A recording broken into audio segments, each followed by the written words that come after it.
Marion Scarlet by Anne Gracie. Chapter 1. It is a truth universally acknowledged that a single man in possession of a good fortune must be in want of a wife. Jane Austen, Pride and Prejudice. Agatha, Lady Salter, tapped her foot impatiently and glanced at the ormolu clock on the mantelpiece. 27 minutes he had kept her waiting, so far. Young people nowadays, no manners at all. But she would not allow the Duke's rag-mannered behaviour to distract her from her purpose. What was that line again? It is a fact, widely understood. No, that wasn't it. It is a truth. Yes, that was it, a truth. It is a truth universally acknowledged that a single duke in possession of a large fortune must be in want of a bride. That was the line. A very sensible observation to commence a very silly book. Young girls deciding for themselves who they would marry or not. Ridiculous. Had it not been for the commonsensical actions of an aunt, that foolish, stubborn Elizabeth would have whistled an excellent marriage down the wind. But her aunt had saved the day when she'd taken the girl to visit the young fellow's estate. That had made the foolish girl sit up and take notice. Lady Salter glanced at the clock again. 29 minutes. Disgraceful. She'd expected he might be reluctant to see her, but that was no excuse for tardiness. He'd been more or less jilted at the altar. A little pique was understandable. Young men had their pride. But it had not been, after all, a love match. It was an arranged marriage between her beautiful niece, Lady Rose Rutherford, and the Duke of Everingham, the catch of the season, the match of the season. Weeks of careful strategy on her part to get the two together, and when the betrothal was announced she had basked in universal admiration, while it lasted. Rose had let her down badly. A secret marriage, and to the veriest nobody, a scarecrow returned from the dead, ragged and dirty, in the middle of the ceremony, an absolute disgrace. It didn't bear thinking about. But she would not admit defeat. The door to the sitting-room opened. The Duke stood in the doorway. Finally. Lady Salter looked up and inclined her head graciously. "Good afternoon, Redmond." She'd known him since he was in short coats. The use of Redmond rather than his title was to remind him of the fact. Redmond Jasper Hartley, the 5th Duke of Everingham, strolled into the room. He'd kept her waiting a good half-hour, but he made no apology. He bowed over her hand and said in a bored voice, "Lady Salter, how do you do?" His cold grey gaze was indifferent.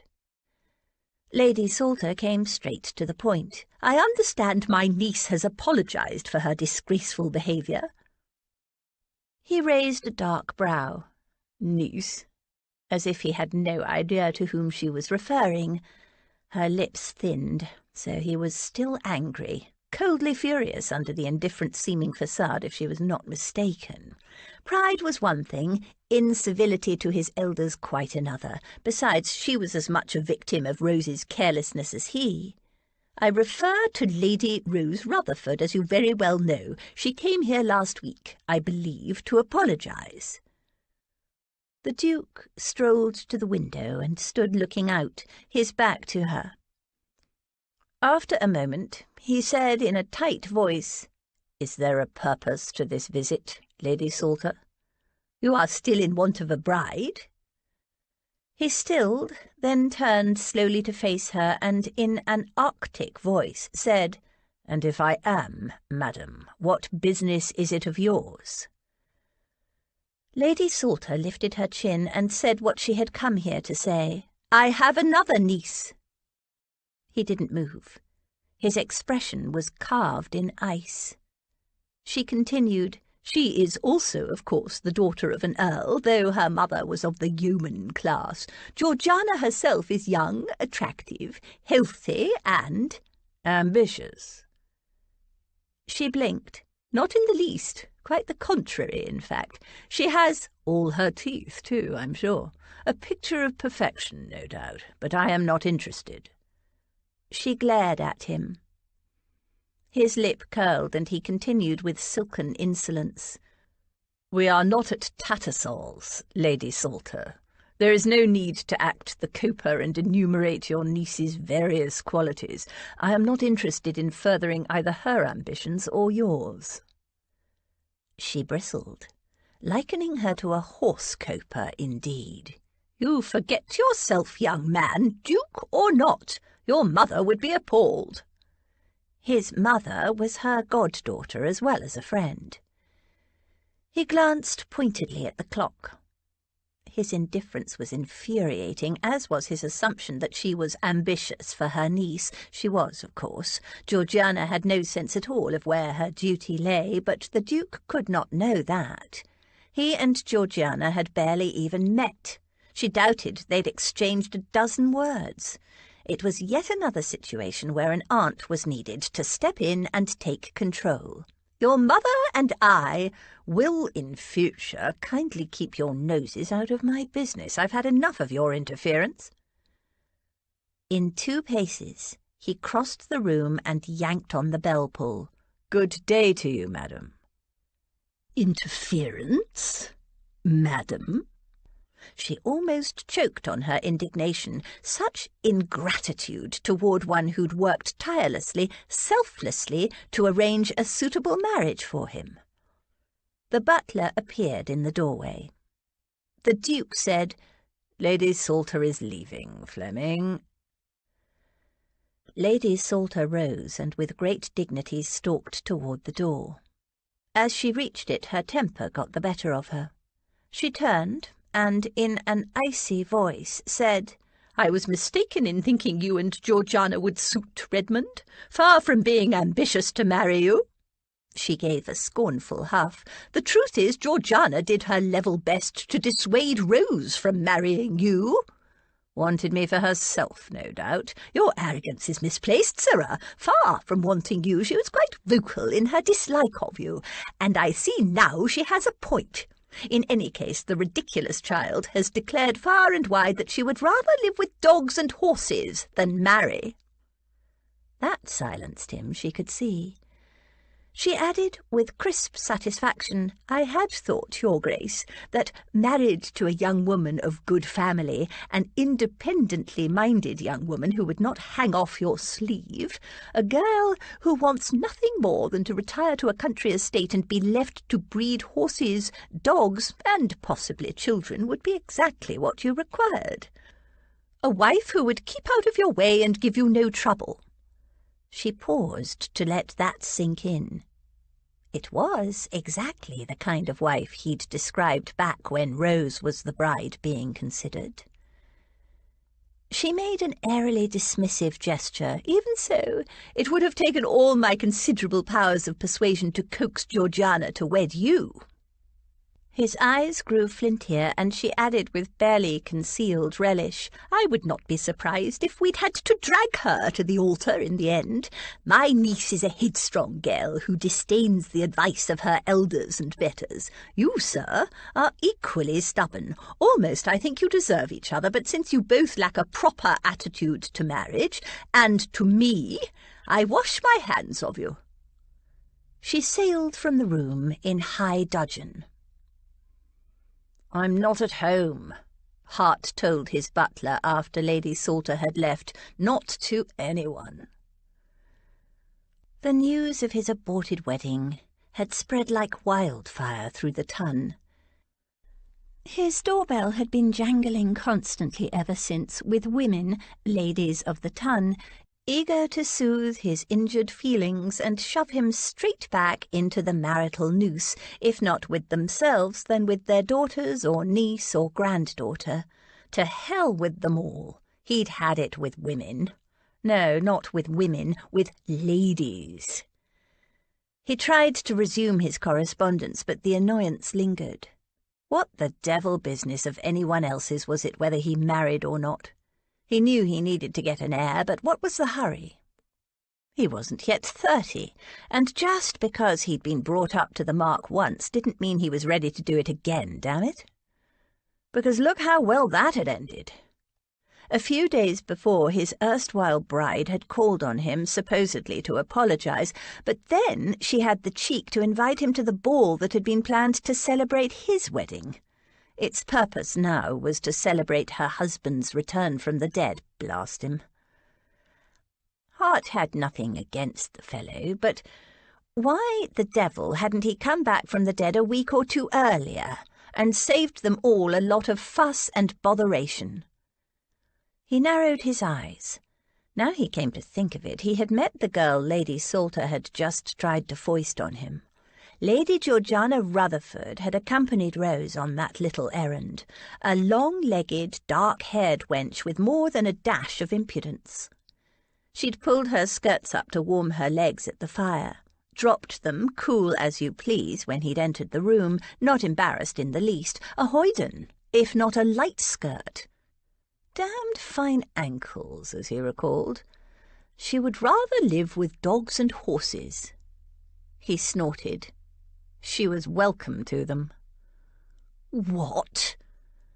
Lady Georgiana Rutherford could hardly believe her ears. You offered me to that duke, like a cake on a plate, without even consulting me. George was taking afternoon tea in the drawing-room with her uncle, Cal, his wife, Em, and her two great-aunts, the sweet one and the sour one.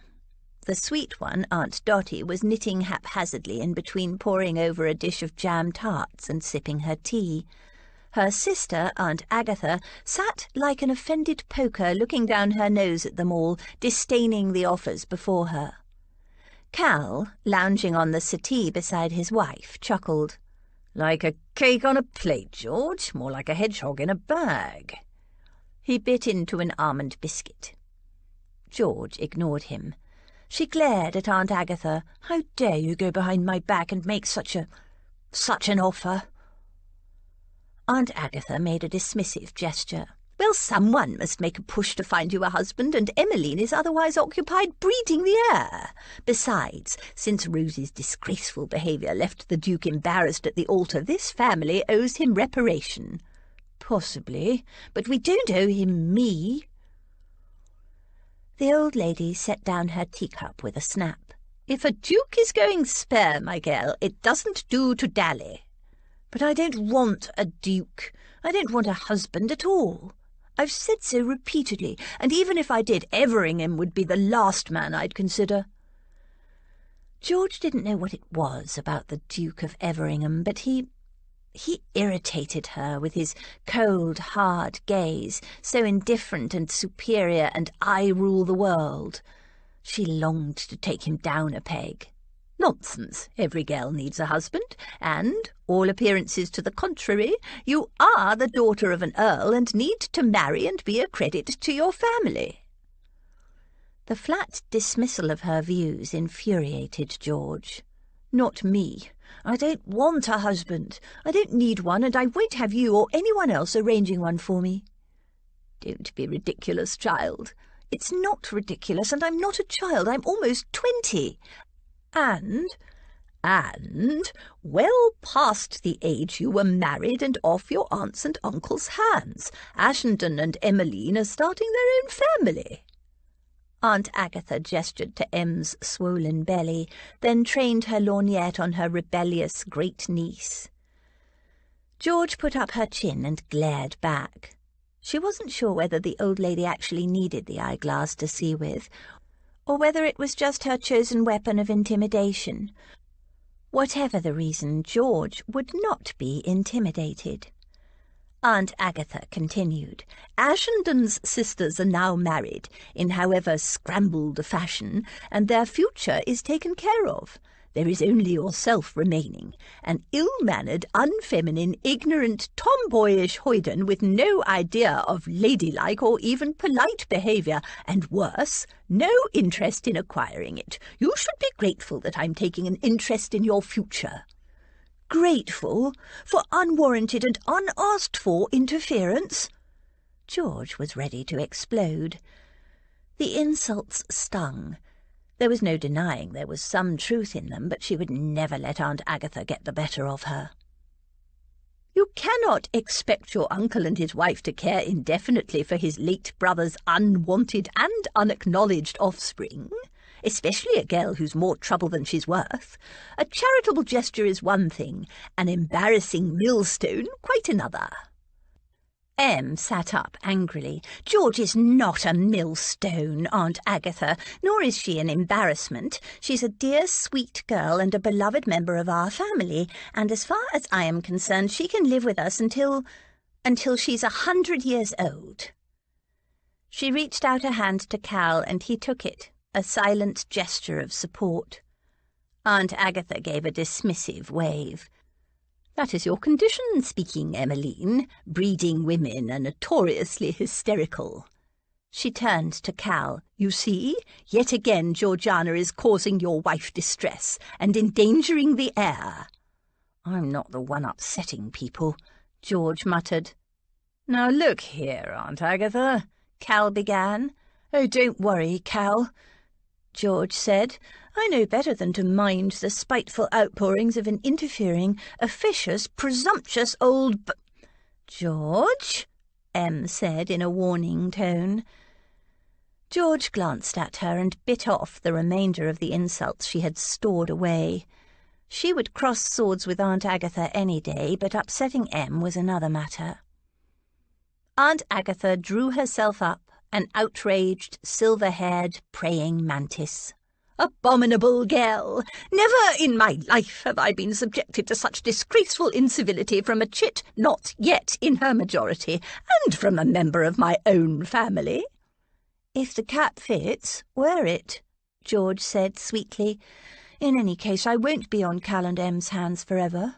The minute I turn 25 and get my inheritance, I'll be out of here, and nobody need bother about me at all." Aunt Agatha primmed her lips. "More than 5 years to wait, then. A young married couple should not have to endure the company of—" "I've asked and asked Cal to arrange for an allowance to be paid to me in advance on my inheritance. He always refuses, but if I had it, I'd be gone and out of their hair in an instant." "Precisely why I won't do it," Cal said firmly. "There's no question of enduring anything or anyone, Aunt Agatha. Em and I are very fond of George, and as Em said, she's welcome to live with us as long as she likes." "Exactly. We love you, George, and there's no question of your being in the way," Em said. "Now, please, let us all enjoy our tea and stop squabbling." At the word tea, George's dog, Finn, rose and sat down beside Cal, fixing the half-eaten biscuit in Cal's hand with a mournful gaze. George frowned and said in a low voice, "I do cause you trouble. You can't deny it, Cal." Cal exchanged a glance with his wife and smiled a slow smile. "Let us say, rather, that you enliven an otherwise relatively humdrum existence." Then, as Finn nudged him, he added, "You and your enormous hound, I meant. And no, Finn, this is my biscuit and is not for dogs." He finished it in 2 crunches. Finn slid to the floor with a dejected sigh. Em nodded. "The house is going to feel so empty with both Lily and Rose gone. We couldn't do without you, George." George glanced at the mound of Em's belly. The house wouldn't be empty for long, or dull. The baby would take up all Em's time and attention then. "I will leave when I'm 25. "We'll talk about that when the time comes," Cal said. "Nobody is going to force you into matrimony, George, but I don't want you living alone." "Why not? I did for most of my life." "Except for her faithful Martha." "A situation I deeply regret," Cal said grimly. "Henry should have been shot for his lack of care for you, and for keeping your existence a secret from us all for so long. But you are part of this family now, and so you will remain." "I can never decide which I like better, the plum tarts or the strawberry ones," Aunt Dotty said into the silence that followed. Of course, the marmalade ones are very nice, but I always think red jam is such a happy flavour, don't you agree?" The tense atmosphere eased. Aunt Agatha set down her teacup with a clatter. "Pshaw! If that's your attitude, I wash my hands of you." "But the red jam is the sweetest, Aggie dear. There's no need to get upset about it," Aunt Dotty said. She winked at George. "I'm not talking about the jam, as you very well know, Dorothea. Marriage is the only option for a girl of our order." She trained her lorgnette on her sister. "We've already got one failure in the family. We don't need another." "Aunt Dotty is not a failure," Em and George began at the same time. Aunt Dotty chuckled. "Don't worry, my dears. Aggie always takes a swipe at someone when she's thwarted or put out in any way. It doesn't bother me in the least." She offered her sister the plate of tarts. "Try one of these, Aggie. They really are very good. They might even sweeten your tongue." Aunt Agatha waved them away. "You eat too many of those things. No wonder you're so fat." "She's not fat," George said hotly. Aunt Dotty was plump and cuddly, and George couldn't imagine her any other way. Wouldn't want her any other way. "See?" Aunt Dotty twinkled at George. "She's annoyed, so she takes it out on the nearest person, usually me. Just like a wasp, poor thing. It's been like that ever since we were children in the nursery. I take no notice of her crotchets, and you shouldn't either." She poured over a small dish of sweetmeats and selected one carefully. "Life is to be enjoyed, Aggie, and I enjoy every bit of mine. Do you?" She popped the sweet in her mouth and placidly resumed knitting. There was a short silence, broken only by the sound of teaspoons clinking against teacups and the sound of crunching from behind the sofa. Em raised her brow at George, who shook her head, and looked at Cal, who tried to look innocent. Avoiding his wife's eye, he said, "Well, Aunt Agatha, don't keep us in suspense. How did the Duke respond to your proposal?" George swallowed, feeling suddenly hollow. He couldn't possibly have agreed to it, could he? She hadn't given any thought to the Duke's reaction. She was only thinking of her aunt's interference. "He refused, of course, in no uncertain terms. No gentleman," she added with thinly disguised satisfaction, "would want an ill-trained, boyish, impertinent hoyden for a wife." "Did he say that?" George flashed indignantly. "In so many words?" Aunt Agatha arched a sardonic eyebrow. "What did you expect? That he wouldn't notice your many inadequacies? I did my best. But—" She shook out her skirt, took hold of her ebony cane, and rose. "I have other calls to make. Good day to you all. Ashenden." Cal rose and escorted his aunt from the room. An ill-trained, boyish, impertinent hoyden? How dare he? How dare she? George jumped up and began to pace around the room. She didn't know who she was angriest with, Aunt Agatha or the Duke of Everingham. She could happily shoot them both. The knowledge that Aunt Agatha had offered her to him, and that he'd rejected her, even though she emphatically didn't want him, made her squirm with humiliation.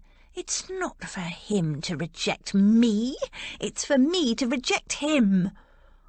The thought that she hadn't had the chance to, that he had rejected her unasked, was both mortifying and infuriating.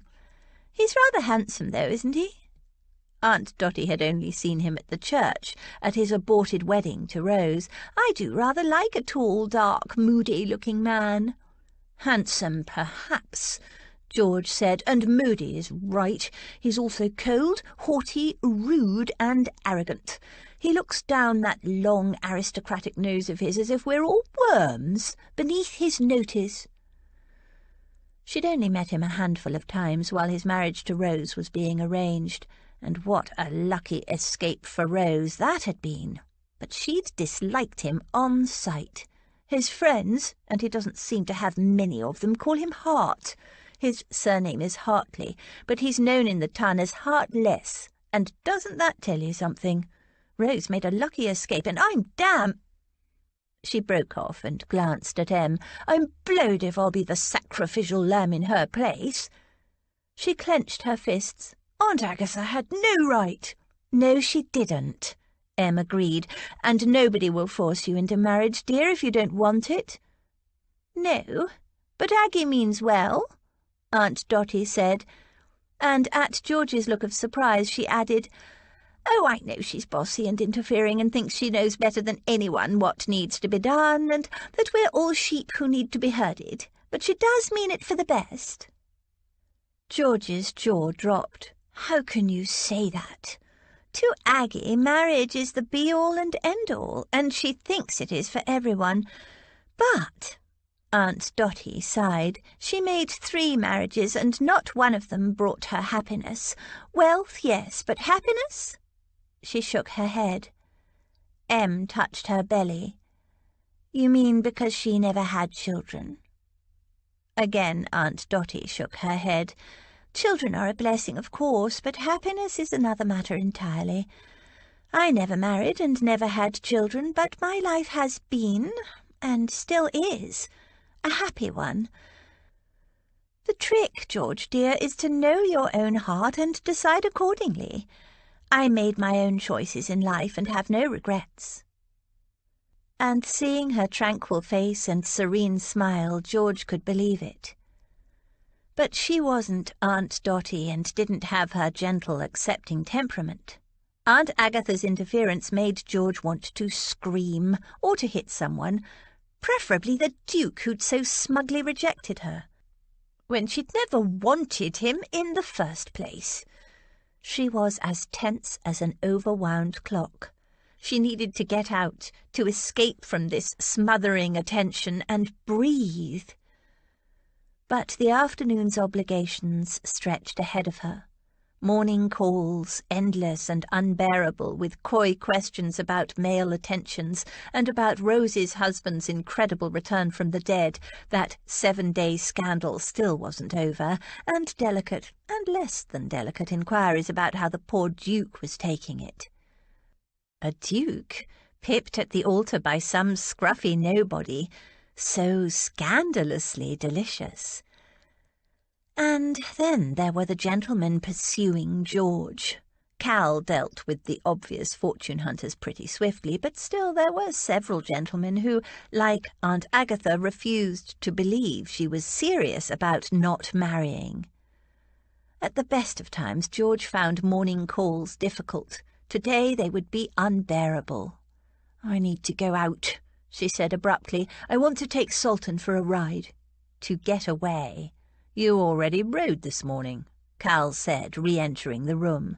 "I need a longer ride." She glanced at Em. "As long as you don't need me for anything, Em." "No, you go and ride the tension away, George dear. Everything's under control here. The last responses to the invitations are dribbling in. Burton has all the arrangements for the ball under control. He's in his element, I suspect, and Rose is fully occupied getting the new house ready to move into." "Harrying hapless workmen," Cal said with lazy amusement. "And Lily's off with her husband, I know not where," Em concluded. "You are free to do whatever you want." "As long as Kirk goes with you," Cal added, naming the dour Scottish groom he employed to keep an eye on the girls when they rode out. "Yes," Em said, "because Cal is about to accompany me on a short walk in the sunshine while it lasts." Cal blinked. "I am?" "Yes, across the park to Gunter's." She dimpled. "The baby desires some more of that delicious pistachio ice cream they make." "Oh, the baby does it? Well, in that case—" Cal rose and helped his wife to her feet. At the door, Em turned back to George. "And after my walk I plan to have a nap, so go on, my dear. Escape the irritations of polite society. Take your dog and your horse, and Kirk," Cal reminded her, "and run wild for a time." Em finished. Dear Em. She always understood. "But not too wild." Cal added. Chapter 2. He was not an ill-disposed young man, unless to be rather cold-hearted and rather selfish is to be ill-disposed. Jane Austen, Sense and Sensibility. Of course the old harridan was trying to play me. She's my mother's godmother, and I wouldn't put anything past the two of them. Expecting me to believe that the girl has no interest in marriage. Hart snorted. Would need to be dragged to the altar, indeed. He hadn't included that bit when he'd told his friend Sink the story. It was all rubbish, of course, and Sink was a good fellow, but his tongue tended to be rather loose, especially after a few drinks. Hart wasn't going to have that little morsel spread around the ton. His friend Sink, Johnny Sinclair, had called in shortly after Lady Salter's departure on his way to Jackson's boxing saloon, and had stayed for a spot of lunch instead. Lady George, eh? Splendid girl. The sort of girl a fellow can feel comfortable with. Comfortable? The ice in his voice took Hart by surprise. Sink was oblivious. Yes, no pretence about her at all. Says exactly what she thinks, so a fellow knows exactly where he stands. Not on the hunt for a husband. Makes no secret of it. Plans never to marry, wants to live in the country and raise horses and dogs. Well, can't argue with that, can you? Hart could, actually. So she's an eccentric. Sink shook his head. Wouldn't go that far. She's marriage-shy, that's all. According to my sister, who knows her family quite well, her father abandoned her and her mother when she was a baby. Mother died, Lady George left to grow up alone and in poverty. Disgraceful business. Daughter of an earl, and she didn't even know it. Left to starve in a cottage. He drained his glass and held it out for a refill. Didn't even know she had any living family until Ashenden discovered her and brought her to London and launched her along with his half-sisters. Very affecting tale, Hart said dryly. He didn't believe a word of it. It is. Sink nodded. No wonder the girl's wary of the bit and bridle. Still, it makes a pleasant change to dance with a pretty young thing and know she's not secretly plotting how to hook you. Hart shifted impatiently. Don't be naive, Sink. Of course she is. Her tactics are a little more subtle than usual, that's all. So speaks the eternal cynic. Well, if she's so keen to hook a husband, why has she knocked back 6 fellows that I know of? Hart frowned. 6. At least. There's Porter, Yeovil, Trent. He counted them off on his fingers. Towsett, Belmore, and who else? Oh, yes, Morecambe, and they're just the ones I know of. Towsett? You mean the Earl of? They'd been to school with Towsett. The dullest boy he'd ever met had grown into the most pompous man. Sink nodded. The same. He's mad for her, by all account. Won't take no for an answer. Been refused several times, but determined to wear the girl down. He chuckled. It's the joke of the clubs. Such a stuffed shirt full of self-consequence, utterly desperate for such a lively, unconventional filly. Hart swirled his wine thoughtfully. Towsett was a more than eligible match for any girl in the ton. Titled, wealthy, and solid, if you liked that kind of thing. My money's on Lady George. Hart looked up sharply. You're betting on her? Sink grinned. Lord, yes, the odds are irresistible. Most of them are backing Towsett. Well, you have to admit he's very eligible. All the matchmaking mammas are in hot pursuit. Any one of their daughters would snap him up in a heartbeat, but he won't look at anyone except Lady George. But the others don't know her like I do. She's not like those other girls. She's an original, prefers her independence. So you hope.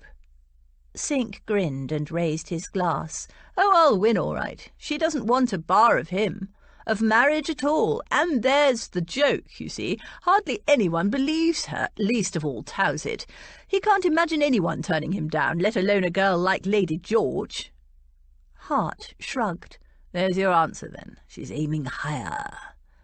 For a dukedom, apparently. Cynic? Well, time will prove which of us is correct. Now, tomorrow night, what do you think about dropping into the opera? Dine at the club beforehand, of course." Hart raised a brow. "The opera?" It was the last place he would have imagined sink. "Whatever for?"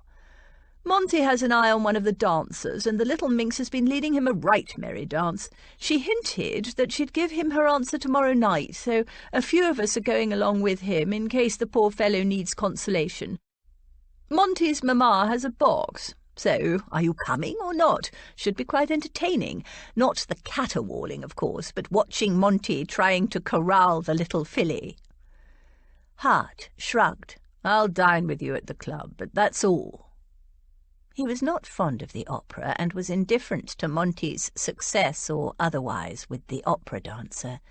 He knew it would be a purely financial transaction. If Monty offered the girl enough, she'd accept his attentions. If not, she'd be looking for another protector. Opera dancers and young ladies of the ton, in his experience, they were all the same under the skin. It all depended on the offer. George's horse, Sultan, picked his way fastidiously through the crowded London streets, superbly disdainful of all the activity. The dogs, the urchins, the barrows, carts and carriages. Oh, he didn't like them. George could tell by the way his ears went back and swivelled, and the way he tensed up from time to time. But months in London had taught Sultan that at the end of these tediously unpleasant streets lay a glorious run. It was too late in the day to ride again in Hyde Park unless one wanted to walk placidly along, bowing to acquaintances and every now and then to break out wildly with a staid trot for 5 minutes. Neither of them, nor Finn for that matter, would enjoy that. So they were making for the wide-open spaces of Hampstead Heath. Of course it took much longer to get there, but it was worth it, and Em had said she had the afternoon free.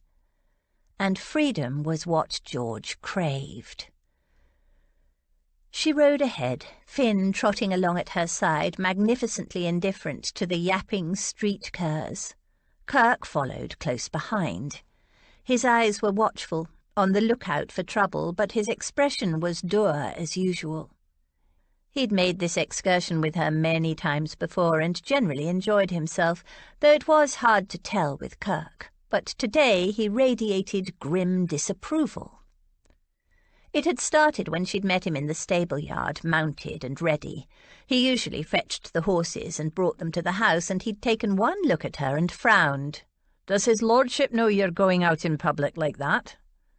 George grinned. "It's Hampstead Heath. I want a proper ride." "It's not fitting, Lady Georgiana, you know that." "It's a split skirt, see?" She flipped up one of the panels of cloth that just barely covered her breeches. He snorted. "It's a man's saddle." "No, really?" she said, sounding amazed, "and yet here I am, mounted and ready." He'd opened his mouth to argue, but she'd cut him off. "Oh, don't be stuffy, Kirk. You know perfectly well I've ridden astride dozens of times, even when Cal's been with me." "Aye, at dawn," he said, "when there's no a soul about. But it's broad daylight and we'll be riding through the streets. You'll cause a scandal, Lady Georgiana." "Pooh, nobody will recognise me." She pulled out a man's cap and crammed it on her head, tucking in her hair, which was short anyway. She tugged the bill down, almost over her eyes. "See? Now come on." She put an end to the argument by trotting out into the street. He pursed his lips, but followed, looking gloomier than ever. "Have you ever ridden with a side saddle, Kirk?" He didn't bother answering, just gave her an expressive look. "No, of course not. And why is that? For all that men tell us that side saddles are so much better for ladies and are as safe as houses, you won't get a man on one. And why? Because they're silly, that's why. And it takes more skill to ride with them, not less, because side saddle, you only have the reins and your crop and your balance, whereas astride you can control your mount with your thighs as well." "Lady Georgiana," Kirk said in a pained voice. George hid a grin. She'd forgotten. Ladies didn't have thighs, or if they did, they weren't to be mentioned. So if I want a really good ride, it has to be astride, she finished. There was nothing better than to ride at a fast gallop, bent low over her horse's neck, the wind in her face, and the feeling of being at one with the powerful animal beneath her. Bareback was even better. It was how she'd first learned to ride, but she wasn't even going to try for that, not in London. But one day, when she was free, it wasn't as if she disliked her current life. Not really.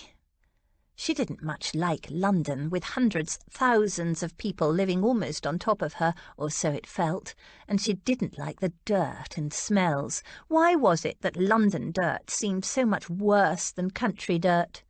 And London noise never stopped. Even at night there were rumbling wheels, shouts, bangs, and arguments, and though the country was also full of noise at night, the scream of a vixen, the hooting of an owl, the far-off barking of a dog, they were peaceful noises. But there were things she liked about this life. Cal had initially dragged her into the family, kicking and fighting. She'd never had a family and was sure she didn't need one, but to her amazement she liked it, liked the feeling of belonging, liked the companionship of her aunts Lily and Rose, who were more like sisters. And her aunt by marriage, Em, who was sister, friend and mother all rolled into one, Em was a blessing. She'd even come to like Cal, bossy boots that he was. The great aunts, well, Aunt Dotty was a darling, but she could do without Aunt Agatha. How dare she offer her up to that cold, snooty duke? The farther they got away from London, the more George's mood lifted. The traffic thinned. The noise and dirt and chaos of the city fell beneath them.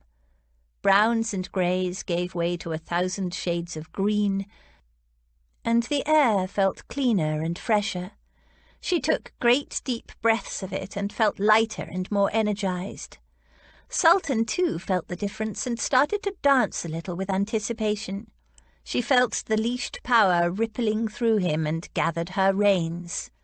"Careful now, Lady George," Kirk muttered. "He's very fresh still." Lady George, not Lady Georgiana. She was forgiven her breeches then. Kirk, the silly old dear, was certain Sultan was too strong, too spirited, too male for a lady, and had said so repeatedly. She'd lost count of other men who'd told her the same thing in various ways. But she'd bred Sultan, had been there when he was born, had raised him from a colt and trained him.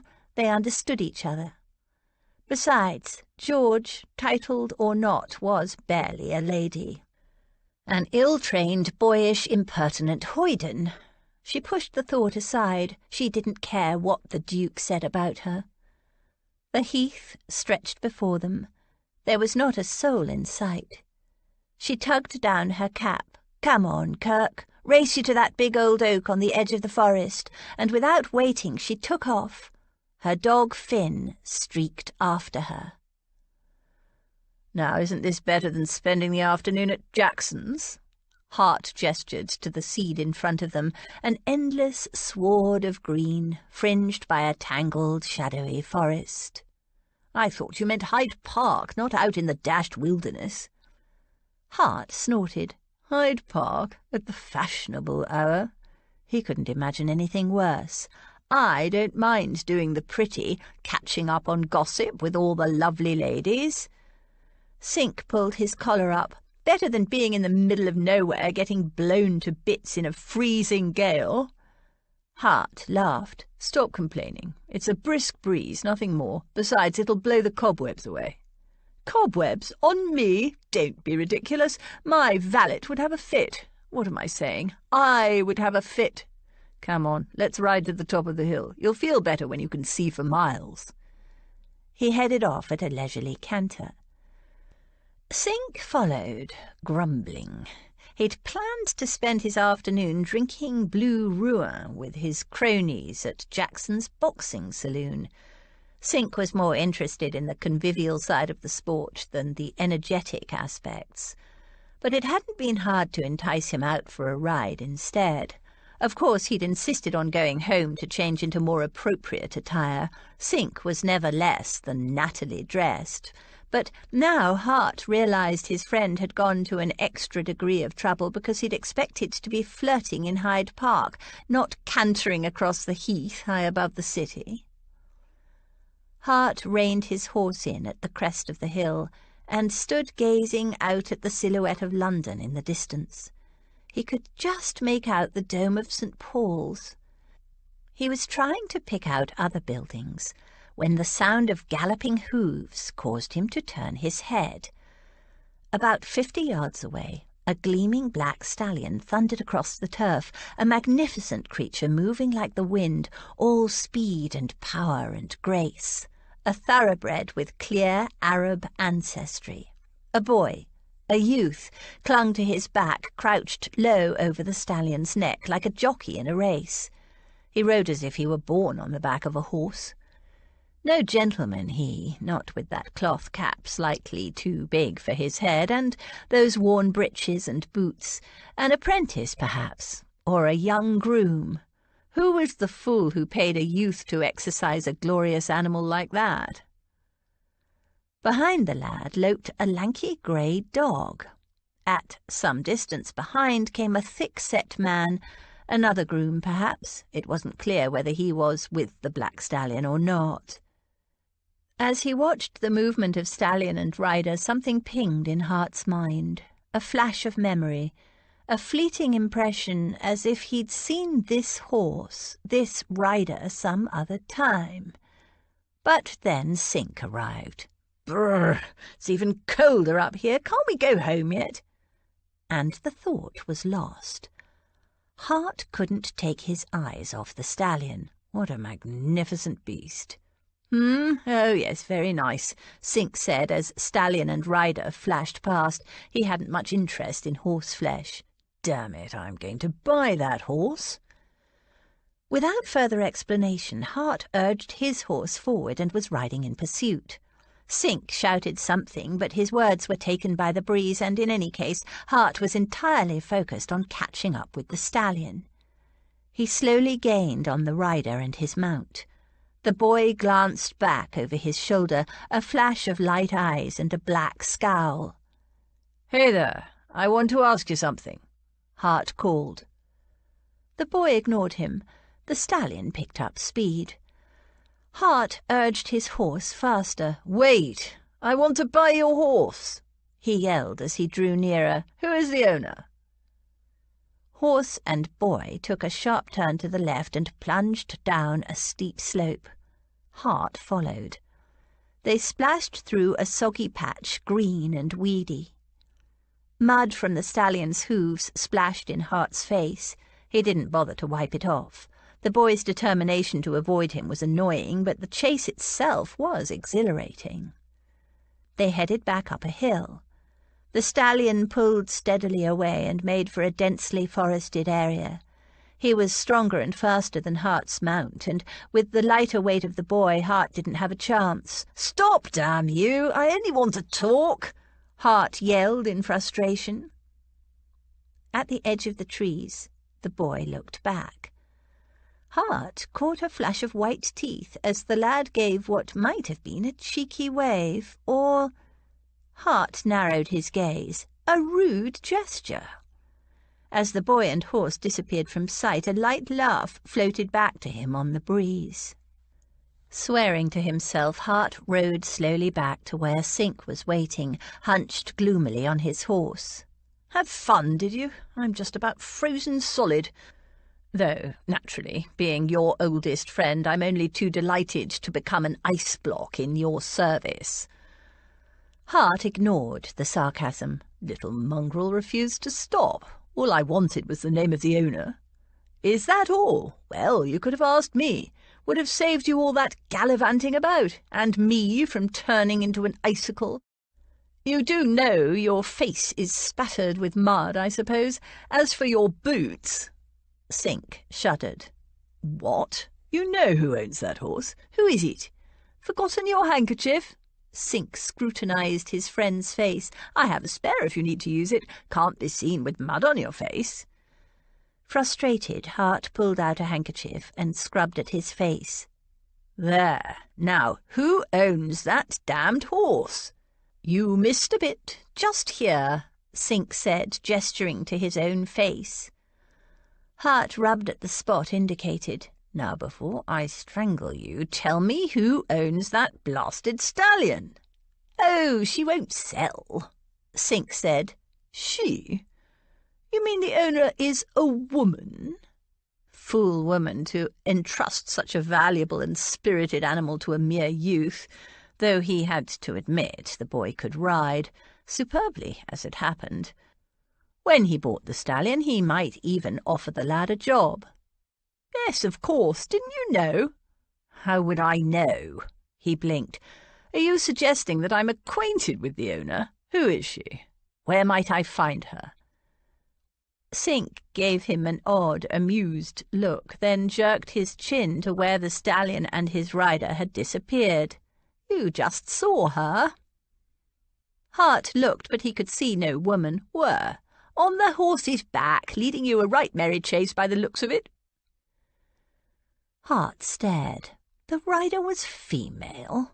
Gad, but she could ride. In fact, his eyes narrowed. There had been something familiar. "Who?" he began.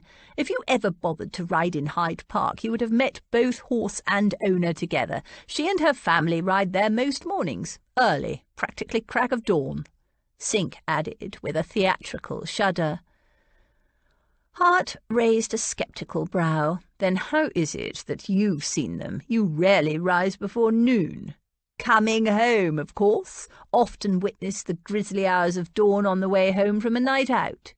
"And who is this family that rides out so intrepidly at such an hour?" Sink grinned. "The family you almost married into." There was a short silence as Hart took it in. Sink chuckled. "Yes, that was Lady George Rutherford you chased all over the heath just now. Told you she was an original."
Chapter 3.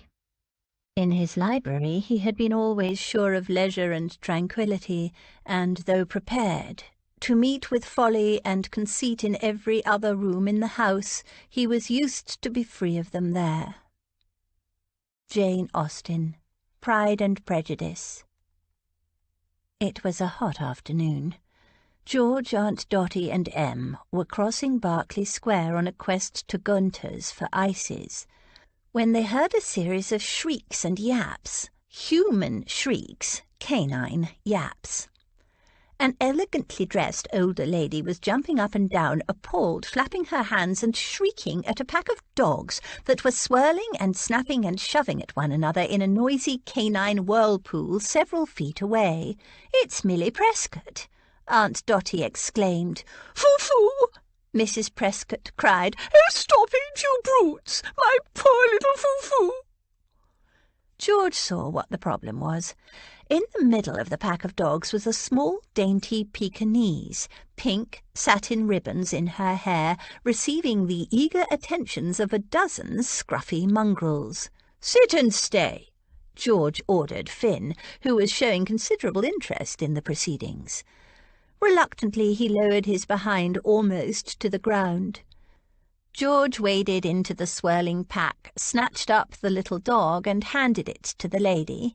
Then she roundly dispersed the other dogs, who retreated a few yards away and waited hopefully.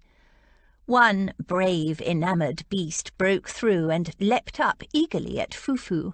Mrs. Prescott shrieked, George roared at the would-be swain, and Finn jumped forward with a snarl. All the dogs retreated another few feet. "Oh, you brave, brave girl, Lady Georgiana! I wonder you weren't bitten. Such a heroine you are! Thank you," Mrs. Prescott exclaimed. "Oh dear, I'm all of a flutter. Those terrible brutes just appeared from nowhere and started attacking my poor little baby." George glanced at Em and Aunt Dotty, who were trying not to smile. They weren't attacking her," George said. They were. Didn't you see? Oh, my poor little Foo-Foo. Are you all right, my darling?"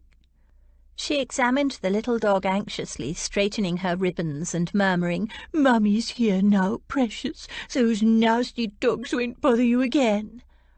"Actually, they will," George said, "unless you keep Foo-Foo locked up for the next few weeks." The dogs had retreated, but were waiting, all eyes on little Foo-Foo, who wriggled and squirmed to get down. "Locked up? Why ever should I do that? Foo-Foo loves her walkies in the park." "Yes, but she's in season at the moment," George explained. And when the lady didn't seem to understand, she added, "She's in heat. Those dogs know it. They can smell her." Mrs. Prescott pulled a horrified face. "Smell her? But she was bathed this morning with my own special soap, and why would that make them attack her? They didn't attack me, and I use the same soap." George couldn't think how else to explain, not in any polite way. She cast an appealing look at Em, who stepped forward. "What my niece means, Mrs. Prescott, is that your dog has entered her breeding season." Em patted her own burgeoning belly in gentle emphasis. Mrs. Prescott blinked at Em's belly, then gasped in understanding. "No, it cannot be. My little Foo-Foo is far too young for that. She's still a puppy." "She's not a puppy any more, and those dogs know it," George said bluntly, "so keep her away from all other dogs for the next few weeks." "I will, oh, I will. Thank you so much, dear brave Lady Georgiana. Good day to you, Lady Ashenden, Lady Dorothea." Mrs. Prescott hurried away, little Foo-Foo clamped firmly to her bosom, gazing wistfully back at her admirers, her feathery tail gently wagging. "She was widowed last year," Aunt Dotty explained. "She's childless, and her husband was a cold, hard man who never let her keep a pet. Foo-Foo is her first." "The way those dogs were going at it," George said frankly, "Foo-Foo might just present her with some more." Em burst out laughing. "George, darling, you are such a breath of fresh air. Don't ever change." "I agree," Aunt Dotty said. "And now, ices." The following afternoon the Duke's front doorbell rang again. It had rung on and off all day, to no avail. Hart made a grimace of satisfaction and bent over his correspondence. The gossip-seeking vultures would get no joy here. Fleming had his instructions. He stared down at the note he was trying to compose. It was more difficult than he imagined. The previous evening he'd sent a note around to the Earl of Ashenden offering to buy the black stallion. He didn't mention that he'd seen the horse being ridden by the Earl's niece, let alone that the young hoyden had been riding astride. He was sure Sink was wrong, saying the horse belonged to the girl. But a brief note had arrived this morning in which the Earl informed him that the stallion belonged to Lady Georgiana and that he doubted she'd sell it. However, if Everingham was interested in breeding the stallion to one of his mares, she might consider that. Everingham should apply directly to her. It was ridiculous. Ashenden had always seemed like a level-headed fellow, but allowing his niece to be directly involved in the breeding of a valuable blood stallion? A young, unmarried girl shouldn't even know about the breeding of horses, let alone arrange it. He finished the note, making her a generous offer for the horse. He would not even consider discussing stud arrangements with a lady, addressed and sealed it, then returned to his business correspondence, much less complicated. A short time later, voices in the hall, one of them female, caused him to look up. What the devil? His butler knocked discreetly and looked in. "Your Grace, forgive the interruption, but—" "What part of 'I am not at home' did you fail to understand, Fleming?" "I'm sorry, Your Grace, but—" the butler began. "Oh, what nonsense, as if my son meant you to deny me," said a soft voice from the doorway. His butler gave him an agonized look of apology. Hart waved him away. He might be irritated, but he understood. Most men were helpless before his mother. The Duchess of Everingham brushed past the butler, all slender, helpless frailty and fluttering draperies. Pretty and still quite youthful-looking, she did not admit to 40, although, since he was 28, she could hardly deny it. She cultivated an air of delicacy and fragility that brought out the protective instincts of a certain type of man. Hart was not one of them. "The library, Redmond," she said plaintively. "You receive your mother in the library?" He gestured to the papers spread out on the desk before him. "I'm working." His mother pouted, then tottered across the room, sank gracefully into the most comfortable chair, and gave an exhausted sigh.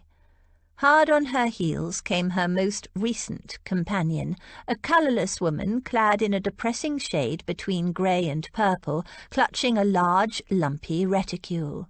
He nodded to her. She was some kind of distant cousin. Harriet, Henrietta, he couldn't remember her name. His mother changed her companions so often it was hard to keep up.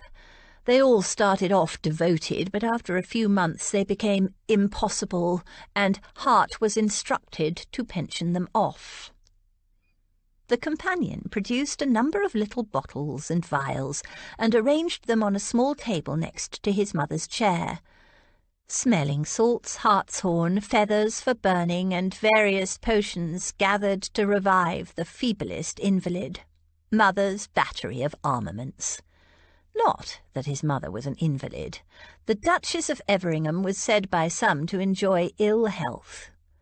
Hart would have said that far from enjoying it, his mother positively relished it. As far as he was concerned, she was as strong as a horse. The medicines were there purely as a silent warning that any opposition to his mother's wishes would have dire, possibly fatal consequences. He'd learned that lesson young. The companion pulled a shawl from the seemingly bottomless reticule and arranged it around his mother's knees. Her Grace had a horror of draughts. "Oh, stop fussing, Hester." His mother kicked impatiently at the shawl. "Go, leave us. I wish to talk to my son." Handing a dainty crystal vial, probably smelling salts, to his mother, Hester turned to Hart and said in an undervoice, "Try not to upset her, Your Grace. She's feeling very poorly today." When was she not? Particularly when she wanted something. But he didn't say it aloud. He glanced at the doorway where his butler still hovered. "Tea and cakes, Fleming." "Oh, no, I couldn't possibly," his mother said. "Just a little barley water, with honey and a slice of lemon, and perhaps a rusk. I need to keep up my strength, such as it is." Fleming bowed and left, taking the companion with him. Silence fell. Hart turned back to his correspondence. His mother sighed. He kept writing. "I miss this house so much." Hart ignored her. All his life his mother had complained about the inconvenience and old-fashioned furniture of Everingham House, saying it was too big, too grim, and too cold. His late father had spent a fortune trying to please her, but nothing ever did. Papa had never learned that lesson. Hart had. Several years ago he'd finally given in to her complaints and bought her a pretty house just around the corner that was smaller, lighter, warmer, and more modern. She'd had it entirely redecorated and happily moved in, all the while confiding sadly to her friends that her son had callously thrust his mother from her family home. He himself had been living in bachelor apartments at the time and had shut Everingham House up. But last year, when he'd decided to take a bride, he'd reopened it, had it redecorated and some parts of it modernised, the kitchens and the plumbing in particular, and moved back in. Naturally, his mother had conceived a desperate yearning to live there again. She sighed again, and when he showed no sign of putting aside his correspondence, she said in a plaintive voice, "It utterly exhausts me to venture out into the world, you know." "Then why bother?" "Because I am in despair, Redmond, utter despair." He kept writing. "Despair about you and your situation, Redmond." Seeming to realise the waspish tenor of her speech, she added, "Dearest." He didn't look up. "Don't worry your head about me, Mother. There's no need." "But there is need, my son. That frightful aborted ceremony, the gossip, the scandal, the disgrace, the horrid slur on our family name. I am nigh on prostrated with mortification." She shuddered, unstoppered the tiny vial, and took a restorative sniff. Hart said nothing. There was no point. They'd had this conversation numerous times. Yes, there was gossip, but gossip never lasted. And if she didn't go to so many parties, forcing herself naturally, she wouldn't have to hear it. "Do not fret yourself, my son. I shall try to weather the storm," his mother said, rallying bravely. "It's you I worry about, my dearest. I thought that you were all settled at last, and that finally I could go in peace." She sank back feebly in her chair and closed her eyes. "Go where, Mother? Off to Bath again, are you?" He blotted the ink of his letter, folded it, and reached for his seal. "Or perhaps a sea-bathing treatment this time. I've heard that a bracing dip in the cold salt sea does people a power of good." She shuddered and clutched her vial feebly to her bosom. "Such a thing would kill me." "Only if you'd drowned, and I believe there are muscular females at the dipping sites whose job it is to prevent that. It's perfectly safe." She sat up and glared at him. "Don't be so obtuse, Redmond, my darling boy. You must know that the only thing that keeps me alive, the only thing, dearest, is the desire to see you settled, married." "Then I shall postpone my nuptials indefinitely and provide you with a long life." "No, no. Oh, but I see you are teasing me, and you really must not." She waved the smelling salts feebly, but with delicate emphasis. "Dr. Bentinck says my constitution is extremely fragile, and any shock, even a small one, could carry me off." Hart didn't bother responding. Dr. Bentinck knew which side of his bread was buttered. Fleming entered then, followed by a footman carrying a tea tray containing a teapot, 2 cups, a glass of barley water, a dish containing several almond rusks, and a plate of luscious-looking cream cakes.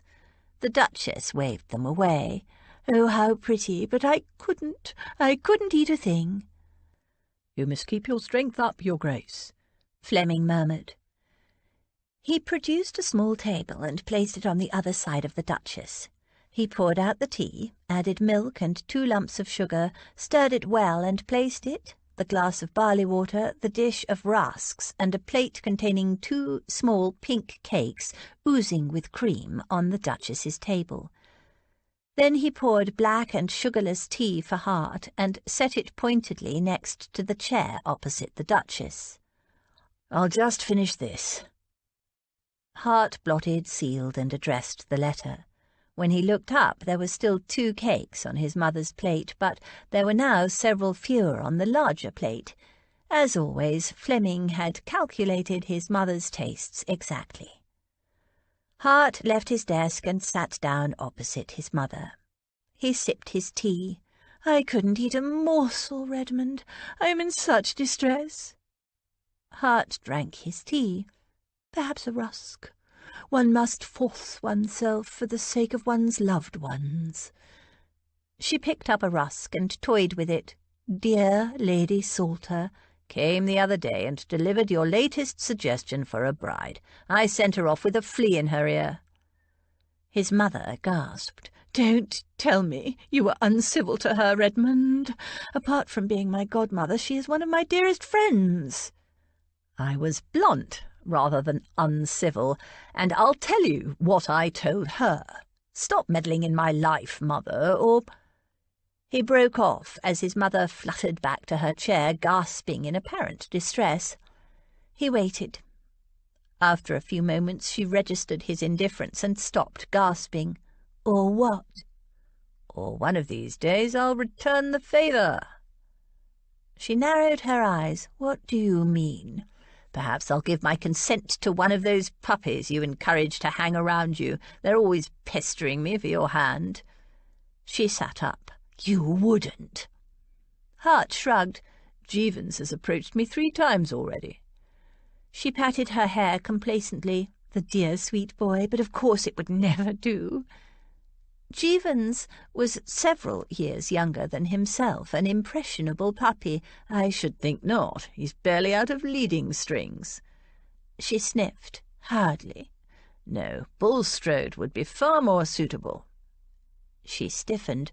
"Bulstrode? That arrogant bully? He's an oaf, a ruffian. He's vulgar, ungentlemanly." "He adores you, Mother. He has several times importuned me for your hand."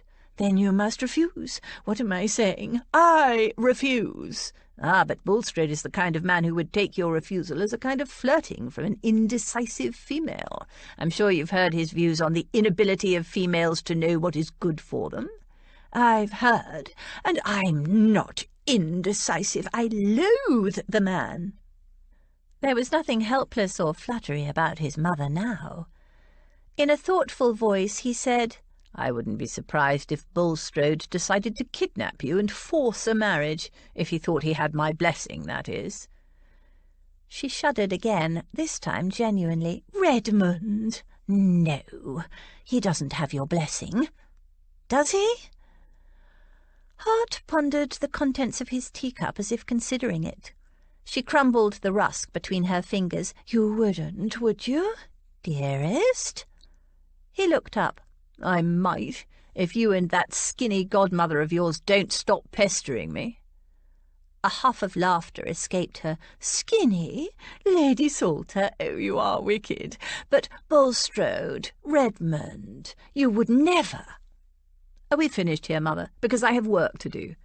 He gestured to the pile of papers on his desk. She pouted. "Never any time for your nearest and dearest. Your father left all that sort of thing to his secretary." "I am not my father." He rose and rang for his butler. She hesitated and fiddled with a handkerchief. "Do you go to the opera this evening, Redmond, dear?" "No." "Oh." She considered that. "What about next Thursday?" "No." He looked at her with narrowed eyes. "Is this another attempt to foist an eligible female on me?" She gave an indignant little huff. "Of course not. You've made yourself perfectly clear, though you must admit that the last girl we found for you, dear Lady Rose, was perfect." "And look how well that turned out." "And how were we to know the silly girl had contracted a secret marriage?" "Goodbye, Mother, and remember what I said. A word from me, and Bulstrode will be yours." His mother applied a wisp of lace to her eye. "So harsh, so cruel to treat your poor mamma so. I don't know where you get it from. Your father was always so sweet to me." Hart's father had lived a dog's life, wrapped as he was around his wife's little finger and driven to distraction by her imaginary ailments. Hart had no intention of going down that path. The door opened and his butler appeared. "Her Grace is leaving, Fleming, and have this delivered, will you?" He handed the butler his note to the Rutherford girl. "Goodbye, Mother." His mother sighed. "Unfeeling, unnatural boy. I'm not surprised some people in the ton call you heartless." She floated tragically from the room, a martyred exit overlaying a barely suppressed flounce. Hart kept a straight face. He had no intention of encouraging Bulstrode, of course. He was a bully and a braggart, and Hart would rather shoot the man than have him as a stepfather. But if the threat kept his mother from her eternal meddling, it was worth it. He returned to his correspondence. He had a man of affairs, but not a private secretary. Some things he preferred to do himself. He administered a number of estates, his own and 3 for which he had recently become a trustee. These last 3, which had belonged to a late cousin, took up most of his time. Arthur Wooldridge had not only left his young son and heir to Hart's wardship, he'd left his affairs in a mess and his estate in debt. Fortunately, Hart enjoyed a challenge. 2 hours later, he received an answer to his note. "My horse is not for sale, to you or anyone. G. Rutherford." Chapter 4. I have not the pleasure of understanding you. Jane Austen. Pride and Prejudice. The last thing George had expected to enjoy when she'd first been thrust into the life of the ton was the opera. But to everyone's surprise, including hers, she did.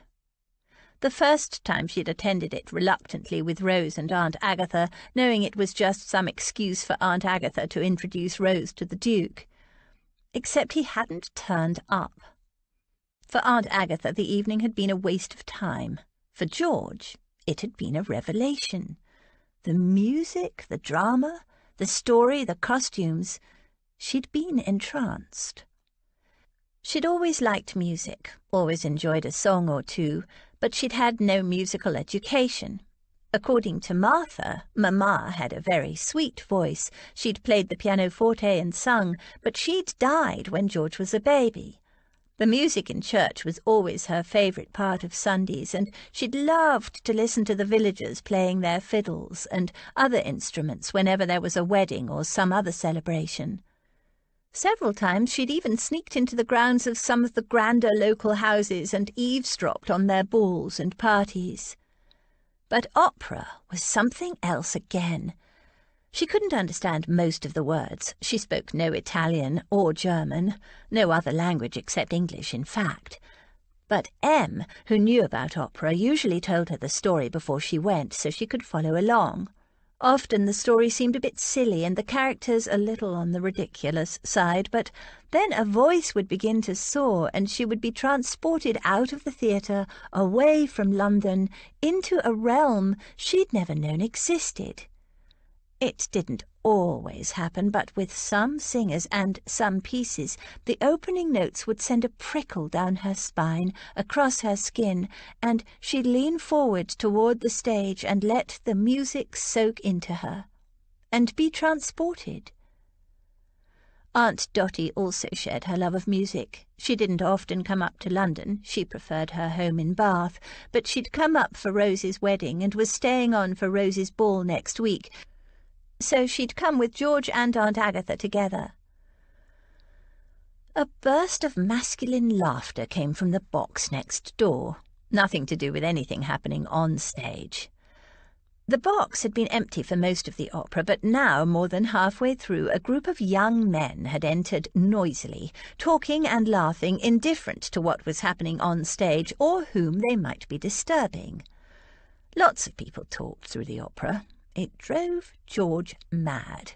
Why did they come if they had no intention of listening to the music? She knew the answer, of course.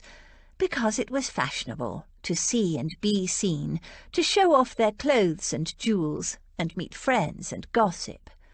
Most of them showed little interest in the music.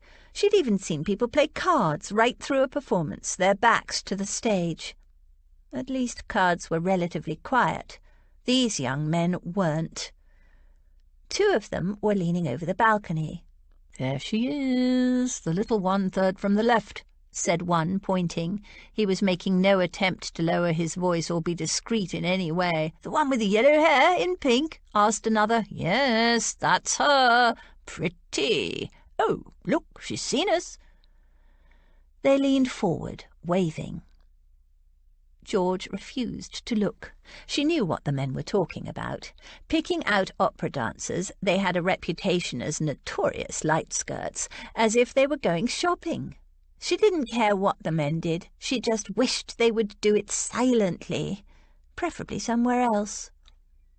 Beside her, Aunt Dotty sighed and shifted restlessly. The men's conversation was disturbing her, too. George tried to fix her eyes and ears on the stage and the glorious music coming from the singers and musicians, but the men's discussion, loud and annoying, continued until she was almost at screaming point. She turned to face the men over the low wall that divided the boxes. "Hush!" she said in a low, vehement voice. "Some of us want to listen to the music."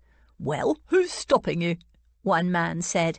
He'd clearly been drinking. "That fat woman is loud enough to wake the dead. Can't hear myself think." "You and your friends are ruining our evening with your inane conversation," she hissed, "so be quiet or leave." "Inane? Well, I like that. I'll have you know that—" "Leave? This box belongs to my mother." "Georgiana," Aunt Agatha said in a quelling tone. George didn't bother to answer. It would only be some kind of reprimand, something like, "Young ladies don't talk to gentlemen in the next box," or "Young ladies don't tell gentlemen to be quiet." She snorted. Gentlemen, indeed. Young ladies should only insult gentlemen to whom they have been introduced. Besides, she never answered to Georgiana. She turned back to the stage. The aria began, and, oh, it was glorious. For about half a minute. "Oh, I say, it's Lady George." It was one of the men in the next box, a different one. "Evening, Lady George." She refused to look. The aria had started. "Lady George," the voice continued, louder. Another one who'd drunk too much. "Don't you remember me?" "Shush!" she hissed. "But we danced together last week at the dash it all. Forgotten which ball it was." George clenched her fist around her fan, wishing it were a pistol or a club. "Sink, do you recall whose ball we went to last week? It was the one where— Ouch!" He blinked at George in shock and rubbed his shoulder. "You hit me with your fan." He glanced down where the fan had fallen onto the floor in his box. "Broke it, too. Pity. Looks like a pretty thing." "I'll break something else if you and your friends don't shut your mouths." "Georgiana!" Aunt Agatha snapped. George sat down again, but Aunt Agatha persisted. "Georgiana, I'm speaking to you." George gritted her teeth, waited pointedly until the soprano had finished, and then turned to her great-aunt. "Yes, great-aunt Agatha." Aunt Agatha hated being called Great-Aunt Agatha, especially in public. Great-aunt was the correct form of address for George to use, but it was oh so aging. Aunt Agatha glared through her lorgnette. Her lips thinned almost to invisibility, then jerked her head in a subtle sideways direction. George frowned, unsure of what she was signalling. Aunt Agatha rolled her eyes. Then, with a palpable effort, she forced them into a smile, turned and bowed graciously in the direction of the next box. "Good evening, Your Grace." George followed her gaze. A dark shadow leaned forward, picked up her fan from the floor, and stepped forward into the light. She stiffened and swore under her breath. The Duke of Blasted Everingham. She hadn't noticed him lurking there in the background. He was dressed as usual in severe black evening clothes, the only gleam of colour about him an emerald tie-pin. The candlelight threw half his face into shadow and gilded the rest, the proud nose, the chiselled lips, the stubborn jaw. He stood there all born to command and superior, looking down his nose at her. His eyes glinted dark and unreadable tonight, but she'd noticed them before when he was betrothed to Rose, and she thought them the coldest eyes she'd ever seen. "Georgiana!" Aunt Agatha prompted. George knew she wouldn't stop, so she gave the Duke a reluctant nod. He inclined his head at her. His lips twitched slightly as if he found something amusing, found her amusing. No doubt he was amused by the little provincial's insistence on an audience actually listening. Not to mention her inappropriate behaviour in addressing people in the next box, gentlemen in the next box. Or perhaps the amusement came from Aunt Agatha's offer of George as a potential bride, and his rejection of her, an ill-trained, boyish, impertinent hoyden. She put up her chin. She didn't care what he thought. Well, actually, she did. She wanted him to know she wasn't the slightest bit interested in him, never had been, and that the idea of offering her to him as a potential bride was nothing to do with her, and wholly Aunt Agatha's preposterous and insane idea, made entirely without George's knowledge or permission. But she couldn't exactly explain that, not here, not now, especially in this company.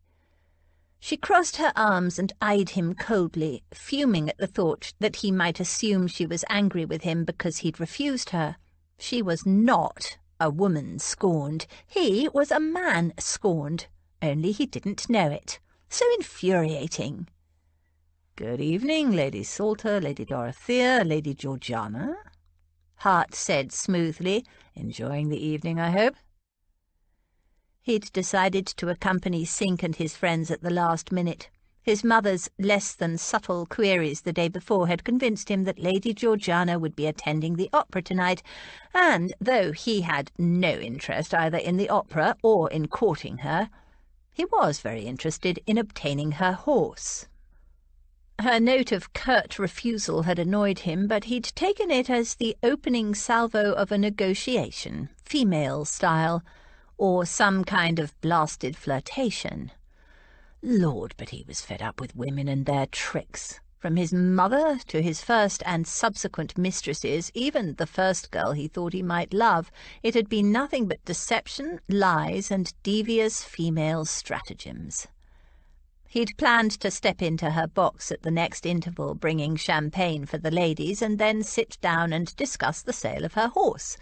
Monty and his friends had probably spoiled any chance of a civilized conversation tonight, at least, but Hart might be able to salvage something from the evening.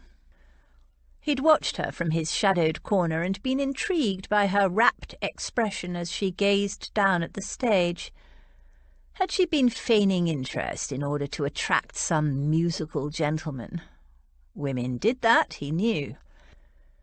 He'd lost track of the various interests females he'd known had claimed, only to learn that they were almost invariably false.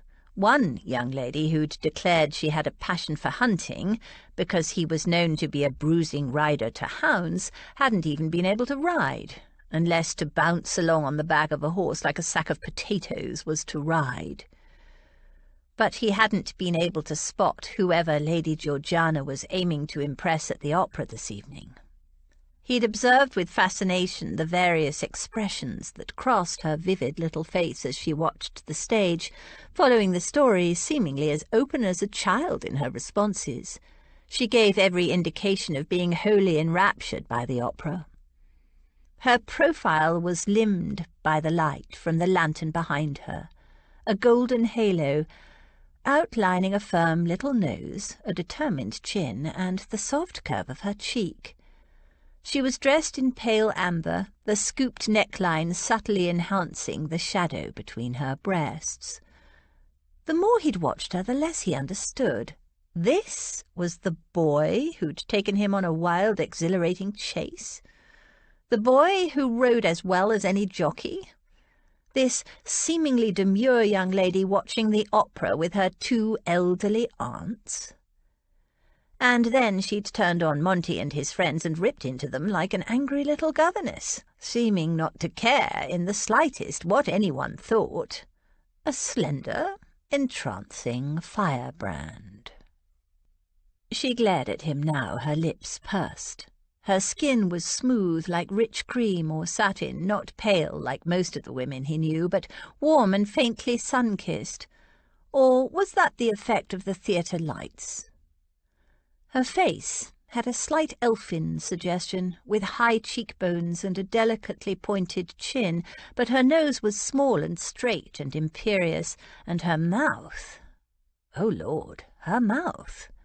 Plump and lush and altogether enticing. Hart stared at her mouth and swallowed. Soft, plump, satiny-looking lips, dark against the purity of her skin. They didn't seem to go with the rest of her, all lissom and leggy, and, well, he wasn't able to think of her as boyish, not dressed like this in an amber gown that clung to her slender curves and subtly enhanced them.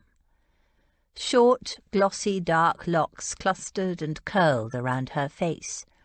In this light he couldn't quite make out the colour of her eyes, something light, possibly blue or grey. He would have to see her in daylight to be sure.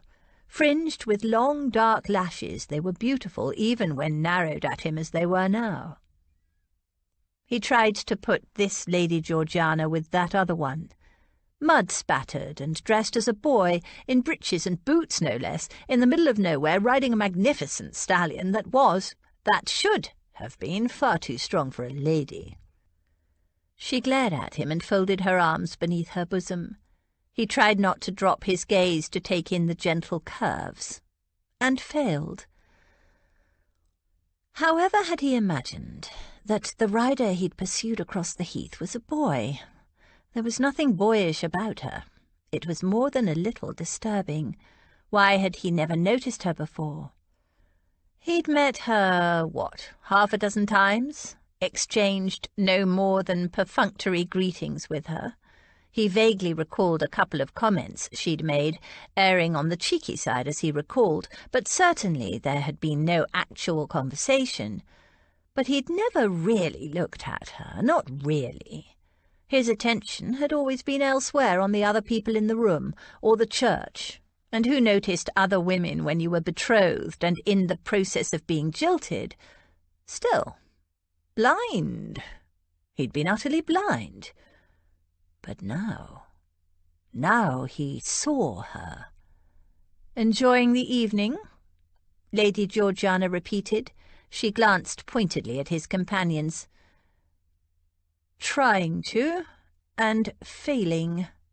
"Ah," Hart said, adding with deliberate provocation, "So you have no interest in fat men and women caterwauling in public?" She gasped, and her slight bosom swelled with indignation. "How dare you?" He ostentatiously fingered her broken fan. 2 of the ivory ribs had snapped. It was no mere flirtatious tap she'd given to Monty's friend. And raised a brow. "How dare I?" Her eyes sparked. She flushed, but held out her hand in an imperious gesture. Keeping his gaze locked with hers, he slipped the fan into his pocket. She lifted her chin. "Thieving now?" "I say, miss," one of Monty's friends interjected, "don't you know who this is?" "Of course she does, lackwit," Sink said in a low voice. "Lady George was one of the bridesmaids at his the unfortunate event." His words carried across to the other box. His friend sniffed. "Gell lacks respect." Her eyes flashed. "Respect?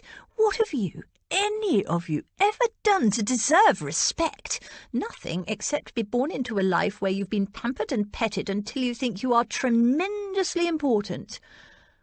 Hart had no illusions about who her little speech was addressed to. She might have waved a scornful hand at all of them, but she hadn't taken her eyes off him. Sink, Monty and friends were shocked to silence. "Georgiana!" Lady Salter hissed something else Hart couldn't catch. "And am I not?" Hart said, all ice and silk. Women rarely challenged him, not like this, head on. He wasn't sure whether he was aroused or annoyed, perhaps a little of both. No, like your friends, you're an arrogant, ignorant bore. Ignoring the gasps all around her, she gestured angrily toward the stage.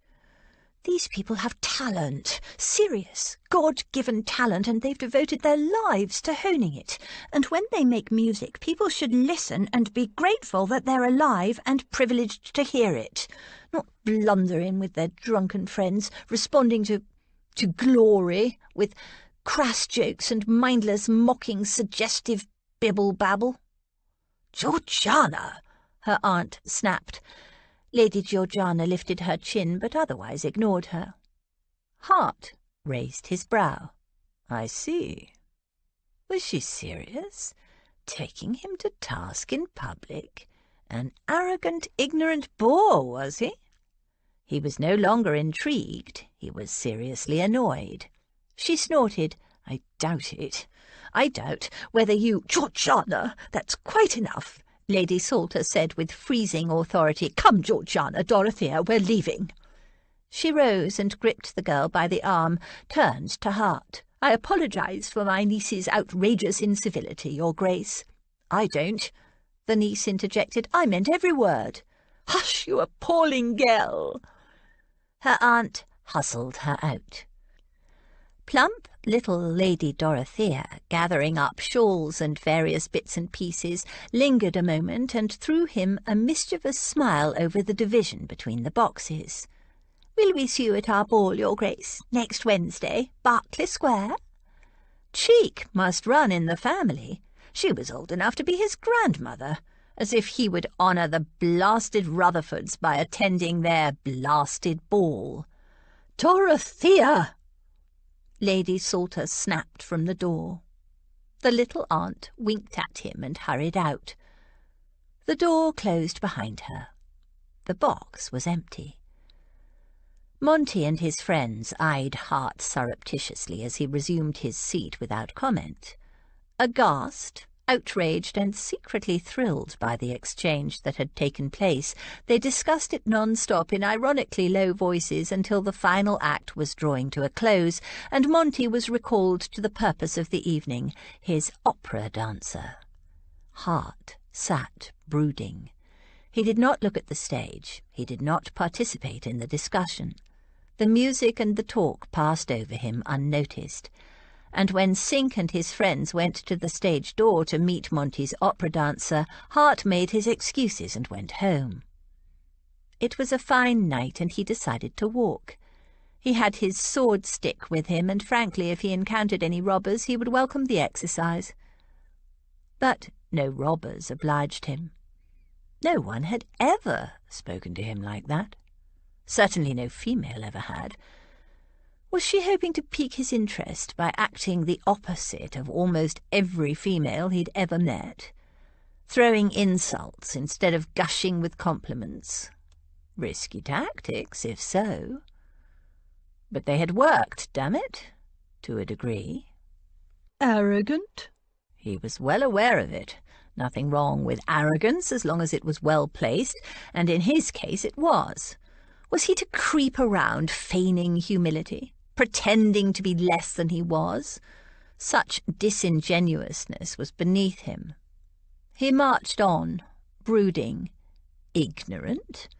Of opera, perhaps. He'd never cared much for music. As a boy, he'd been dragged to the opera by his mother, supposedly for his education, but it hadn't taken him long to realise her true purpose was otherwise. The presence of her young son was intended to keep the behaviour of her various escorts in check. Mamma craved masculine admiration, but didn't care to follow through on the expectations she aroused in the breasts of her ardent admirers. Mamma liked to keep men dangling, just as she did her son. The maternal tenderness she lavished on him in public was never in evidence at home or in private, unless she was play-acting for the sake of one of her schemes.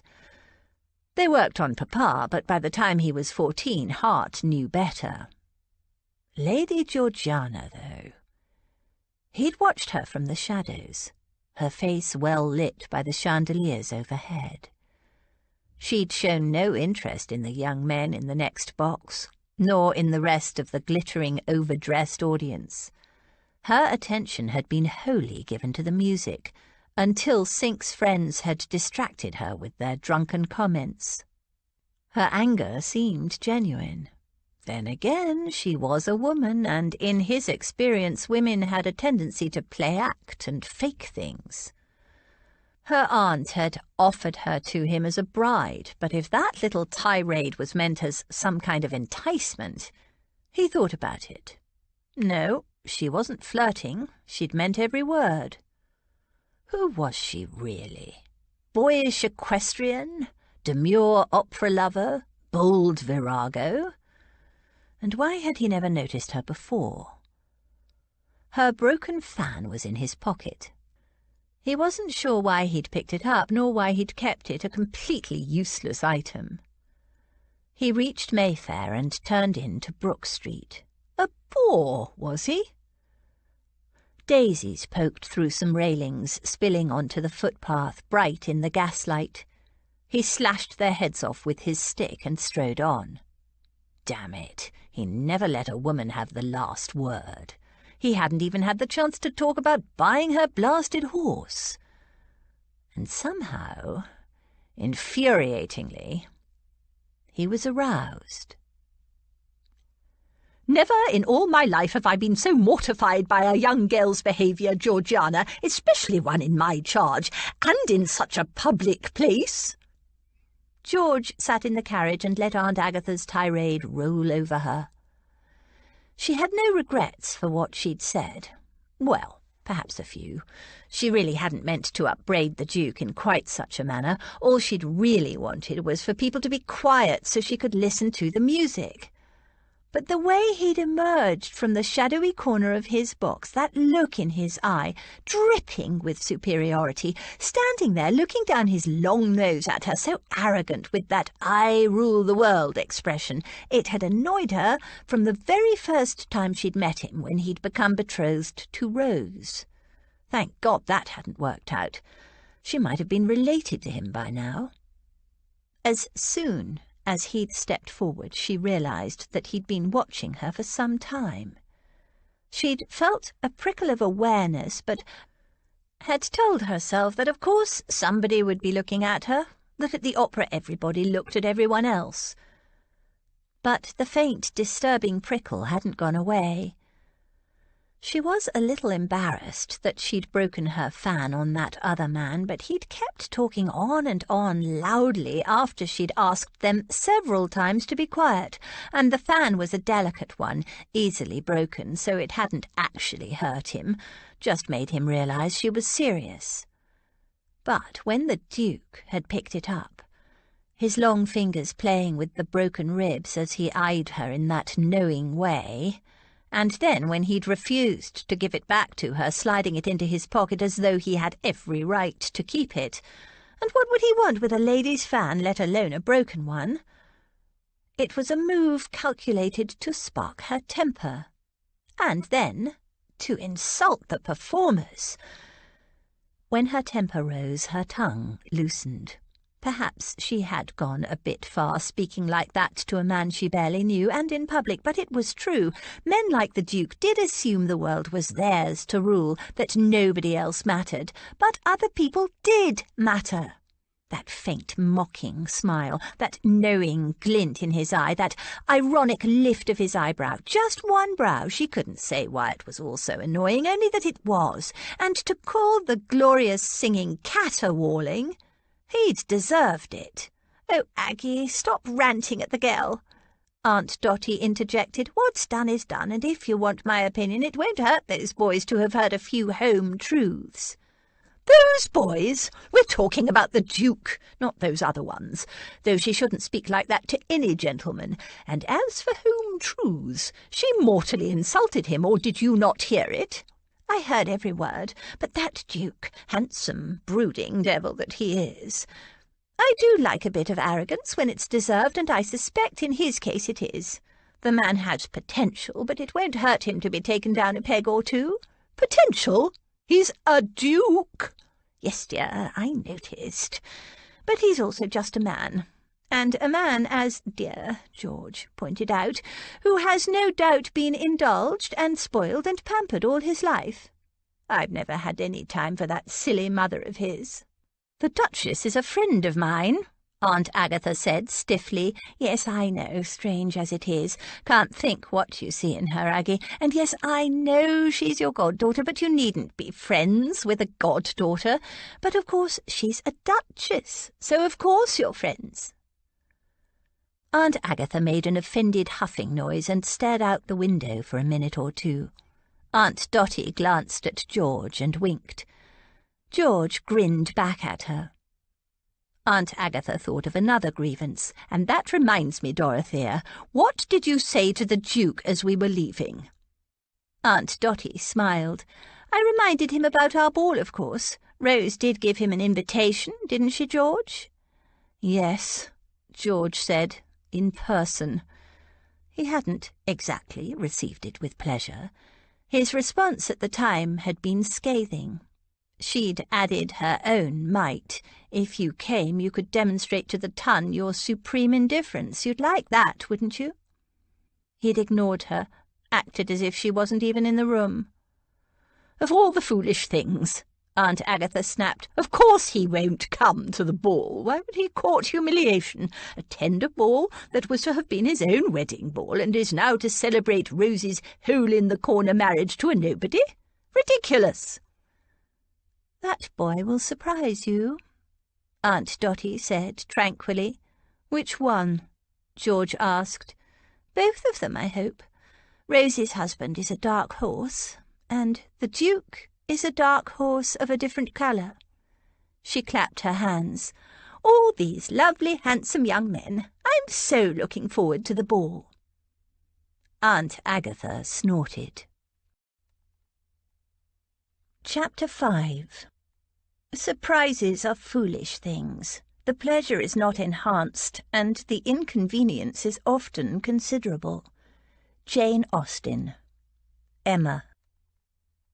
Several evenings later, Sink called in at Everingham House to collect Hart for a card night out with friends. "Won't be a minute," Hart told him, shuffling through a pile of invitation cards. "Just need to get this off. Help yourself to a drink if you want one." Sink sauntered over to the bottles and decanters set out on a side table, and with comfortable familiarity helped himself. "What is it?" "Just need to respond to an invitation." Sink's jaw dropped. "Respond? But you never respond to invitations. Famous for it." "Nonsense. You are, you know.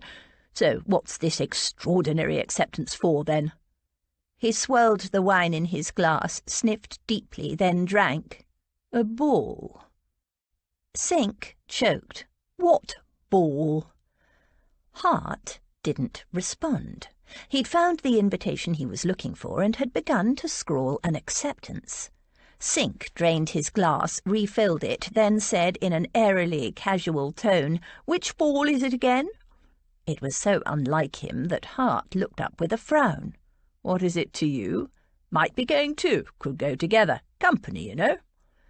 Sink made an expansive gesture. "Depends on the ball, of course. It wouldn't be the Rutherford ball, I suppose." Hart snorted. "The Peploe ball, though why it matters to you I can't fathom. Doesn't matter a bit, old fellow. Not a bit, not a jot. Just being friendly, making conversation, don't you know?" Hart eyed him thoughtfully. "You're babbling, Sink. Now, why would that be?" "Babbling? Me? Not a bit of it. What's the world coming to when a chap can't inquire about the plans of another chap without being accused of babbling?" Avoiding Hart's eye, he turned to refill his glass. "You've bet on me, haven't you?" "Me? Bet?" Sink said with a feeble attempt at indignation. "On whether or not I'll attend the Rutherford ball." "Pfft! Bet on you? My oldest friend? As if I would. Good heavens, what an impertinence that would be."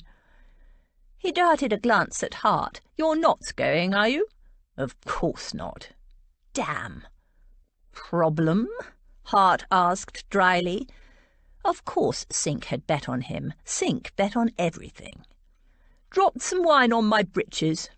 Sync scrubbed energetically at an invisible stain. Hart returned to his note. "So, the Peploe ball tomorrow night," Sync said. "What brought that on? I thought you hated balls." Hart gave a lazy shrug. "But you never attend balls. Only for that short time when you were engaged to Rose Rutherford, and you can't be pining after Lady Rose, because that was the most cold-blooded arrangement I've ever—" Sync's eyes brightened. "Oh ho, so that's it. What's it?" Hart signed the note with a flourish. "Everyone knows the Rutherfords and the Peploes are practically joined at the hip. You're hoping to meet up with Lady George, aren't you? I told you she was a charming gal." "Oh." His eyes narrowed. "You're not planning to punish her for that little contretemps at the opera the other night, are you, Hart? Because if you were, well, it wouldn't be gentlemanly." Hart raised a brow. "Contretemps? I have no idea what you're talking about. I merely wish to purchase her horse." "Her horse?" Sync gave a crack of laughter. "Naturally, you're going to a ball for a horse. I think you've had quite enough wine. Not nearly enough if you're going to a ball to see a girl about a horse. A horse!" He chortled. "Of course you are. Nothing to do with the bright-eyed girl who just happened to set you on your ear the other night." "She did not set me on my ear," Hart lied. He hadn't been able to get her out of his mind. "No, I could feel the undercurrent between you. Positively crackling it was." "You are imagining things," Hart said coldly. "There was no undercurrent. I am only interested in her horse." He folded the note, addressed, and sealed it. "Yes, yes," Sync said in a soothing tone. "Of course, her horse is the attraction." He paused a moment, then added, "So why not simply make her an offer? To buy the horse, I mean, not make her any other kind of offer." Sync had definitely drunk too much, Hart decided. "I did make her an offer for the animal. She refused. Told you she would. It was an opening gambit. She'll sell. That stallion is far too strong for a lady." Sync pulled a doubtful face. "You didn't think it too strong for her the other day when you thought she was a youth." Hart stood abruptly. "It's time we left." Sync drained his glass and set it on the side table. "I always knew it took wild horses to drag you to a society ball, but this is a new one on me. Going to a ball to buy a horse, indeed. Most of us just toddle down to Tattersall's and make a bid." George stepped out into the garden for a little fresh air. It was a warm night, and Lady Peploe's ball was a frightful squeeze, which meant it was a tremendous success. Why people didn't just say that was beyond her. It wasn't just fresh air she was seeking, though. She'd spotted Lord Towsett weaving his way toward her with that look on his face again.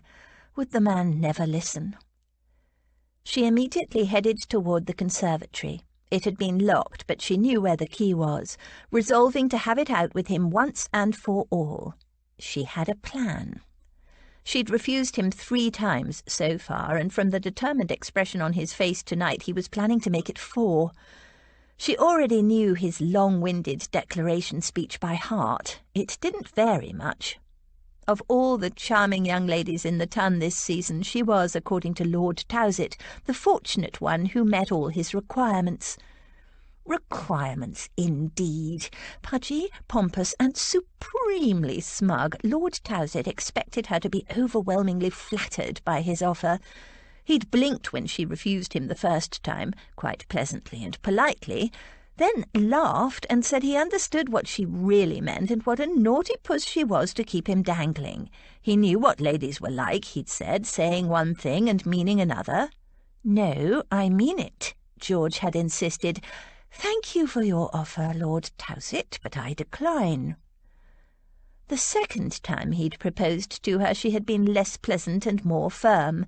"I won't marry you, Lord Towsett, not now, not tomorrow, nor any time in the future. I said no last time, and I meant no." in answer to which he'd chuckled knowingly and called her a naughty puss again. It was infuriating. The third time he'd proposed, she'd been curt. There was no other word for it. "Lord Towsett, stop pestering me. I have no interest in marrying you, and I never will, so just go away and leave me alone." But the man was as stubborn as a pig. Once more he'd shaken his head in an infuriatingly understanding manner and told her he would never give up hope. "Give it up," she'd told him. "There is no hope. I will never change my mind. Find some other girl to annoy." And here he was again. And here she was, slipping into the conservatory to lurk amid the ferns and the palms. It was all M's fault, of course.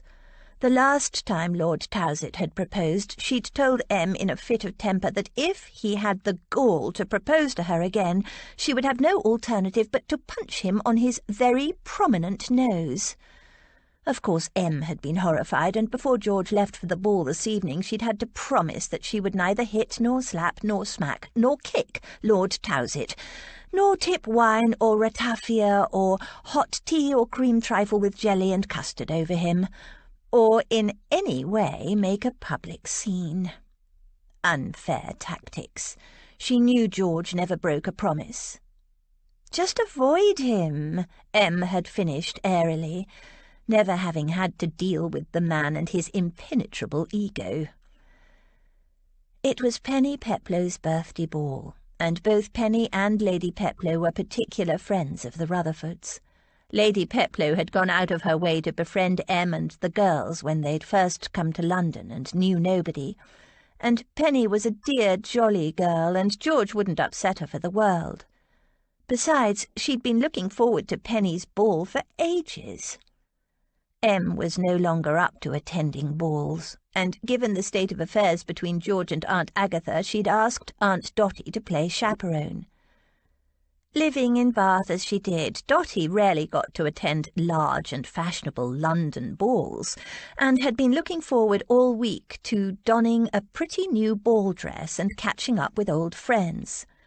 There was also a certain perceptible glee in her demeanour at being asked to play chaperone instead of her older sister.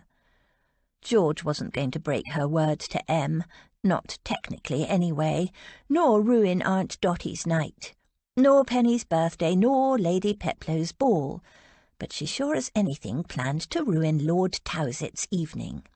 She'd come up with a plan. She would teach him that when she said no, she meant it. She wouldn't hit or kick him, and though there would certainly be a scene inside the dark conservatory, it would be perfectly, beautifully private. She glanced down at the bucket of fishy-smelling sludgy liquid that Lord Peplow kept for fertilizing his beloved plants. Her promise to M had made no mention of accidents with smelly buckets. If Lord Towsett called her a naughty little puss one more time, and he would, oh yes, he would, she grinned to herself. She had a short, scathing speech of her own to deliver, to be punctuated with the contents of the bucket. Afterward she would show him to the back gate where he could make a discreet, reeking, squelching exit. He'd never bother her again. Fanning herself gently with a fern frond, she waited. It was a warm night. The air inside the conservatory was humid, and the smell of the bucket. She wrinkled her nose. Covering the bucket with a large, shallow saucer, she moved it onto a shelf closer to the doorway. It was better there, more conveniently to hand. She moved back to where the smell wasn't so bad, and waited. What was taking him so long? She was sure he'd seen her come in. The conservatory door opened. Aha! George peered through the shadowy tangle of greenery. Was that him? He was just a dark silhouette outlined against the bright globes of lantern light that illuminated the garden outside, where Lady Peplow's servants had hung dozens of pretty Japanese-style lanterns. The silhouette moved, and she cursed under her breath. It wasn't Lord Towsett after all. This man was taller, leaner, broader-shouldered. She edged farther back into the shadows. She didn't want to be caught lurking in here by some stranger. Slow, heavy footsteps came toward her, crunching over the crushed limestone that covered the conservatory floor. George held her breath. She jumped as the door burst open and 3 ladies tumbled in, laughing. One called out, "Such a delightful tease you are, Heart." Heart? George stiffened. She only knew one person called Heart, the Duke of Blasted Everingham. What on earth was he doing here? He never attended society balls, and what was he doing sneaking into the conservatory? She cursed under her breath. She recognised one of the ladies, Mrs. Threadgood, a married lady with something of a reputation. Her long-suffering husband was no doubt inside in the card-room. She was with another lady of about her own age. The third was much younger, the other lady's daughter, perhaps. Mrs. Threadgood laughed coyly. "Naughty boy, you wanted us to follow you, didn't you?" The ferns rustled beside her. George stiffened. The Duke had retreated into her dark corner. Over the rich, fecund scents of the conservatory and the faint reek of the bucket, a crisp, masculine cologne teased her senses. He was close enough to touch. She was trapped. Did he know she was there? She stood frozen, barely breathing. Curse him, curse him, curse him. 2 of the ladies had seized lanterns from the garden and were approaching down separate pathways between the plants, chanting, come out, wherever you are." The lights bobbed and swayed as they came closer. Any minute now she'd be discovered hiding in the dark conservatory alone with the Duke. "Get rid of them," the Duke murmured. George jumped. He did know she was here. "They're your ladies. You get rid of them," she whispered. She didn't want to be found here at all. "You want them to find us both here alone, together in the dark?" He sounded amused. Of course no one would blame him.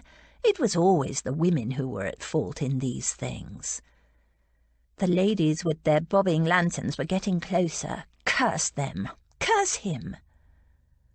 George took a breath, then stepped out into the lamplight, saying coolly, "Were you looking for me, Mrs. Threadgood?"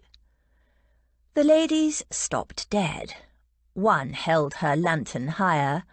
"Good heavens, Lady George, is that you?" George inclined her head. "Yes, I'm having a little rest. It was so hot inside. I felt a headache coming on, but didn't want to spoil the evening for my aunt. It's so cool and refreshing in here." She paused, then added, "Were you looking for someone?" "Oh, no, just a little game we ladies were playing," Mrs. Threadgood said hastily, "and getting some fresh air, just like you. You didn't see a gentleman come in here, did you?" "Yes, though I didn't catch his face. He was tall, but was only here for a moment. He went out that door." Peering intently at the floor around their feet, she gestured vaguely toward a side entrance. One of the ladies tried the side door. "It's locked," she said, with a suspicious glance at George. George shrugged indifferently. Is it? Must have latched it behind him." She continued scrutinizing the floor around their skirts. The ladies followed her gaze. "What are you looking at?" "Oh, nothing. I just thought... Oh, yes, there it is. Don't move, you'll frighten it." "Frighten what?" Mrs. Threadgood glanced nervously around. "The rat. I'm trying to catch it." Whatever else she meant to say was drowned by shrieks and squeals of horror as the ladies shoved each other through the door in their panic to escape. "It's for my dog," she called after them. "He loves rats." The door slammed behind them. "Such a peculiar girl," one of the ladies exclaimed, "chasing rats at a ball." George couldn't help it. She gurgled with laughter. It was joined by a deep chuckle from the Duke. "You realise it will be all over the ton by morning that you hunt rats in your ball gown, the lady rat-catcher." She shrugged.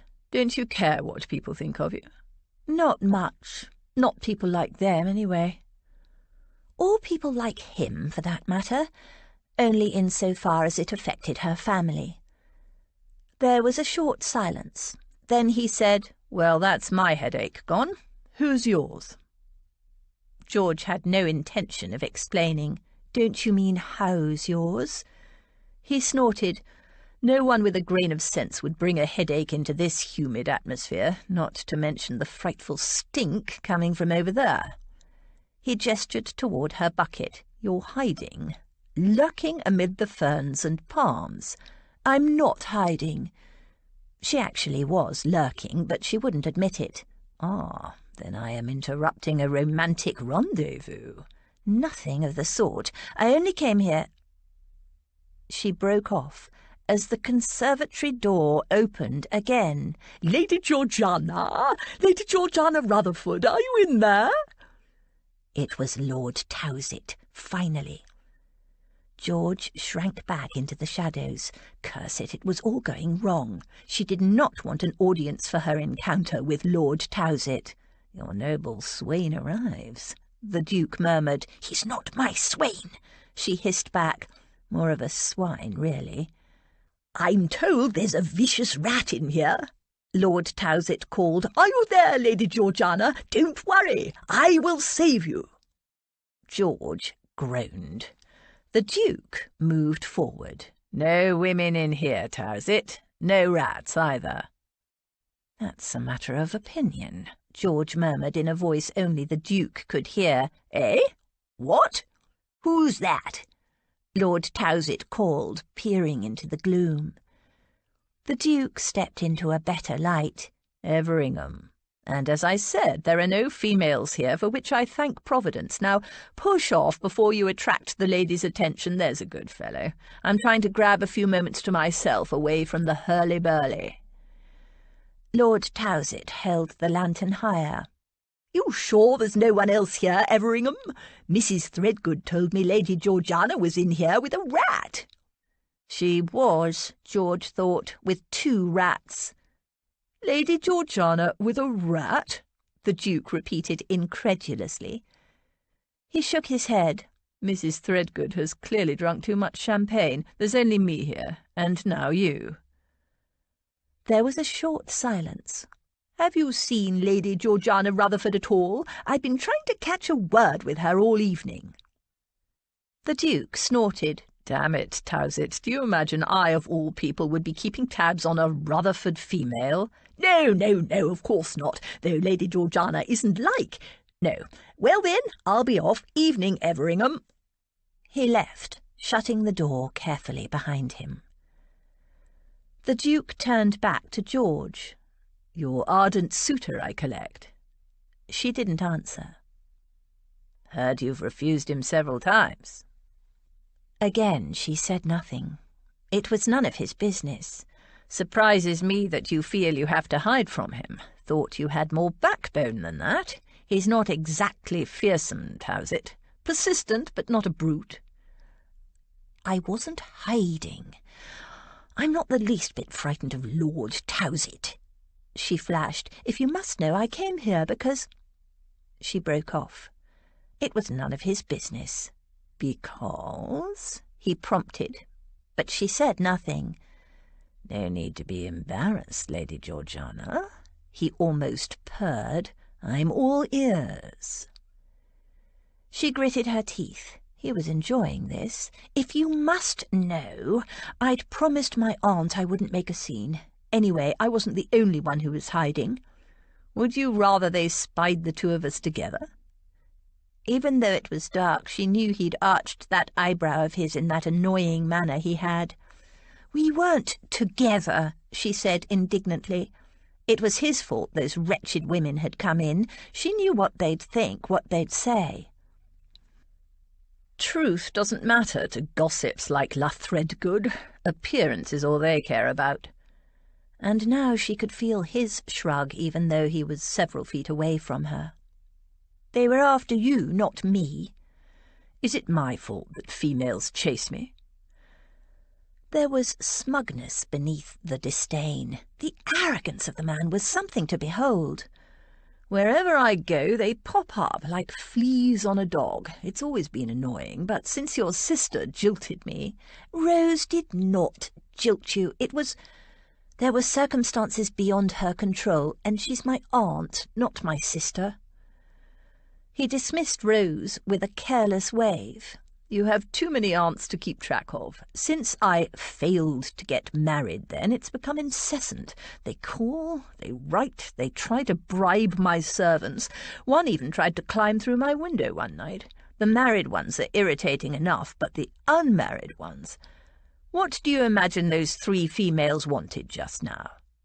She shrugged, then realized it was pointless in the dark. "No idea." "To be compromised. 1 virgin angling for the appearance of seduction, or at least to be compromised, and 2 married witnesses." He added thoughtfully, "It might be different if they were all married." George was disgusted. "Well, I don't want to be compromised, and I have no interest in marrying you, so I'll thank you to take yourself off discreetly before anyone else comes in." He didn't move. "I'm not finished with you yet." "What do you mean?" She eyed him suspiciously. "Is this about what I said at the opera the other night?" He snorted. "Hardly, but I did come to this ball specifically to talk to you. So when I saw you enter the conservatory, I followed you." "Why?" She backed away. "I don't want to talk to you." "It's about your horse." "My horse?" It was the last thing she'd imagined. "The black stallion. What's your price?" She stared at him a moment. "He doesn't have a price." "Well, think of one," he said impatiently. "I wish to buy him." "Well, you can't. Didn't you get my note? He's not for sale." "Nonsense." He named a price that made her blink. The very assurance of him, the arrogant way he just assumed that her horse was his for the taking, that all he had to do was name a price, infuriated her. "You're as bad as Lord Towsett." "I am nothing like Lord Towsett." His indignation was balm to her ears. "Yes, you are. You're exactly the same. Each of you is so puffed up in your own consequence that you can't possibly conceive of anyone refusing you anything. I'm fed up with men who can't take no for an answer. So listen here, Duke. I don't care if you offer me £1,000,000 trillion. Sultan is not for sale. He's mine, and he's staying mine. Now go away." There was a short silence. "I said go away." "I'll leave," he said eventually, "but this conversation is not over." "Oh, yes, it is." George heard the crunch of gravel under his feet as he made his way to the door. He opened it and paused, a stark silhouette against the bright party lights outside. "I always get what I want in the end." "Worse than Lord Towsett," George called after him. But the door had already closed. Chapter 6. She attracted him more than he liked. Jane Austen, Pride and Prejudice. Hart slammed the conservatory door behind him. Worse than Lord Towsett, indeed. The whole point of coming to this ball had been to discuss in a civilized manner the sale of her horse. Instead, he'd had to put up with impertinent queries, blatant invitations, and suggestive remarks, and that was before he'd even spoken to Lady Georgiana. He'd noticed her surreptitious entry of the conservatory and been simultaneously annoyed and intrigued. It was no business of his with whom she chose to have assignations, but it irritated him that she'd turned out to be yet another light skirt. It shouldn't have surprised him, but it did. He'd waited a few moments, and when nobody seemed to have followed her in, he did. If her lover was already there, serve them right for being indiscreet. Instead, he'd found her alone, hiding in a dark corner of the conservatory, and that had surprised him. She hadn't struck him as either shy or timid. And then he'd realised that she was hiding from Lord Towsett, avoiding yet another proposal from the self-important little tick because she'd promised her aunt that she wouldn't make a scene, and that he could believe. Breathing in the fresh, cool air of the night, so welcome after the humid mustiness of the conservatory, he glanced up and saw Towsett leaning on the balustrade of the balcony that led from the ballroom to the garden and the conservatory. He was sipping champagne and glancing back and forth between the ballroom and the garden. Towsett noticed Hart, raised his glass in greeting, then returned to his surveillance. "Each of you is so puffed up in your own consequence that you can't possibly conceive of anyone refusing you anything. I'm fed up with men who can't take no for an answer." The sight of Lord Towsett standing so smug and self-assured, drinking champagne while Lady Georgiana lurked in a fern-filled conservatory instead of dancing with her friends, kicked Hart's mood from irritation into anger. He marched across the garden and mounted the steps to the balcony. Towsett greeted him with a broad smile. "Ah, Everingham, old man, don't suppose you've seen that little filly of mine. She's proving demmed elusive this evening." The cheery man-to-man greeting darkened Hart's mood further. "A word with you, Towsett." Without waiting for a reply, he seized Towsett's elbow in a hard grip and steered him through the ballroom, ignoring the various greetings and salutations as he passed.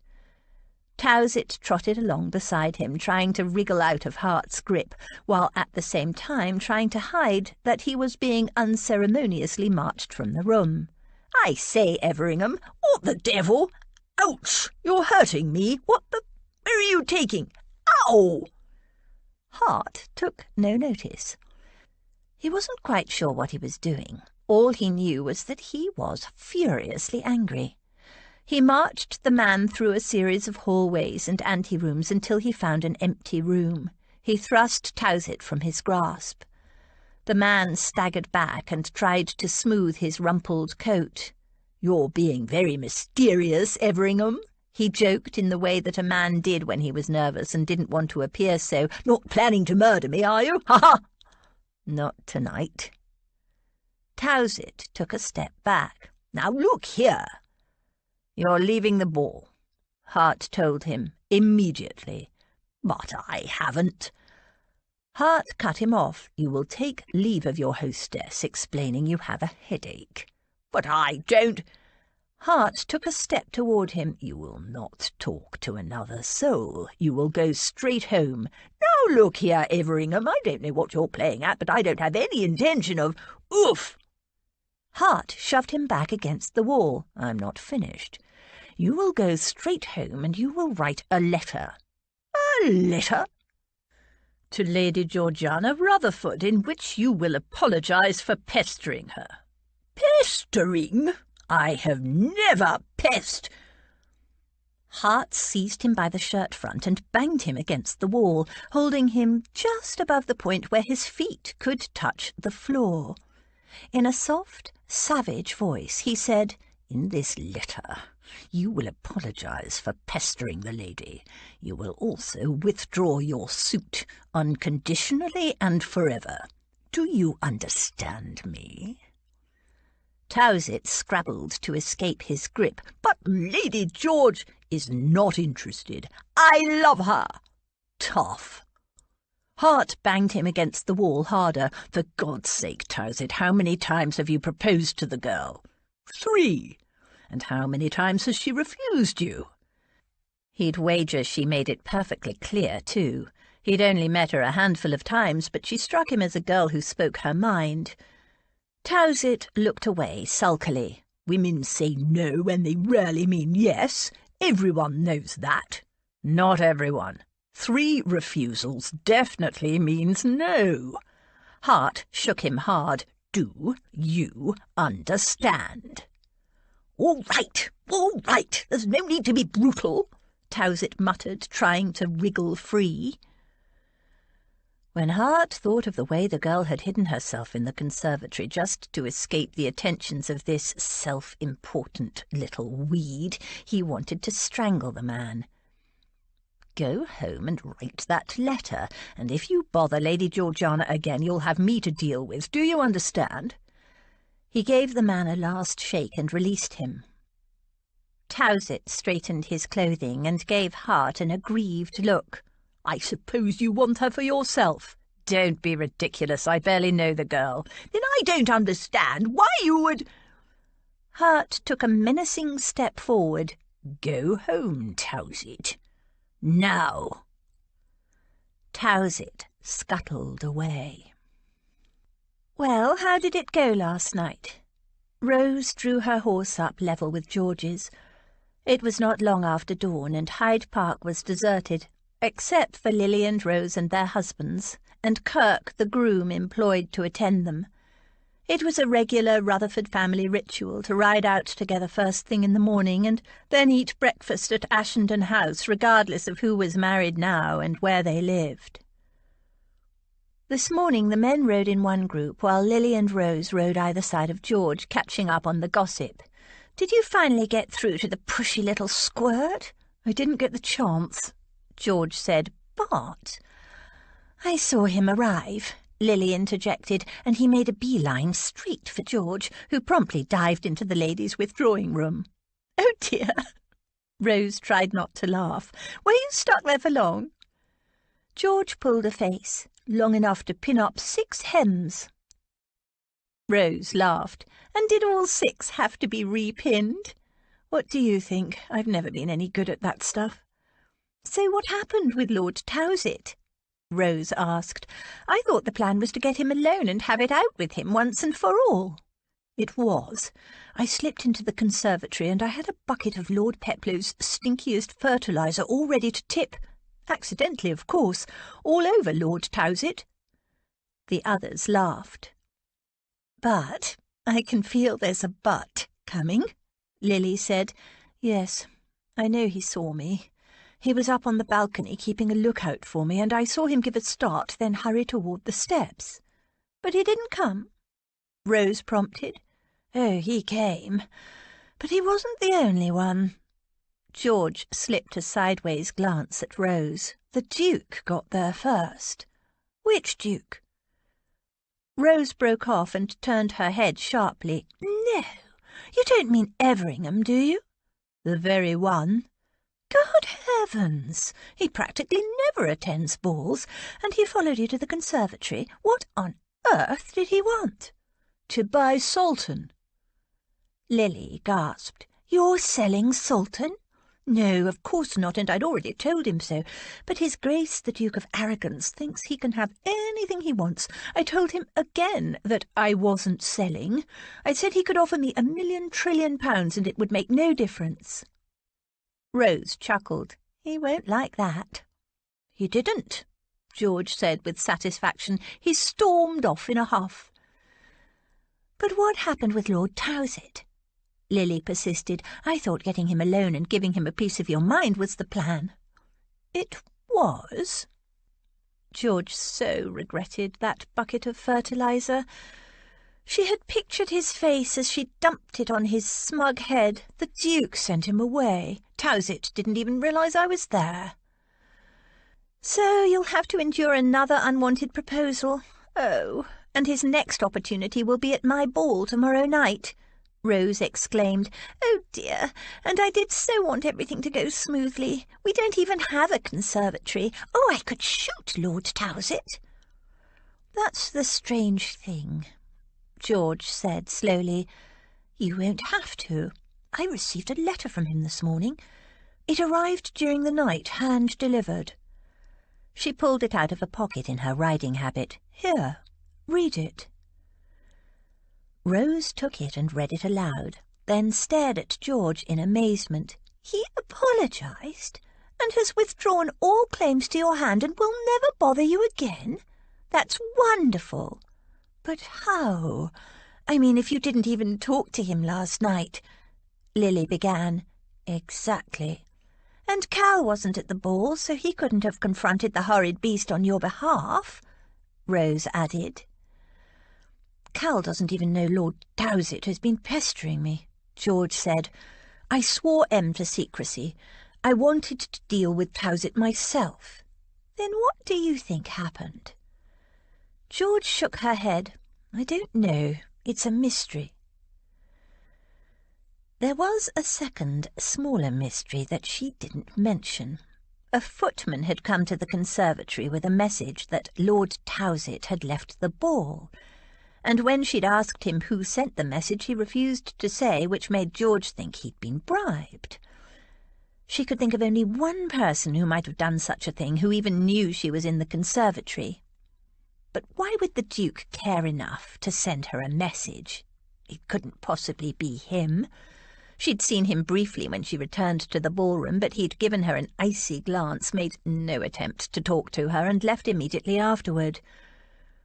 So, no, she wasn't going to mention that little incident.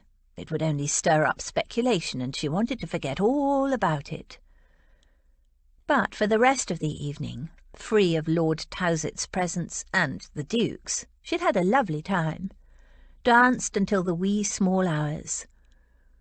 They rode on, and the strangeness of Lord Towsett's unexpected about-face was soon forgotten as talk turned to the ball to be held on the following night, when Rose's husband Thomas would be presented to the Tun for the first time.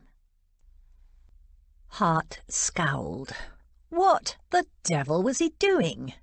He'd had no intention of attending this wretched affair. It would cause the kind of gossip and speculation he loathed. And yet his feet kept on moving. He turned the corner into Berkeley Square, saw the crowd outside Ashenden House and the many carriages lined up, dropping people off. The sight of them alone should have given him pause. He hated crowds, but his feet kept moving. "Hart, dear fellow, don't tell me. You are! Sink almost fell on him, chortling with delight. "You're going to the Rutherford ball after all. Oh, that's splendid." "Whatever makes you think that?" Hart said dryly. They were almost at the steps leading up to Ashenden House. Sink's face fell. "But you're wearing formal duds, enough black for a funeral, except it's night time, so—" "Oh, you're bamming me, you rat." He grinned in relief and slapped Hart on the back. "I'm delighted to see you, old fellow, simply delighted." Hart eyed his friend thoughtfully. "You're showing an unwonted joy at the prospect of my company, Sinclair. Another bet, I suppose." "What? Bet on you, my dear old friend?" Sink tried to look hurt. It failed. Smiles kept popping out. So then he tried for humble sincerity. "I am simply pleased to have your company for the evening, my dear fellow." Hart wasn't fooled for a minute. "You bet on me to attend." They were inside the house now and had joined the crowd of magnificently dressed guests moving slowly up the stairs leading to the ballroom. Sink's smile tried desperately to achieve ruefulness, but glee won. The odds were irresistible. Hart laughed. "You're a disgrace." "I know, but I'm a very much richer disgrace than I was 10 minutes ago, or I will be as soon as you step through that ballroom door." He pushed Hart up several more stairs, then turned to wave to some of his cronies standing below them, staring up at them with jaws agape. "Losers," he explained to Hart. "Bet that you wouldn't come." He rubbed his hands in glee. "But I knew better." Hart frowned. "How? I had no intention of coming." "Until half an hour ago, after several hours spent pacing and fuming and being ridiculously indecisive, which wasn't at all like him. Ah, yes, but I've known you a devilish long time, ever since we were 7-year-olds, trembling with fright outside the headmaster's office, abandoned by our nearest and dearest, and facing the prospect of living with hundreds of young savages dressed in civilized sheep's clothing, and all bigger than us. Ghastly, remember?" "Yes. But what does the first day of school have to do with betting I would attend this wretched ball?" they climbed another few stairs. Sink grinned. "It doesn't, but I know you. The moment that girl refused to sell you— No, before that, the moment she ripped strips off you at the opera, I knew." "Knew what?" Hart said irritably. It was more than he knew. Sink shot him a knowing look. "No one ever refuses you. I knew you couldn't let it rest. And then, when I heard the on dit that Towsett had apologised to Lady George and withdrawn his suit, well, the money was practically in the bag. And now you're here. It is my bag." Hart frowned. How could you possibly connect me with Towsett's withdrawal? Sink chuckled. "So that wasn't you marching him across the floor as if to a court-martial?" Oh. He'd been so angry he hadn't thought about witnesses. "But who cares about Towsett? I collected on that too, and the minute you step into that ballroom I'll be so delightfully plump in the pocket I won't know what to do with myself. The odds against you coming tonight were stupendous." He danced up the last couple of steps and practically shoved Hart through the wide double doors leading into the ballroom. The ball was well underway, and the receiving line had disbanded. A dance was in progress. The Rutherfords' butler announced them in a ringing voice. "The Duke of Everingham, the Honourable John Sinclair." At the announcement there was an audible hush. Heads turned in their direction. Hart ignored them. Then the Countess of Ashendon, lush with child and draped in a green dress that seemed to emphasise rather than disguise the fact, moved serenely across the room to greet them. At the same time, Lady Salter, thin and elegant in shades of smoky grey, cut across toward them from the other side of the ballroom, a thin smile of triumph on her face. The buzz of conversation resumed, louder than before. Lady Georgiana was dancing with an elegant young sprig and laughing as if she hadn't a care in the world. Hart knew she'd heard him announced, for she'd turned her head in surprise. As their eyes met, her smile faded to a scowl. So be it. He bowed over Lady Ashendon's hand. "What's he doing here?" George muttered to Lily, indicating the Duke. He stood looking around the ballroom as if he owned it, darkly elegant in black, those cold eyes of his half closed as if he were bored to death already. "But it's a good thing he came," Lily said. "Isn't that why Rose invited him? To show everyone that there were no hard feelings?" "Yes." But there were hard feelings, George knew. He just hid them under a veneer of boredom and ice and superiority. Curse him. She'd anticipated a night of unalloyed pleasure, enhanced by the last-minute apology sent by Lord Towsett to M, claiming something had come up preventing him from attending, which was an unexpected joy and a relief. But now the Duke was here, and she just knew, that he was going to spoil everything. That look in his eye as he met her gaze. She didn't trust it. He'd come to make trouble. Her partner arrived for the next dance, and George tried to forget the Duke and to enjoy the ball. All her friends were here, and now that nobody was pestering her to marry him, she could relax and simply have fun. Except that she could feel the Duke's gaze, like a cold and sinister weight on the back of her neck following her around the room. He had a score to settle with her. The opera, no matter what he'd claimed before, her words had to have rankled. And as for what she'd said to him in the conservatory, he hadn't liked that at all. Too bad. She'd meant every word. But if he tried to spoil Rose and Thomas's ball, the one that Em and everyone had worked so hard to organise when really all Em should be thinking about was the coming baby, well, George would make the Duke sorry he ever crossed her path. She mightn't have been part of this family for long, but she was devoted to each and every member and would protect them with her life. Oh, stop being melodramatic, she told herself. Yes, he was focused on George for some reason. Every time she looked at him, he was watching her, but he was probably only getting ready to pester her again about selling Sultan. These men who thought they only had to snap their fingers and everyone would rush to please them. The next time she glanced at the Duke, for some reason she felt impelled to keep an eye on him, Em glided across the floor to welcome him, and a moment later Rose joined her. George tensed, bracing herself to hurry across the dance floor and intervene if necessary, though what she would do she wasn't quite sure. She watched anxiously, but the conversation between them seemed a little stiff, but quite civilized. At the end of a short exchange, the Duke bowed, and then he and his friend strolled toward the card room. George breathed again. Perhaps it would be all right after all. Maybe the Duke was not planning to revenge himself on Rose and Thomas. Her own partner arrived, and they joined a set made up of friends, jolly and young and carefree. One of the young men decided to play the fool, pretending to have forgotten the steps, and there was much laughter and silliness as they steered him through the movements of the dance. When George had first come to London, she hadn't expected to enjoy any of the social whirl, tied down as it was by endless rules. Spoken and unspoken, very few do's and hundreds of do-nots. She hated most of the do-nots. As well, she'd never danced in her life and had dreaded having to perform in public, fearing to make a complete fool of herself. Rose and Lily and Em and Cal had taught her, as well as a little Frenchman who made his living teaching the latest dances to all the best people.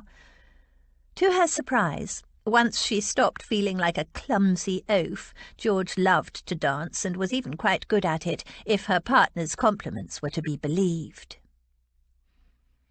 After the dance, still smiling with remembered laughter, George sat sipping a lemonade her partner had fetched for her.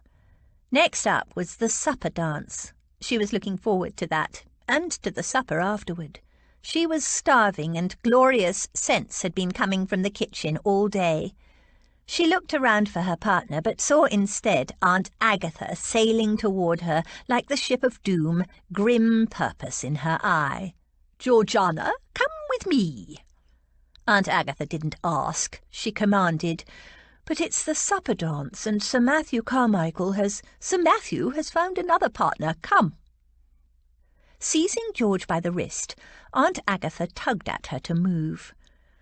On the other side of the ballroom, George could see her erstwhile partner, Sir Matthew, bowing over the hand of another young lady.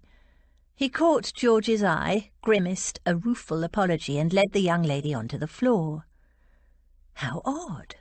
Sir Matthew had been so keen to dance with her that he had reserved this dance several days earlier. What had changed his mind?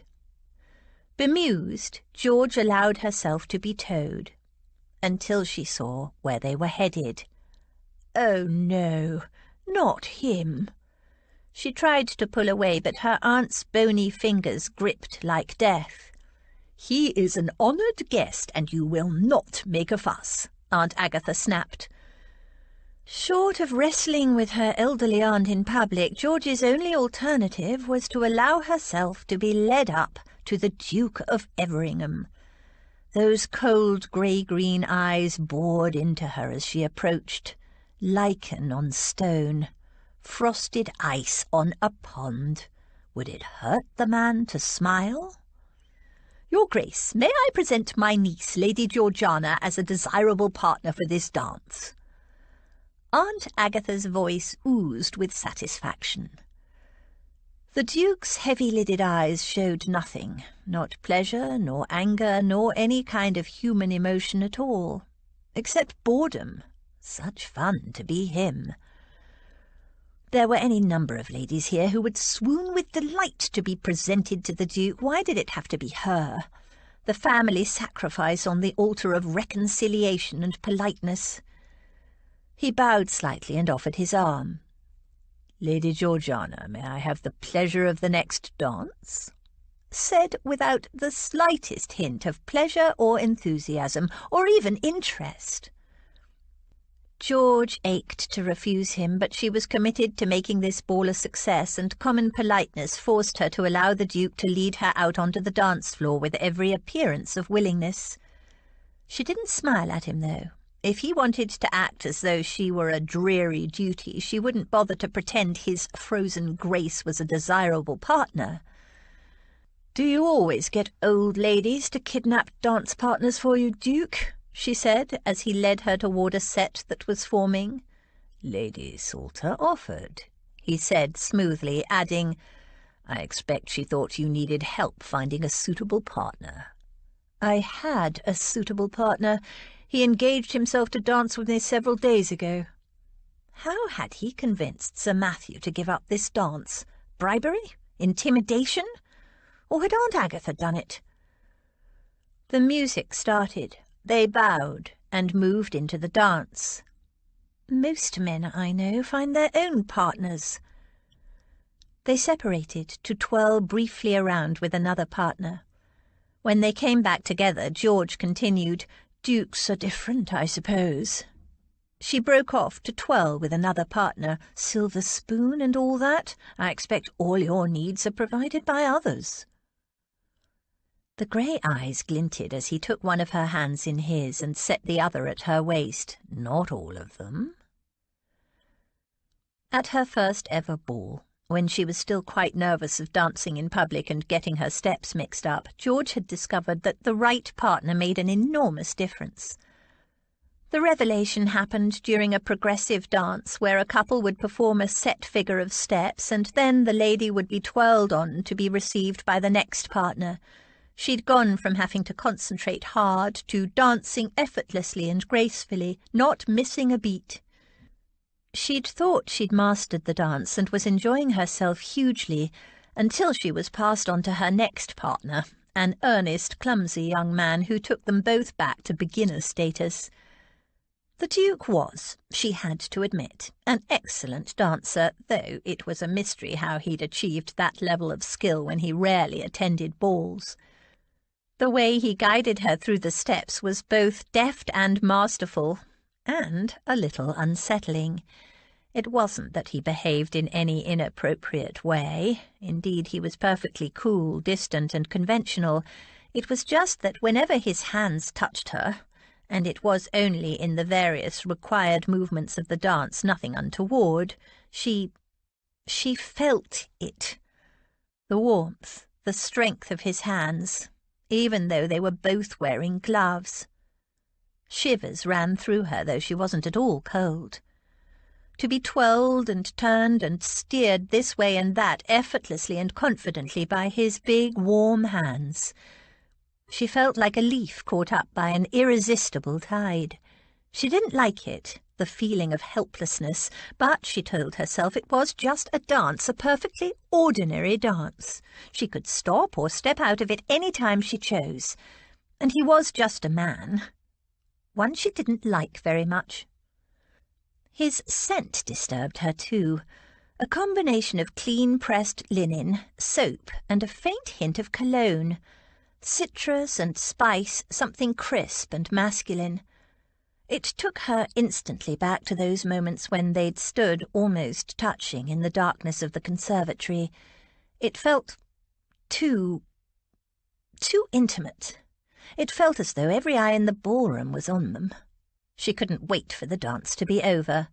"I suppose you're used to it, all this attention," she commented as they came together in a movement. It was polite, after all, to make conversation, not that he was bothering.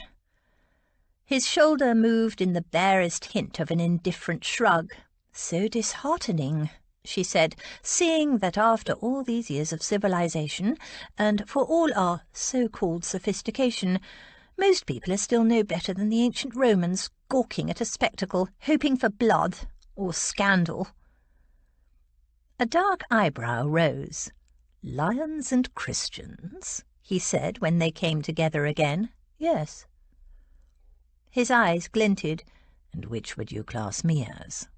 Lion or Christian?" "Oh, neither." The dance separated them then, and when the steps reunited them, his brow rose in a silent prompt. You'd be the emperor above it all, looking down your long nose at the struggles of the mere mortals, untouched, uncaring, indifferent." His eyes narrowed, but he said nothing. They danced on. A dance had never felt so endless. Finally it was supper time, but George found there was no way for her to wriggle out of supper with the Duke.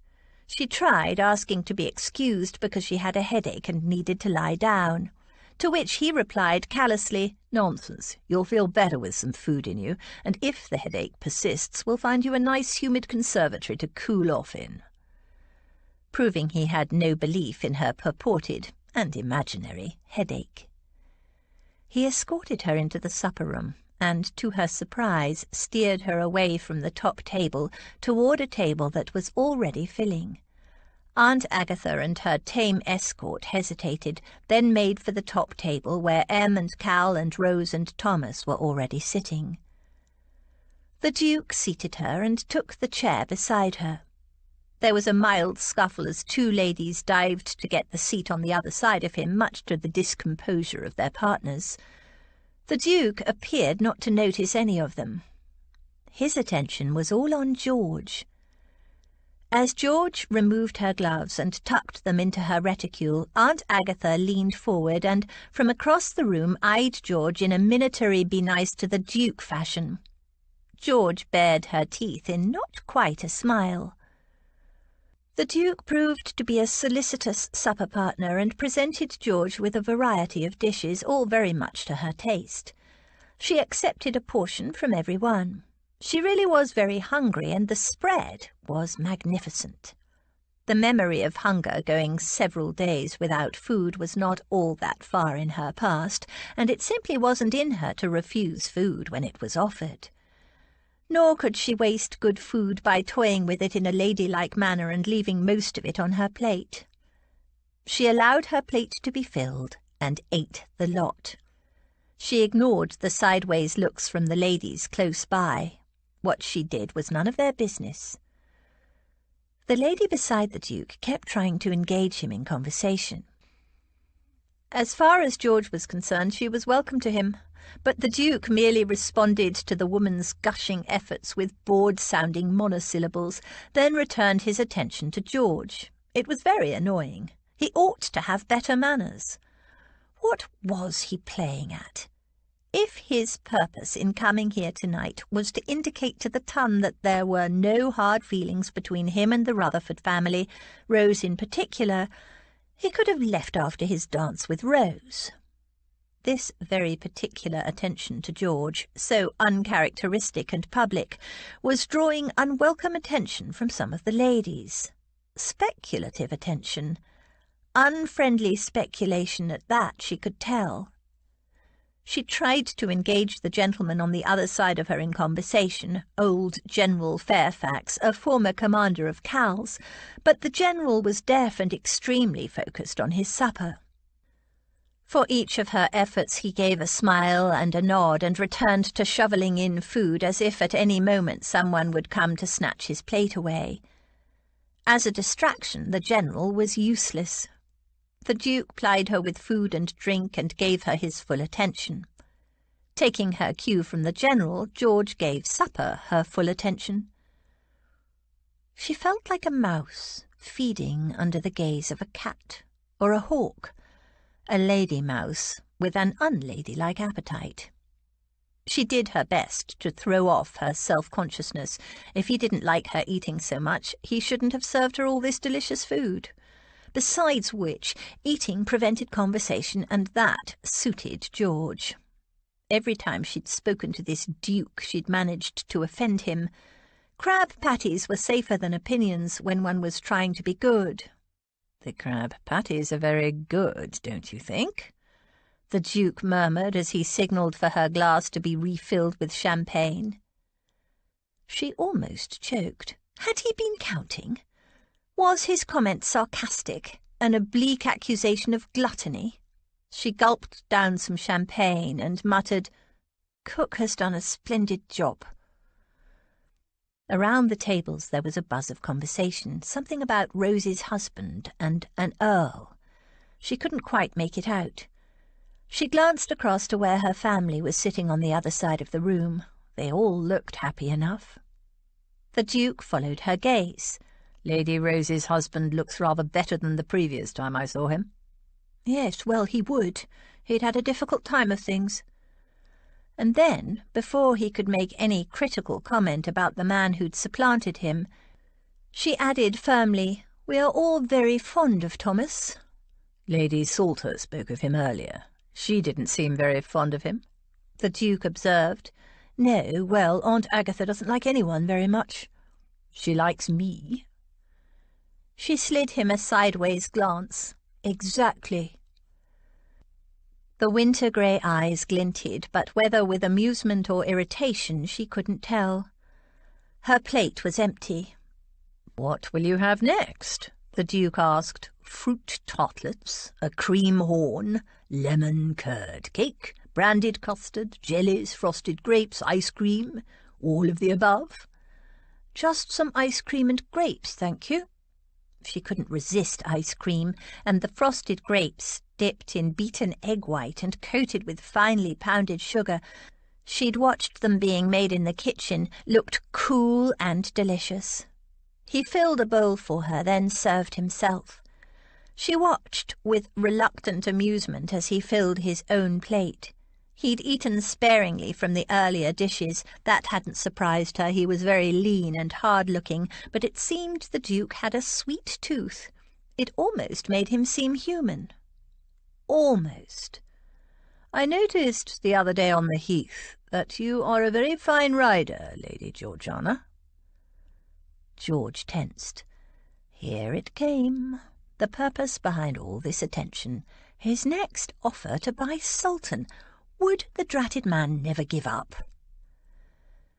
She clenched her jaw and waited, but instead he said, "I presume you enjoy hunting?" "You presume wrong," she said curtly, and turned her attention to the last of her ice cream. He raised a brow. "You don't ride to hounds? Then you're missing—" "Fox hunting is despicable. It's cruel and uncivilized and—" "Nonsense. It's a fine sport." "Sport!" Her temper rose, and she put down her spoon with a clatter. "You think it's sporting? Dozens of men on horseback and a baying pack of hounds all chasing one small fox." Despite her vehemence, she managed somehow to keep her voice low, "and when the poor little thing is finally exhausted and cornered, you watch as the hounds rip it apart. It's utterly barbaric." "Foxes are vermin, and their numbers need to be kept down." His voice was cold. "They are God's creatures and have as much right as any of us to exist. As for controlling their numbers, how does that explain why, when someone attends their first hunt, their first kill, and most of the time it's a child, you cut off the fox's brush and wipe its blood on the child's cheek and call it an honour? Blooding a child! If that's not barbaric, I don't know what is." There was a short silence. She bit off a grape and crunched through the hard, sugary coating, then added in case he didn't get the point, "I despise fox hunting and all who participate in it." His face was carved from granite, his expression unreadable, his eyes cold and flinty. She turned her face away and became aware that people were leaving the supper-room. Thank goodness, this ordeal was over. She set her napkin aside. He immediately rose and politely moved her chair out of her way. "A moment more of your time, if I may, Lady Georgiana." He'd taken up quite enough of her evening. "I'm sorry, I have an engagement for the next dance." "Your partner won't mind. This won't take a moment." "He won't mind? I suppose you've fixed it so that he has relinquished his dance too. How many more of my partners have you suborned?" "Don't be melodramatic. A quiet word in his ear was all that was required. The fellow went quite willingly." He gave an infinitesimal shrug. "To the victor go the spoils." "I am not anyone's spoils." His gaze moved over her in a leisurely sweep. "No, You're not, are you?" What did he mean by that? She didn't know, but she didn't like his tone, or the way he looked at her, like a cat surveying his next dish of cream. "How splendid to be you and have everyone fall in with your wishes," she said sarcastically. "It is rather," he agreed. "Now show me where the library is." What did he want with the library, she wondered. But if that was what it took to get rid of him, it's along there, she pointed. He took her elbow in a light grip. "Show me." She glanced across at her family. Cal was helping Em up from her chair, so tender and solicitous of his wife it caused a lump to rise in her throat. Rose was smiling up at Thomas, who looked stunned and a little preoccupied. Lily was already leaving the room arm in arm with her Edward, oblivious of the fashion that husbands and wives should not live in each other's pockets. Aunt Dotty was still happily eating and talking animatedly to her escort, a handsome elderly gentleman. Aunt Agatha was eyeing George through her lorgnette. She indicated with a jerk of her head that she should go with the Duke, so she was in on this, whatever this was. All for the Duke was Aunt Agatha. For a second, it occurred to her that perhaps Aunt Agatha had lied the other day when she said the Duke had rejected George as a possible bride. However, he wasn't acting the slightest bit suitor-like, and he must know from his friends that she had no interest in marriage. No, he probably only intended to make her another offer for Sultan. "Lady Georgiana," he reminded her. "The library." George gave him a long, cool look. Very well. She would show the Duke to the library, and then, finally, she would escape. Chapter 7. Heaven forbid. That would be the greatest misfortune of all. To find a man agreeable whom one is determined to hate. Do not wish me such an evil. Jane Austen, Pride and Prejudice. Hart opened the door to the library. It was empty, and held the door for her. "Just a quick word," he said. She gave him a narrow, suspicious look, but stepped inside. He followed her in and closed the door. Her smooth complexion was delicately flushed. Temper, he assumed. She hadn't liked being given no choice about going with him, just as she hadn't liked being forced to dance with him and going in to supper with him. He didn't think it was an act, either. At the opera, he'd wondered whether her outrageous comments were designed to attract his attention. He was inured to the things women would do to make him notice them. But she'd made no attempt to follow them up or to engage his interest at any future point. His friends seemed to think that was just how Lady George was, unconventional and outspoken.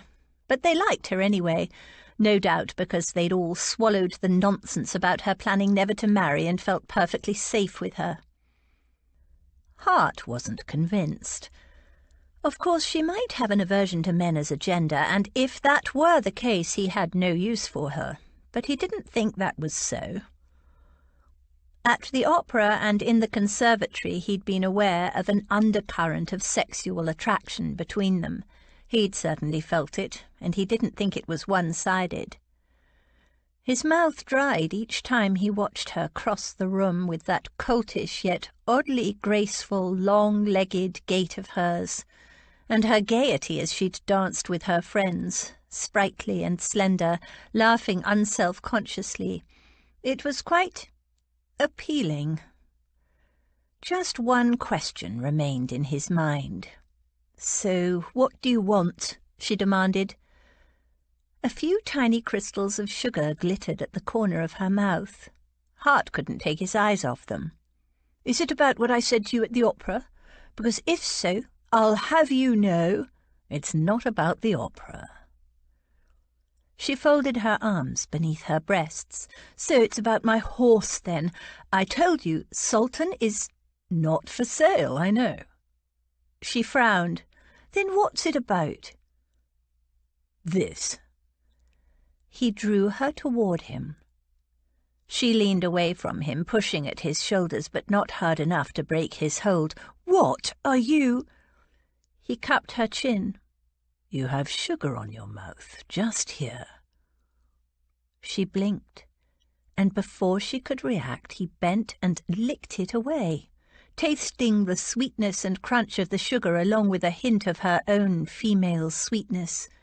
The swift streak of heat startled him. He drew his head back and stared at her.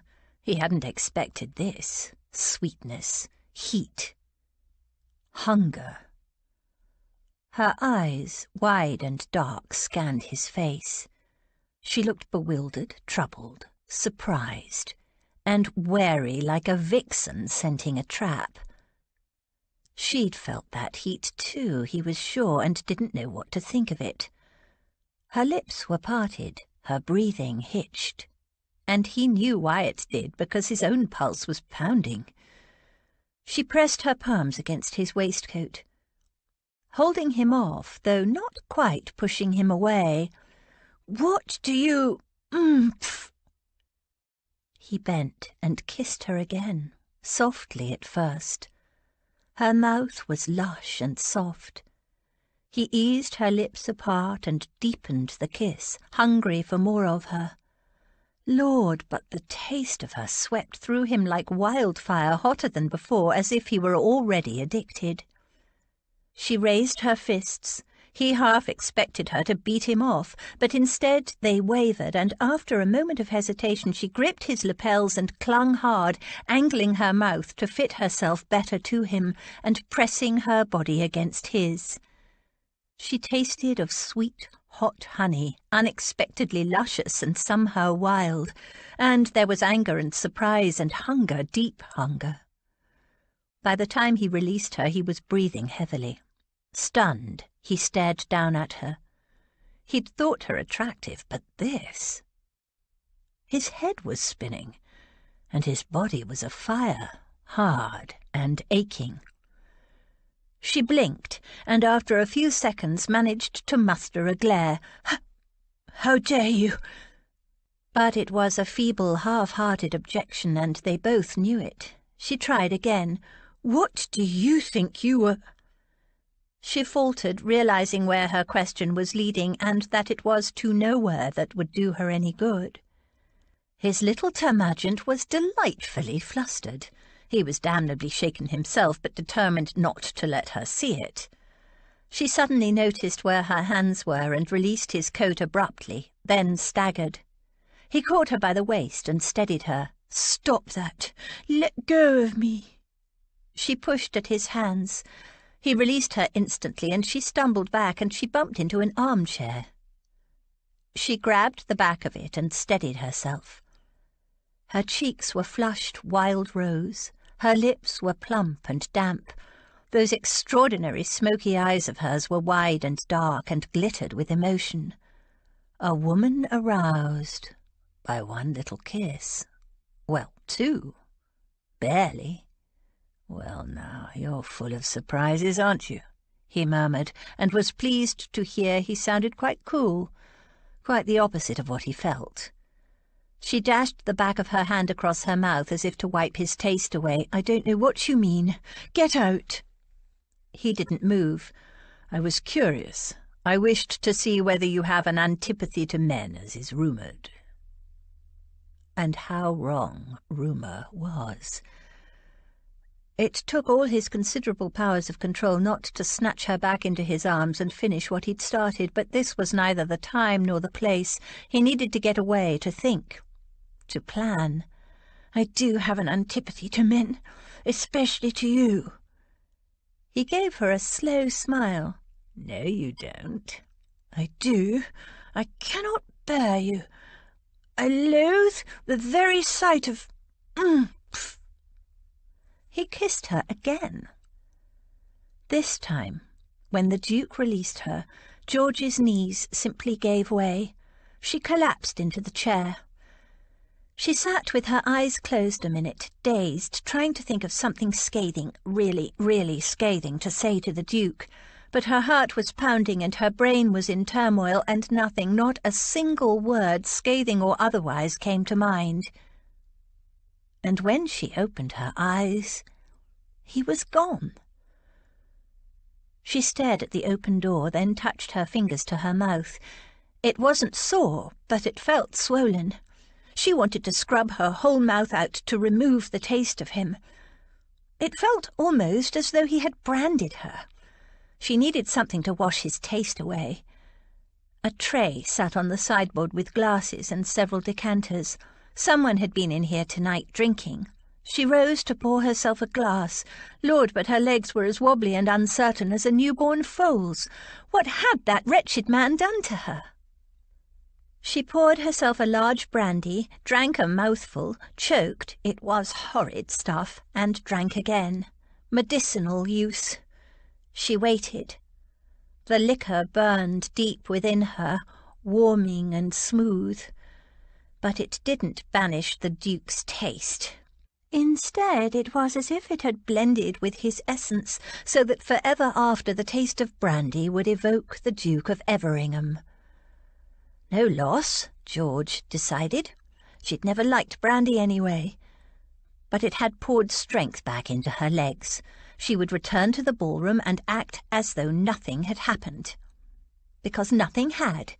She would put it, him, the kiss, entirely from her mind. Hart walked home, turning over the events of the evening in his mind. He hadn't planned to kiss her. Oh, who was he fooling? Of course he had. Just to test his theory. He hadn't planned on that. Fire and innocence and rebellion, and he didn't know what else. Surprise. What a mass of contradictions she was.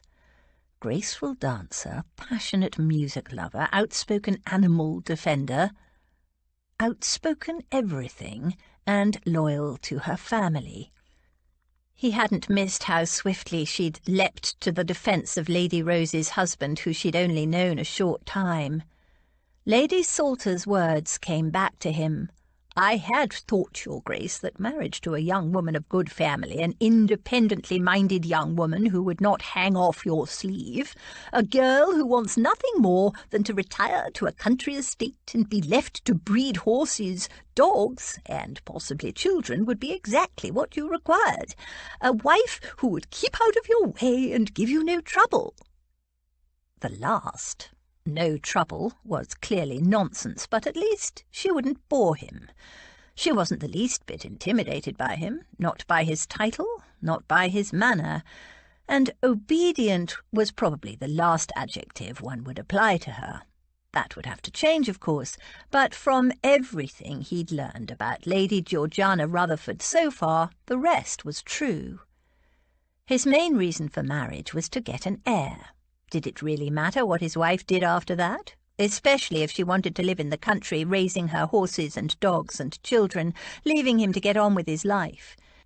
It would be better than having a wife cuckolding him in London, as many married men had. There was about her the air of a free spirit. Could she be tamed? Would he want her tamed, or was that part of what currently appealed to him? He thought of how she appeared on horseback. A magnificent horsewoman, a veritable young Amazon, born for the hunt, of course, though she didn't believe it. And yet what she'd said about hunting, it wasn't the usual sentimental claptrap some ladies bleated on about. There was passion and fury beneath her convictions, mistaken as they were. She didn't know what she was talking about. Get her out on that stallion of hers one crisp winter's morning, with the hounds baying and the excitement of the chase alive in the air. He could just see her. Hart stopped dead in the street, staring blankly into the shadows between two gaslights. He had seen her. Damn it, it was some years ago, but now he'd made the connection. It was all coming back to him. No wonder the sight of her galloping over the heath on that black horse of hers had nudged at the edge of his memory. It had puzzled him, that faint sense of recognition, because he knew very few youths, and the only jockeys he knew were his own. But that horse! Now he remembered. He had seen her, met her, so to speak, one winter morning 3 or 4 years ago. He'd been avoiding Christmas as usual. After his father died, Christmas had become more unbearable than ever, not because his mother was grieving, although of course she put on a fine show of it, but because his own grief was real and deep and private. Then, once he turned 21, she'd started throwing eligible young ladies at him, inviting them to house parties at Everingham Abbey and enacting him tragedies when he showed no interest. It was easier to stay away, so when Stretton, an old schoolfellow, had invited him to visit, promising some good hunting, Hart, of course, had accepted, taking the invitation at face value. More fool he. It turned out that Stretton's 2 unmarried sisters were the quarry he was expected to hunt. Hart had gravely disappointed them. On New Year's Day, an actual fox hunt was arranged, and that was when he'd first come across Lady Georgiana Rutherford. Not that he knew her name, or that she was a lady. He hadn't even realised she was female. The hunt had started well. It was a crisp, icy, glorious morning, and it hadn't taken the hounds long to catch the scent of Reynard. The chase was on. Over hedges, across ditches, mud flying, cold air scouring his lungs, the baying of the hounds, the sound of the horn. This is what he lived for, why he adored hunting. His horse's hooves shattered the thin layer of ice from the previous night's frost, tossing up mud and the scent of the earth, a distant hint of summer hay, long dead but still sweet. Utter exhilaration. Then, without warning, it all fell apart. The hounds stopped, scattered, distracted, the fox seemingly forgotten. The master swore and threw down his whip in disgust. "One of these days I'll murder that hell-born brat." He'd shaken his fist in the direction of a boy sitting bareback on a young black stallion, watching them from the crest of a hill. Relaxed, gleeful, his very pose expressed contempt. Other men joined in. "I'd like to strangle the little wretch. Needs a damn good thrashing." Stretton came puffing up to join Hart. "Oh, I say, not again. Bad show, that." "What's going on?" Hart asked him. The sudden cessation of the hunt had left him feeling hollow, yet keyed up, disappointed and frustrated. "Local pest." Stretton indicated the boy on the hill. "Makes a point of ruining every hunt possible." He indicated the confusion of hounds. "Scatters food around, destroys the scent with smoked herring heads, even been known to blow forth horn calls that confuse the hounds."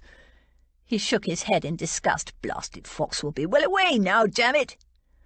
"Why does nobody do anything to stop him?" Hart demanded, gazing at the bold figure on the hill. "Teach him a lesson in interfering with gentlemen's pleasures." Stretton eyed him. "Why don't you?" "Damn it, I will." And Hart urged his horse after a different quarry, an insolent boy riding a black horse bareback. He recalled the fury that drove him that day, his determination to catch the little wretch and give him a good hiding.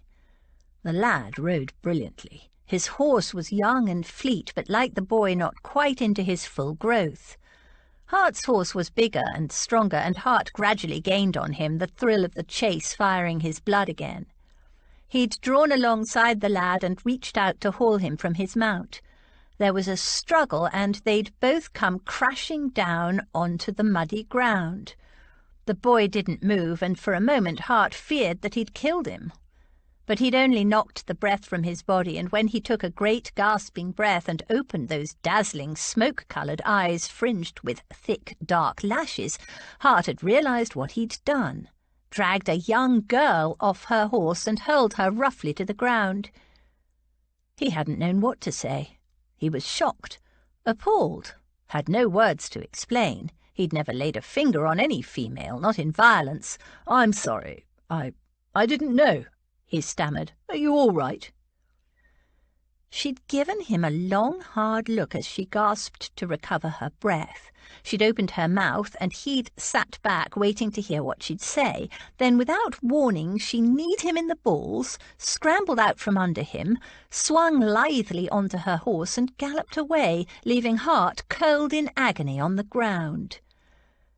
Lady Georgiana Rutherford. Not that he knew that back then. The men of the hunt knew she was female, damn them. They'd deliberately misled him, but as far as they knew, she was just some rich man's byblow. Not that that was any excuse. Stretton had sent Hart in his ignorance to give a young girl a thrashing. Hart had confronted Stretton immediately. "Did you know you were sending me after a young girl?" Stretton had snorted. "Of course, the little bitch needed a lesson. I hope it hurt when you knocked her off her horse. Pity she didn't break her neck." Thoroughly disgusted, he'd slammed a fist hard into Stretton's face and left the district immediately. He'd never spoken to him again. He'd put the whole shameful incident out of his mind. Until now. Hart glanced around him in faint surprise. Somehow he'd gotten himself home. He was in his library, sitting in his favourite leather chair. He had no memory of walking home, none of opening his front door. He could have been attacked by footpads. He'd taken absolutely no notice of his surroundings. He'd even poured himself a brandy. He sipped it now, enjoying the smooth burn as it slipped down his throat. Lady Georgiana Rutherford, elusive, rebellious, untamable. He always did enjoy a hunt. Try as she might, George could not get the thought of that kiss, those kisses, really, because there were at least two, and there might have been more, except she wasn't quite sure when one kiss had started and another ended. All she knew is that they were extremely disconcerting, and not just because of the effect they had had on her. Never in her life had her knees turned to jelly, and she didn't trust any man who had the power to do that to her knees or any other part of her. Why had he kissed her? It wasn't as if he liked her. It wasn't as if she liked him either. So what had been his purpose? He'd claimed he wanted to discover whether she had an antipathy to men, and she'd told him she had, especially to him. Surely that was clearer than any kiss. Kisses. So why? Was it some kind of payback for what she'd said to him at the opera, or in the conservatory, or was he still angry that she'd refused to sell him Sultan? She'd heard people refer to a punishing kiss. Was that it? Though it didn't feel very punishy, more disturbing. She decided to ask Lily and Rose about kissing, just in a general, non-specific, casual way. No one must know that the Duke had kissed her. If they did, there would be a fuss, and she hated fusses. She asked them after breakfast the following morning when they were upstairs. Rose was getting ready to leave for her new home with Thomas. "Have you ever heard of people's knees buckling after a kiss?" George asked casually. "George!" Rose whirled around from the mirror where she'd been tidying her hair. "You've finally been kissed." "No, it was just... I heard some girls talking and I wondered..." "Who was it?" Lily asked. "It must have been a good kiss if your knees buckled." "Was it at the ball?" Rose asked. "I was so distracted by what was happening with Thomas that I didn't notice who you were with." "She was with the Duke for a good part of the night." "2 dances and supper," Lily said. "No. So it was the Duke." Rose turned to her, her eyes wide. "The Duke kissed you?" "No, of course he didn't. I dislike him intensely. Why would I let him kiss me?" But Rose took no notice. "The Duke, how strange. Throughout our short courtship he only ever kissed me once, and it was as chaste can be. Nothing to turn legs wobbly." "He must have kissed her very thoroughly if her knees went away," Lily said, grinning. "Stop it," George said, flustered. "Nobody kissed me. It was just I heard someone saying their knees buckled, as if they'd turned to jelly, and it seemed so unlikely, that's all." Rose laughed. "George Rutherford, if nobody kissed you last night, explain to us now why your cheeks are on fire." George pressed her hands to her cheeks. They felt very hot. "All right. Somebody did, but I'm not saying who. But it was the Duke," Lily said. "I'm sure of it." "It wasn't the Duke. It was just some man." "What man? Who? I didn't catch his name." "A man with no name. Intriguing, if unbelievable." "But he did have a mouth," Lily giggled, "and possibly a tongue." "Definitely a tongue if he turned her knees to jelly." "Oh, stop it. You're both being ridiculous. I don't want to talk about this any more." It had been a foolish idea to ask them about it. Both Lily and Rose were madly, giddily in love with their husbands, and of course they wanted her to be in love as well, which was never going to happen. She'd never get a sensible word out of them. Besides, her cheeks were about to burst into flames. George turned her back on them and made a dignified exit. Or it would have been if their giggles hadn't followed her all the way down the stairs. In any case, their knowledge was of no use to her, she decided. Both Lily and Rose were in love. To them, kissing was all about love, and the effects were an expression of that love. George didn't love the Duke. Truth to tell, she disliked him intensely. It was just that his kisses disturbed her. In the days following the night of the ball, George couldn't help but think of it as the night of the kiss, even though several momentous things had taken place that evening. She was braced to run into the Duke at other society events. She had mentally prepared for it, had armed herself for it, was ready and waiting. She was sure he would come to Lady Pentwhistle's rout. Everyone who was anyone had been invited. It was expected to be the most tremendous squeeze. The Duke would arrive looking sardonic and intimidating, if one allowed it, which she would not. She would ignore him completely, unless he asked her for the first dance, giving her no choice but to accept him, unless she wanted to sit out the night on the wallflower benches, because if she refused him, the conventions of the polite world obliged her to refuse all other gentlemen who asked her that night, which of course he would know. Little did he know George was prepared for the sacrifice. An evening of being a wallflower was nothing compared to the look she'd see in his eye when she blithely refused him, because nobody ever refused the Duke. The Duke didn't come to Lady Pentwhistle's rout. He didn't attend the Heatherton ball either, or the betrothal party for Charlotte Sandford, or Lady Markley's Venetian breakfast, or any of the other engagements to which she'd been invited. It was as if the Duke had simply disappeared off the face of the earth, or else returned to his previously unsociable existence. It was a good thing, George told herself. It was better not to expect to see him anywhere, though she would quite like to encounter him one more time. She'd now thought of several beautifully scathing things to say to him. Eventually it became clear that the Duke wasn't going to appear at any of the events she attended. Despite that, she couldn't help looking for him. And every time she looked, there he wasn't.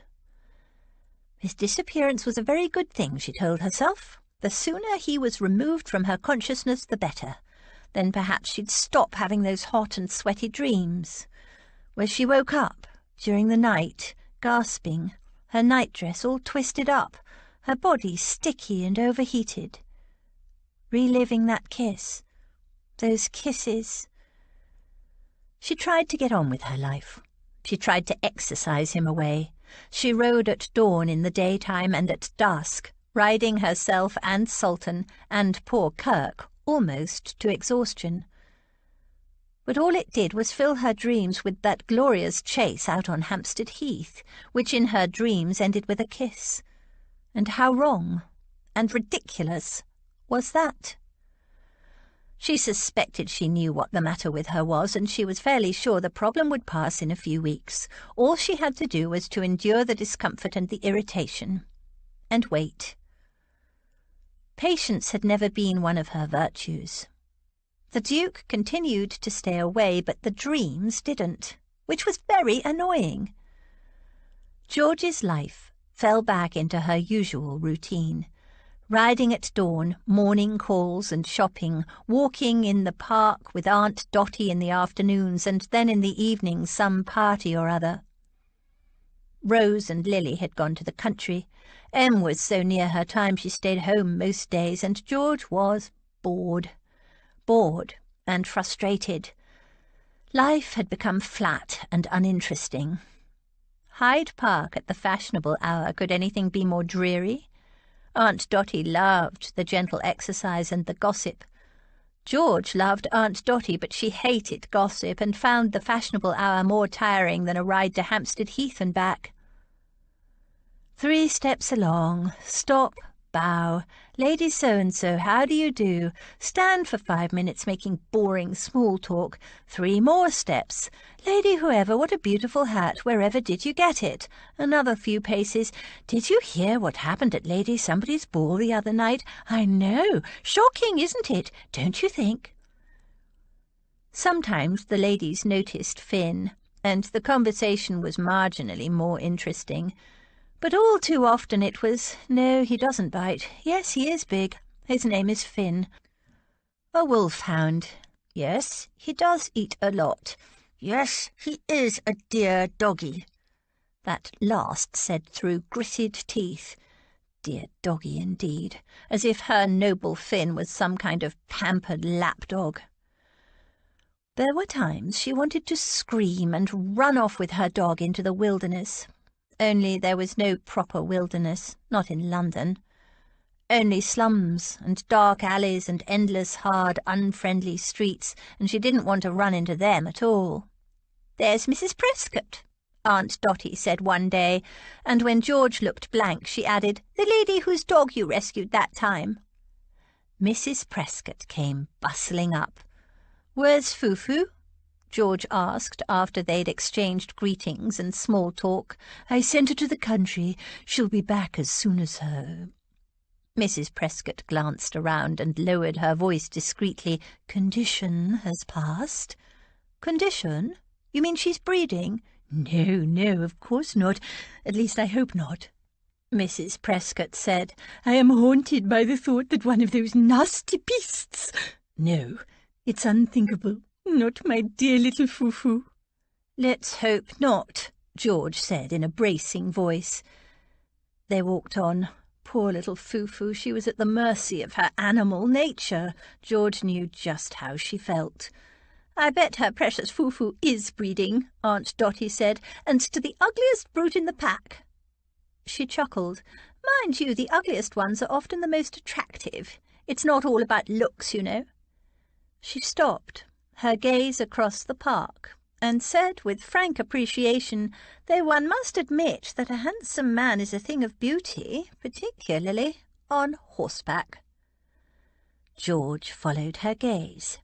There, mounted on a magnificent bay gelding, was the Duke. He was a picture of masculine perfection. His coat was exquisitely cut to show off his lean, powerful build. His buckskin breeches clung to the long, hard, muscular thighs. His horse gleamed, his boots gleamed, his tack was immaculate. Hard grey eyes glinted as he met her gaze and inclined his head slightly. Then, without a word, he rode on. He barely acknowledged her, or Aunt Dotty. So arrogant. Hart saw the moment she'd noticed him. He'd been watching her for the last few minutes, strolling along with her aunt, trying not to look as though she was bored to pieces and chafing at the bit. And despite that hat she was wearing, he could see her reactions quite clearly. She really did have an expressive face. Surprise, relief, expectation, and then annoyance, in quick succession. Excellent. His trip to the country had had the effect he'd hoped, even though his reasons for going had nothing to do with her. His late cousin's estate was in more of a mess than he'd first thought, and a trip to go over the main properties again with his new manager was essential. All kinds of mismanagement had been discovered after Arthur Wooldridge had passed on. Some of Hart's friends loathed that aspect of being a landowner, considering too close an interest in business to be a sign of ill-breeding perilously close to resembling a sit. But Hart enjoyed it. He found it satisfying to look at a problem, analyse the causes, consider the solutions, select the best option and implement the chosen strategy, and observe the results. And to be frank, he enjoyed being rich and liked the fact that if he was clever and diligent, he could be even richer. In this case, his efforts were all for his late cousin's young son Philip, only 7 years old and already facing a lifetime of debt thanks to his father and grandfather's improvidence. Not that the boy knew anything about that. Bad enough that he was newly orphaned. It was a shame that the boy couldn't be sent off to school, but when he'd made the suggestion, his tutor had written back, insisting that the boy was too delicate and high-strung yet for the boisterous environment of a boarding school, perhaps next year. It was a mess now, but Hart was determined that by the time young Philip Wooldridge reached his majority, he would inherit a prosperous, well-run estate. So now Hart was back in London, and the next stage of the hunt had begun. He wanted to waste as little time as possible on arranging his marriage, and his strategy was in place. He'd pondered the prospect of Lady Georgiana Rutherford a good deal while he was away, applying much the same kind of consideration to her as he did to any business matter. He needed a wife to get an heir. But he didn't want the kind of wife who'd hang off his sleeve and be endlessly demanding and emotional. He'd seen what that had done to his father. Her aunt had claimed Lady Georgiana wished to live in the country and raise dogs and horses and children. That would suit Hart perfectly. He didn't need a duchess for ceremonial or political purposes. He had no ambitions in that direction. He didn't need a grand hostess or anyone to run his various houses. What were butlers and housekeepers and estate managers for, after all? Lady Georgiana seemed as independent as her aunt had suggested. She was a little volatile, but at least she'd never bore him. That the volatility was partly the effect of unexpected lust. He was sure she was a virgin, unawakened to the pleasures of the flesh, and she didn't quite know how to handle it, pleased him. What pleased him even more was the sensuality that burned beneath that deceptively boyish exterior. That had really taken him by surprise. Lord, but that kiss in the library still haunted him. It would be no hardship to plant an heir in her. But lust was ephemeral, and once the fire between them had burned out, he could imagine them settling quite happily. Her in one of his country houses, raising her children and animals, him living as he always had, in London, doing what he wished, when he wished, with whomever he wished. Lady Georgiana Rutherford was, in short, perfect to his requirements.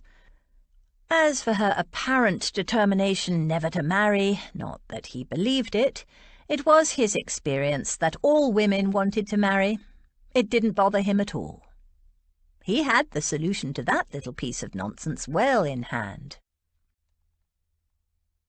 Chapter 8. Her resentment of such behaviour, her indignation at having been its dupe, for a short time made her feel only for herself. Jane Austen, Sense and Sensibility. Everyone knew old Mrs. Glastonbury's soirées musicales were more to be endured than enjoyed, particularly when her beloved granddaughter was to perform, which she invariably was. Cicely Glastonbury was as enthusiastic as she was tone-deaf, but old Mrs. Glastonbury was popular, and Cicely was a nice girl. More to the point, Mrs. Glastonbury's cook was excellent, and the suppers at the soirée musicale were famously superb, so the evenings were always sufficiently well attended, and people did their best to smile instead of wince, as Mozart, Haydn, and Beethoven were routinely murdered. George sat in the audience between Aunt Dotty and Aunt Agatha, wondering how she could escape. She'd heard that the music would be bad, but hadn't realised quite how bad, nor how often Cicely would perform. "And now, before we break for supper, Cicely will entertain us with a trio of Scottish ballads."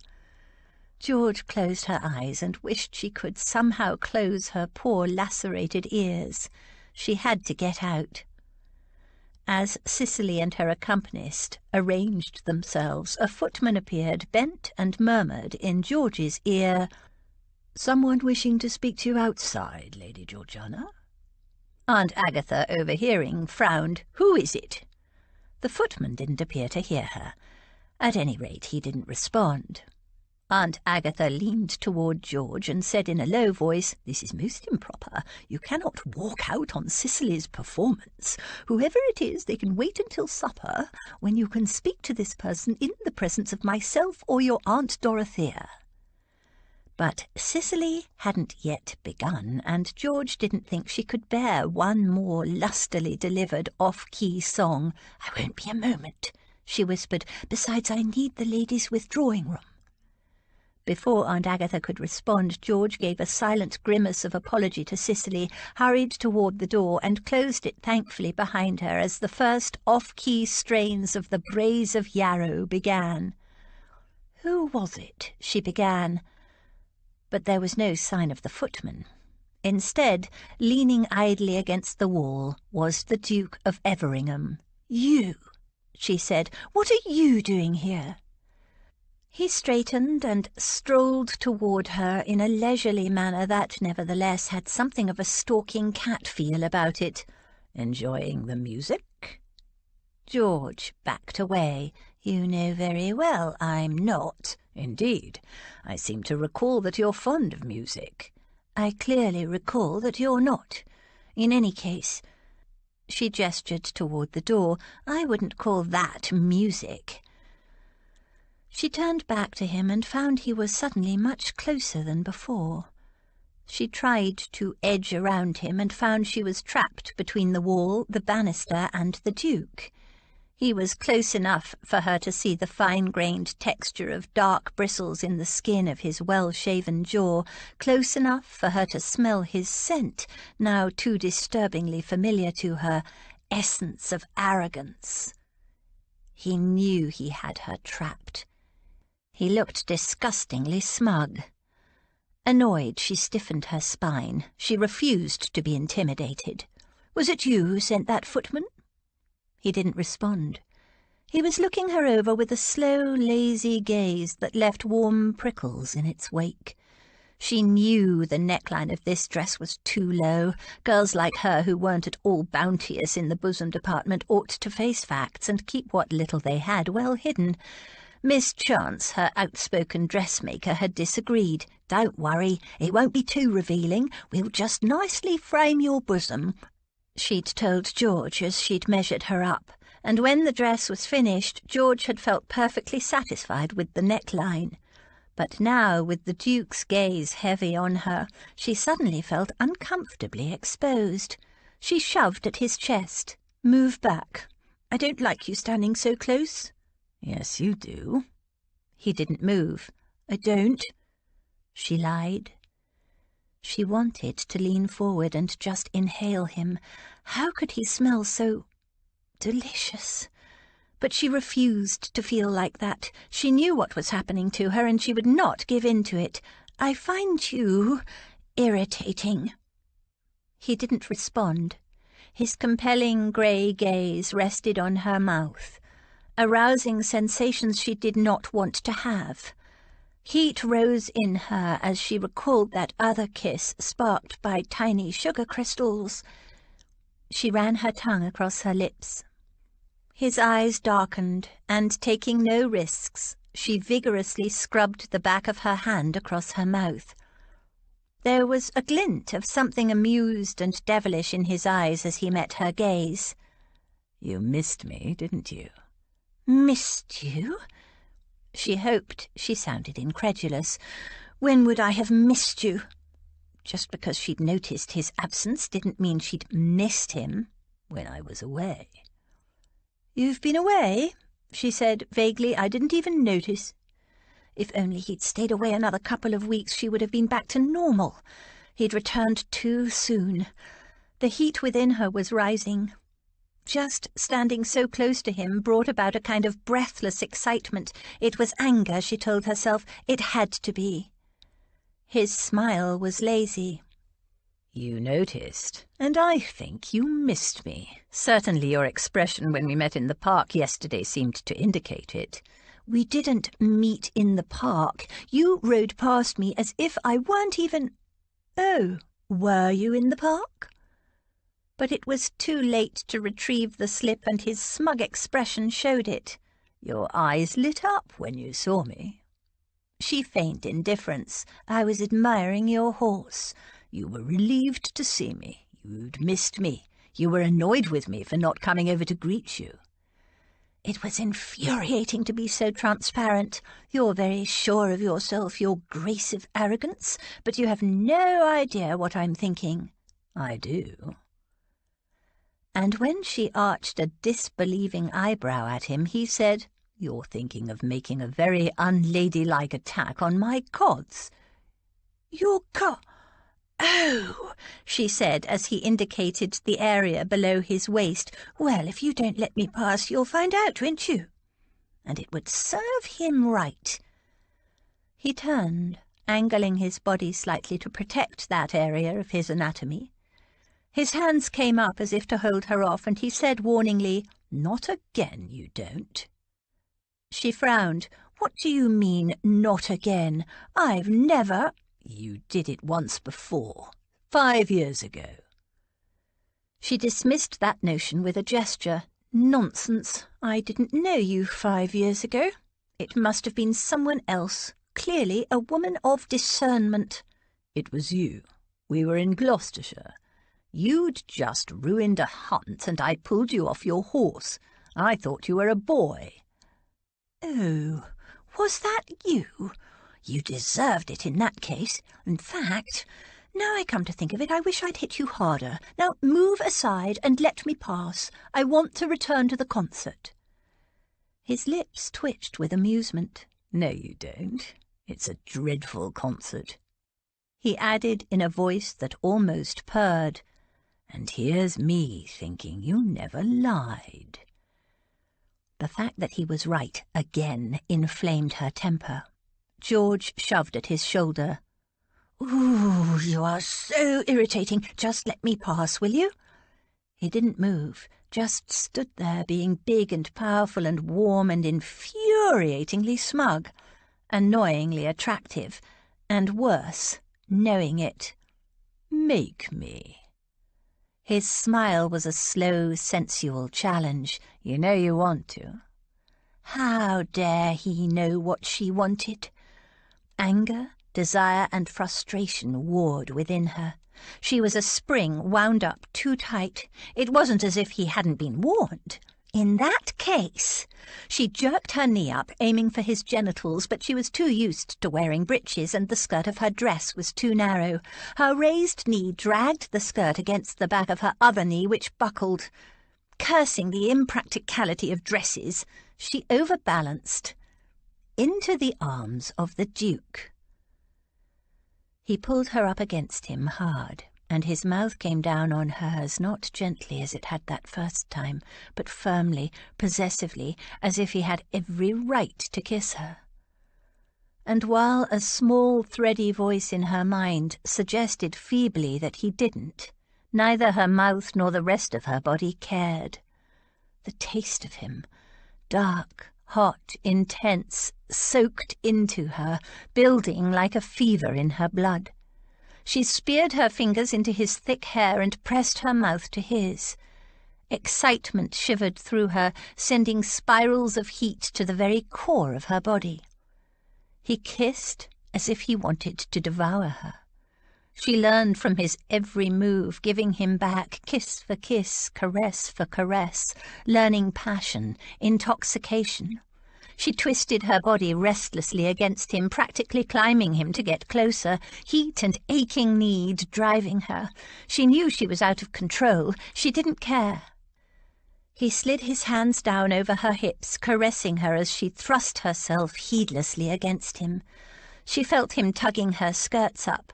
Cool air caressed her heated limbs, and then his hands cupped her bottom, and he lifted her against him where he was swollen and hot and hard.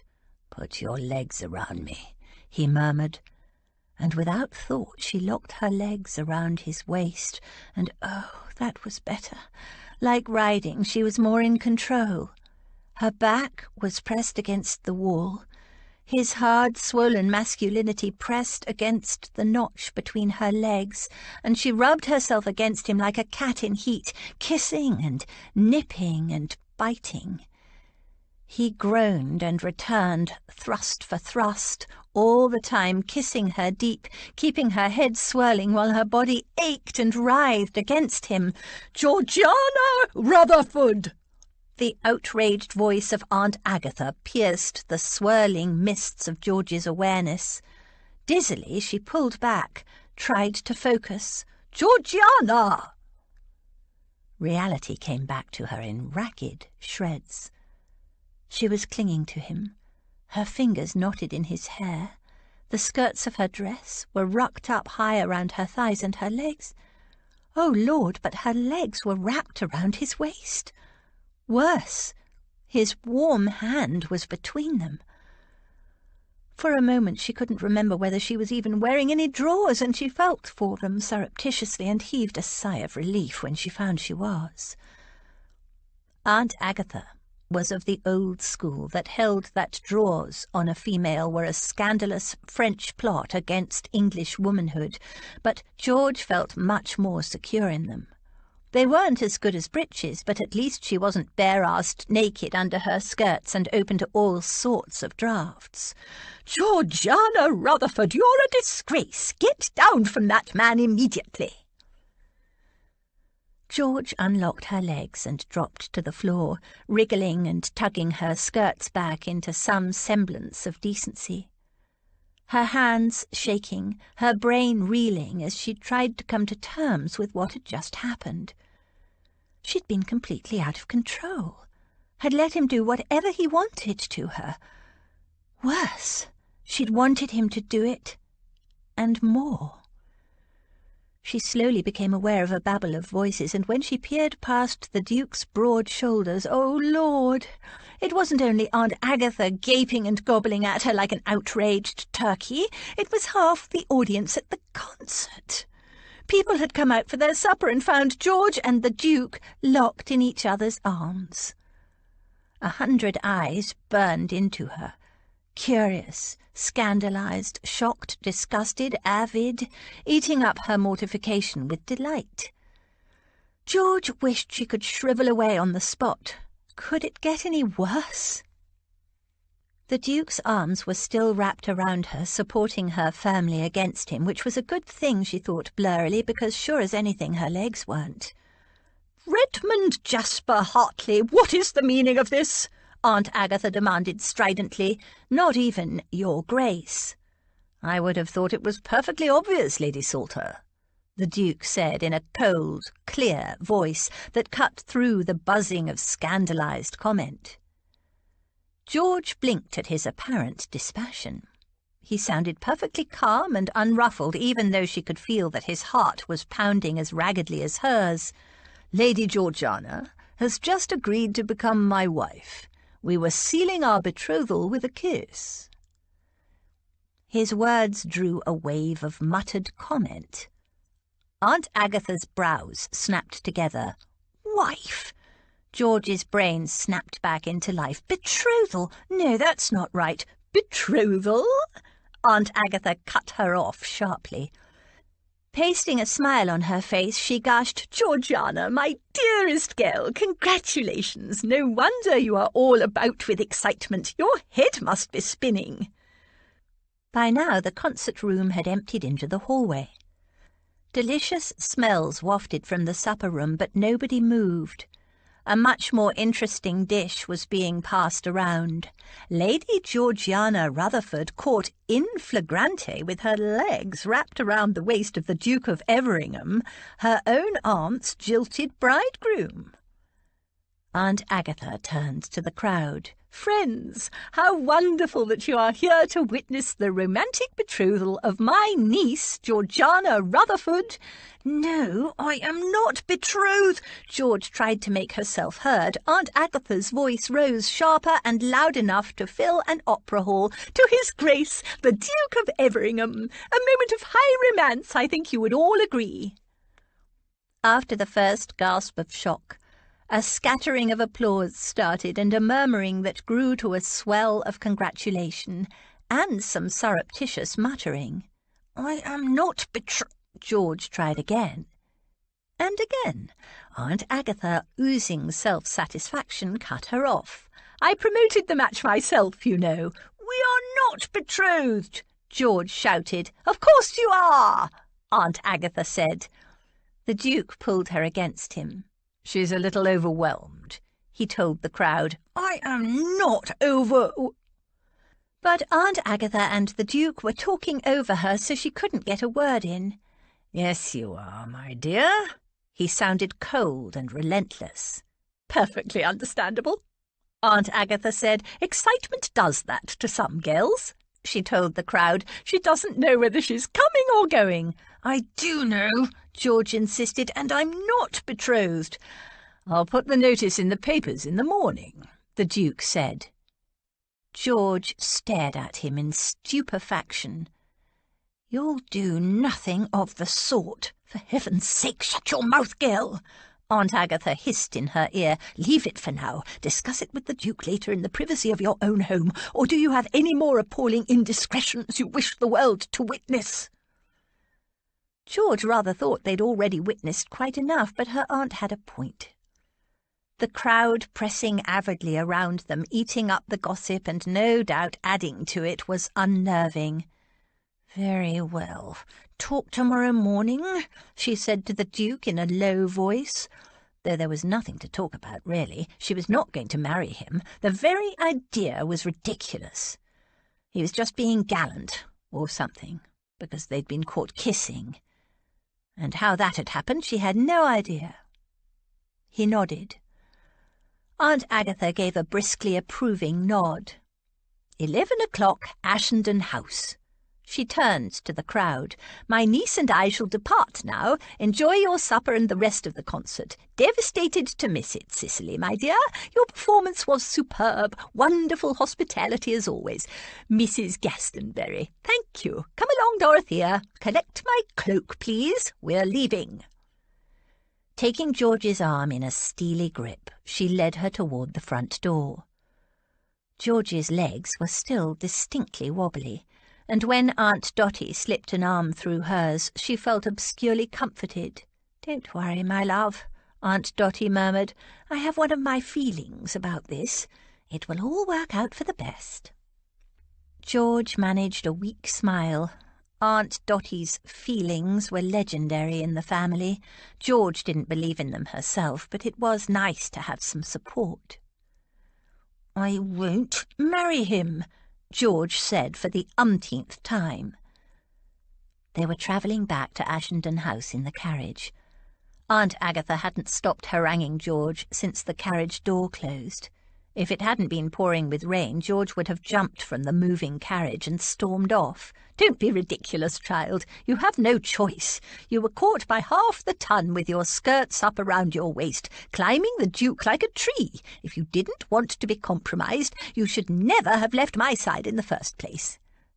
"But do not argue with me, girl. If you hadn't behaved like the veriest trollop, and at a ton event, you wouldn't be in this situation." George bit her lip. That part was true enough. She didn't understand herself how it had happened. One moment she'd been standing in the hallway telling the Duke to get out of her way, and the next. But it's too late for regrets. I'm only grateful that the Duke behaved like the true gentleman he is and made you an offer, and in such a public manner that neither of you can wriggle out of it. Aunt Agatha's expression reeked of triumph. "I will wriggle out of it," George insisted. "Besides, he didn't make an offer. He made an announcement, and without my permission. You You gave him permission when you climbed up his torso like a cat in heat with your dress hitched. I refuse to marry a man I dislike because of one stupid incident."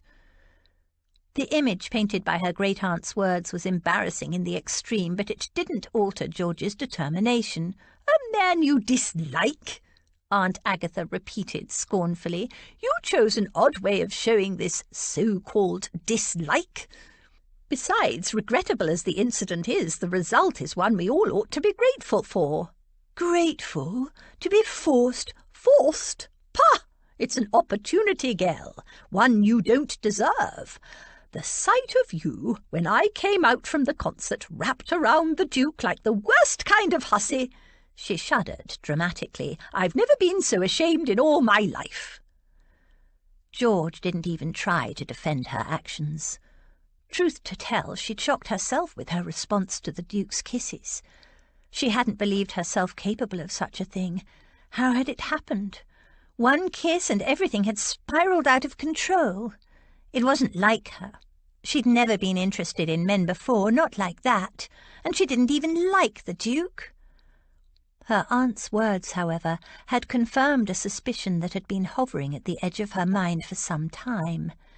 It explained a lot. Why she was acting so out of character, how he'd been able to do what he did. "Of course you'll marry him, and be grateful for it, if he is willing to marry a girl who has proved herself a strumpet." "Piffle," Aunt Dotty said from the corner seat. "I beg your pardon?" Aunt Agatha turned on her sister with freezing hauteur. "Granted," Aunt Dotty said loftily, "but only as long as you stop this hypocritical nonsense. We all know you're thrilled to the back teeth, so stop ranting at poor George and pretending to be shocked." George blinked. Aunt Dotty, normally so mild-mannered, had spoken quite sharply. "Poor George? Pretending? Did you not see how the wretched girl behaved?" "It takes two, Aggie. Or are you suggesting that the Duke was a helpless innocent seduced against his will?" "No, of course not, but the trouble with you, Aggie, is that you've never understood the power of passion. You never have, and you never will." Aunt Agatha's bosom swelled with indignation. "That's rich, coming from the family spinster." Luckily, before the argument could get any worse, the carriage slowed. Aunt Dotty glanced out the window. "Ah, here we are, back at Ashenden House, and look, Burton has waited up for us. See, he's opening the door. And oh, good, he has 2 footmen ready with umbrellas. No need to get down, Aggie. You go on home and get to bed. What we all need is a good night's sleep. Everything will look better in the morning." Her sister snorted. "I doubt it." Hart punched his pillow. It wasn't dawn dawn yet, but he was wide awake, despite having barely slept the night before. He hadn't been able to get her out of his mind. Each time he'd drifted off to sleep, he'd awoken a short time later, restless, erect, taut with arousal. Georgiana Rutherford. The taste of her was still in his mouth, along with the cognac he'd drunk when he got home. She'd fired his blood. The cognac hadn't helped. It only inflamed his memory of the taste of her. He ached for her. That explosion of passion, that conflagration, unfeigned, unforced. Her kisses were eager and untutored, but there was a wildness in her, a deep hunger that awakened something in him that he'd never felt before. It made him uneasy. The whole situation had gotten perilously close to careering out of control. For a while there he'd quite lost his head. He never lost control, particularly around women. Never. He lay in bed, waiting for the dawn chorus in the trees outside, but there wasn't a peep. Of course it had all worked out as planned, but his own unplanned reaction still shocked him. The taste of her mouth, the unique female fragrance of her, the remembered feel of her slender thighs locked around his waist. His body throbbed. Frustration, futile agony, a damnable situation.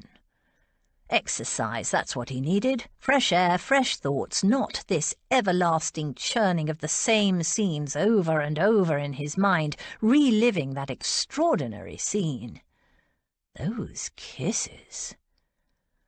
He lay brooding, then, in a decisive move, threw off his bedclothes and leapt out of bed. Dawn rides. She often went riding at dawn, Sink said. Hart washed and donned his buckskins and boots, and in a short time was heading for Hyde Park, just as the first rays of light gilded the spires of the churches. The streets were already busy with costermongers and barrow boys setting up, but the park, once he passed through the gates, was largely deserted. He rode for a short while, enjoying the loosening of his tense muscles and the fresh scent of the earth, damp and fragrant from the previous night's downpour. The birds were awake now, and the twittering was deafening. A movement caught his eye. He turned, and there she was, demure and proper in a sage-green habit, riding her glorious black stallion side-saddle, elegant as the finest lady. Her shaggy hound lolloped along beside her, then veered off on some canine errand. There was no sign of the groom who'd accompanied her before. Good. Hart started forward then, with a muttered curse reined in, as Cal Rutherford, her uncle and guardian, moved into view, mounted on a fine-looking bay gelding. Damn! Hart had no intention of speaking to her guardian, not here, not now. His little fish was hooked, but was not yet in his net. She called out something, and with a laugh raced away, riding fast and furious with a grace and skill few women had, and giving Cal Rutherford, no mean rider himself, a run for his money. Lord, but the girl could ride. Astride or side-saddle, she outrode them all. Hart hung back at a distance, watching her, observing her interaction with her guardian. She usually rode out with all her family, Sink had said, but Lady Rose had left London with her long-lost husband. Lady Lily, too, had gone to the country with her husband. Georgiana had been quite alone when he'd first come across her in Gloucestershire 5 years before. Quite frighteningly alone, he'd realised in retrospect, with nobody to care for her or protect her, except for the dubious protection of the local squire who'd told the locals not to interfere with her. According to Sink's sister, she hadn't even known she had family. She had family now. He watched her racing her uncle, winning the race. Lord, but that stallion was fleet, and throwing back her head and laughing at something he said. She seemed to laugh easily with family, with friends, though not with him. Never with him. She and her uncle walked their mounts quietly for a time, seeming to be discussing something serious. Was she telling her uncle about the night before? And if so, what was she saying? He hoped her uncle was backing Lady Salter. She leaned over and pinched a few leaves off a bush, crushing them between her hands and smelling them as she talked to her uncle. Did she realise how sensual she was, or was that a discovery that still lay ahead of her? Of them. Her zest for life. Her enjoyment of small, simple things fascinated him. Hart was solitary by nature. He had few friends. He'd learned young that most people wanted to be friends with a duke or the heir of a duke, not so much with Hart himself. Who Hart was, what he thought, what opinions he had were almost immaterial. They wanted the duke, not Hart. She most emphatically didn't want the duke. But last night she'd kissed Hart in a way that had rocked him to his foundations. She'd kissed Hart, not the duke. He could tell the difference. He sat quietly on his horse, watching her, feeling a little like a voyeur, unable to take his eyes off her, unable to make himself leave. He would have joined them, except he wasn't yet ready to talk to her guardian. He needed to get everything in place first. Chapter 9. It is always incomprehensible to a man that a woman should ever refuse an offer of marriage. A man always imagines a woman to be ready for anybody who asks her. Jane Austen, Emma. They waited for the Duke to call. George had gone for her usual morning ride with Cal.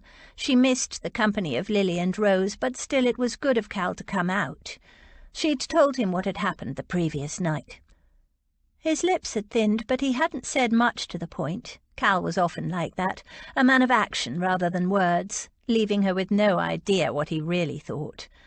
And when they'd arrived home, Aunt Agatha was waiting, a silver dragon lady breathing brimstone and betrothals. "At least you're not wearing those disgraceful breeches," she said, the moment George walked in the door. "Run upstairs and change into something pretty, something worthy to receive the addresses of a duke in." George did think of changing into her oldest breeches and went as far as pulling them out of the chest. But then she thought of the way he would look at her down that long, superior nose of his and changed her mind. She put on a dress, the plainest one she owned. She would not dress up for him. She paced around the house, rehearsing in her mind what she was going to say to him. The trouble was, apart from, "No, I won't marry you," she didn't know what else she could say. If he, like Aunt Agatha, pointed out her unseemly behaviour, she couldn't deny it. If he wanted an explanation, she had none. None that she cared to speak aloud, that is. According to Aunt Agatha, he was being extremely gallant in offering for her, and George could see that by some lights that might be true, only she had a deep, dark suspicion that he'd engineered the situation. He'd sent that footman in to call her away from the concert, and wasn't it a very strange coincidence that he'd started kissing her just before the break for supper? Had he known everyone would come out then and find George wrapped around him? The flaw in that reasoning was that he couldn't possibly have known that George would react to his kisses the way she had, and if she hadn't, if she had pushed past him and walked away as she'd intended, nothing would have happened. No matter how George looked at it, it kept coming back to being her fault. Aunt Agatha argued that if she didn't agree to the betrothal, the Duke would be held to be a scoundrel and a seducer. But Aunt Agatha would make any argument that would achieve her aim. She was determined that a Rutherford girl would marry the Duke, and George, unsatisfactory as she was the only one left. Aunt Dotty did suggest, very quietly so her sister couldn't hear, that George could always agree to the betrothal, and later, when the dust had settled, she could call it off. Girls were allowed to break betrothals, only men could not. Well, they could, but then they'd be regarded as dishonourable scoundrels whose word of honour could not be trusted. A man's word of honour was held to be almost sacred, but if a woman gave her word, she wasn't taken seriously, because only men, only gentlemen, had a sense of honour, apparently. George hated the hypocrisy of that. If she gave her word, she'd keep it. Her sense of honour was just as reliable as any man's, as any duke's. The Duke was to call at 11. Time crawled on.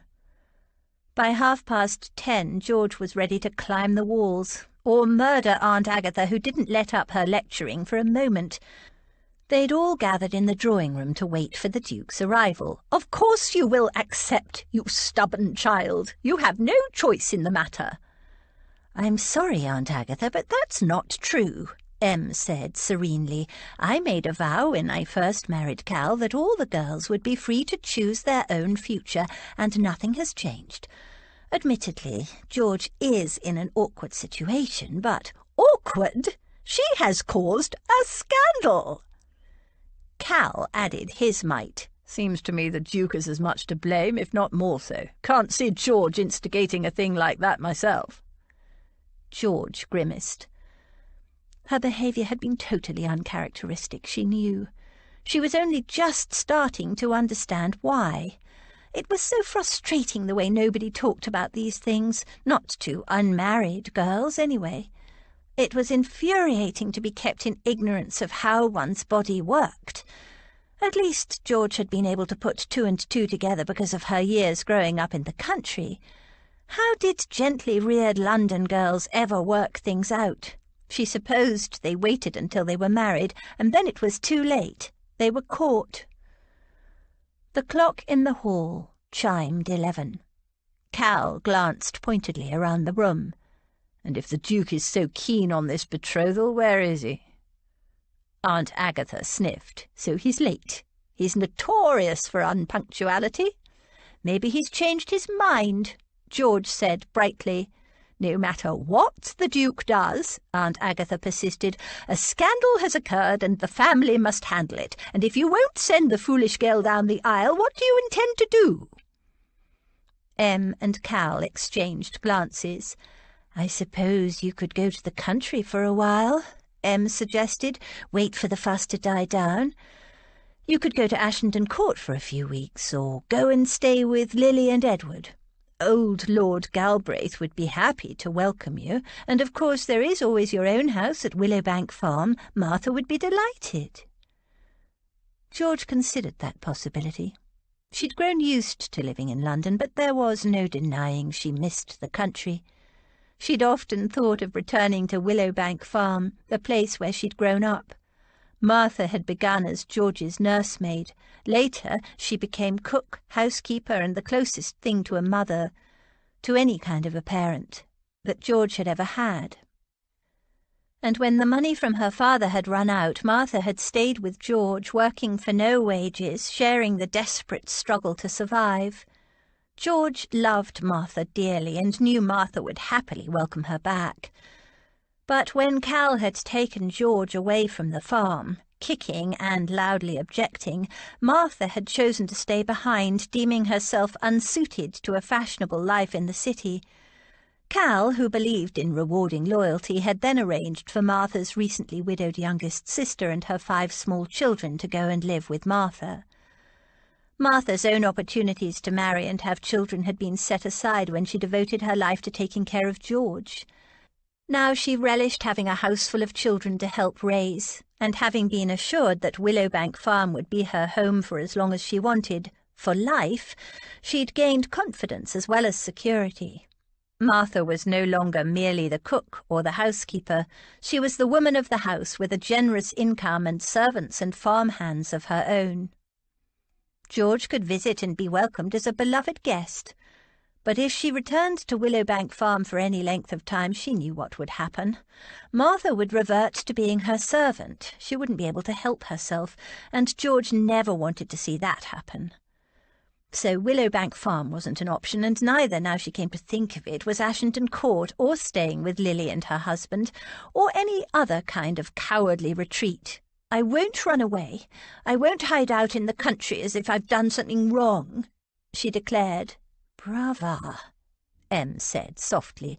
But you have, Aunt Agatha began. Oh, bite it, Aggie, Aunt Dotty said. We all know what you want, but it's George's life and it's her decision.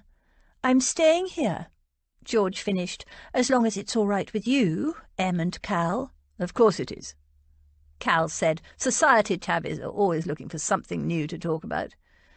Scandals might be uncomfortable to weather, but they never last long. Besides, Em added, if you're going to be the baby's godmother, I'll need you on hand when he or she is born. Godmother? Me? George swallowed, surprised and deeply moved. Are you sure? Emmeline, how can you say such a shocking thing? Aunt Agatha snapped before Em could respond. They all turned to frown at her. But George will be perfect, Em began. It's our decision, Cal said at the same time. Will you never stop interfering, Aggie? Aunt Dotty added. George will make an excellent godmother. Pish-tush, I don't care about godmothers, though you could do better. What I do object to, Aunt Agatha said with freezing authority, is any suggestion that this child might be a girl. You are carrying the Rutherford air, my girl, and don't you forget it. For a time they almost forgot their purpose in gathering in the drawing-room as thoughts of the imminent baby dominated conversation. And then the clock in the hall struck 12. The last chime faded away. "He's not coming, is he?" George said. She wasn't sure whether she felt relieved or insulted. Certainly she was frustrated, all keyed up for a confrontation, and then nothing.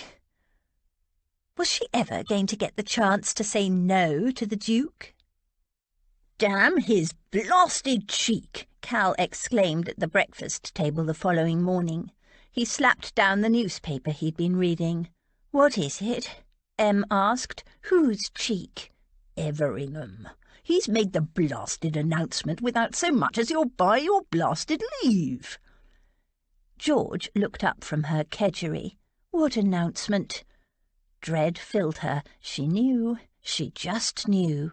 "Read it yourself." Cal passed her the newspaper. "There." His finger stabbed at a notice surrounded by an elegantly printed border. As George read it, her mouth dried. It was a notice announcing the betrothal of Lady Georgiana Rutherford to the Duke of Everingham. But he can't do that. "He blasted well has," Cal said grimly. "You know, I didn't mind the fellow when he was going to marry Rose. Bit of a cold fish, I thought, but no real harm in him. But this—" He jabbed the notice with his finger again. "I'm getting to see a whole new side of him now." The butler, Burton, quietly entered, bearing a folded note on a silver salver. "This note was just delivered, my lord," he murmured. "A footman is outside, waiting for an answer." Cal glanced at the seal, broke it open, and scanned the note. "Tell him I'll be waiting for his explanation." He glanced at the clock. 11 o'clock on the dot. None of his blasted unpunctuality. He tossed the note aside. Burton glided out. "The Duke?" Em asked. Cal grunted. "I'll see what that fellow has to say, and it had better be good." He retrieved his newspaper, shook it out, and retreated behind it. "I won't marry him," George muttered.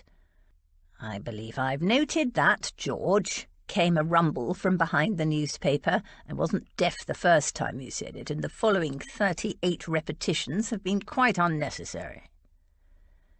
There was a moment of quiet, broken only by the ticking clock. Then Em said thoughtfully, "If Cal has seen the notice, Aunt Agatha will have too." She glanced at the clock. "I give it another 15 minutes before she arrives." "Oh, Lord!" Calling Finn to her, George fled. At precisely 1 minute to 11, Hart rang the Ashenden doorbell. The butler bowed, said His Grace was expected, and ushered Hart into the library. Cal Rutherford, very much Earl of Ashenden, stood in front of the fireplace, ramrod straight and wearing the famous Rutherford scowl. It looked better on his niece. Hart gave the Earl a curt nod. "Ashenden?" "Everingham?" There was a short silence. It became clear that Ashenden wasn't going to invite him to be seated, but Hart was damned if he would be treated like a naughty schoolboy, so he chose a leather armchair and sank into it with every appearance of casual concern. The Rutherford scowl darkened. "Stop looking at me like that. You know as well as I do that it had to be done. We were caught in flagrante," Hart said after a moment. "Yes, and how the hell did that happen?" Ashenden growled. "My niece is not that kind of girl." Hart, who thought she was very much that kind of girl, shrugged. "No use repining over spilled milk. What's done is done." "Stop hiding behind clichés," Ashenden snapped. "Clichés exist for a reason. Without wishing to hash over the past, let us agree that having allowed Georgiana to be caught in a compromising position, I am honour bound to marry her. And placing that blasted notice in the blasted papers without so much as a by your blasted leave, how do you explain that?" "An accident." Hart lied smoothly. "I had drafted a notice in anticipation of the event, and an over-efficient secretary acted without my knowledge." He spread his hands in a what-can-you-do movement. "Of course, as soon as I saw it in the paper, I contacted you." There was a long silence. Ashenden eyed him coldly. You know she doesn't want you. She doesn't know what she wants, yet. Ashenden snorted. You don't know her very well, do you? Hart shrugged. That's immaterial. Most couples get to know each other after marriage. Ashenden's eyes narrowed. Why are you really pursuing this? You could have any woman in the ton. Why pursue a girl who doesn't want you? I want her. It was risky being so blunt, but they were men of the world, after all. The grey eyes filmed with ice. Your wants matter nothing to me, Everingham. The only question I care about is, does my niece want you? And she doesn't. I think she does. I think she's just nervous, like a filly being brought to stud for the first time. My niece is not a filly. Ashenden's voice was icily savage. No, she's not, Hart said, soothing ruffled feathers. It was a clumsy and inappropriate analogy. There was a short silence, filled only by the rumbling of thunder. A moment later, rain started pelting down. Hart spoke again. Look, we can dance around the issue all morning, but let us not waste time. Having compromised your niece, and without resorting to vulgarity, let me just point out that she was not an unwilling participant, no matter what kind of girl you imagine she is. I'm doing the gentlemanly thing and preventing a scandal by making her an honourable offer. You know I'll be generous with the settlements. After all, they had negotiated the financial arrangements for his marriage to the Earl's sister Rose only a short time before. Ashenden knew who and what he was dealing with.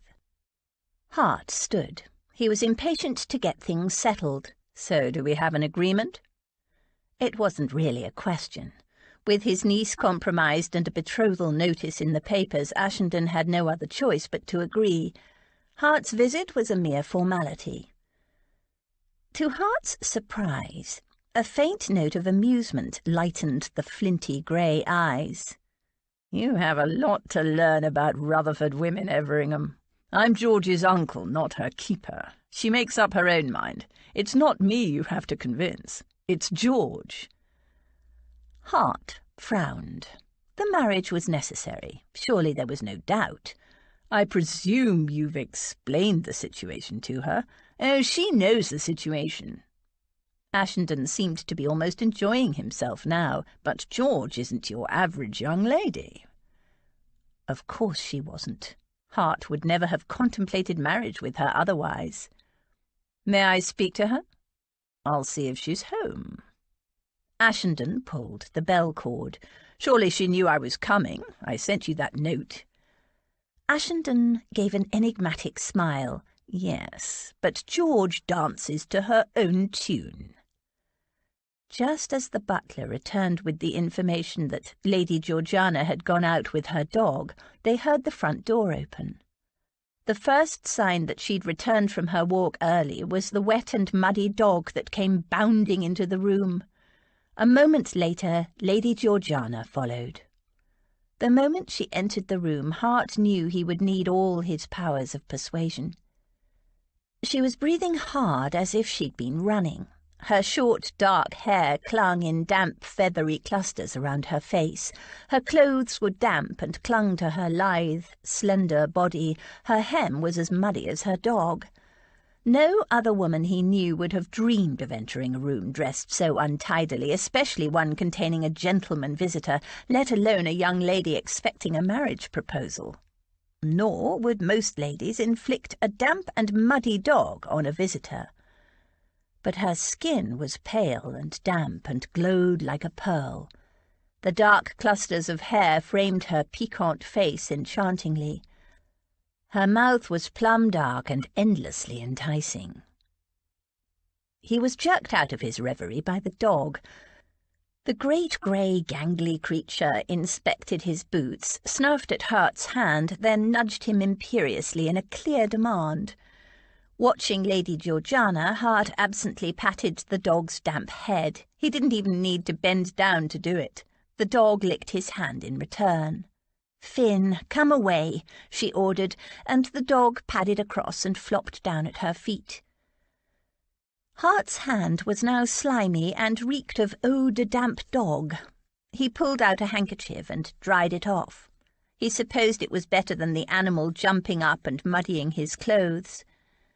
Lady Georgiana addressed her uncle as if they were alone. "Burton said you wanted to see me, Cal." "The Duke of Everingham has my permission to address you." Her eyes turned to slits. "Oh?" It wasn't a happy kind of "oh." The Earl rose, looking amused. "I'll leave you two alone." He left, closing the door carefully behind him.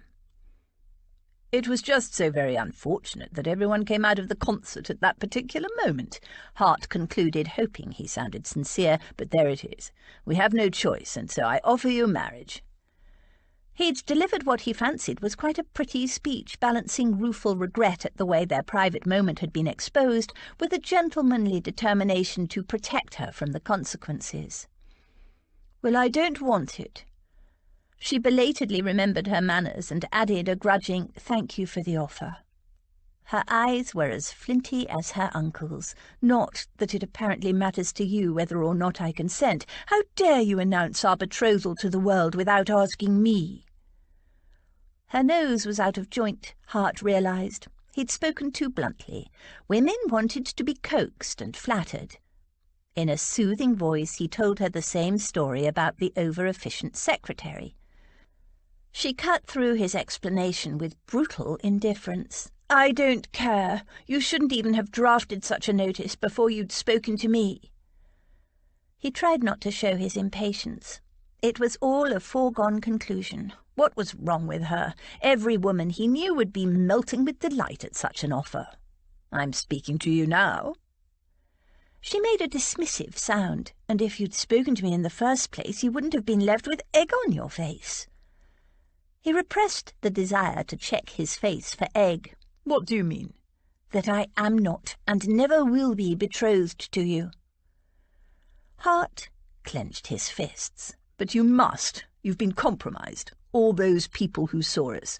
Naturally, I did the gentlemanly thing." He'd calculated it all very carefully. "Pfft! To your gentlemanly thing. I didn't want it in the first place." He couldn't believe her attitude. "Don't you care about what people think?" She shrugged. "Not much. People think all sorts of stupid things, nothing to do with me." "But if it's your reputation as a gentleman you're worried about, don't worry. You asked, I refused." Hart was stunned by her indifference. He didn't give a hang about his reputation as a gentleman, but the ladies he knew were almost obsessive about theirs, especially the unmarried ones. "But the notice is all in the papers." "You put it in, you take it out." She rose, and the dog beside her scrambled to its feet. "So, are we finished now? The rain has stopped, and I want to continue walking my dog." "No," he said curtly. "We're not finished. This thing isn't over. You don't seem to realise the consequences of your actions." "My actions? You were there too," she flashed. "Our actions," he conceded. "You refuse me now, but I cannot think you truly understand the consequences. I will give you time to think it over." She gave him a long, thoughtful look. "See, I was right. You can't take no for an answer. Just exactly like Lord Towsett." Hart didn't know what he wanted most, to strangle her or to kiss her senseless. Preferably both. Having been balked of her prey in the morning, Aunt Agatha returned to Ashenden House in the late afternoon. Finding Georgiana out with her dog, again, she informed the butler that she would speak to Ashenden and his wife. She found them in the small sitting-room and wasted no time in presenting her views. "Georgiana must be made to understand it is simply not acceptable that she cause such a disgraceful scandal and smear the reputation of this family." Lily was enmeshed in a scandal too, but Em began. Aunt Agatha dismissed it with a wave. "That was purely gossip, spiteful gossip. Georgiana's lewd behaviour witnessed in the flesh, and far too much of it at that. Her almost bare legs were wrapped around the Duke's waist, and witnessed by half the ton. Cal shrugged. Scandal gets old quickly. The tabbies will soon move their claws on to someone else. Pah! You men understand nothing, and Georgiana understands less. She trained her lorgnette on Em, so it is up to you and me, Emmeline, to steer this family back to respectability. Em shook her head. I won't be a party to forcing George to marry a man she doesn't like. Aunt Agatha stared at her in amazement. What has liking to do with marriage? Em glanced at her husband and smiled. Quite a lot, actually, if the marriage is to be a happy one. She held out her hand to him, and he took it and kissed it, and held on to it. Aunt Agatha gave them a pained look. I would appreciate it if you refrained from such vulgar middle-class behaviour in my presence. Grinning, Cal kissed Em's hand again. His aunt gave him a severe look. You were irritating as a child, Calborn, and though I occasionally have hopes for you, this is not one of those moments. She turned back to Em. We cannot let it be known that a second Rutherford girl has let a duke, the same duke, slip through her fingers. The ton will start to wonder whether there is insanity in our line, and we don't want that, do we? She looked pointedly at Em's belly. Em just laughed. I don't think we need worry about that, Aunt Agatha. After all, George has made no secret of her wish not to marry, and it's not her fault that the Duke put the betrothal notice in the newspapers without consultation. I won't allow George to be forced into marriage. I concur, Cal said. There was a long silence. What is the matter with this current generation? I quite despair of the future, letting young girls decide what is best for them. Phew! It's utter folly, mark my words. Em, Cal, and Aunt Agatha sat in silence. There was nothing more to say. Just as Aunt Agatha was about to rise and depart, they heard the front door open and George laughing in the hall in response to whomever had opened the door. The clatter of claws on the floor alerted them to the arrival of Finn. He nosed open the door and trotted over to Cal. George poked her head in, saw Aunt Agatha sitting ramrod straight on the edge of her chair, pulled a face and stealthily tried to withdraw, but Aunt Agatha had espied her. Ah, Georgiana, just the girl I came to talk to. I need to change my clothes. I'm damp. It won't take a minute. If I stay in damp clothes, I might catch cold, said George, who'd never had a cold in her life. I shall come upstairs with you, Aunt Agatha announced majestically, and rose from her chair. We can talk as you change. A nice cosy chat between girls. George grimaced. A nice cosy chat between girls. As cosy as sitting down with a python. But her great-aunt was not to be denied. She followed George up the stairs to her bedchamber and watched critically as she changed her clothes with the assistance of Milly the maid. The minute Milly left the room, Aunt Agatha started on her. I gather you are determined to repudiate the Duke's offer. I have already declined it. Aunt Agatha's lips thinned. And your uncle and aunt by marriage refused to intervene. Her words warmed George, dear Cal and Em. Good. Aunt Agatha's eyes were like gimlets. Then, if yet another Rutherford girl is going to jilt the Duke of Everingham and cause an even worse scandal, the least you can do, Georgiana, is to explain it to the Duke's mother. The Duke's mother? But the Duchess is in extremely poor health and is mightily distressed by the way her son has been treated by the girls of this family. The least you can do is to face her in person and explain your pathetic reasoning. That way the poor lady might understand, and it will perhaps give her a little peace of mind, relieve her of the suspicion that her son has been at fault. But it is his fault. He's the one. Nonsense. He did the honourable thing and announced your betrothal. You're the one who behaved like a hussy, worse than a hussy. I saw it with my own eyes, and now you are courting even more gossip and scandal by refusing him. Any other lady would graciously accept her fate. What am I saying? Accept her fate? Marriage to a handsome young duke, one of the richest men in the kingdom, is not a fate, it is a blessing. Any girl would be thankful to be in such a position, but not you. Oh, no, not my great niece. I am ashamed, deeply ashamed, that a relative of mine could behave so shabbily. George gritted her teeth. So you must meet the Duchess and explain that her son has done all he ought in this matter and is in no way at fault. George's fingers clenched into fists. It was in all ways his fault. She'd told him she wasn't interested in marriage, and the horrid beast had taken that as some kind of challenge to his horrid masculinity. And then, when he'd caught her and kissed her just outside a room full of people, at the end of a concert, who had made the first move then? Not George. And then, when everyone came spilling out after the recital, catching her locked in his arms, who was it who'd announced their betrothal without even asking her? Not George. And then he'd put it in the papers, again without asking. So why was everyone blaming her? She hadn't wanted any of it. To be fair, she did share some responsibility for the kissing. She hadn't exactly fought him off, and perhaps she had become a little carried away. Well, a lot carried away. She'd practically climbed him like a tree. But she knew why that was, and it wasn't her fault. Nobody had warned her it could happen. This whole dreadful affair has quite cut up the poor Duchess's peace, and her health is fragile at the best of times, Aunt Agatha continued. If you would only talk to her, you could ease— Very well, I'll talk to her, George agreed. Best to get it over with. Aunt Agatha was quite capable of going on and on and on about it all afternoon and through the night and probably for the rest of George's life. Excellent, Aunt Agatha said briskly. I'll let the Duchess know to expect us tomorrow at 3. Us? Of course us. Who else would you take? That wretched animal?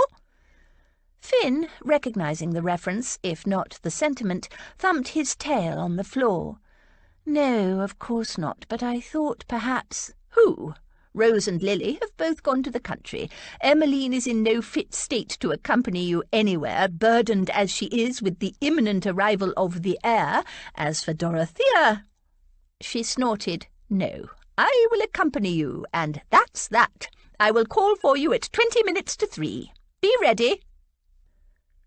George woke in the night, the bedclothes flung into twisted ropes, her nightdress scrunched up around her hips. She was hot, sweaty and restless.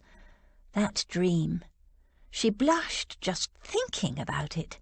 She'd been kissing the Duke again, her legs wrapped around his waist, only this time she was naked. And so was he. And his hands. No, she wouldn't think about where they'd been and what they'd done. She slipped out of bed, pulled her nightdress down, padded to the window and pulled the curtains back. Below her, Berkeley Square was deserted, the gaslights blurry golden moons shining through the drizzle. She pressed her hot cheek against the cold glass of the window pane. Her body was afire, and not just for anyone. For the Duke. It was like a thirst that couldn't be quenched except by him, a hunger that only he could assuage. But would bedding him rid her of these restive, sweaty dreams, the craving for whatever it was she craved? It was as though the desire had sprung from some outside source, a fever, an infection in her blood, and the Duke was the source. Was he also the cure? She'd always thought she understood what passed between men and women. Even as a child she'd known how animals did it and had supposed men and women weren't much different. It seemed odd and uncomfortable and not something she ever thought she'd want. Em had told her that people were different and that the pleasures of the bed could really bring a husband and wife closer. George was sceptical, but it did seem to have worked for Em and Cal. Cal had only married Em because he didn't want to be bothered with Rose and Lily and her.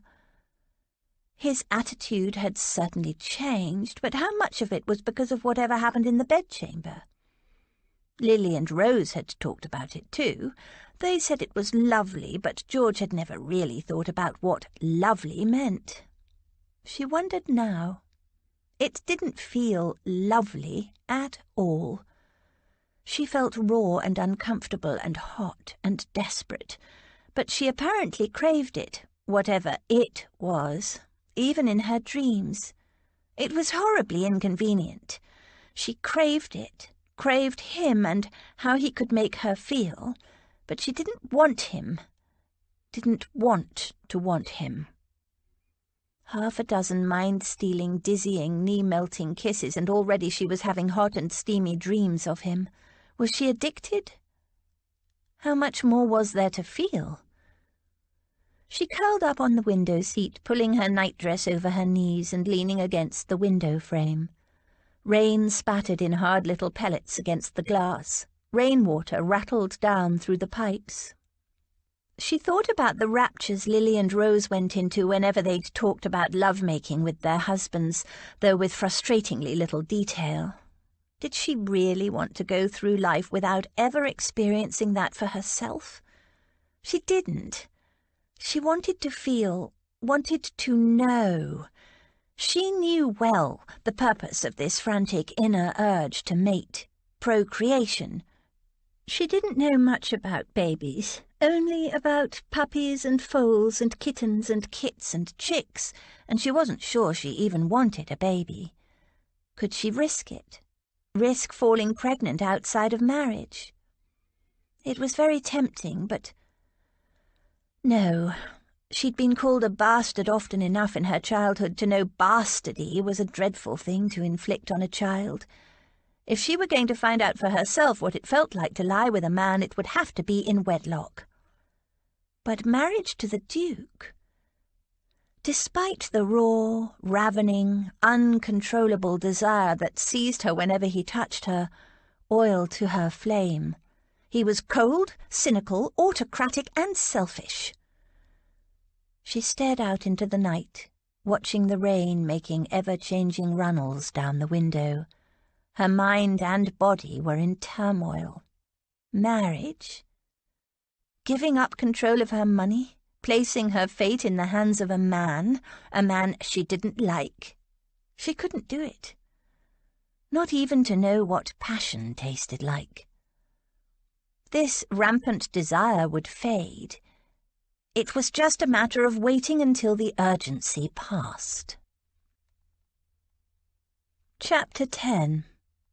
Where so many hours have been spent in convincing myself that I am right, is there not some reason to fear I may be wrong? Jane Austen, Sense and Sensibility. Aunt Agatha's carriage pulled up outside the Duchess's house promptly at 3. George was a little surprised. She'd expected to be taken to Everingham House, but this house was altogether smaller, though by no means small, and prettier. "The Duke moved his mother here when he decided to get married," Aunt Agatha said in a disparaging tone when George commented on it. It would be a much more pleasant house to live in than grim old Everingham House, George thought, but she said nothing. She was absurdly nervous. She didn't know the Duchess. She had seen her, of course, at various events leading up to Rose's wedding to the Duke, but had never actually spoken to her apart from "How do you do?" It was bound to be awkward. Aunt Agatha rang the bell, and the butler instantly opened the door. "Her Grace is expecting you. She is upstairs in her bedchamber," he intoned in a solemn voice. In her bedchamber? George glanced at Aunt Agatha, who showed no surprise. They followed the butler up the stairs.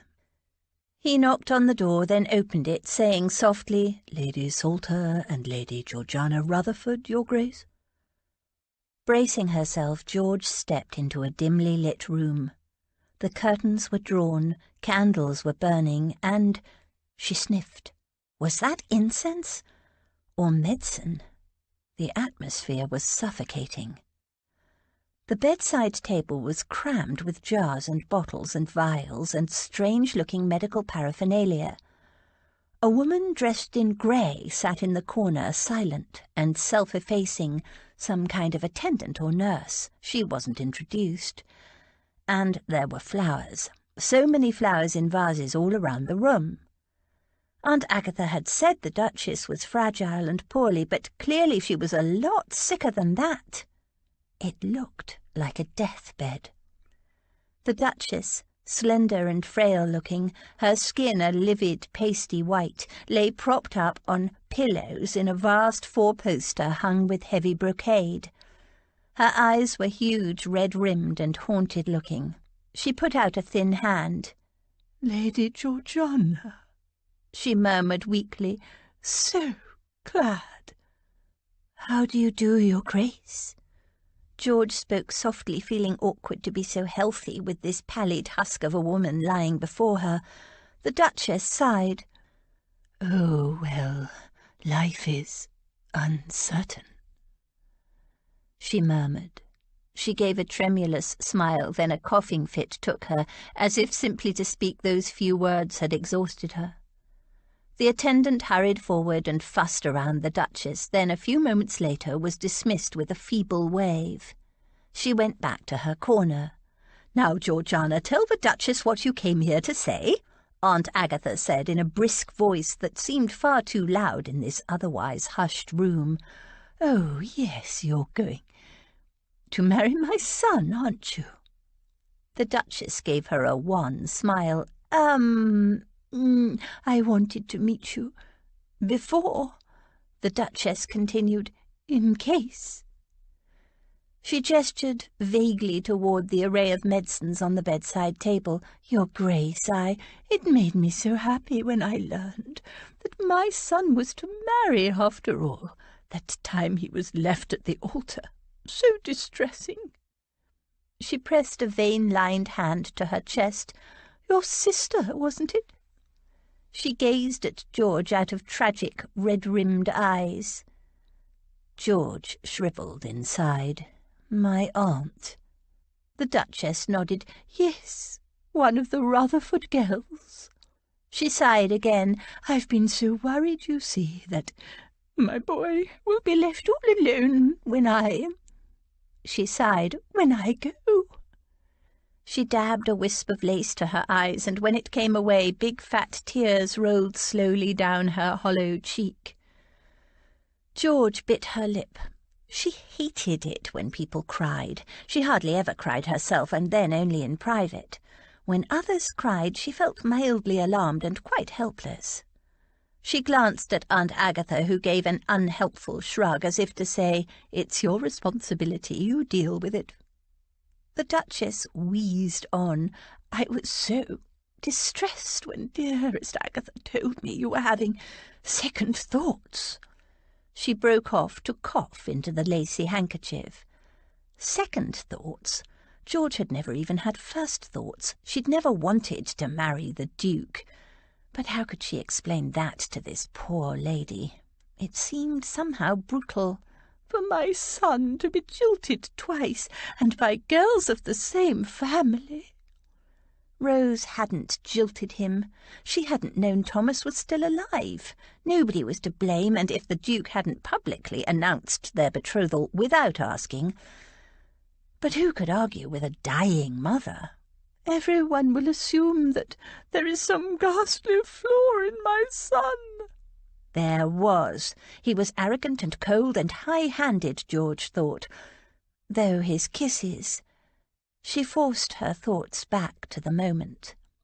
"No decent lady would want to marry him then, and I have so little time left to see him wed and settled." George bit her tongue. Did this lady not understand?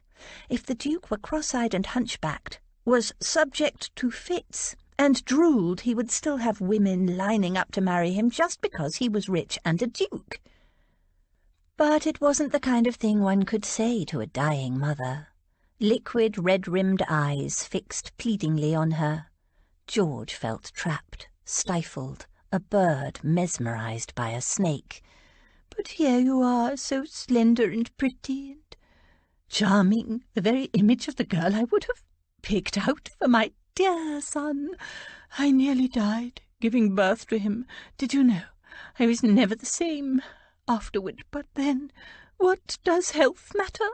We mothers live only for our children." She gestured, and the attendant came forward with a glass of some dark liquid. The Duchess sipped, coughed, then sipped again. When she had recovered, she beckoned George closer and took her hand in a surprisingly fierce grasp. "So tell me, dearest girl, you will make me happy, won't you? You'll marry my son and become my daughter?" George swallowed.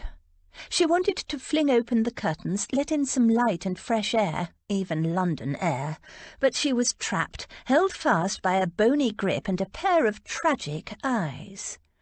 The Duchess continued in a faint, plaintive voice. "It was always my dearest wish to dance at his wedding, and although that pleasure has been cruelly wrested from me, you will give me your promise, won't you?" She gazed beseechingly at George. "Promise me you'll marry my boy, and let me go in peace, please." She gazed at George through those huge, haunted eyes and waited. George bit her lip. She'd never had a mother. Mamma had died when George was a baby, but she could imagine a mother's love for her child. Em hadn't even given birth yet, but George knew she already loved her baby. This poor lady only had one son. How dreadful to be dying in such a worried state of mind. George thought about all her reasons for not wanting to marry the Duke. He was autocratic, haughty, cynical and aloof, though not when he was kissing her. She thought about the way he'd invaded her dreams and how she really did want to know what it felt like to lie with a man. Would it be so bad?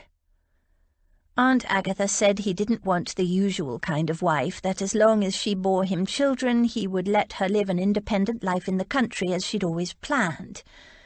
If she married him, she could find out for herself what it was like to lie with a man and rid herself of all those tantalizing, disturbing, crazy-making sensations that invaded her dreams, that made her lose all sense of herself when he kissed her, and climb him like a tree. Her cheeks warmed. These were not the thoughts to be having in a dying woman's bedchamber. The Duchess's thin fingers gripped hers. The haggard, haunted eyes bored into her. George writhed inside. There were agreements to be signed before a marriage. She remembered that from Lily's marriage.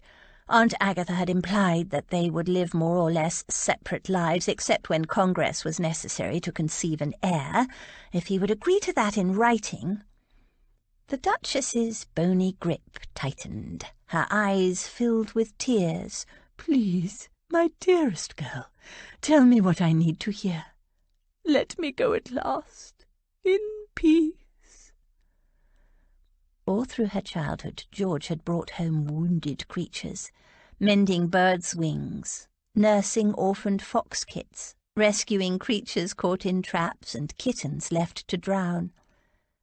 It was simply not in her to crush the last hope this poor woman had. She'd been ready to resist all the other pressures that had been brought on her to marry the Duke, but how could she refuse a dying woman's last wish for her beloved son? "All right," she said heavily. "I'll marry him." She instantly felt sick and wanted to retract her statement. The Duchess sank back against her pillows, her eyes closed, an otherworldly smile on her face. It was almost as if she were dead already.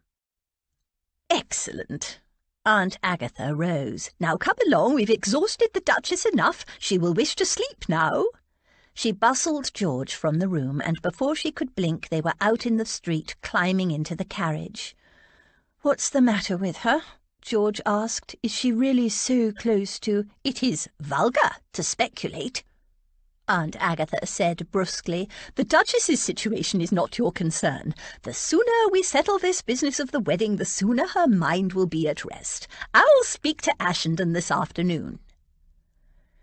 They returned to Ashenden House, and Aunt Agatha, looking like the cat that had swallowed the canary, wasted no time in informing Cal and Em that George had agreed, promised, in fact, to marry the Duke after all. Cal frowned. "Is this true, George?" George nodded. "You weren't forced, were you?" Em asked worriedly. "Because if you were—" Cal began. George sighed. "No, I wasn't forced. I just changed my mind." "You're sure, then?" Cal asked. "Because once this is agreed, you won't be able to change your mind." "She can always change her mind," Em said serenely, "but it would look very bad. So think it over, George, dear, and be sure in your heart that this is what you want." George swallowed. "I'm sure." She wasn't.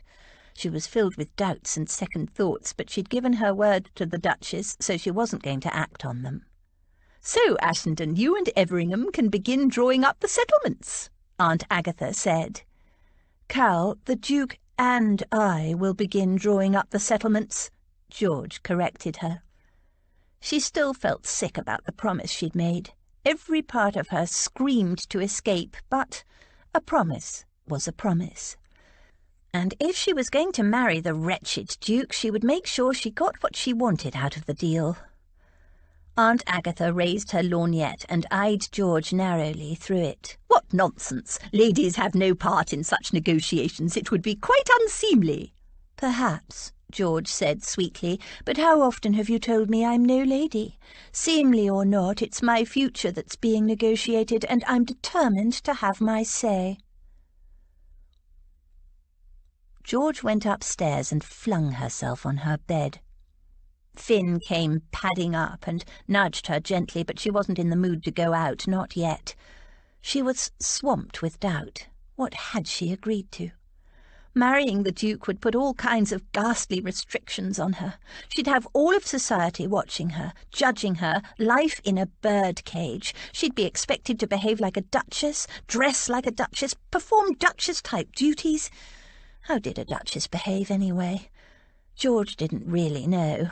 She pictured some kind of an Aunt Agatha, only worse, more dignified if that were possible, pompous and autocratic. Not that the Duke's mother was like that, but she was dying. Downstairs she heard Cal go out on some business. She'd talked to Em. Em was her aunt by marriage, but their relationship was more like a maternal big sister or a friend. She was wise, and she really listened. George found Em reading with her feet up in the small sitting room. Em looked up as she entered. "That was quite an about-face you made today. You don't exactly look like a radiant bride-to-be." George grimaced. Em put her book aside. "You haven't been forced into this, have you, George, darling? I know Aunt Agatha is terribly keen for you to make a splendid marriage, but if you truly don't want it, now is the time to say so." "No, I'll go ahead with it. I've given my word now, and I won't back down, but—" "But you're having second thoughts?" She nodded. "Oh, Em, I don't know how to be a duchess. You know how I hate all that formal stuff, and I don't want to learn it." Em leaned forward and took her hand. "You will be the kind of duchess you decide to be. Duchesses come in all kinds of shapes and sizes and with all kinds of temperaments." George nodded. "I know, like the Duchess of York." Frederica, the Duchess of York, was unhappily married to a royal prince. The Duchess had retired to Oatlands, her country home, where she lived with dozens of dogs, monkeys, and horses. The thought of the Duchess of York calmed her somewhat. The Duke had chosen George, and if she wasn't the kind of duchess he wanted, the kind society would expect, he'd just have to put up with the way George was. She wasn't going to change, and she'd make sure he couldn't squeeze her into a mould. And if the Duchess of York could retire to the country and live with dozens of dogs, so could George. Exactly. In any case, Everingham isn't a very political kind of duke. He sits in the Lords when Parliament is sitting, and Cal says he's diligent in tending to his various ducal responsibilities, but he doesn't seem to have any political ambitions. If you think he wants you to be a grand society hostess, well—" She squeezed George's hand. "He will learn differently, but I don't think he will expect it of you." "But what if he does? What will I do?" Em frowned. "George, this is not at all like you, fretting about what people expect and what people will think. Where is the girl I first met, spitting fire and brimstone, determined to forge her own way in the world, and facing problems head-on?" George bit her lip. That was true. It wasn't like her to worry over what might be. She'd lived most of her life day by day, facing whatever she had to face. It had stood her in good stead, too, and she'd never worried about what other people thought of her. She'd always done what she thought was right and never mind the consequences. Her brow cleared. "You're right, Em. I am worrying about nothing. The Duke put me in this position, and he can wear the consequences. And if he doesn't like the kind of Duchess I become, that's his bad luck." She stood. "I'm going to take Finn out for a walk now. Would you like me to bring you back an ice from Gunter's?" Em laughed. "You know me too well. I'd love one, thanks. I just wish I could walk with you. I don't like being cooped up indoors, but I suppose at this stage it's inevitable." Hart was dressing to go out when he received the note from Lord Ashenden. So Lady Georgiana had decided to accept the betrothal, had she? And Ashenden would be obliged if he would call the following morning, with or without his man of business, to discuss the settlements. The surge of triumph he felt on reading it surprised him. Of course, he'd known her objections were for form's sake. No sane woman would turn down an offer from a duke such as he. But he had to admit to a few doubts at the time. She'd seemed so adamant in her refusal. He adjusted his cravat, inspected his reflection in the looking-glass, and snorted. As bad as Lord Towsett, indeed. She was like every other female he knew, blowing hot and cold according to whim, saying one thing while meaning another. He had no idea what had finally caused her to accept the inevitability of their marriage, but he wasn't going to question it. He collected his hat, gloves, and cane and headed off to his club for a quiet, convivial evening. Instead, he found half the members in a fever of speculation about his betrothal. Had Lady George truly accepted? Was it really going ahead? Who had put the notice in the newspapers? And more offensively intrusive questions upon which bets had been made. Refusing to answer any of their questions, Hart took himself off to a gambling den, where he was less well-known, where he played carelessly, his mind only half on the cards. He returned home in the wee small hours with a pocketful of winnings and a very bad mood. "Lucky in cards, unlucky in love," one impertinent fellow had quipped. Hart ignored him. Love was a delusion that women used to control men. The following morning he called on Lord Ashenden. The butler ushered him into the library, where he found Lord and Lady Ashenden sitting together on a sofa. Always in each other's pockets, those two. Hart couldn't understand it. Ashenden seemed like a sensible man. Ashenden rose, and after greetings were exchanged, said to the butler, "Fetch my secretary, will you? And ask Lady George to come down, please, Burton." Hart blinked. "I thought we were to discuss settlements." Ashenden nodded. "Yes, George wishes to take part in the discussion." Hart frowned. "The bride? Sitting in on settlement discussions? I've never heard of such a thing." "George is different." Ashenden turned and helped his heavily pregnant wife to rise. Lady Ashenden paused as she passed Hart and laid a hand on his arm. "Please don't take offence, Your Grace," she said quietly. "Until my husband brought her into the family fold, George had little reason to trust the men in her life." Hart stiffened at the implied criticism. She gave him a long, thoughtful look. You told Aunt Agatha you wanted an independent woman. In George you have one. Do not now complain of it. George, beneath the prickly surface, is an utter darling. Whether or not you ever see that side of her will be up to you. Hart made no response. Utter darling, was she?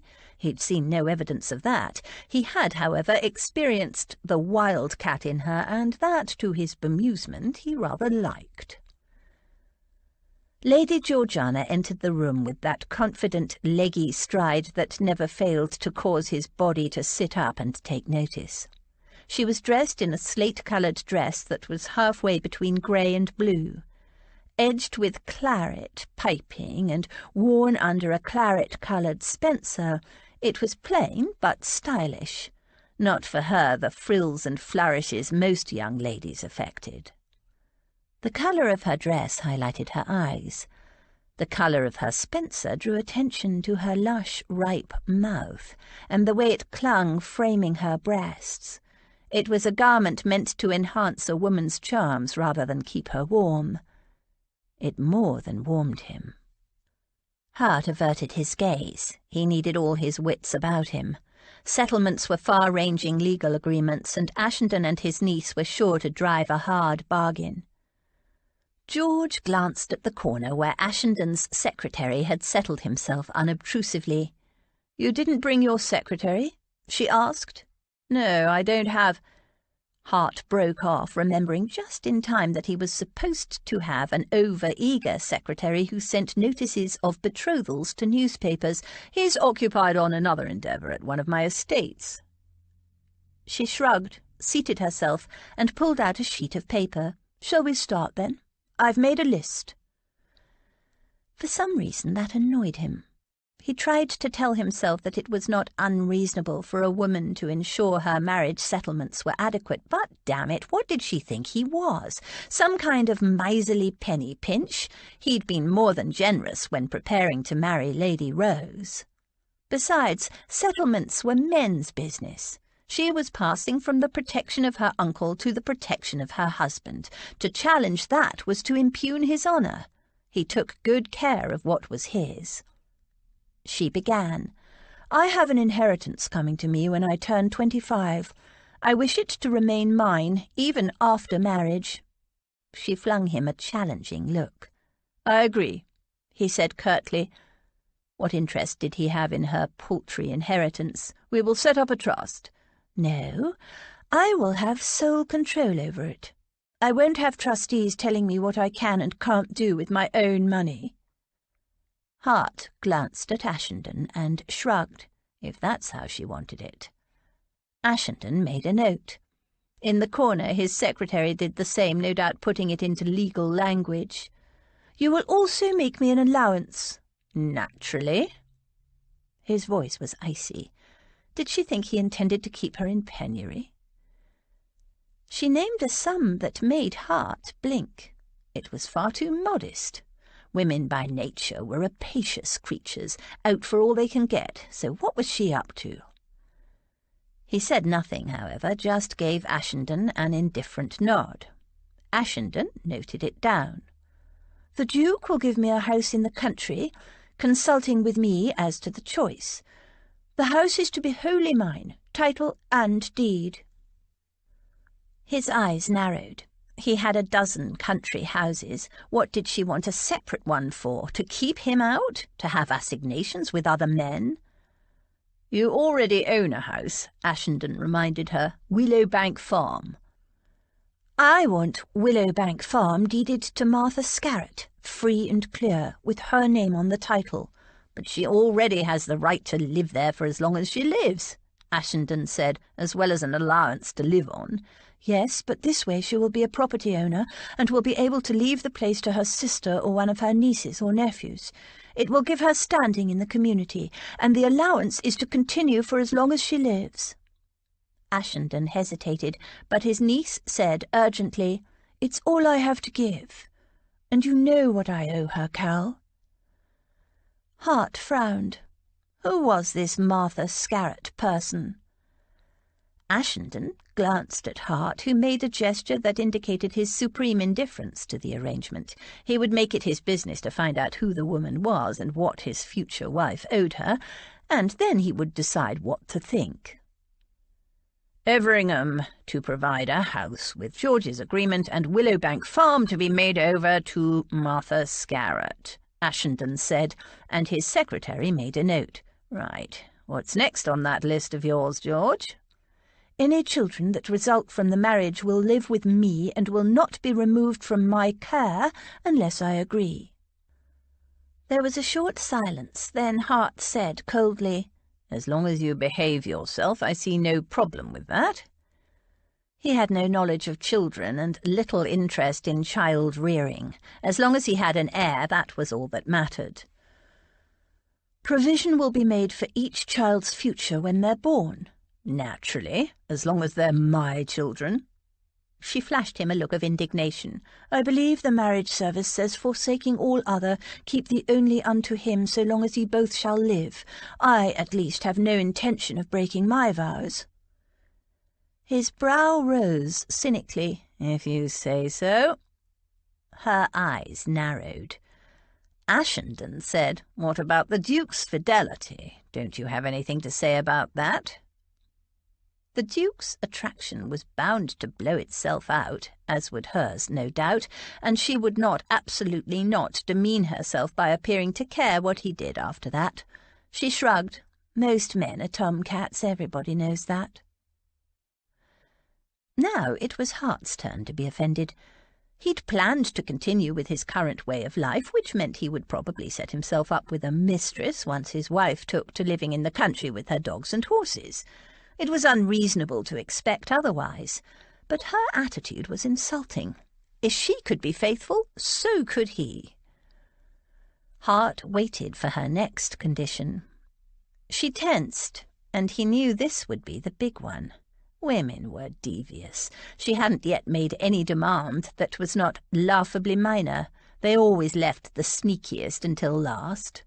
My horse, Sultan, is my property and will remain so. Hart almost laughed. He hadn't expected that, but given her passion for the animal he should have.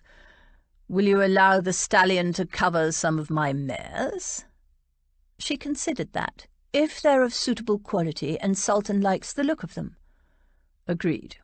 What else? He waited. He could tell by the tension in her body that it was something he wouldn't like.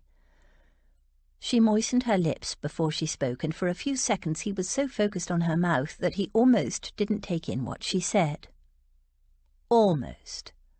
What did you say? She lifted her chin and sent him a defiant look. I want you to promise me that there will be no hunting of foxes on any of your properties, she repeated. Out of the question, he snapped. Never had he heard such a ridiculous proposition. He recalled the bleeding heart speech she'd made to him over supper at the ball the other night. Foxes are vermin. They have a right to exist as much as anyone. Besides, you know as well as I do that it's the chase all you men like, the hunt, the blood, the cruelty. Rubbish. There was an element of truth in what she said. He did enjoy the chase. But, damn it, it was a tradition, a grand sport, and one he enjoyed. Whatever your reasons, or what you claim as your reasons, will you agree to cease all fox hunting on your properties? I will not. And this is not the kind of subject that's appropriate when drawing up settlements. It is for me. She sat back in her chair and folded her arms. Her mouth compressed in a stubborn line. Hart's did much the same. There was a long, tense silence. The silence stretched, and Hart had to tamp down his growing anger. Was his marriage really going to founder over such a ridiculous condition? Was it some kind of indirect attempt to get out of it at the last minute? Fox hunting was a fine sport, and it helped rid the country of vermin. He wouldn't be blackmailed into giving it up. After a while, Ashenden coughed. Perhaps we can reach a compromise. Hart raised his brow. "What if fox hunting were banned on the estate you deed to George and one other?" She said nothing. Her chin was braced in a stubborn line. Her folded arms tightened. "Come on, George," Ashenden said in a coaxing voice. "Be reasonable. A man cannot be expected to give up all his pleasures." Her eyes flashed. Pleasures. "Pastimes," Ashenden corrected himself. "I would be prepared to do that," Hart said, "and to agree that no fox hunt will be held on any of my properties while you are there, whether visiting or residing." He had a hunting box in Leicestershire, and he doubted she'd ever visit it. He'd make sure she didn't. "There you are, George," Ashenden said. "It's a handsome compromise. What do you say?" She considered it for a long moment, then gave a grudging nod. "Very well, as long as you know that I will continue to oppose the horrid practice in any way I see fit." "Understood," Hart said. "Now, is there anything else on your list?" Ashenden asked her. "No, that's all," she said, and sat back. He raised his brow. Her conditions had mostly been about animals. Was that all she wanted? She started to rise from her seat. "I have some conditions of my own," Hart said. She stiffened and sat back down. "We'll start with the allowance." He named a sum that was triple the one she'd asked for. Her jaw dropped. "I am not marrying you for money," she snapped. He had no idea why she'd agreed to marry him, but he wasn't going to ask the question. "The amount you suggested, it's paltry," he said coldly. "I won't have my Duchess scrimping and saving." She opened her mouth to argue, but before she could speak, he continued, "I must insist on the right to conjugal visits." "Visits?" Ashenden queried with a frown. "You're not planning to live together. Naturally, we shall cohabit until my Duchess is with child. After that, whenever I choose." "I reserve the right to refuse," she said quickly. He gave her a long look. "As long as consent is not unreasonably withheld." Ashenden raised a brow at that, but she gave a curt nod, and he wrote it down. "Anything else?" Ashenden asked. "Nothing specific," Hart told him. "Take the rest of the details from the settlements we agreed on for Lady Rose. Have a copy of the final document sent to me, and I'll have my lawyer look over it." "In that case—" Lady Georgiana rose to leave. "Just one last thing," Hart said. She paused and turned toward him with narrowed eyes. "You do intend to go through with this wedding, don't you, Lady Georgiana?" Her grey eyes turned to chips of ice. Her hands knotted into fists, crumpling her list in one hand. "I gave you my word, didn't I?" Without waiting for his response, she swept from the room. Ashenden blotted the document he'd made his notes on. "Doesn't do to challenge George on her word of honour, you know. As you can see, she's a mite touchy about it." Hart snorted. "I've never met a woman yet who has any real idea of honour. It's all self-interest with them. Then your life is about to change." Ashenden leaned back in his chair, amusement dancing in his eyes. "I foresee interesting times ahead for you, Everingham. Very interesting times." Chapter 11. There is a stubbornness about me that never can bear to be frightened at the will of others. My courage always rises at every attempt to intimidate me. Jane Austen, Pride and Prejudice. After the settlements had been agreed on and signed by both parties, the next item to be negotiated was the date of the wedding. The Duke had informed Cal he wanted it to be as soon as possible, but it was up to George and her family to make the final choice. George wasn't sure what she wanted. In one way she'd be happy to wait for a year, but then there were those feelings. The hot, sweaty, restless, hungry but not for food feelings where she woke, enmeshed in lurid dreams of being naked in bed with the Duke. A year of that would drive her mad. if indeed they lasted that long, but there was no way of telling. She wanted them to be over and done with. Once the Duke had bedded her, she was sure the disturbing sensations would go away, and she'd be able to sleep peacefully in her bed once more.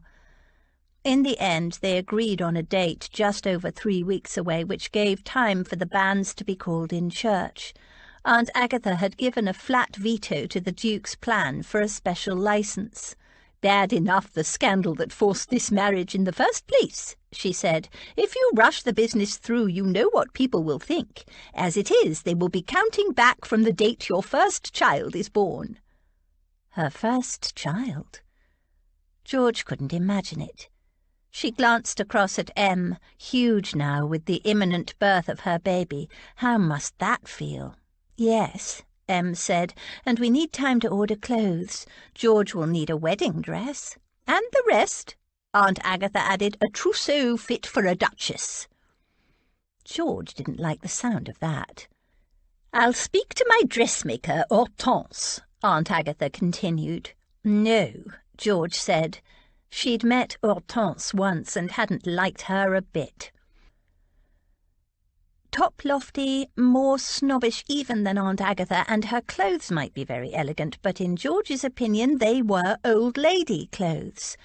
"I'll get everything I need from Miss Chance." Daisy Chance was nice, and George felt comfortable with her, and Daisy had a way of making clothes that exactly suited their wearer. When George had first come to London, she'd been still getting used to wearing dresses.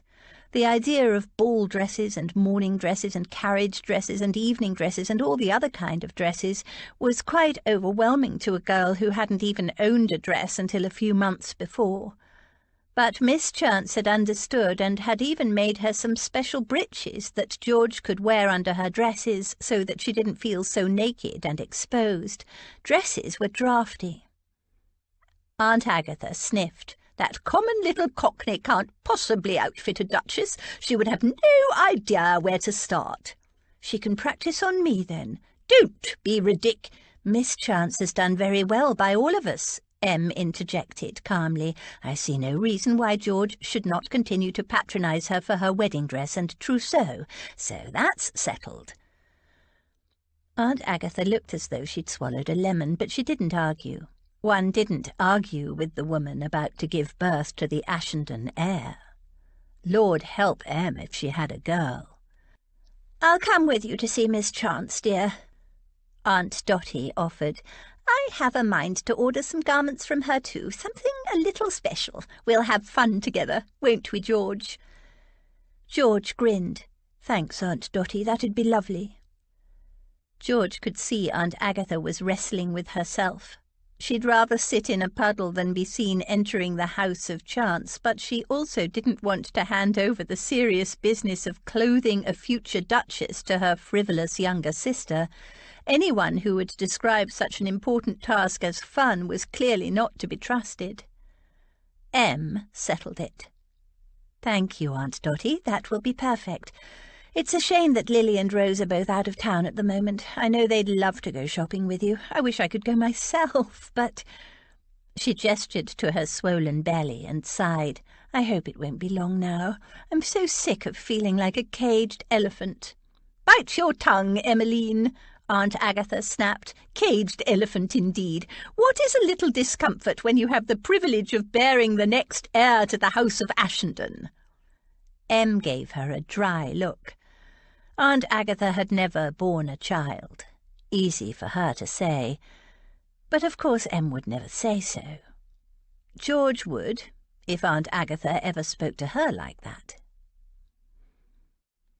The following night George attended a party, her first since the notice of her betrothal to the Duke had been published.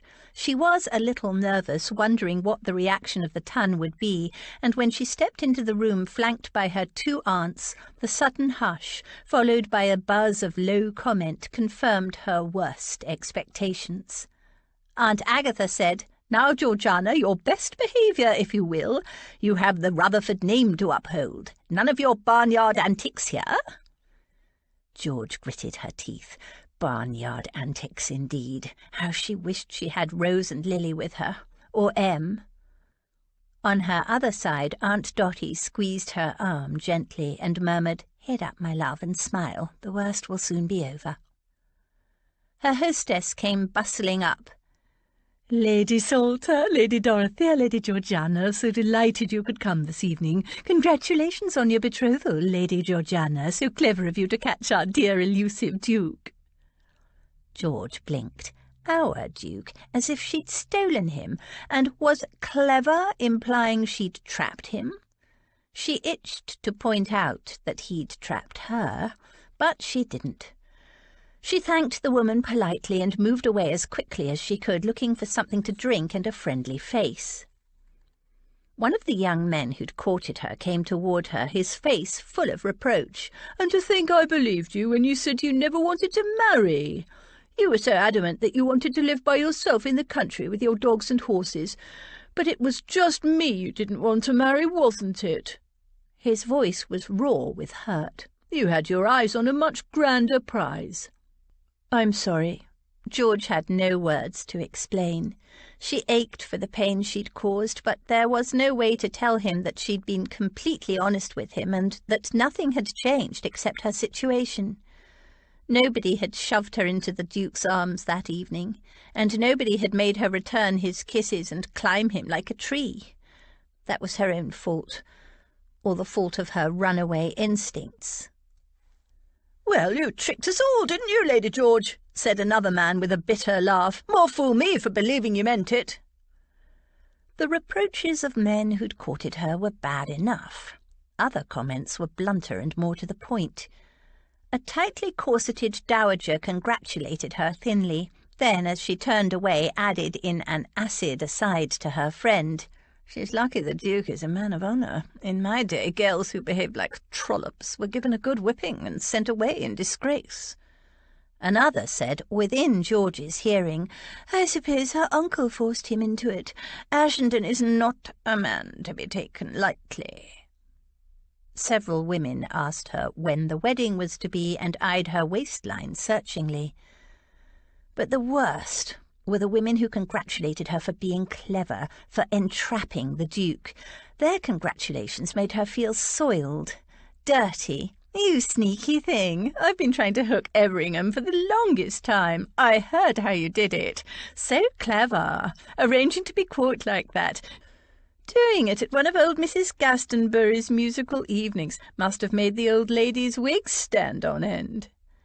There was no way to explain, to put the story right. She had let the Duke kiss her at Mrs. Glastonbury's, and so she had to bear the consequences of her foolishness. And if people were determined to believe the betrothal was the result of some kind of devious stratagem on her part, and they were, well, she'd just have to grin and bear it. The congratulations, the barbed compliments went on until she wanted to scream. But she'd agreed to marry the Duke, and this was just the start of her punishment. She gritted her teeth and smiled and smiled and smiled until her jaw was aching. And then she smiled some more. Lady Peploe arrived with her daughter Penny, and George heaved a sigh of relief to see people she knew and liked. Lady Peploe hugged her warmly and wished her all the very best, and such was her sincerity, George almost found herself a little bit teary. But Penny was frankly surprised, and said so. "I thought you were never going to get married, George, and I thought you really disliked the Duke." George had mumbled something about changing her mind, but inside she was squirming. She wasn't about to admit, not even to a close friend like Penny, what had really happened, how she'd more or less been forced into it. But she also wasn't going to lie and pretend she and the Duke were love's young dream. It was all terribly awkward. Penny and Lady Peploe drifted off, and George looked around to see what time it was. When could she decently go home? She caught sight of a clock, and her heart sank. She'd been here barely 40 minutes. She'd have to give it at least an hour more, unless she pretended to have a headache. But that would be cowardly. Hart was playing piquet with his friend Sink. He'd decided to eat dinner at his club and had run into Sink. Afterward, with a brandy at their elbow, they'd played cards. "Something on your mind?" Sync asked, after having won the last 3 tricks. No. But it wasn't true. Shortly before he'd left for his club, a note had been delivered from Lady Salter. It was a damned piece of cheek, telling him, not suggesting, but virtually ordering him to accompany Lady Georgiana to some wretched party, a party he had no interest in attending. He'd tossed the note in the fire and gone out. Sync dealt the next round, and won the next 2 tricks. "Well, whatever it is, your mind's not on the game." Hart sipped his brandy and considered his hand. "Surprised you decided not to go to the Rennicks." Hart looked up. "Not you as well." "Not me what?" "Thinking I ought to attend the Rennick party. I never attend such insipid events, you know that." "No, suppose not." Sync made his discard. "Just a thought." "Oh, never mind." "Never mind what?" Hart asked after a minute. "I suppose you know the harpies have been getting stuck into Lady George." Hart frowned. "What do you mean? What harpies?" "Quite a few of 'em, from what my sister says. Some nasty talk around. Lady George not exactly getting the benefit of the doubt." "In what sense?" Sync stared at him incredulously. "You think the fine ladies of the ton will universally heap blessings on Lady George's glossy little head, after she's claimed all season to be averse to the very idea of marriage, and then she walks off with the marriage prize of the season, you, after having been caught in public with your tongue wrapped around her tonsils? Oh yes, they purely love her for it." Hart stilled. So that was what Lady Salter's note was about. Damn! He threw down his cards and left. George drained her glass of champagne and looked around for a footman. Her 3rd glass in. She glanced at the clock.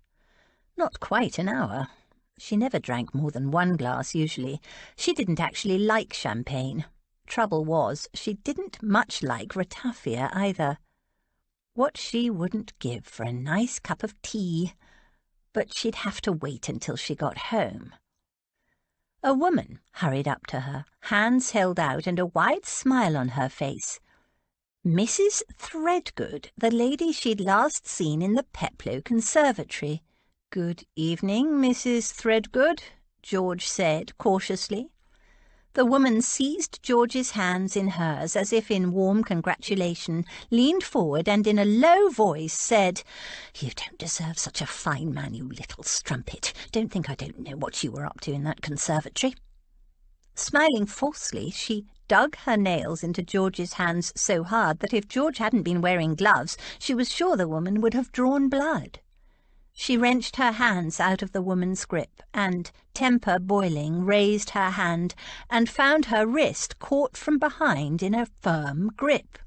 "Put the slap away," a deep voice murmured in her ear. The Duke, drat him. Ignoring his imprisonment of her hand, she said in a clear voice, "I know what I was doing in that conservatory, Mrs. Threadgood. I'd spotted a rat, a big, fat female one with 2 friends strumpeting on their own behalf, a rat who is now choking on her own sour grapes." She bared her teeth in a parody of a smile. Mrs. Threadgood flushed an unlovely mottled purple. She glanced at the Duke over George's shoulder, muttered something unintelligible, and flounced away. George turned to the Duke and pulled her hand out of his grip. "I wish you hadn't interfered. If ever a woman deserved to be slapped—" "I know, and it would have been very satisfying, I'm sure. But Lady Dorothea was looking quite wretchedly worried, and so I stepped in." George ran her hands down her dress. She was still itching to slap someone. "What are you doing here, Duke? I didn't think you would come to this kind of thing." "I wouldn't normally, but Lady Salter sent me a note telling me you were attending this party and that I owed you my support." George was surprised. Aunt Agatha had done that. Really? The Duke continued, "And it seems she was right, if that little exchange was any indication. Tell me, what did she say to you? I only heard your response, Which was brilliant, by the way. It doesn't matter. She could fight her own battles. He regarded her narrowly for a moment, then shrugged. May I fetch you a drink? Yes, please.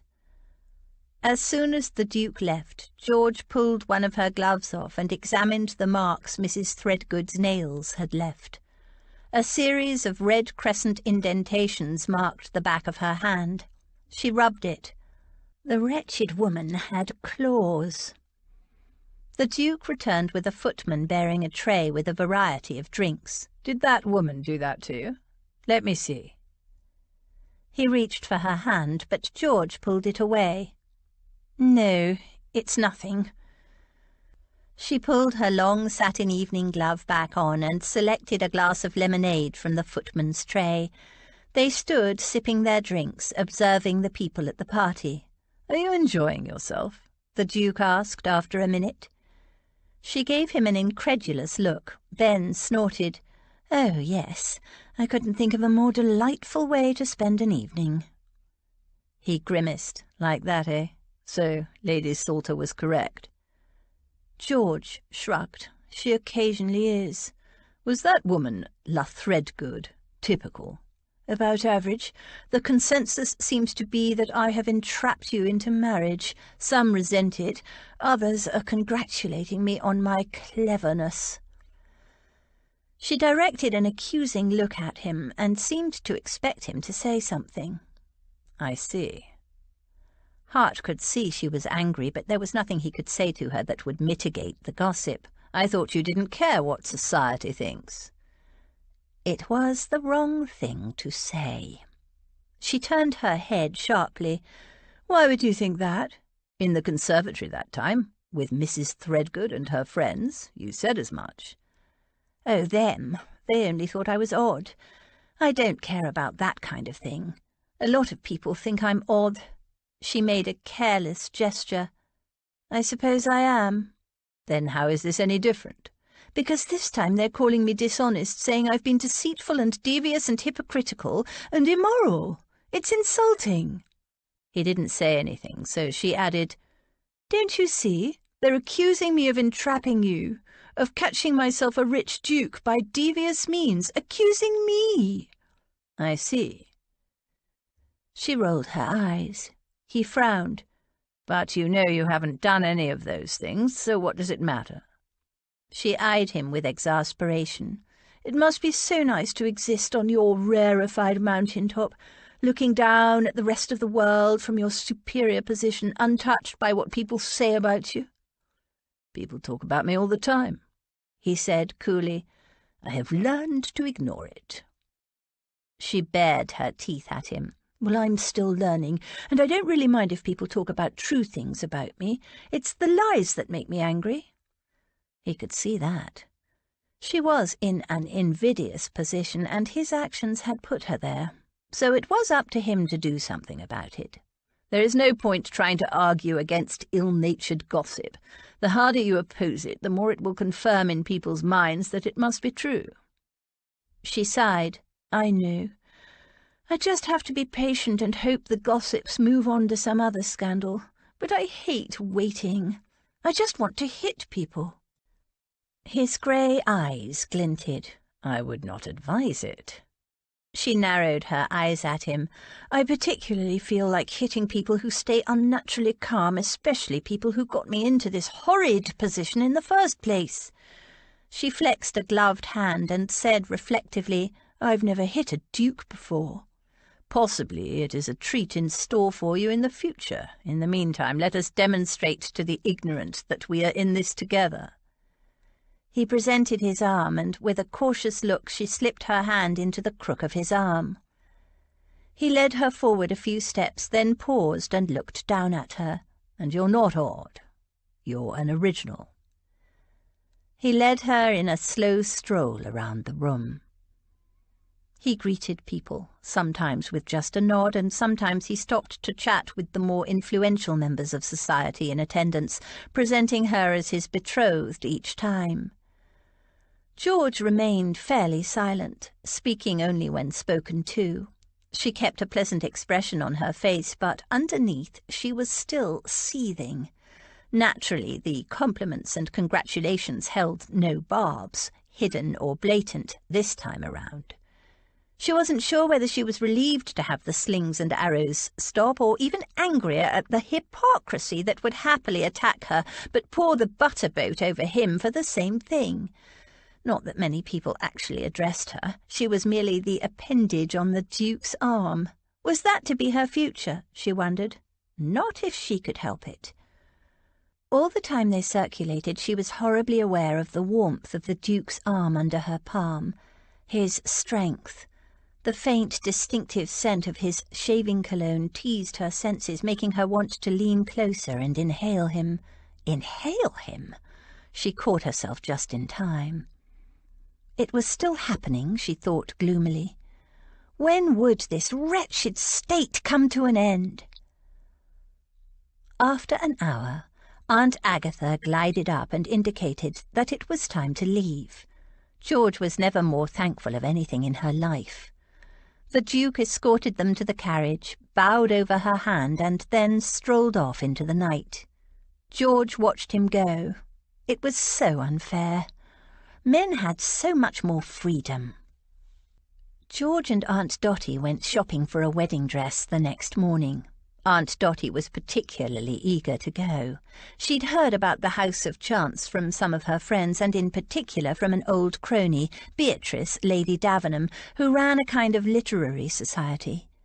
Lily often attended it when she was in London, and after Aunt Dotty's first visit she'd become a regular attendee, as was, surprisingly, the dressmaker, Miss Daisy Chance. As expected, Aunt Agatha declined to accompany them on the excursion, saying in her lofty way that she quite washed her hands of them and would take no responsibility for Georgiana's final outfit. "Why should you?" George asked her. "You're not the one getting married."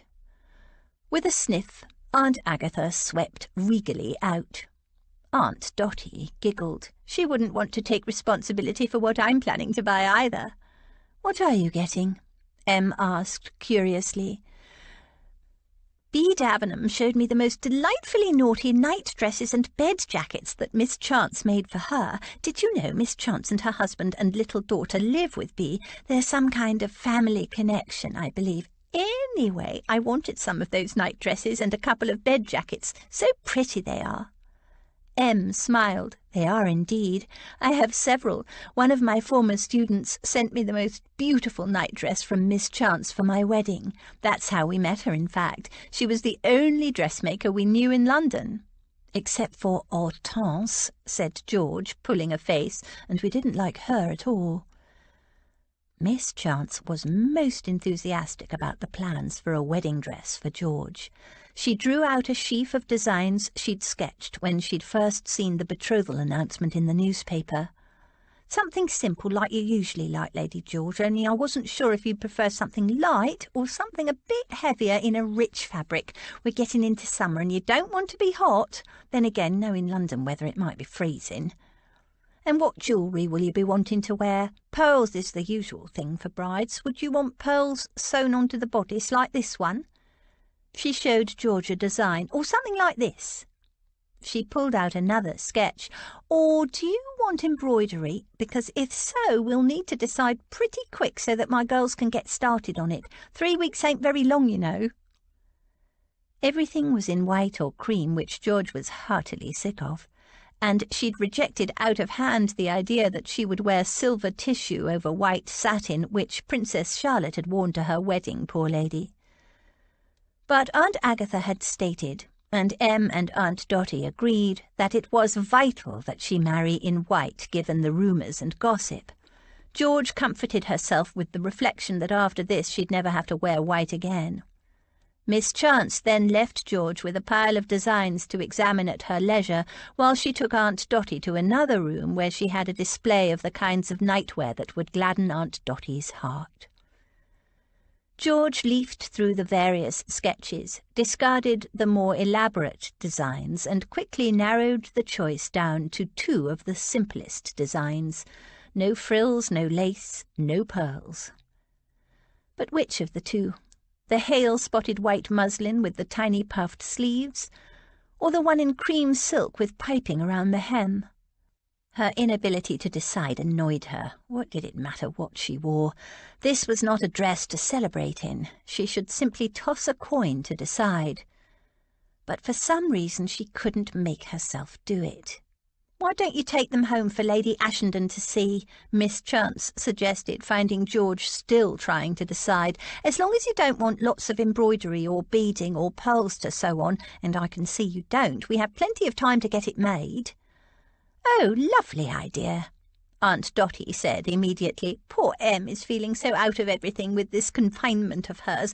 I'm sure she would love to see these designs." So that was that. Miss Chance placed the sheaf of designs in an elegant folio and handed it to George, while Aunt Dotty hugged to her bosom a fat, squishy parcel tied with ribbon. "She had some already made up that were a perfect fit for me," she confided to George in an excited whisper. "I've ordered some more." "Oh, but Aunt Dotty," George began. Miss Chance had a peculiar rule that her customers had to pay for their clothes before taking them home. She claimed that toffs were bad at paying bills, but before George could explain, Aunt Dotty pulled a wad of banknotes from her reticule. "It's all right, my dear. Bea warned me about it. I find it refreshingly straightforward. I'm forever forgetting to pay bills." They left, promising to come back in a day or two with a final decision. Chapter 12.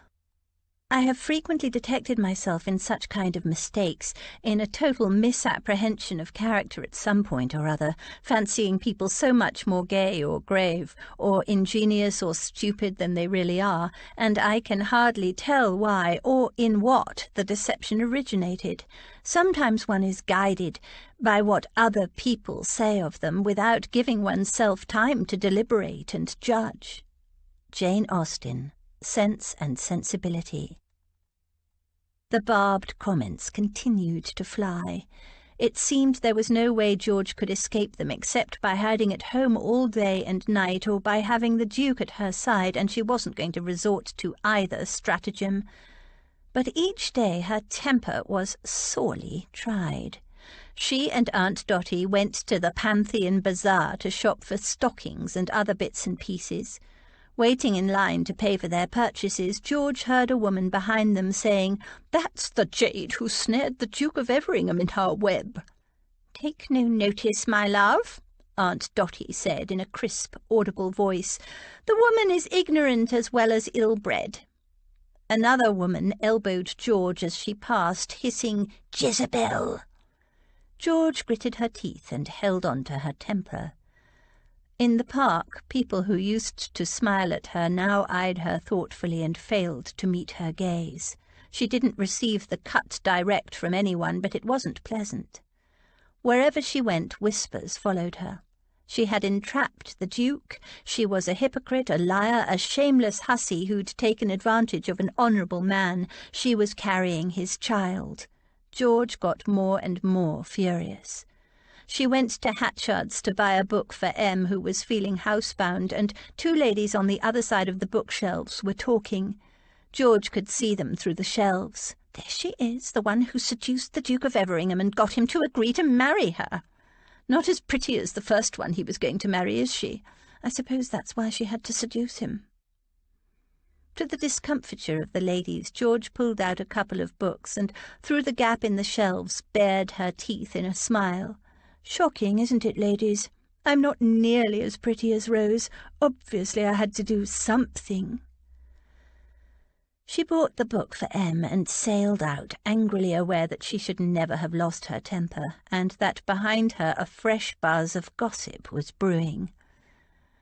"I know it must be infuriating, George dear, but gossip grows stale quite quickly as long as it is not fed. You must try to rise above it," Em said when George confided in her, "and for heaven's sake don't hit anyone, tempting as it might be." But it was the Duke George wanted to hit. "Tedious as it may be," Aunt Agatha said, "you must realize that the rumours are merely a reflection of your triumph."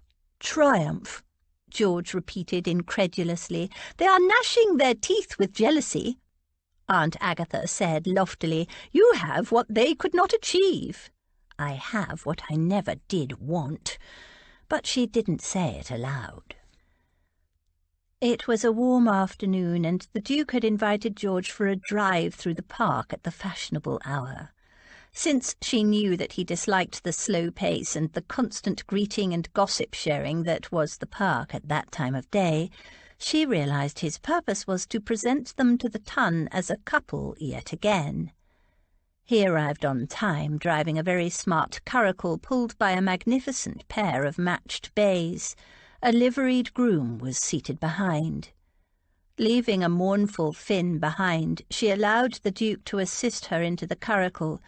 She could have climbed up easily if it weren't for these wretched skirts. They said very little as he negotiated the busy London traffic, horse and carts and wagons and barrow boys and piemen and urchins and dogs all hurrying in different directions. But once through the gates of Hyde Park it seemed somehow calmer, even though it was crowded in a different way, with elegant ladies twirling their parasols, gentlemen with canes, as well as fine carriages stopping to take people up for a short time and put them down again. It took nearly 20 minutes to pass through the first 100 yards, what with everyone wanting to congratulate George and quiz the Duke on finally being caught. Ha ha! "Lady George, you clever creature, fancy you being the one to lead our elusive Duke to the altar." "And all the time we thought you meant it when you said you never wanted to marry." "Still waters run deep, eh? How does it feel to be caught in Parson's mousetrap once more, Your Grace?" By the time the crowd had thinned out a little, George was ready to spit.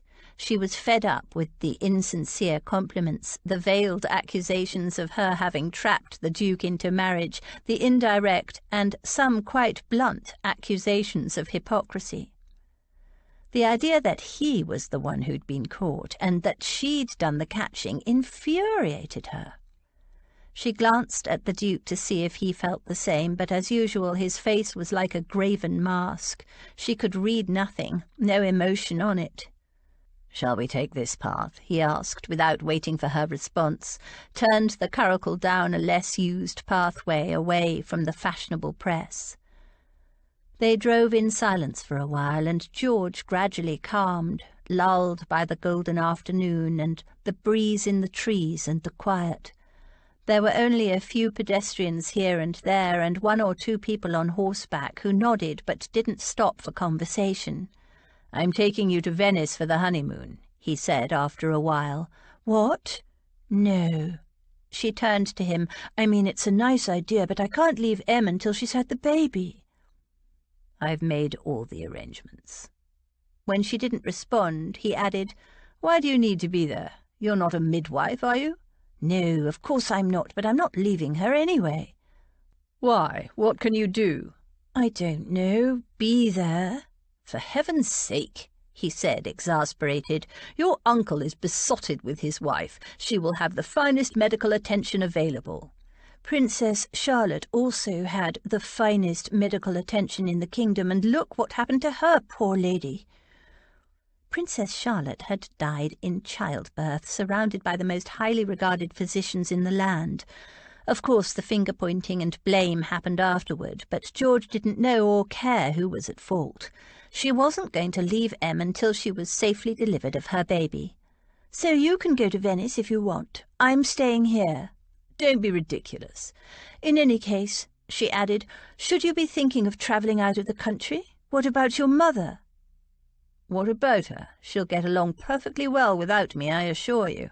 In fact, the less my mother and I see of each other, the happier we are."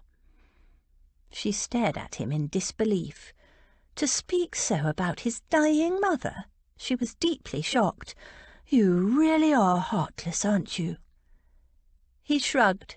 "Hence the sobriquet the Ton has bestowed on me." She shook her head. "I don't know how you can even think of leaving your mother in her condition." There was a short silence. What condition would that be? George couldn't believe her ears. "Surely you know she's dying." He gave her a sharp look. "What makes you think so?" "I saw her just the other day. She looked terrible. I got the impression she had just days to live." His eyes narrowed. His hands tightened on the reins. "You met my mother? How? Where?" "At her home, of course. Aunt Agatha took me to see her. She's clearly not fit even to leave her bed." His face hardened. His eyes blazed cold and fierce.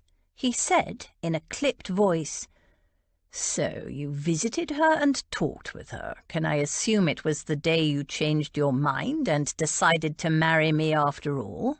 The day before I came to arrange the settlements?" "Yes, but what are you— Watch out!"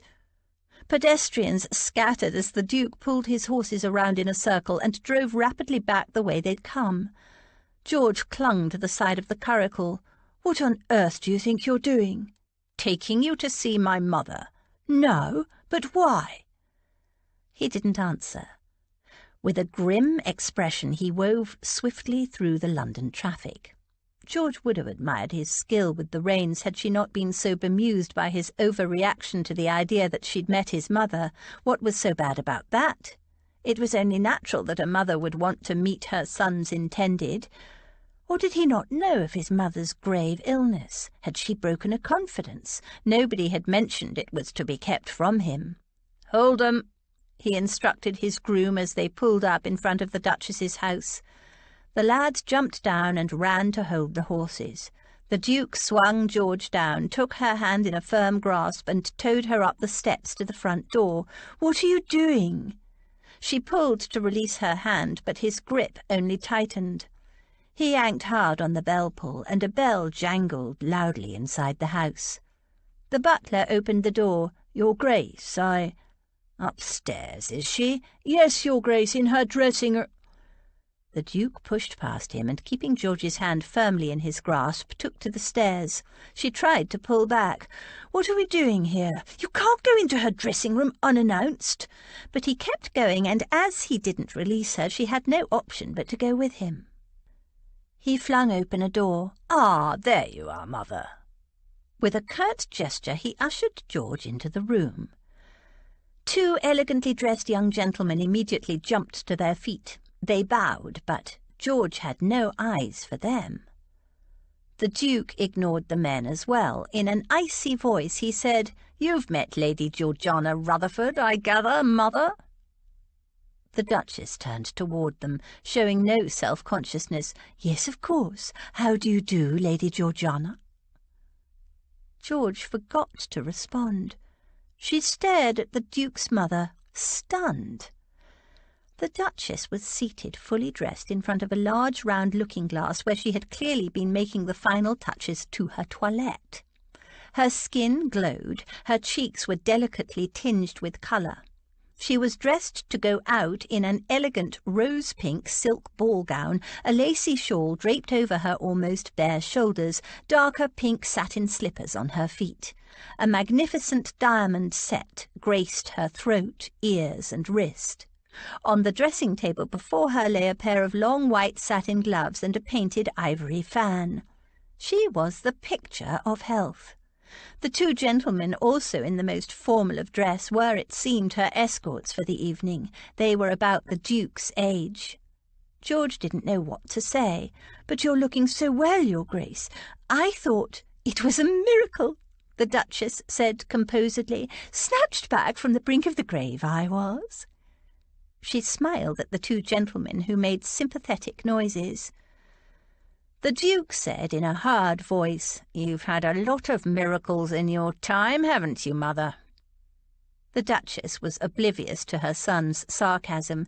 "I have been blessed," she admitted modestly. He turned to George. "Seen enough? Right then, goodbye, Mother." And he towed George from the room. She followed him blindly, her brain whirling. Without a word, he helped her into the curricle, took the reins, and drove away. After a while, she gathered her thoughts enough to speak. "You mean her illness was—" "Faked." "I thought she was dying." Yes, she's good at that. He gave her a grim, sideways glance. She's had a lot of practice. Was it the full scene? Candles, incense, all the medicines, the lavish use of cosmetics, the onion in the handkerchief? The onion in the... helps the tears along. He sounded so matter-of-fact, furious, but matter-of-fact, that George was stunned. Does she often do this kind of thing? From time to time. It's her way of controlling people. I didn't begin to see through it until I was 14 or 15. He paused to negotiate a narrow passage between a wagon and a street barrow. My father never saw through it at all. He danced to her tune all his life. His voice was bitter. Of course, she pulls the deathbed scene only when there's something she really wants. The rest of the time it's some imaginary ailment or simply her nerves. We are all slaves to Mamma's nerves. It sounded like a quotation. They reached Berkeley Square and he pulled over on the far side of the square from Cal and Em's house. He snapped his fingers and his groom jumped down and ran to the horses' heads. He dropped the reins and turned to her. So that's how she got you to agree to marry me? His voice was grim. George nodded. And that's what caused your change of heart? Yes, my Aunt Agatha must have been in on it as well. She took me there. She must have known. She's known your mother for years. Probably. There was a short silence. The breeze picked up, sending the leaves of the plane trees rustling. The sun was low in the sky, and she shivered, feeling suddenly cold. Without a word, he bent and pulled a soft rug from a compartment beneath his seat and wrapped it around her. He was still deep in thought, a frown on his face, a grim, faraway look in his eyes. "I must apologize for my mother's deception," he said at last, in a cold, clipped voice. "And since she's the reason you agreed to marry me, I suppose I must release you from your promise." George was stunned. It was the last thing she would have expected from him after all the trouble he'd gone through to ensure their betrothal. Perhaps there was a streak of honour in him after all. She smoothed her gloves over her fingers, giving herself time to think of what to say. "You're more like your mother than you think," she said at last. "What?" His brows snapped together. "I'm nothing like my mother." "You are, you know. She staged a dramatic scene to trick me into giving a deathbed promise and make me agree to marry you, whereas you—" she met his gaze calmly, "you staged a seduction scene in the very place and at the very time when you were guaranteed to have dozens of witnesses, just before the supper interval at Mrs. Gastonbury's soirée musicale." He whitened, his lips compressed. "And then," she continued, "you sent off the notice of betrothal to the newspapers in order to force my hand. There was no over-eager secretary, was there?" It was a guess on her part, but he didn't deny it. He shook his head. "But you trapped me in exactly the same way as your mother did, placing me in a position where I had no choice. Oh, your tactics were different, but you and your mother had exactly the same intention, to force me to do what you wanted, regardless of my own wishes." He stared at her, stunned by her accusation. "I never thought—" "No, I'm sure you didn't. You just saw something you wanted and did what you had to get it."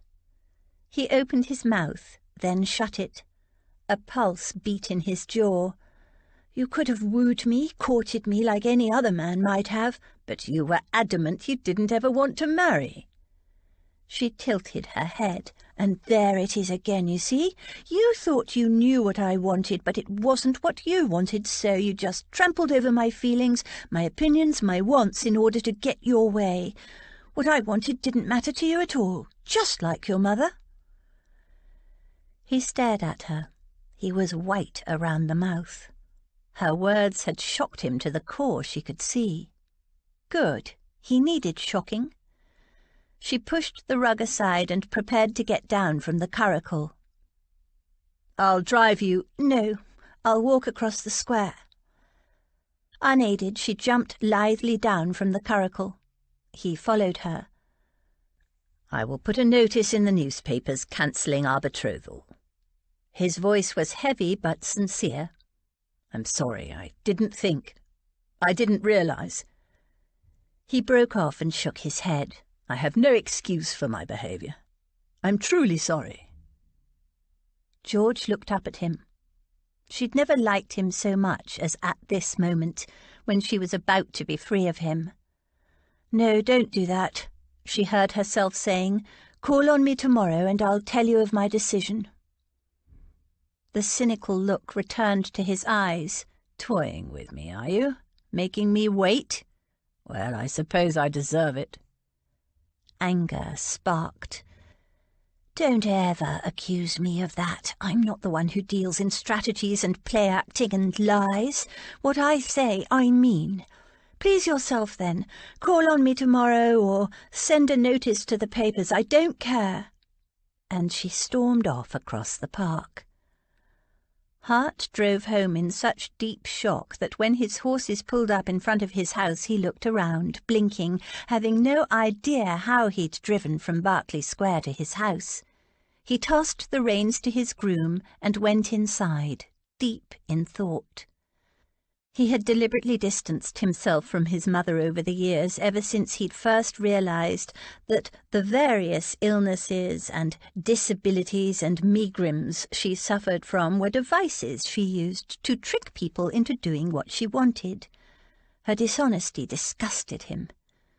He had prided himself that he was nothing like her, and now Georgiana Rutherford's words echoed around and around in his brain.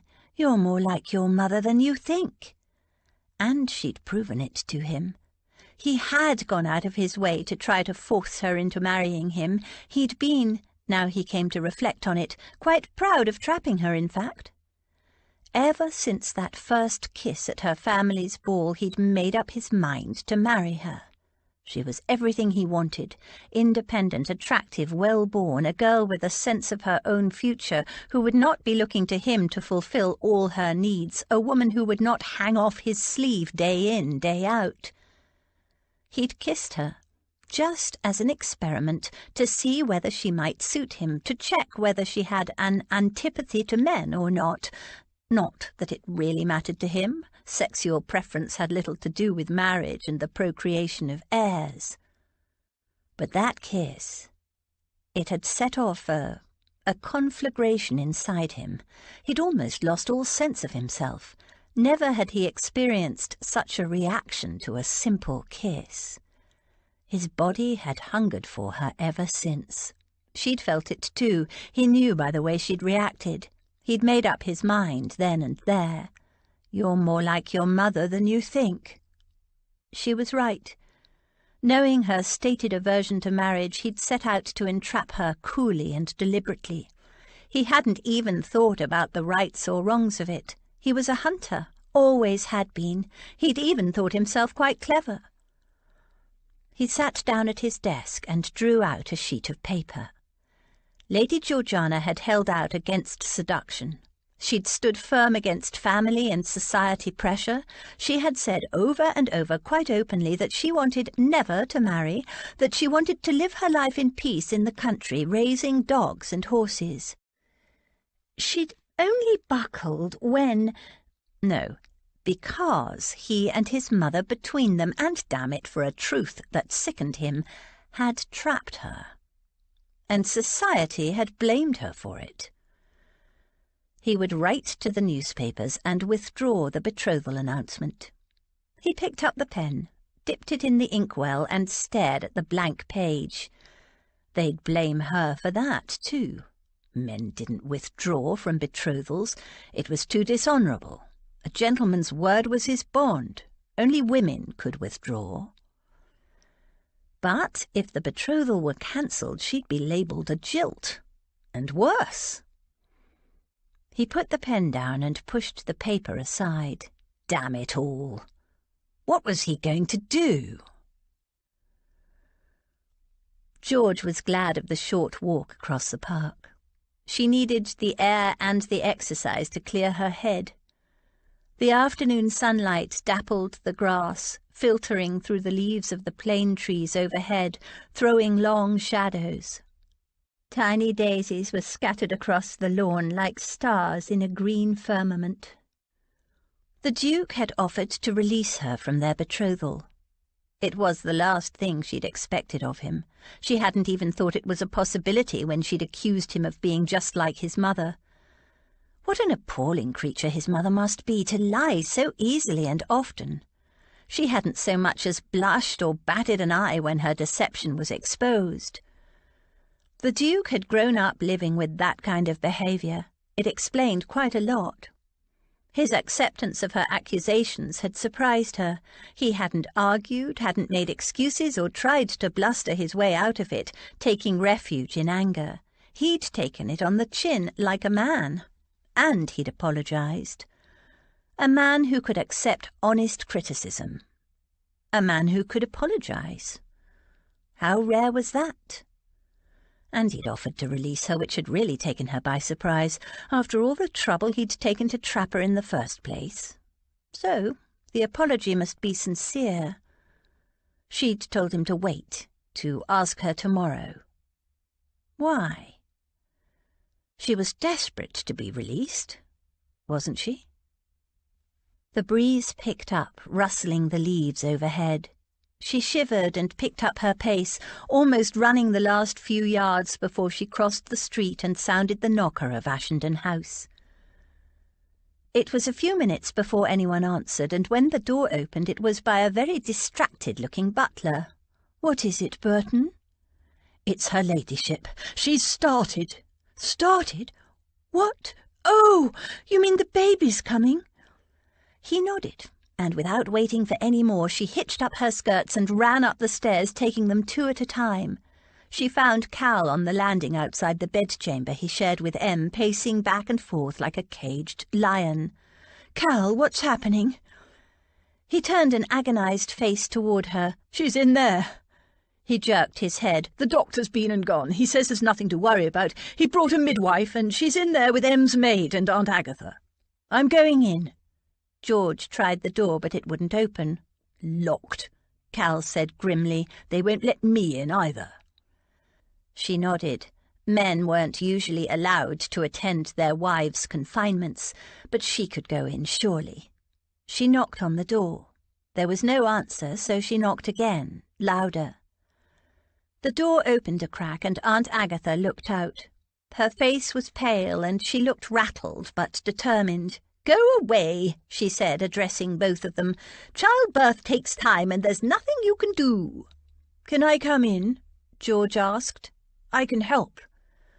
Aunt Agatha snorted. "You'd only be in the way. Besides, childbed is no place for an unmarried girl."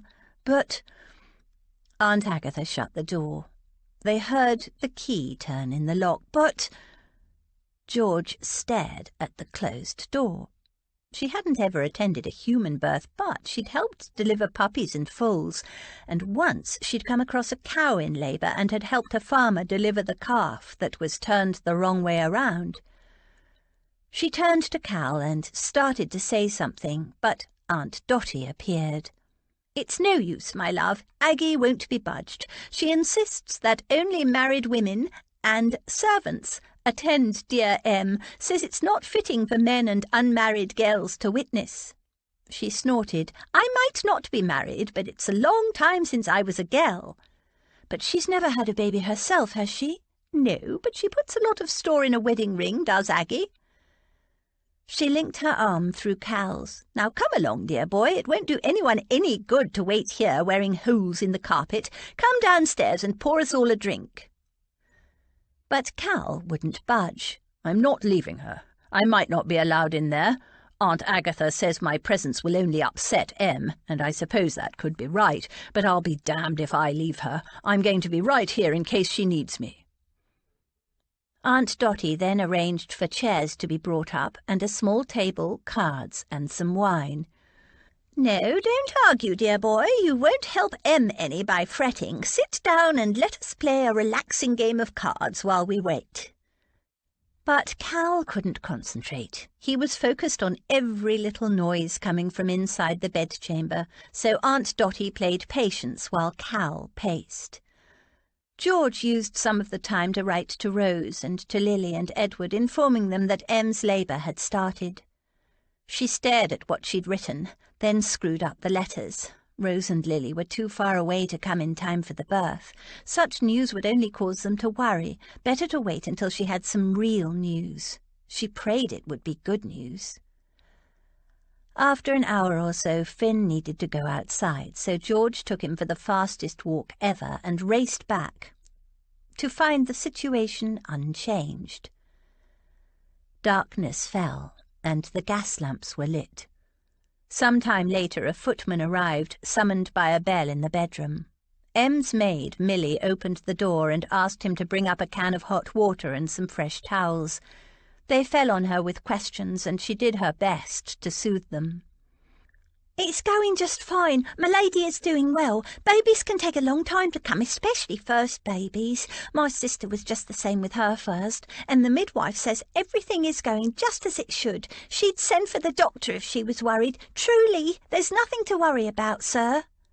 Millie had been with Em since before her marriage and was very protective, so her assurance was somewhat comforting. Somewhat. The footman returned with the hot water and a maid carrying a stack of towels, and then, with an apologetic look, Millie withdrew, shutting the door behind her. An hour later, Burton brought up a plate of sandwiches, but only Finn and Aunt Dotty ate any. Time crawled past. Then a scream shattered the silence. Cal leapt to his feet, swearing, and pounded on the door. There was another scream, and he pounded harder. Then there came a wavering, high-pitched wail that grew in strength. Cal stilled and turned a white face to George and Aunt Dotty. "Is that—" "A baby, yes." He turned back and pounded on the door again. Aunt Agatha yanked it open. "You have a son. The Ashenden heir has been born. How is Em?" He tried to push past her, but she stopped him. "Your wife is tired, naturally, but perfectly well. We are just tidying things up. You may come in and see her when she is ready to be seen." She gave him a searching look. "Did you hear me, Ashenden? You have a son, a healthy baby boy, an heir." Cal nodded distractedly. "How long before I can see her?" "As long as it takes." And she shut the door in his face. Cal turned away, staggered to a chair, and collapsed into it. He pulled out a handkerchief and wiped his face. Thank God, thank God. And then, a few minutes later, never again. Aunt Dotty laughed. "Men, always so dramatic. Now, since Emmeline is well and you have a healthy baby boy, I think we should celebrate, yes?" She rang for Burton and ordered champagne. In a short while the door was opened and Cal was admitted. George and Aunt Dotty waited impatiently. A short time later Aunt Agatha opened the door again. "You may both come in for a few minutes only. Emmeline is naturally very tired, but she has done very well indeed. A healthy baby boy, the Ashenden heir." They entered and found Cal sitting on the bed beside Em, his arm around her, her head resting on his chest, and a white bundle in her arms. She looked exhausted but strangely serene. "How are you?" George whispered. She didn't know why she was whispering, but it somehow seemed appropriate. She glanced at the white bundle. All she could see was a tuft of dark hair. Em smiled. "We're both very well. Tired, but—" She glanced up at Cal, very happy. His arm tightened around her. "Have you decided on his name?" Aunt Dotty asked. Em glanced at Cal and nodded. She smoothed her hand gently over the tuft of hair. "Meet Bertrand Calbourne George Rutherford." The bundle stirred and made a little murmuring noise. "George?" George repeated. "You mean—" "Yes, named after you. Well, you're going to be his godmother, aren't you?" Em said, smiling. Cal nodded. George couldn't say a thing. There was a lump in her throat and tears blurred her eyes. She nodded. A baby, named after her. "Now that's enough," Aunt Agatha said crisply. "Emmeline and the baby need to sleep. Off you go." She started to shoo them all out like chickens, but Cal refused to budge. "Thank you, Aunt Agatha," he said firmly. "I shall see to my family now." "You surely aren't—" "Yes, thank you for your help, Aunt Agatha," Em said softly, "but I'd like to be alone now with my husband and our baby." "Come along, Aggie," Aunt Dotty said to her sister. "There is champagne waiting downstairs. A new Ashenden heir has been born, and we need to celebrate his safe arrival."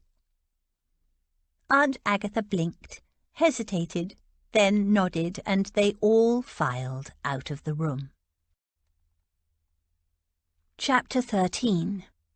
What one means one day, you know, one may not mean the next. Circumstances change. Opinions alter. Jane Austen, Northanger Abbey. The following morning George and Cal went riding as usual. They didn't talk much. They rarely did, but this time they were both lost in their own thoughts. Cal was probably still thinking about the baby, George thought, but she didn't ask. They were both still a bit stunned, particularly Cal.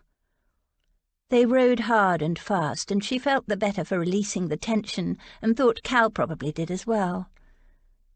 After breakfast, which Cal took upstairs with his wife and baby, he headed out on some business. Aunt Dotty was still asleep. George, feeling strangely restless, filled in some time by writing letters to Rose and Lily, telling them only that Em had safely been delivered of a healthy baby boy. She wondered when they would come to London, certainly for her wedding, but perhaps sooner to see the baby. She missed them. Strange how after years of living by herself with only Martha and Finn for company, she now missed having a family around her. She left the letters on the hall table for Cal to frank and a footman to post. She hesitated, then went upstairs and knocked softly on Em's door, not loud enough to wake her, but if she was awake. Em's maid Milly opened the door. "Hush, she's asleep," she whispered. "I won't wake her. I just want to see the baby," George whispered back. Milly nodded and George tiptoed in. Em was sleeping peacefully in the big bed she shared with Cal. Beside her stood a high cradle made of carved and turned rosewood. In it lay a small white bundle. George peered in. She'd never had much to do with babies, never seen one so young as this close up. Bertrand Calbourne George Rutherford, Lord Bertrand, heir to the Earl of Ashenden. Such a big name for a little creature. More of him was visible this time. He was as ugly as a new-hatched baby bird, bald, with a fluff of dark hair sticking up like a crest. His face was red, crumpled and squashed-looking, his eyes a dark blue. They stared at her fuzzily as if trying to focus, to make sense of the big, strange creature looking down at him. "Hello, baby," she whispered. "Baby Bertie, I'm your cousin, George." A cousin? She'd never had a cousin before, and the idea caught at her throat. And he was named partly after her. This strange little baby bird was family. A tiny pink fist emerged from the white wrappings and waved aimlessly around. George stared at it fascinated. 5 miniature pink perfect fingernails. The baby opened his fist and waved a fat little starfish hand at her. "You should stay tucked in," she whispered, and with some vague idea that babies needed to be warmly wrapped all the time, she tucked his waving hand back in. Her hand looked so big against the tiny, perfect hand. Oh. A soft little hand closed around a finger and held on tight. She couldn't move. She stood staring down at him, this tiny bundle of humanity, so new and fragile, clinging to her finger with such determination and strength. A swell of emotion rose in her, and for a moment she thought she might cry. A movement behind her caused her to look around. It was Em, sleepily sitting up. "I'm sorry, I didn't mean to wake," George began. "I was only dozing," Em assured her. She looked into the cradle and her face softened. "He's holding onto my finger," George said, which was a stupid thing to say because it was obvious. "I went to tuck his little hand back in." Em laughed softly. "I'll have to learn to swaddle him better because every time I do it, he always manages to wriggle at least one hand out." The two of them gazed in silence at the little bundle of determination. "Well, what do you think of my son?" Em said at last. George looked down at the ugly little baby bird so firmly attached to her finger and nodded. "He's beautiful," she said, and she meant it. The little face screwed up and grew redder. A wail came from him, then another a little louder. "What did I do?" George said anxiously. He was still gripping her finger. Em laughed softly. "Nothing. He's just hungry, that's all. Pass him over, will you, George?" She sat up in bed and Millie hastened to arrange pillows behind her. George stared at the baby. "What, me? What if she dropped him?" Em, smiling, just held out her hands. George took a deep breath and lifted the angry little bundle from the cradle. He was so tiny and light, but the noise that he could produce, he was yelling by now. She passed him to Em, who had opened the front of her nightdress. George blinked, not quite sure where to look. "You're going to feed him?" Em smiled and held the baby to her breast. The sudden silence was shocking, broken only by the sound of vigorous sucking. "You thought I'd have a wet nurse?" "Yes, Aunt Agatha said." Aunt Agatha had been very firm about it. "It's not at all fashionable, I know, but I asked the midwife and she said she thought it was better for both mother and baby if I feed him, at least for a while. She said if I don't want to continue, she'd find me a good and reliable wet nurse, but—" Em gazed tenderly down at her infant son so energetically suckling. "For most of my adult life I never imagined I'd even have a baby. And now I do, I don't want to miss out on anything. I won't hand Bertie here over for some other woman to feed, not at the beginning, anyway." George had fed orphaned baby lambs and a litter of kits once, but had never given any thought to the feeding of babies. It seemed very personal. "What does it feel like?" "The sensation is indescribable," Em said after a while, "a little strange, but very, very right." After a while, she gently lifted the baby off her nipple, and just as he began to wail, she swapped him to the other breast, and he was abruptly silent, except for contented little feeding noises. Em looked so serene, so happy, so right. As both Em and the baby grew sleepier, George left them to it. Deep in thought, she closed the door quietly behind her. Finn, who Millie had kept firmly excluded from the baby's room, padded up behind George and gave her a pointed nudge. "All right, boy, we'll go for a walk." She grabbed a lead and headed for the front door. The bell jangled as she was bounding down the last few steps. Burton opened the door, glanced back at George and said, "Yes, Your Grace, Lady Georgiana is at home." George skidded to a halt. The Duke. She'd forgotten all about him. Hart had passed a restless night. Lady Georgiana's accusation that he was as bad, as scheming and contriving as his mother had cut deep.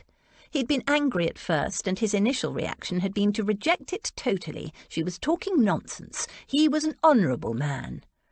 All his adult life he'd prided himself on not being like his mother, on being so much better than she. He'd always seen himself as an honourable man, too honourable to stoop to her low stratagems. But Georgiana Rutherford had seen right through him and put her finger squarely on the truth. He was not so different from his mother as he thought. The realization flayed him, shamed him. A line from a speech he'd once been made to memorize kept echoing in his mind, for Brutus is an honourable man. Now he stood on her doorstep waiting to see whether she'd reject him or not. He deserved to be rejected, he knew, but... All night he'd tossed and turned, self-disgust, shame and uncertainty warring within him, none of which he'd ever experienced in his life. It was deeply unsettling. But through the confusion, through the turmoil of his thoughts, one thought grew stronger and clearer. He wanted Lady Georgiana. Logic told him he could find women more beautiful than she, more assured, more sophisticated, more tractable, more suited to be a duchess, and a damned lot less trouble. But he wanted her. More than that, he wanted her. Not one woman in a million, no man either, would have had the courage to confront him about his scheming behaviour, especially since it would be so strongly to her disadvantage, though he wasn't sure she'd see it that way. He cleared his throat. "Lady Georgiana." "Your Grace?" She stared at Hart as if he'd dropped from the sky. Her dog pulled forward to sniff his boots, his tail wagging gently. Did she not expect to see him again? "I said I would call this morning." Though it hadn't been a firm arrangement, what had she said before she marched away? "Call on me tomorrow or send a notice to the papers. I don't care." Had she expected him to simply cancel the betrothal and inform the papers? If she had, she surely couldn't have thought of the consequences to herself. She shrugged. "Sorry, I forgot." "You forgot?" He couldn't believe it. How could she forget something as important as whether or not their very public betrothal was to be cancelled? My aunt, had the baby last night." "Oh, I see. Congratulations. He groped to recall what people usually said in this situation. Was it a boy or a girl? An heir was the thing. She gave him a cool look. "My aunt is recovering nicely, thank you, and the baby is a healthy boy." She glanced down at her dog. "I was just going to take Finn for a short walk. Can you wait?" Hart glanced down at the dog. "I will accompany you. We can talk on the way." She nodded, and they crossed the road and entered the park. "It's just a short walk," she repeated. "We've already ridden this morning, and he had a good run then." They strolled along, making desultory conversation. The weather, the approach of summer, dogs. While the dog followed up fascinating smells. Passers-by eyed them curiously. Hart could see the speculation in their eyes. Impertinence.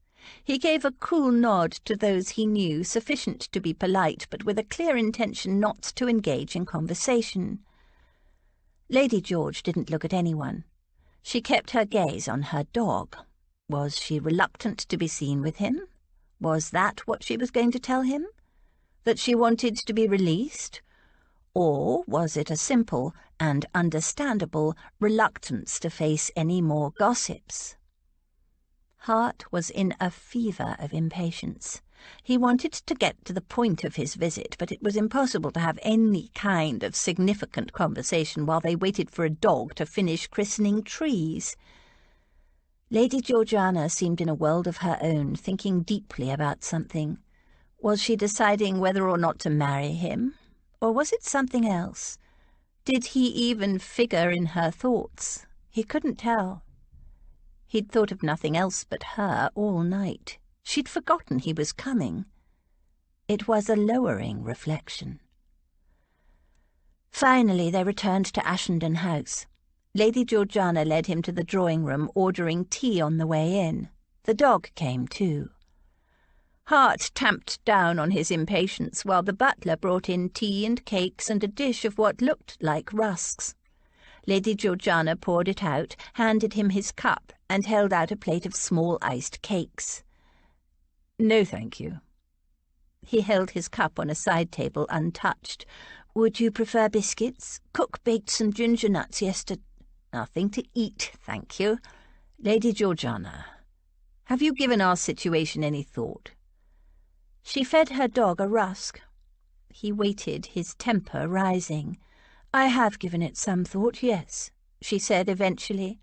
"Because you do realize that if we break off the betrothal, you will be the one to be blamed. You have already endured unpleasantness from some of the harpies in the ton, and this will likely be even worse. You will be called a jilt, or worse." She gave him a thoughtful look. "No, I didn't even consider it." That surprised him. "Well, it's true, and before you make any hasty decision, I will honour our betrothal. You should at least talk to your—" His brows snapped together. "What did you say?" "I said I will honour our betrothal." "You will?" The degree of relief he felt at her words shocked him. To cover his reaction, he picked up his teacup and took a gulp of tea. It was hot and scalded his mouth, but he swallowed the pain. He stared at her for a long moment. "Why?" He could have bitten back the word as soon as he'd uttered it. What did it matter why she'd agreed to continue the betrothal? What sort of a fool was he to stir up the argument again? All that mattered was that she was still going to marry him, that she'd agreed, finally, to be his. Freely agreed, of her own free will. "Why?" she repeated. She seemed to ponder the question a while, then she shrugged. "I suppose I'm more used to the idea now. I always knew that you'd deliberately tried to entrap me, and even now that I know your mother obtained my promise on a false premise, I have said publicly that I will marry you, and I won't go back on that. Besides—" He waited. "Besides?" he prompted after a minute. She lifted her chin, looking a little self-conscious. "I've decided I want a baby." Later that day, George and Aunt Dotty went back to the House of Chance to finalise the order for her wedding dress. They'd shown the designs to Em, and because Aunt Agatha haunted Ashenden House these days, supervising the care and feeding of the heir, rather railing against Em's feeding him to no effect, Aunt Agatha also gave her very decided opinion. George didn't really care which of the designs she chose, but in the end, surprisingly, they all liked the plainer one, to be made in cream silk with piping. George liked its simplicity. Em said it was both elegant and charming. Aunt Dotty said she'd look like a queen in it, while Aunt Agatha gave it as her opinion that she supposed it would be dignified enough for the bride of a duke. So that was that. The carriage pulled up outside the House of Chance, and as George helped Aunt Dotty to alight, a couple of ladies strolled along, eyeing her as they passed. She could only hear snatches of their conversation, but she had no doubt of their subject. "She's a bastard, I heard. I wonder he allowed himself to be caught. Outrageous, lewd behaviour, entrapped." "Ignorant and ill-bred people," Aunt Agatha said loudly. "Ignorant and ill-bred." George set her teeth and went into the shop. 2 more ladies were inside. As George entered, they exchanged glances and rose to their feet. One muttered, "This place will take anyone." The other said loudly, "There's nothing here that any lady could possibly want." The 2 women left. George looked at Miss Chance in dismay.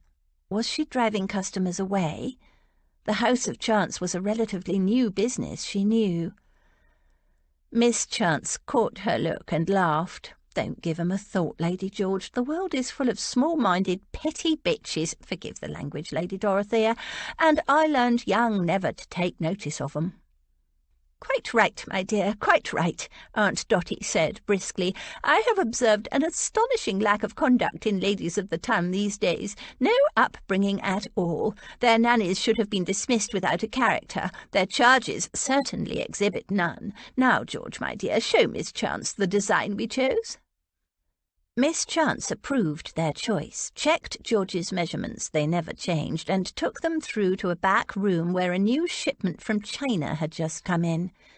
It was an Aladdin's cave of gorgeously coloured silks and satins, embroidered fabrics and ready-made sequined and jewelled motifs of exquisite and intricate design. Miss Chance's husband ran a large international trading company, and she had first choice of their goods. They oohed and ahed over the glorious fabrics, and Miss Chance showed them the silk she recommended for George's wedding dress. It was cream silk, fine and luxurious, but heavy enough to drape beautifully. Aunt Dotty also took a collection of a gorgeous new nightdress in delicate peach silk, all ruffles and lace, practically transparent, with a bed jacket to match. She held the nightie up against her body and posed. "Not suitable for an old lady at all, is it, George, my love?" George didn't know what to say. Aunt Agatha would have a fit. Aunt Dotty giggled. "It's perfect, Miss Chance, just perfect. Wrap it up. I'll take it with me now."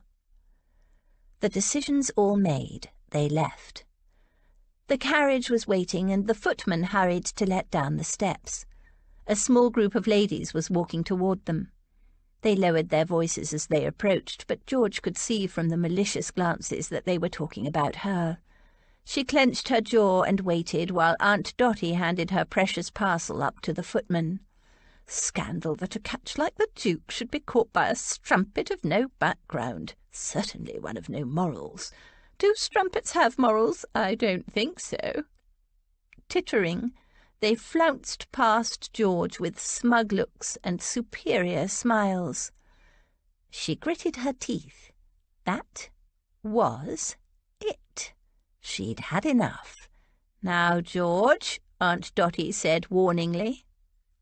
She gave her aunt a brittle, glittering smile.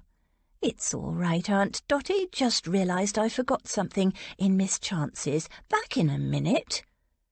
She dived back into the House of Chance. Its proprietor looked up in surprise. "What is it, Lady George? Forgot something? Changed my mind." She grabbed Miss Chance's hand and towed her into the back room. She glanced around and pointed. "I want my dress in that fabric." Miss Chance frowned. "For your wedding dress, you mean?" "Yes, that." Miss Chance gave her a searching look. "You sure now? Time is tight, and if you change your mind—" "I won't change my mind." She nodded at Miss Chance and hurried back to the carriage. "What did you forget?" Aunt Dotty asked as the carriage moved off. "Nothing much. A small detail I wanted included." "What detail?" George shook her head. "It's a surprise." A few days later, George came downstairs after her regular morning visit to Em and the baby. Mother and baby had both drifted off to sleep, and she was considering how to pass the rest of the morning. She was sick of shopping. She failed to see why she needed so many more things just because she was getting married. Besides, shopping wasn't as much fun without Lily and Rose to encourage and advise her. Aunt Dotty thought everything was lovely, and Aunt Agatha thought nothing George liked would do for a duchess. Lily and Rose would be coming to London soon, returning for her wedding, and, of course, to meet baby Bertie. George couldn't wait. Maybe she'd write to them. She was heading for the library when the sound of voices coming from the front entry hall distracted her. It was too early for anyone to be paying morning calls, and in any case it was too soon after Em's confinement for her to be receiving callers. The voices increased in volume. One was male, the voice low and indistinguishable. The other sounded very much like Aunt Dotty, an increasingly agitated Aunt Dotty. George hurried to investigate. "Give them to me. I must leave at once." Aunt Dotty was protesting. "Every minute counts." She was dancing up and down with impatience. The butler, Burton, was holding a small portmanteau and a bandbox back behind him, out of the old lady's reach. What on earth was going on? Bits of garments poked messily out beneath the lids. No servant would have packed like that. Aunt Dotty must have done it herself, which was unheard of. Surely you should consult Lord Ashenden Oh, there you are, Lady Georgiana, said Burton in relief. I was just explaining to Lady Dorothea. He won't give me my things, George, Aunt Dotty said distressfully, and I must leave. She was almost in tears. George had never seen her so upset. Aunt Dotty, what's wrong? I am needed at home. I need to leave right this minute. She turned back to the butler. Did the boy at least order the yellow bounder as I told him to? Yes, m'lady, but... He gave George an agonized look, a clear plea for assistance. Aunt Dotty, what on earth is the matter? I told you I need to go home right this minute, or as soon as the wretched post-chaise gets here. But why are you leaving, Aunt Dotty? Has someone upset you? A letter came for her this morning from Bath, Burton explained. Whatever it said has upset her. She sent the new footman to order a post-chaise, but he didn't clear it with me, and I didn't realise. The silly man wants me to wait until Cal gets back, but I don't need Cal's permission to do anything, and I haven't got time, Aunt Dotty wailed. I have to go to Bath now. Obviously, George wasn't going to get any sense out of Aunt Dotty while she was in this state. Let's have a cup of tea and some cake, and you can tell me all about it, George suggested in a soothing voice. Tea? Aunt Dotty said in a voice of loathing. Cake? I am talking life or death, and you offer me tea and cake? Just then, they heard the sound of a carriage pulling up outside. Is that for me? Aunt Dotty pushed past Burton and wrenched open the front door. Yes, it is. A lovely shiny yellow bounder. Now give me my baggage, Burton, or I'll go without it. The butler said in a low voice to George, You can't let the old lady travel all the way to Bath on her own, Lady George, not in a hired carriage. Who are you calling an old lady? Aunt Dotty demanded. She jumped and made a grab for the bandbox, pulled it from his despairing grasp, and hurried down the steps, calling to the postboy to help her. Lady George, you have to stop her. How? I can't very well wrestle her to the ground or lock her up, George said. She's determined to leave at once, and... Oh, Lord! Wait, Aunt Dotty, she called out. I'll come with you. Give me 2 minutes. To Burton, she said, Send a footman to hold that postilion. The state she's in, I don't trust her not to leave without me. Burton made a strangled sound of protest, but he snapped his fingers and sent a footman running. You can't mean it, Lady George. Go all the way to Bath without any preparation? She turned a hunted look on him. There's no other choice. Cal isn't here, and I don't want to distress Em. She's still recovering from the baby. So what else is there to do? As you said, Aunt Dotty can't go all that way on her own, and even if we sent a maid or footman with her, can you see her listening to a servant in this state? Now, quickly, give me a pencil and paper. I'll leave a note for Cal, and you can explain it in more detail. Burton handed her some notepaper and a pencil. But you don't have any luggage, m'lady. George scrawled a hurried explanation. I don't care about luggage. Send some after me if you want, or I'll buy or borrow something. I don't know what's got her so distressed, so I have no idea how long I'll be away.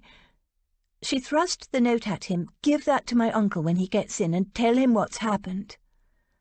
Finn, with a dog's instinct for any change in routine, trotted up behind her, pressed against her legs, and gave her a meaningful where-are-we-going look.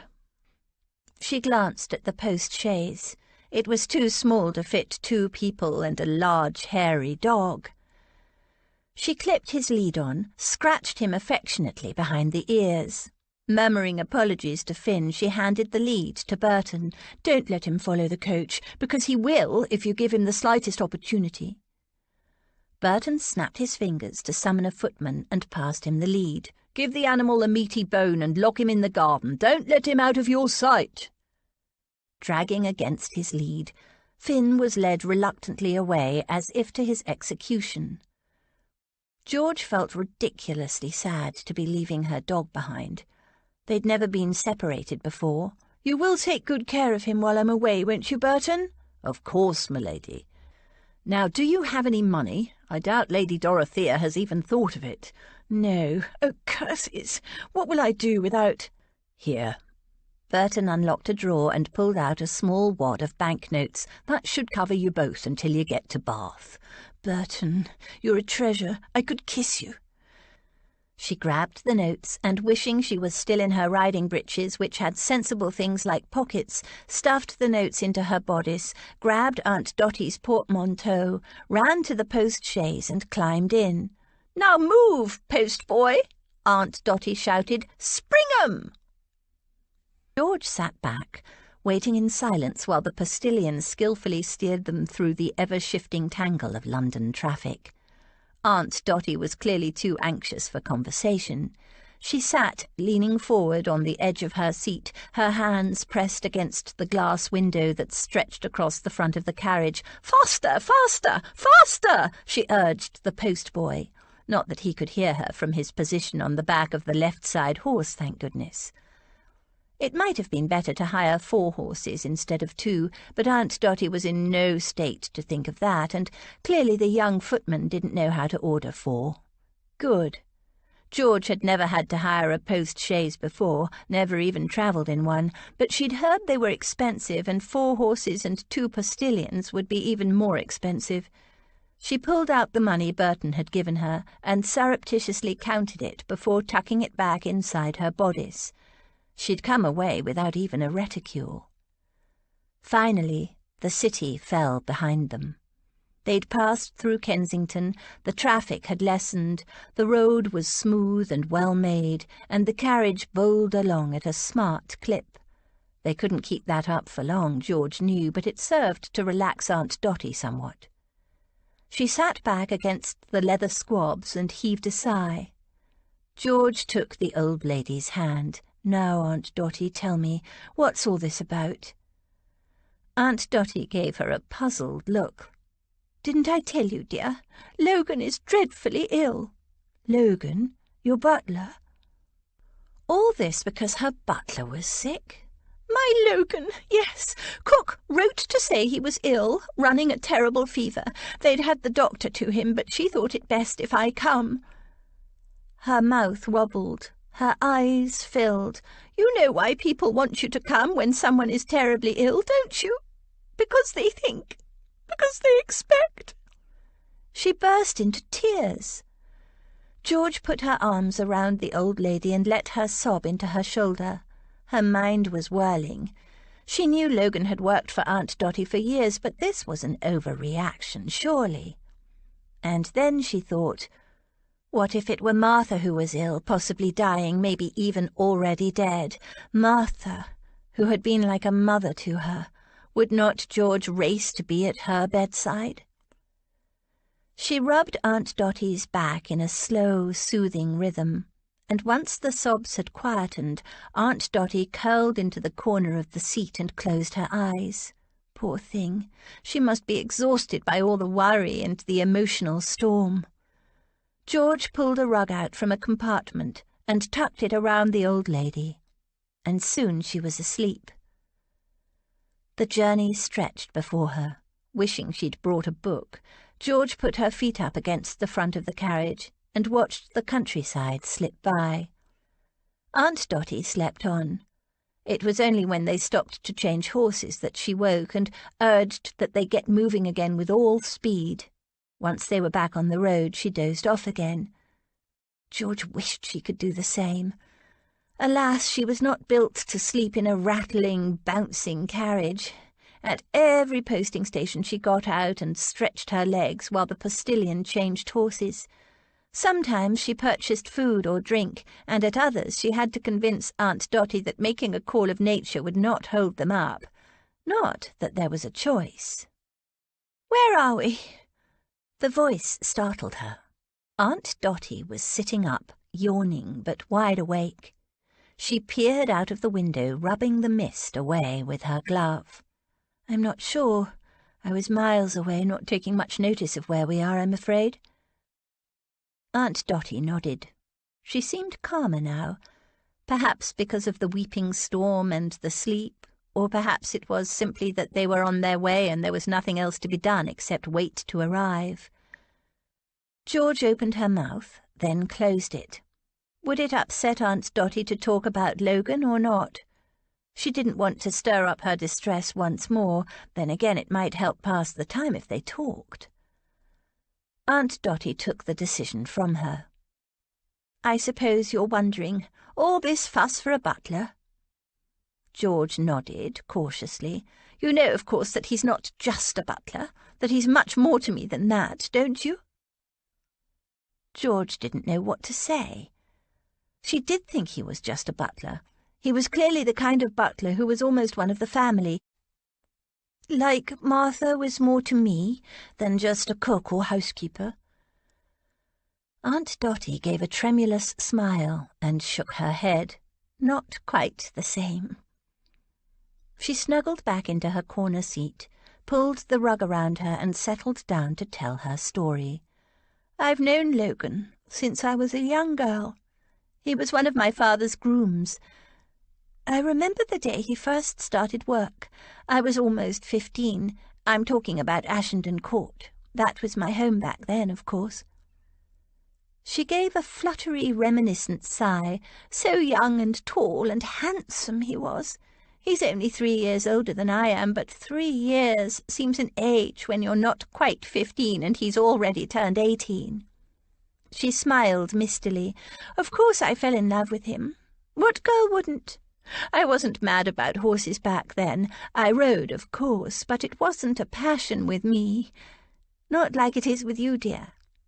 But once Logan started work, oh my, yes, I positively haunted the stables. Papa was so pleased to think I was finally taking an interest in his horses, but of course my fascination was entirely with Logan." 15. George gave her a troubled look. At that age, girls could be very vulnerable to the attentions of handsome older men, especially gently raised girls who were kept so ignorant of their own bodies and how easy it was to get carried away, and girls who were due to inherit fortunes were a temptation for men who worked with their hands. Em, she knew, had been ruined in her youth by a handsome scoundrel of a groom. She'd lost everything, or thought she had, for years, until Cal offered her a convenient marriage. And, as a girl, George herself had developed a very painful attachment for a young man only a few years older. He wasn't a groom. He was worse. A gentleman. So-called. He'd been neither gentle nor honourable. 15 is very young, she began. Aunt Dotty laughed. "I know. But in that, I think Rose and I are alike. She says she knew Thomas was the man for her, even though she was only 16, and I knew Logan was the man for me." She laughed again. "The problem was that Logan didn't agree. He's terribly straight-laced, you know. It was years before he would let me kiss him properly, and even then he refused to let it go any further. I had to have 2 whole seasons before we so much as kissed. Such a waste of time. Though those London balls were lovely, I did have a lot of fun in my seasons, and several very flattering offers, but of course I wasn't interested. I'd already found my Logan." "But you didn't marry him?" "Oh, heavens, no. We couldn't let on that there was anything between us. Papa, your grandfather, dear, would have had poor Logan horsewhipped and thrown off the estate, or even bundled onto a ship and forced to emigrate, or worse. And me married off by force to some horrid old duke. There were several who were interested." She pulled a face. "Old goats." "You didn't know your grandfather, but he wasn't a nice man. Very proud and autocratic and horribly strict. You cannot imagine. No interest in his daughters or what they wanted. Our only duty was to marry well and produce heirs for their husbands. You can see how that attitude shaped poor Aggie. She married well, but heirs?" She shook her head. "Still, you can see a little of my father in her, can't you? The pride and arrogance and inflexibility, and she still thinks that's all girls are for." George nodded. She wasn't sure she'd ever forgive Aunt Agatha for several parts she'd played in arranging George's own wedding. She might have accepted her betrothal now, but that didn't justify Aunt Agatha's deception. Aunt Dotty continued. "My brother Alfred, once he inherited the title, was even worse. He was such a high stickler that even your father, his heir, avoided him wherever possible, and by his standards he indulged Henry. Mind you, Henry was always lazy and selfish and irresponsible even as a boy." George sat drinking this up. She knew so little about her family. She'd never met her father Henry, who'd abandoned her, and her mother shortly after their forced wedding, and she knew very little about her grandfather, Aunt Dotty, and Aunt Agatha's brother Alfred, who was Cal and Rose and Lily's father. And what she knew wasn't very nice. When Alfred remarried, he allowed his second wife to more or less edge poor Cal out of the family. He was still just a boy, 16 or so, but was never really welcome at Ashenden after that. The army became Cal's home. And when Alfred's second wife had died, George thought, he'd done much the same thing with Rose and Lily, taking his 2 recently bereaved daughters away from everything they knew and dumping them into an exclusive seminary for girls. Aunt Dotty sighed. "Alfred was never a good father. He had the same attitude to girls as our father had. The way he treated poor Lily after he'd discovered her little problem." She shook her head.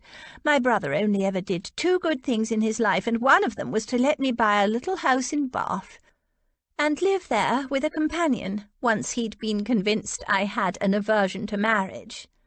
She gave a mischievous half-smile. "I did, but only to his kind of cold-blooded marriage, not to men, and especially not to Logan." She stared out of the window for a long moment, and her mouth quivered. "Oh, Logan, what if I couldn't bear—" She wiped a tear away. "No, I must be brave. He will be all right. He will." George waited for her to add, "I have one of my feelings about it." Aunt Dotty's feelings were famous. But she didn't say it, which was a worry. "What was the other good thing your brother did?" George prompted gently. The reminiscences seemed to be doing her good, and besides they were fascinating. "What? Oh, sending Rose and Lily to a seminary in Bath. His reasons were vile. He couldn't be bothered with girls, and he found poor little Lily an embarrassment, but it meant I could see a lot of the girls." Her face softened. "They've been like daughters to me." She glanced at George and patted her on the arm. "As are you, dear child, even though your very existence was unknown to us for so long." She sighed. "The Rutherford men have a great deal to answer for, all so selfish and so arrogant. All except for dear Cal. I wonder how he turned out so different, protective and responsible and loving. Did his mother play Alfred false, I wonder?" George opened her mouth to object, but Aunt Dotty shook her head. "I suppose not. All you have to do is look at the family portraits, and you'll see his likeness looking back at you from a dozen frames. Yours too, my dear. Anyone can see at a glance you're a true Rutherford. But Cal is kind, which is not a male Rutherford trait. Interesting, isn't it? I wonder who little Bertie will take after." Before George could suggest that with Em and Cal as parents young Bertie couldn't go wrong, the carriage pulled into an inn yard, the wheels rattling loudly over the cobbles. Darkness had fallen. Ostlers ran out. The postilion dismounted and walked a little stiffly toward them. Aunt Dotty peered out into the lowering gloom. "What is it, postboy? Why are we stopping?" He opened the carriage door. "We'll stop the night here, ladies." "No, no!" Aunt Dotty's face crumpled worriedly. "We must go on." He gestured at the sky. "No moon tonight, and even if there was, see that there fog gathering in the hollows? It's good and thick, and it's only going to get worse. Can't drive on a moonless night in the fog, m'lady, too dangerous." "Light some lanterns, then." Aunt Dottie's voice rose with incipient panic. "We have to go on." The postboy, he was about 40 and no boy, shook his head. "Sorry, m'lady, but I won't do it." "I'll pay you extra to go on." She clutched her reticule, and George wondered if it was a bluff. Aunt Dottie never usually carried money. He hesitated and shifted uncomfortably, but shook his head. "Not worth me life, ma'am, nor yours."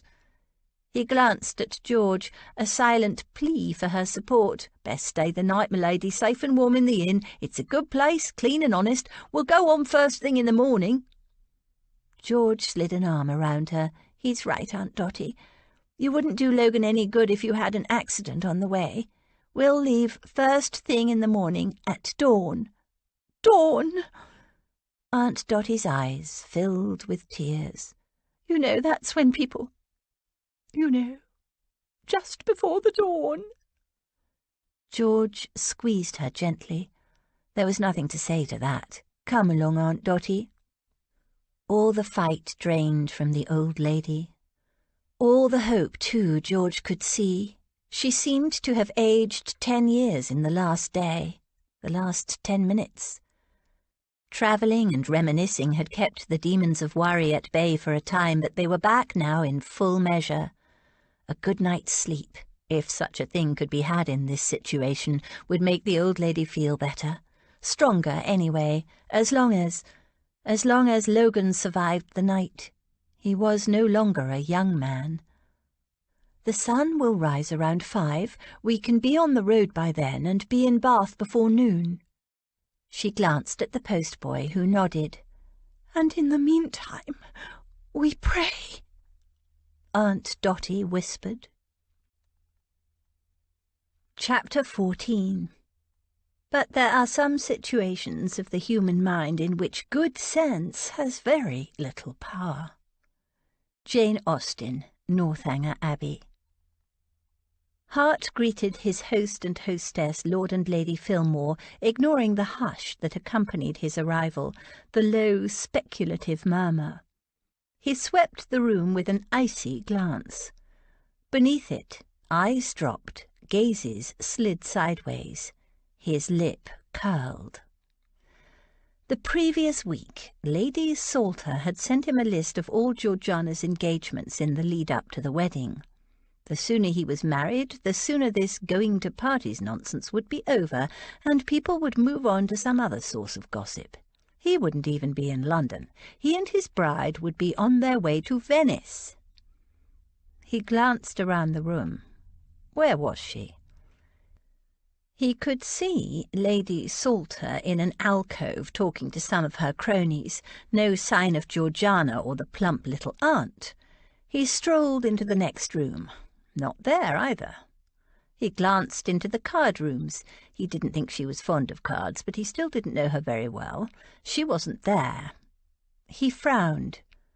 The Fillmore house had no garden, just a small terrace and courtyard, but it was drizzling, and nobody would be outside. So where was she? The ladies' withdrawing room? He accepted a glass of wine, sipped it, a very inferior vintage, and set it on a nearby table. He waited. Ladies came and went, but none of them was Georgiana. He sought her aunt.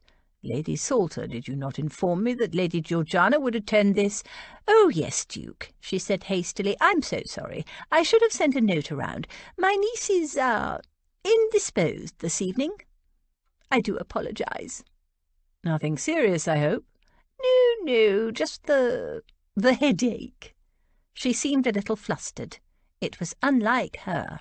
"I see." Hart made a few polite inquiries about Lady Ashenden and the baby, then took his leave. A wasted evening, he thought, as he headed out into the night. But he was glad to escape the party. Inane conversation, inferior wine, and nobody there he cared 2 pins about. The yellow bounder rattled into Bath just before noon and pulled up outside Aunt Dottie's house. She almost fell from the carriage in her haste to get down, but George caught her in time. They were both exhausted. Aunt Dottie had been restless and anxious the entire time. She'd barely eaten a mouthful of the very good dinner the landlady had provided, and though they'd gone to bed straight after dinner, the old lady had barely slept a wink. She'd jumped out of bed a dozen times through the night, peering out of the window into the darkness, and wondering aloud how much longer it would be until the dawn. And since George and she had shared a room, George hadn't slept much either. Aunt Dottie hurried up the front steps and rang the doorbell. The jangling of the bell echoed within. They waited. Aunt Dottie choked off a sob. "Logan always opens the door for me. Always." Not knowing what to say, George rubbed her arm in a comforting manner. Eventually, light footsteps came running. The door opened, and Betty, Aunt Dottie's maidservant, opened the door. Normally neat and trim, she looked bone-weary. Her hair was a mess, and her face was stained with drying tears. "Oh, my lady, no!" Aunt Dottie wailed, clutching the door jamb. No, Betty said hurriedly. "He's alive. The fever broke in the early hours of this morning. Mr. Logan is out of danger." "He's alive?" Betty nodded. "He's upstairs in his bed, my lady, sleeping peaceful as a baby. But Aunt Dottie was gone, puffing up the stairs as fast as her short legs could carry her. George followed. To her surprise, instead of the servants' rooms on the upper floor, Aunt Dottie went straight to her own bedchamber. George knew Aunt Dottie's bedchamber. George, Rose and Lily had lived with Aunt Dottie in the weeks leading up to Cal's marriage to Em. But the old lady went through her bedchamber directly into her dressing-room and opened a door George had never noticed. It led to a small chamber containing a large bed, and in that bed lay Logan, sound asleep. Aunt Dottie gazed at him, tears rolling down her face, and smoothed his silvery hair back from his brow. "You're sure the doctor said he'd be all right?" she whispered.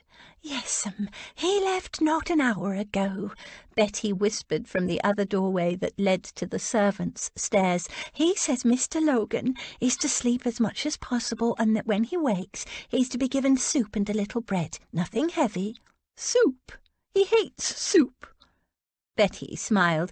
"Cook is making chicken soup now. Smells lovely, it does." Aunt Dottie glanced around.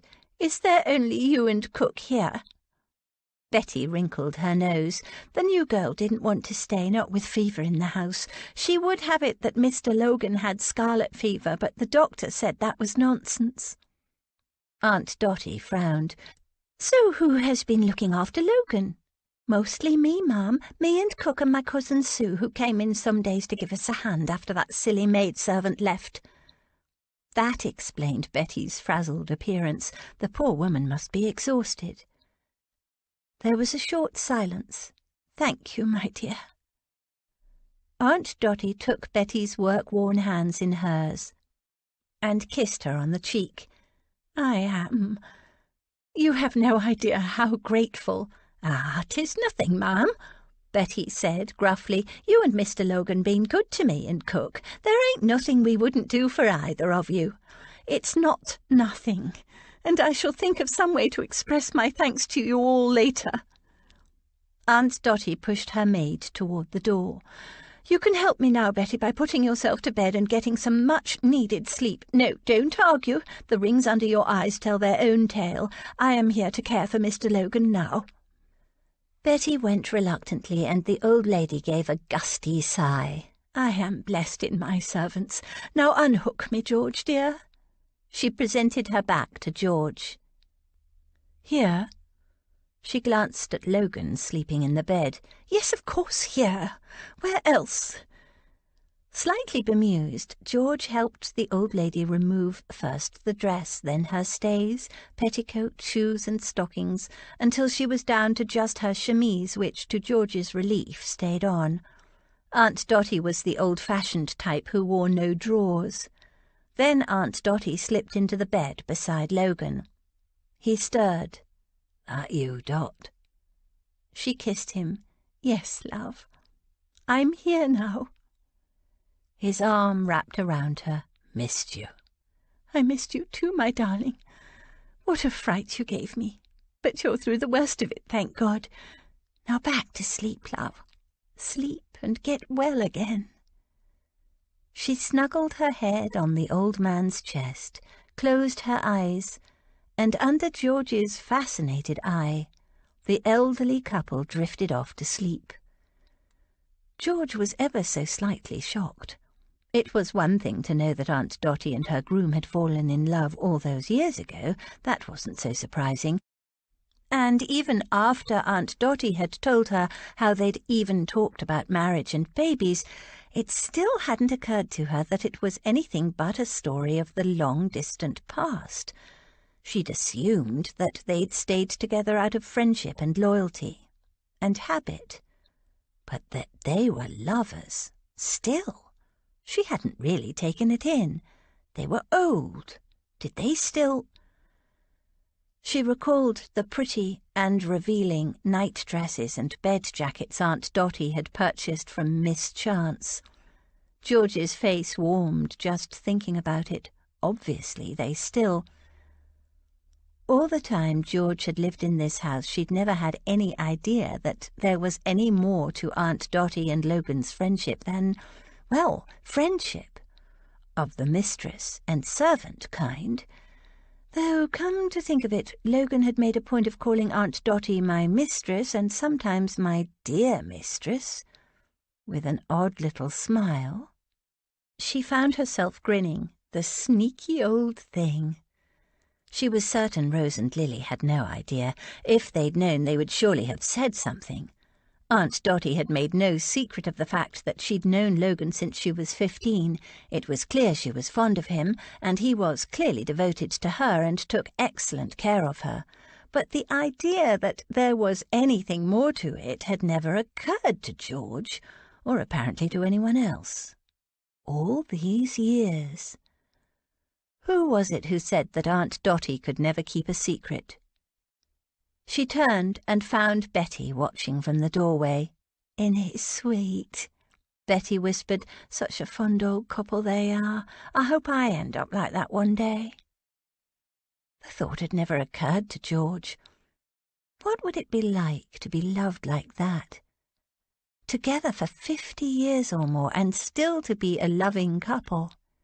She swallowed. She was marrying the Duke. She was never likely to find out. She tiptoed from the room and closed the door quietly behind her. Aunt Dotty slept away the afternoon and only appeared later in the evening wanting soup for Logan, who she reported as feeling not only better but hungry. After feeding him the soup, she joined George for a quick supper. "How is he, Aunt Dotty?" Aunt Dotty beamed. "He's asleep now, but he was grumbling about needing proper food, not soup. Isn't that wonderful? So manlike, and it shows how much better he's feeling. But he drank the whole bowl right down, and it stayed down. Cook's chicken soup is as good as any doctor's potion." They both went up to bed early, Aunt Dotty because she needed to keep checking on Logan, and George because she was tired and because there was nothing else to do. She'd read all the books in Aunt Dotty's small library last year and had no patience with playing patience. She didn't embroider or knit or tat, and there was no dog to walk or play with. She hoped they were remembering to feed Finn, and then decided that, given his thespian talents, he was probably more in danger of being overfed. Over the next few evenings, Hart diligently attended the events on the list Lady Salter had sent him, but found no sign of Lady Georgiana at any of them. It was very annoying. Lady Salter had been most pointed about sending him the details of the social events his betrothed was scheduled to attend, yet she couldn't be bothered apprising him of any changes.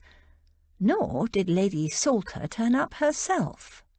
A bare minimum of politeness obliged Hart to stay at least half an hour at each event, making mindless chit-chat until he could escape. They were the kind of insipid events he most loathed, and by the time he left the third one he was fuming. Sink thought it hilarious. "You're famous for failing to turn up to events to which you've been invited. Now the boot's on the other foot. Sauce for the goose, eh? Must you witter on, spouting clichés?" Hart told him, "if the cliché fits." But beneath his bad temper, Hart was starting to get worried. Clearly whatever was keeping her away was more than a headache. He called at Ashenden House the next morning and met the Earl of Ashenden himself coming down the front steps. Hart stopped him, saying bluntly, "I've come to inquire after Lady Georgiana.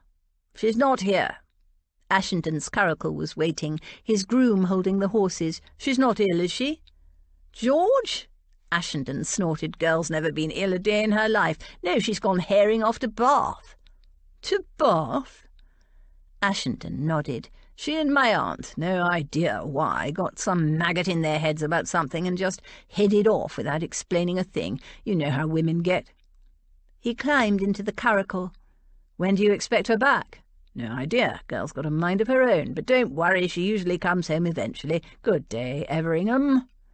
He gave Hart a brisk nod and moved off at a smart trot. Hart stared after him. What the devil did he mean, she usually comes home eventually? Was he suggesting that Georgiana made a habit of running off without notice? It certainly sounded like it. But why had she haired off in the first place? And why Bath? Damn it, Ashenden ought to exert better control of his niece. He didn't even seem to know or care why she'd run off. Hart cared, rather a lot. Was it something he'd said or done, or hadn't said, or failed to do? Had he not taken into sufficient account the way she felt about the sly and malicious comments that had come her way since the betrothal was announced? Had she decided to flee, to abandon him? The thought curdled in his stomach. Damn it, no. She would learn that Hart was not the careless protector her uncle was. Georgiana had given him her promise, and Hart would damned well make sure she kept it. George slept badly, her dreams haunted by a dark saturnine face with chips of ice for eyes and a mouth that for most of the time seemed so severe and yet could cause such turmoil in her. He was such a contradiction. Ice over fire. She didn't understand him, she was sure, well, almost sure, that she didn't like him.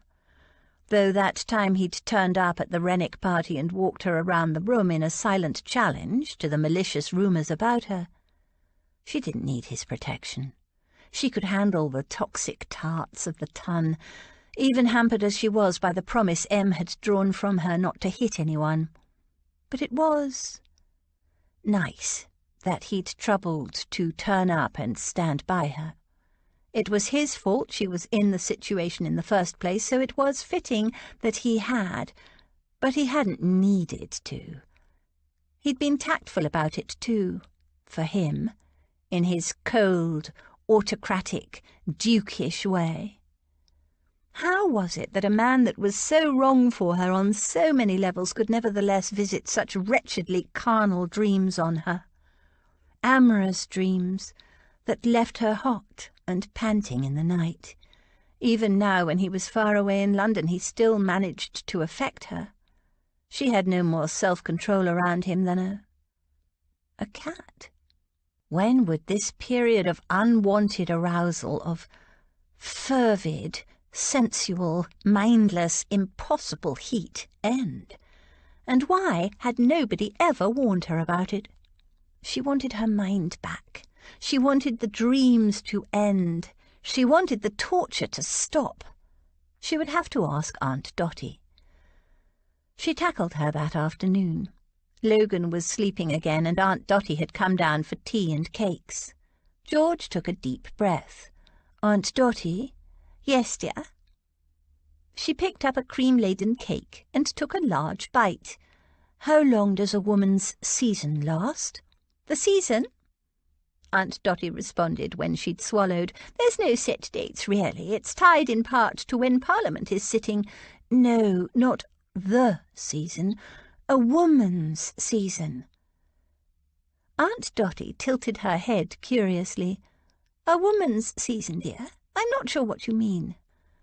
"Unless you're worried about being left on the shelf, which I've always thought a ridiculous analogy, and besides, you're going to wed that handsome duke, and I do think—" "No, I mean a woman's own personal season, when she goes into heat."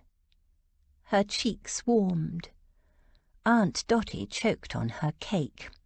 When she'd finished coughing and taken a good mouthful of tea, she said carefully, "In heat, dear? You mean like dogs and horses?" "Yes, and cats." "Exactly. I suppose there's a different term for it with people, but I've never heard it used. People are so secretive about things to do with Congress and procreation. It's ridiculous that girls are kept so ignorant." "But why do you ask, my love?" Her expression was warm and sympathetic. George's face burned. "Because with the Duke, I can't seem to help myself. I don't want to desire him, but I can't seem to help myself the moment he touches me, and I don't even think I like him, but—" She gave Aunt Dotty a tragic look. "I climb him like a tree." Aunt Dotty laughed. "Darling girl, don't worry your head about it. Feeling like that is perfectly normal." "Is it?" She thought about it a moment. "But I don't want to feel that way. I need to know when my season will be over. When can I go back to being normal again?" "I can't tell you that, my love." "But because there isn't any such thing as a woman's season. I can see why you might think so, of course, but we're not like dogs or horses or cats. No. There is no in-season or out-of-season for women, but—" She paused. "But what?" George said hopefully.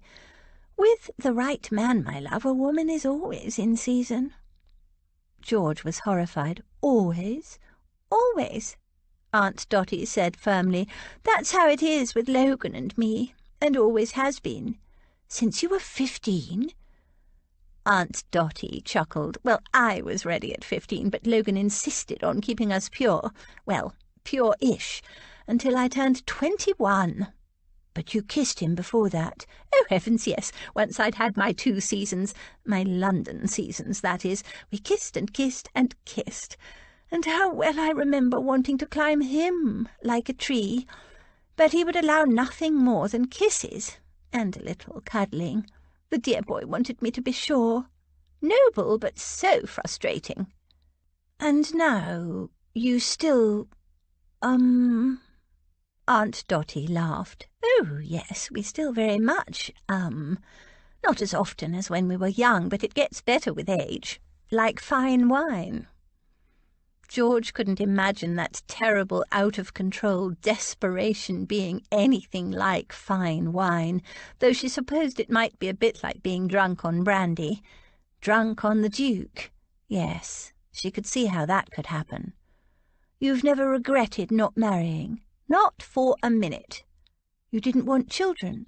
"Oh, yes, I wanted them, and so did Logan, and we had an agreement. If ever I found myself with child, we'd get married and go and live in America. Sadly, it never happened." "Why America?" "Darling girl, we could never live comfortably in England as a married couple. My people would never accept Logan. Could you imagine your Aunt Agatha sitting down to dinner with him?" George tried to imagine it and wrinkled her nose. "Not unless it was to eat him alive." Aunt Dotty laughed. "I can't imagine who would be more uncomfortable, Aggie or Logan or the others sharing the table, and his folk would never be comfortable with me.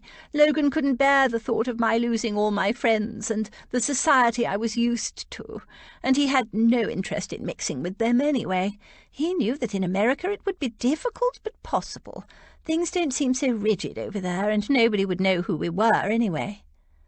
She spread her hands. "But I never did conceive a child, and so the question never arose, and we've lived a very happy life together without the outside world gossiping about us and judging us." "Really? Nobody knows?" George could hardly believe it. Aunt Dotty gave a mischievous giggle. "A few people might suspect. Your Uncle Cal has given me a few dark looks when I forget myself and call Logan dear, but I doubt he has any real notion of the true state of affairs. Our servants live out for the most part, and those few who don't, well, whatever they know or suspect, they've all been wonderfully loyal and discreet. So you see, my love, it's been a most delicious secret." "And that's why it doesn't bother you when Aunt Agatha calls you a failed spinster?" Aunt Dotty laughed. "Exactly. Every time she says it, I have a secret little chuckle to myself." Her soft face sobered. Poor Aggie. She's been married 3 times, but has never really been loved. It's natural that she gets a little bitter at times, but she means well and will do anything to support the family. "As long as it's what she wants," George said darkly. "Yes, Aggie usually gets her way in the end." Aunt Dotty leaned forward and hugged George. "But not always, my love. Not always." She dusted crumbs off her fingers. "Now I must go back upstairs. Are you clear about this season business? You're sure it won't go away?" "Oh, it might, of course. With some people the heat of desire fades after a short time. The honeymoon period, they call it." "Oh." George brightened. "But for the lucky ones, like Logan and me and your uncle and Em, it only ripens. It's a blessing for a lifetime." She rose and smiled down at George. "I think Lily and Rose have it with their husbands, and I suspect you and your Duke might be lucky that way too. I have one of my feelings." George mustered a weak smile. A lifetime of being in heat for the Duke? Being like putty in his hands? She couldn't bear it. Logan was making a good recovery, and George decided to return to London the following day. Aunt Dotty would stay in Bath until Logan was fully recovered, but she assured George that she'd be back in time for her wedding. "I wouldn't miss it for the world," she said. George set out the next day, taking Betty's niece Sue with her. It had occurred to her that she'd need a maid of her own once she was married, and thought Sue might be a possibility, a nice, comfortable, ordinary girl, rather than the kind of intimidating dresser that some people, for instance Aunt Agatha, had. She would see how well they travelled together. Sue, when asked, jumped at the chance to visit London. It was, she confessed, her heart's desire. She'd never travelled more than 10 miles past Bath. They'd made good time and spent the first night in a comfortable inn. Sue's first time in an inn. She even found the truckle bed brought in for her in George's room exciting. They continued their journey after a good early breakfast. The traffic was sparse, the weather was fine, and they were making good time. George was gazing dreamily out of the window, thinking over what Aunt Dotty had told her, when a coach and 4, travelling in the opposite direction, suddenly veered into the middle of the road. The postillion's shouts alerted George to the problem. The coach and 4 bore down on them. The postilion yelled, the coachman bellowed at him to pull over, Sue screamed, and George held her breath helplessly and braced herself for the inevitable crash. It didn't come. At the last minute, the coach and 4 pulled smoothly to one side and stopped. The postilion steered his horses onto the grass verge opposite and dismounted. He stalked toward the coach, yelling furious abuse and waving his whip in a threatening manner. George leapt down from the post-chaise, determined to give the carriage driver a piece of her mind and to prevent a fight from breaking out, though, seeing that the carriage driver had not left his perch, there was not much danger of actual violence. The carriage door swung open, and a tall, dark gentleman stepped down. "Lady Georgiana." He greeted her smoothly. "You?" She confronted the Duke furiously. "You almost crashed into us. Is your driver drunk?" "Not in the least. He judged things to an inch." He strolled forward and murmured a mild apology to her fulminating postilion and slipped something into his palm. The postilion, much to George's fury, stopped fulminating, pocketed the bribe, and with a "no harm done, governor, pleasure doing business with you," sauntered back to his horses. The Duke turned back to George and said, calm as you please, "As soon as I realised it was you in that yellow bounder, I told my driver to stop you. So he did." George could hardly believe her ears. "You mean you deliberately forced us off the road? We might have been killed." "I hardly think so. Jeffries knows his business. He's been with me for years. Besides, both vehicles were travelling at a trot. There was no question of a collision." She glared at him. "What are you doing here, anyway?" He raised a sardonic brow. "Looking for you, of course." "Looking for me? Why?"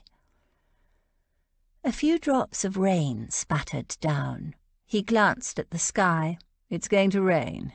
Send your maid back to Bath. We'll continue this conversation in my carriage." She bristled. "Send her back?" "She's not needed now." "You mean I should travel with you alone?" "We're betrothed, are we not? In 10 days' time we'll be married." It started to spit. "Get into my carriage. I'll speak to the maid and pay off the postilion." "No, my maid, my postilion, I'll do it." Furious with his high-handedness, George stalked back to the post-chaise, spoke to Sue and the postilion, then returned and climbed into the Duke's carriage. Chapter 15. Which of all my important nothings shall I tell you first? Jane Austen, Letter to Cassandra, 1808. Hart was pleased with her obedience. He wouldn't have been too surprised if she'd climbed back into the post-chaise and driven off. He gave his coachman a signal, and the carriage moved off with a slight jerk, turning around to head back to London.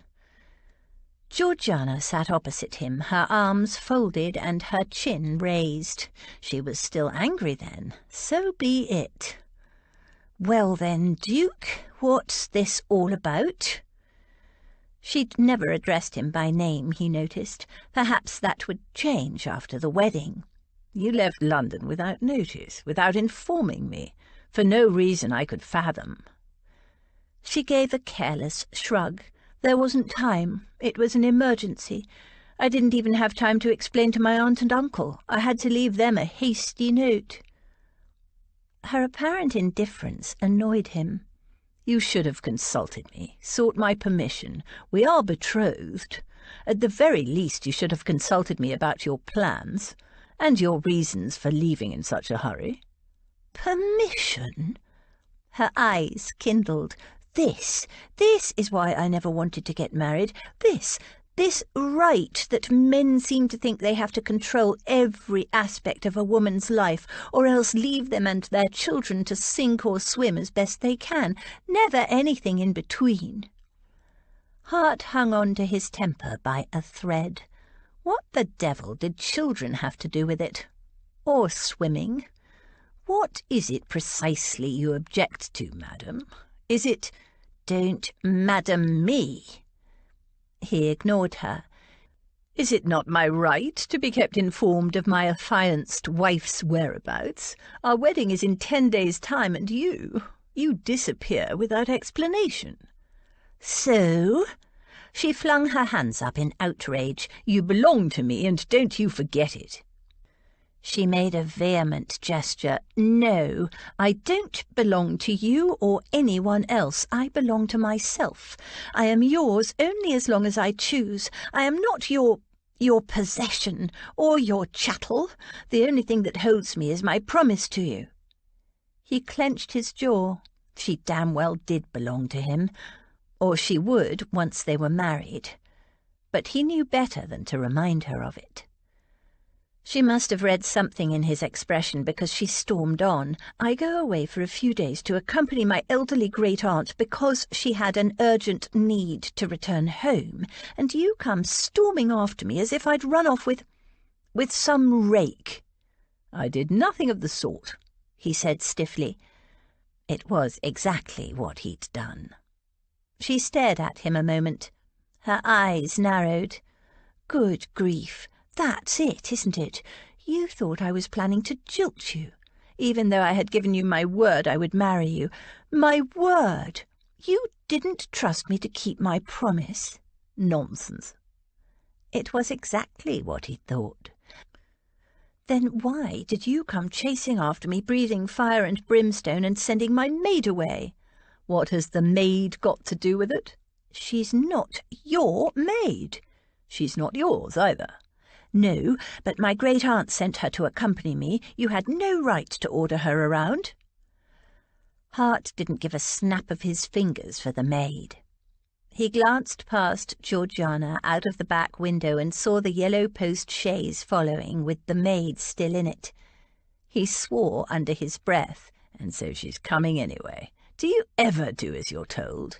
"Not if I don't agree with it. Sue was so excited to be coming to London. She's never been much past Bath, and I'm not going to disappoint her at this late stage." "And what about disappointing me?" Not that he was disappointed, more like furious, and strangely relieved that she hadn't been planning to jilt him. And frustrated. She snorted. Is it possible to disappoint someone who is so cynical he thinks the worst of everyone? In any case, I'm not going to disappoint her just because you don't have the courtesy to ask me what I want. He didn't think the worst of everyone. Just most people. You, Lady Indignation, didn't even have the courtesy to inform me you were going out of town. I told you there wasn't time.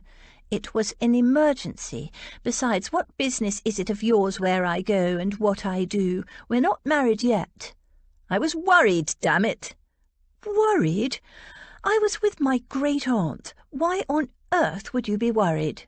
"Because that other great-aunt of yours was weaseling around my questions, that's why. It was obvious she was hiding something." "Something shady. Weaseling? Aunt Agatha?" "First, you weren't at the Fillmore party because, according to her, you had the headache. Then you missed the Compton ball because you were indisposed, and then you weren't at Almack's on Wednesday because—" "Almack's?" Her jaw dropped. "You went to Almack's? But you never go to Almack's." "Don't change the subject," he said curtly. His appearance at Almack's, knee-breeches and all, at the ludicrously early hour that was required, had caused an annoying ripple of reaction. Sink had been beside himself with glee. How the mighty have fallen! The memory fueled his irritation. "Your great-aunt claimed you had a megrim. Ha! I'll wager you've never had a megrim in your life. You forget I know all about the shams and pretences women assume to get their way." Her breath hissed in. "Pretences? I don't make pretences, and don't you dare suggest I do. I'm not your mother."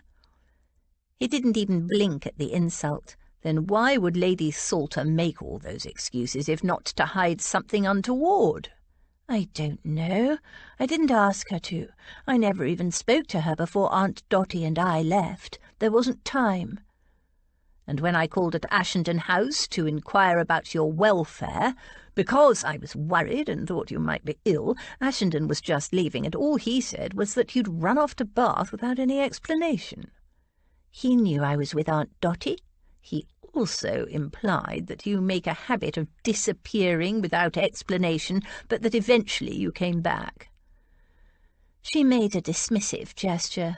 "Pooh, that was years ago. Well, more than a year, anyway." "So what was I to think?"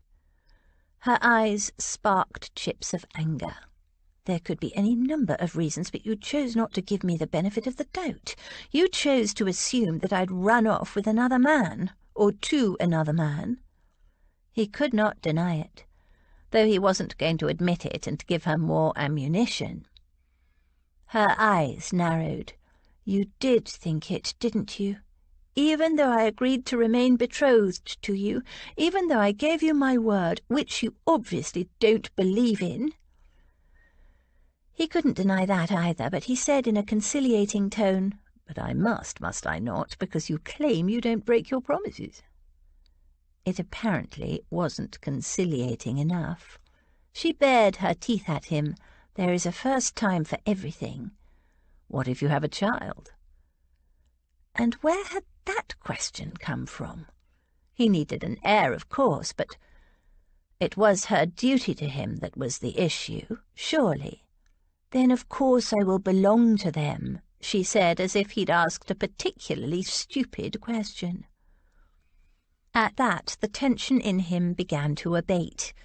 Yes, he couldn't see her leaving a child to the uncertain care of servants. She'd probably be as fiercely protective as a mother bear. They each looked out of their respective windows. Several miles passed in silence. She gave a cross snort and said, as if to herself, "As if I would run off with a rake." A moment later she added in a low mutter that he was sure he wasn't meant to catch, "I wouldn't touch another man with a barge pole. It's bad enough with you." A hollow opened up in his stomach. "What do you mean? What's bad enough?" There was a long silence. Colour rose in her cheeks, and just when he was sure she wasn't going to answer, she said in a low voice, "These feelings." "Feelings?" He held his breath, waiting for her response. "Sensations, then," she muttered unwillingly. She'd turned a glorious wild rose colour. His breath came rushing back. His anger had dissolved. He moved to sit beside her. "What sort of sensations?" he almost purred. She glared at him and crossed her arms defensively. "You know perfectly well what I'm talking about." "You mean this?" He stroked a finger along her arm, almost but not quite touching the soft swell of her breast. "Or this?" He trailed the back of his hand down her cheek. "Stop it!" She moistened her lips, unaware of how seductive he found it. "You like my attentions, don't you?" She pressed her lips together and looked out the window, refusing to answer him because then she would have to tell him the truth. Because she always did. Because she always did. Something unravelled inside him. A woman who refused to lie? A woman he could trust? Could he believe it? If it were true, what a gift she would be. Time would tell whether she was making a fool of him or telling the unvarnished truth. In the meantime, there were these sensations to explore. "Georgiana." She tossed her head. "I don't answer to that." He was not going to call her George. It was an offence to her deep femininity. She didn't act particularly ladylike, and she might crop her hair and assume boyish mannerisms, that glorious walk of hers, and she might ride like a boy, better than most boys, in fact, but the way she kissed. He took a deep breath. The female in her called to the male in him with a power he'd never before experienced. She could never be a George to him. George was a fat German king, not an elegant, leggy, entrancing firebrand. Why did she affect boyish mannerisms? He was curious as to how that had happened. "What if I called you Georgie?" She wrinkled her nose. "No. Georgette? Georgia? Georgiarella?" She snorted with reluctant humour. "I told you, it's George or nothing." "George, then, since you insist." He supposed he could get used to it, not that she gave him a choice. "I do." He lowered his voice. "Well then, George." He slipped his arm along the back of the seat. She eyed him suspiciously. "What?" We haven't finished discussing these sensations of yours. There's nothing to She broke off as he slid a finger beneath her collar and caressed the nape of her neck. She shivered and arched against his hand like a cat. Stop it, she muttered, without very much conviction. Don't you like it? He stroked her again. Her response was silence. Glorious, golden silence, because she refused to lie to him.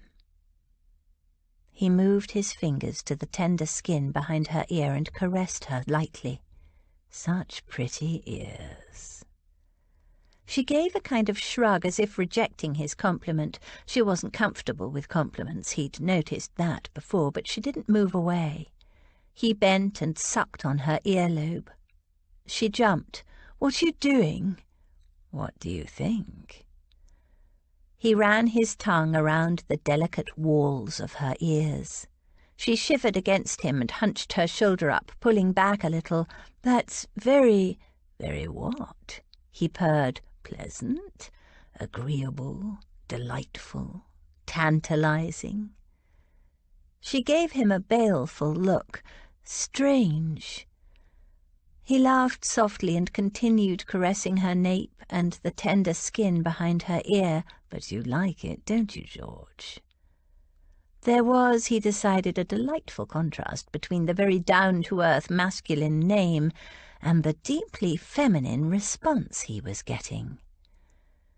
She stared at him, her eyes wide, her pupils velvety dark.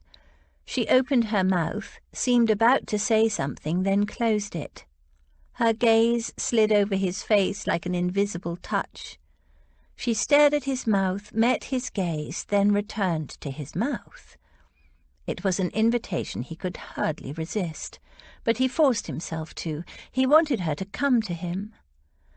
She bit down on her plump lower lip, and he almost moaned. A faint shudder rippled through her.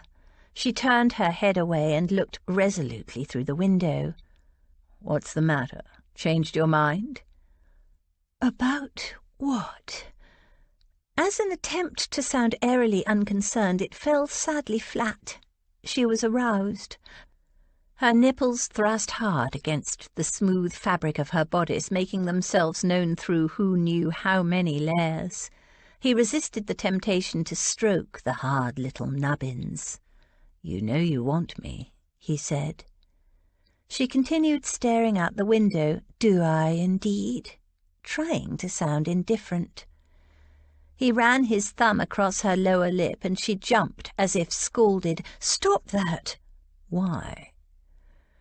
George tried to think of some way to explain. She wanted, and she didn't want. She was determined not to let him see the effect he had on her. "Because— she ended as he planted his mouth on hers. It had its usual effect.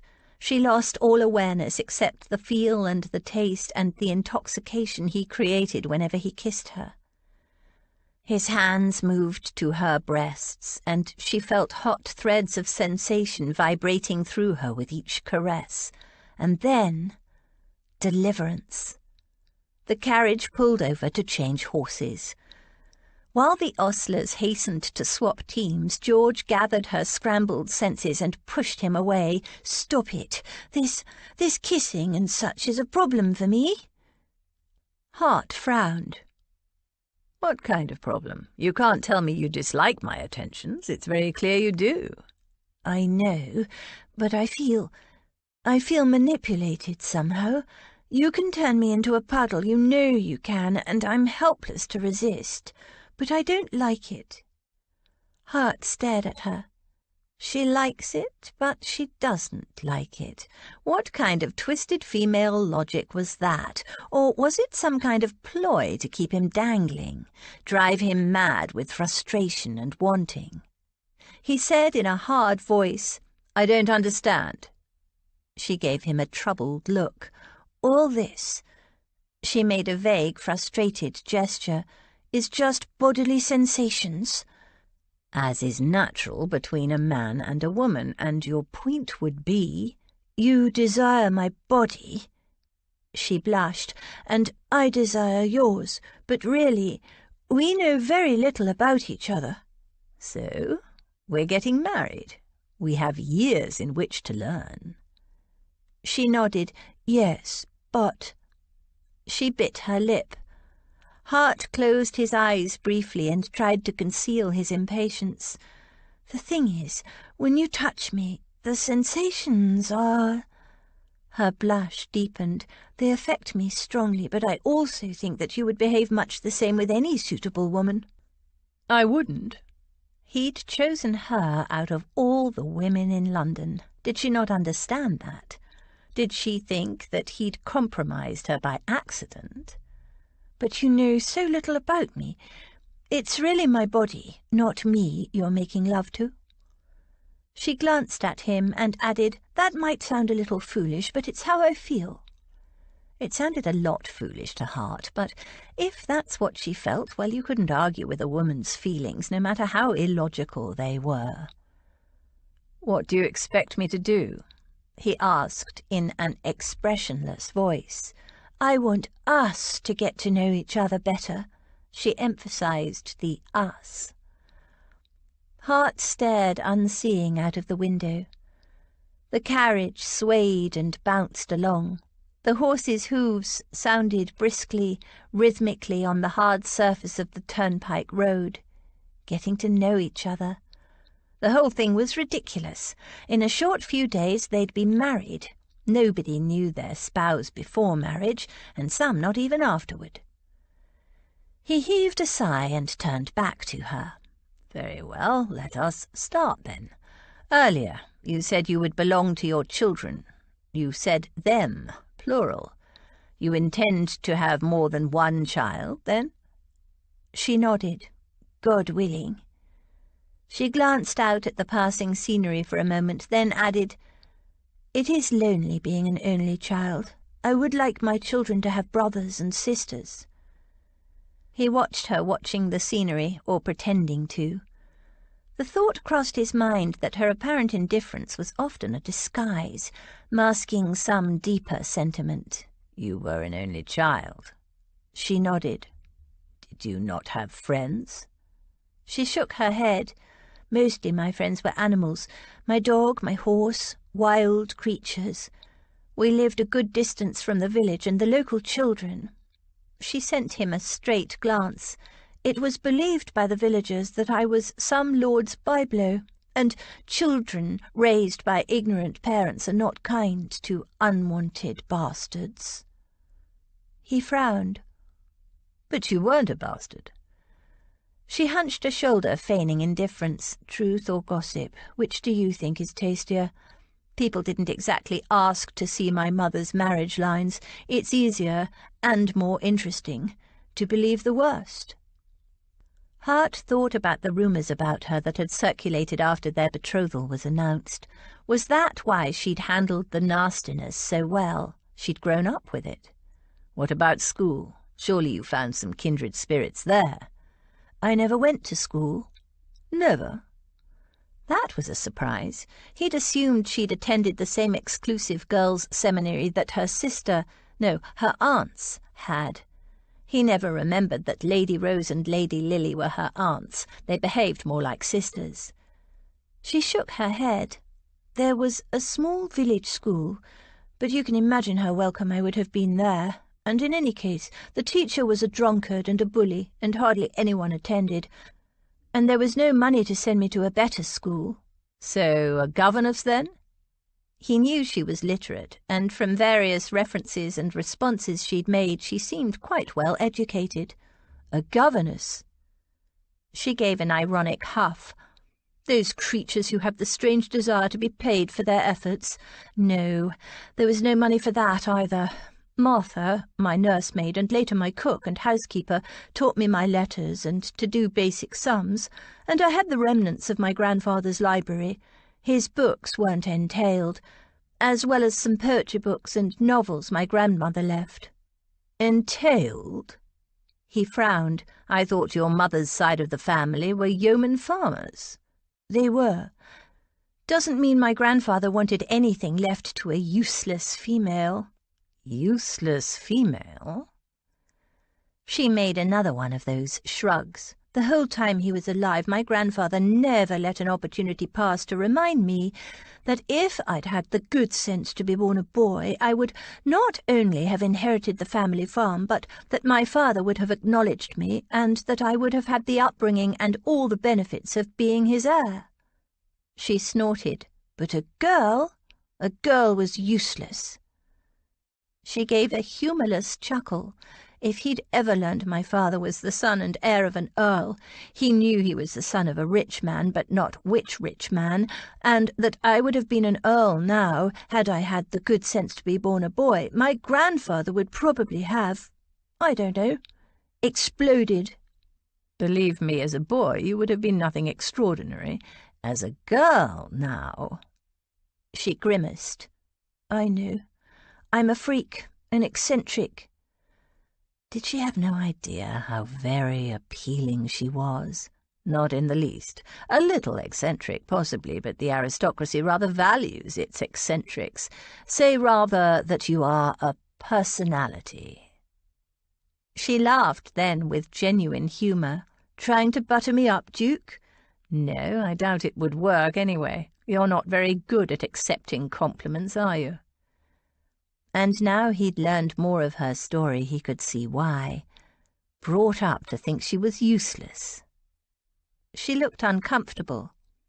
"If I told you I find you refreshing, enticing, and quite entrancingly beautiful, you wouldn't believe me, would you?" "Of course not." "Then I won't tell you. I'll just have to think it." She gave him a doubtful look, unable to decide if he was serious or not. She probably thought he was mocking her. He'd never met anyone with more of a sense of herself, yet at the same time so lacking in vanity, though now he knew a little more about her upbringing it was starting to make sense. "Tell me about this Martha." Her brows knotted in surprise. "Martha? You want to know about Martha?" "You're giving her a farm. I'd like to know why." "Not a farm, just a house, and the small bit of land surrounding it. It's still called Willowbank Farm, but it's not a farm." His arm lay across the back of the seat. Unthinkingly, he began stroking her nape again. She jumped. "Stop that. It's distracting." "Distracting? I'm not distracted." He lied. Having her so close, soft and relaxed, that velvety nape just inches from his fingertips, it was pure enticement. But she was all look and don't touch. "You're distracting me." "Oh, you dislike it when I do this, do you?" He stroked her nape again. She shivered and hunched her shoulders as if to dislodge his hand. "I said it's distracting." So she didn't dislike it, she just found it distracting. He hid a smile. "Good." Her transparent honesty, her unwillingness to lie even on such a subject, especially on such a subject, delighted him.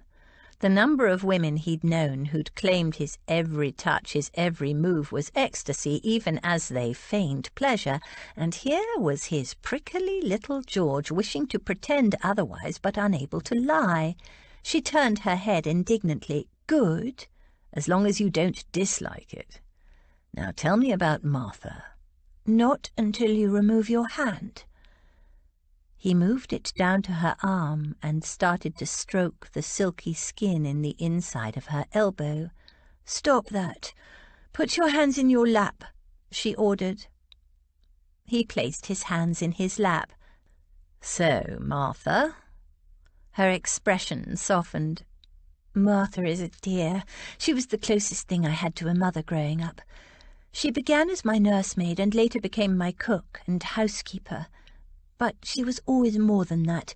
She taught me my manners, taught me my letters, taught me everything, did her best to make me a lady, even though I resisted all the way. But unsatisfactory though I was, she never stopped loving me. Even when the money ran out and there was nothing for food, let alone wages, she stayed with me. No money for food? She shrugged. I don't know why the allowance from my father stopped. It was long before he died, but it did. Perhaps he thought I was old enough to support myself. I was 16. We had no way of contacting him, but we managed. We grew vegetables, and there were eggs, and of course I hunted. Hunted? But I thought you objected to— I object to hunting foxes for sport. Hunting rabbits and hares for the pot is different. It was a necessity. So this useless girl had staved off starvation by hunting to keep herself and her servant alive. Her father deserved a thrashing. Pity he was dead. Hart would have liked to deliver the thrashing himself. A thought occurred to him.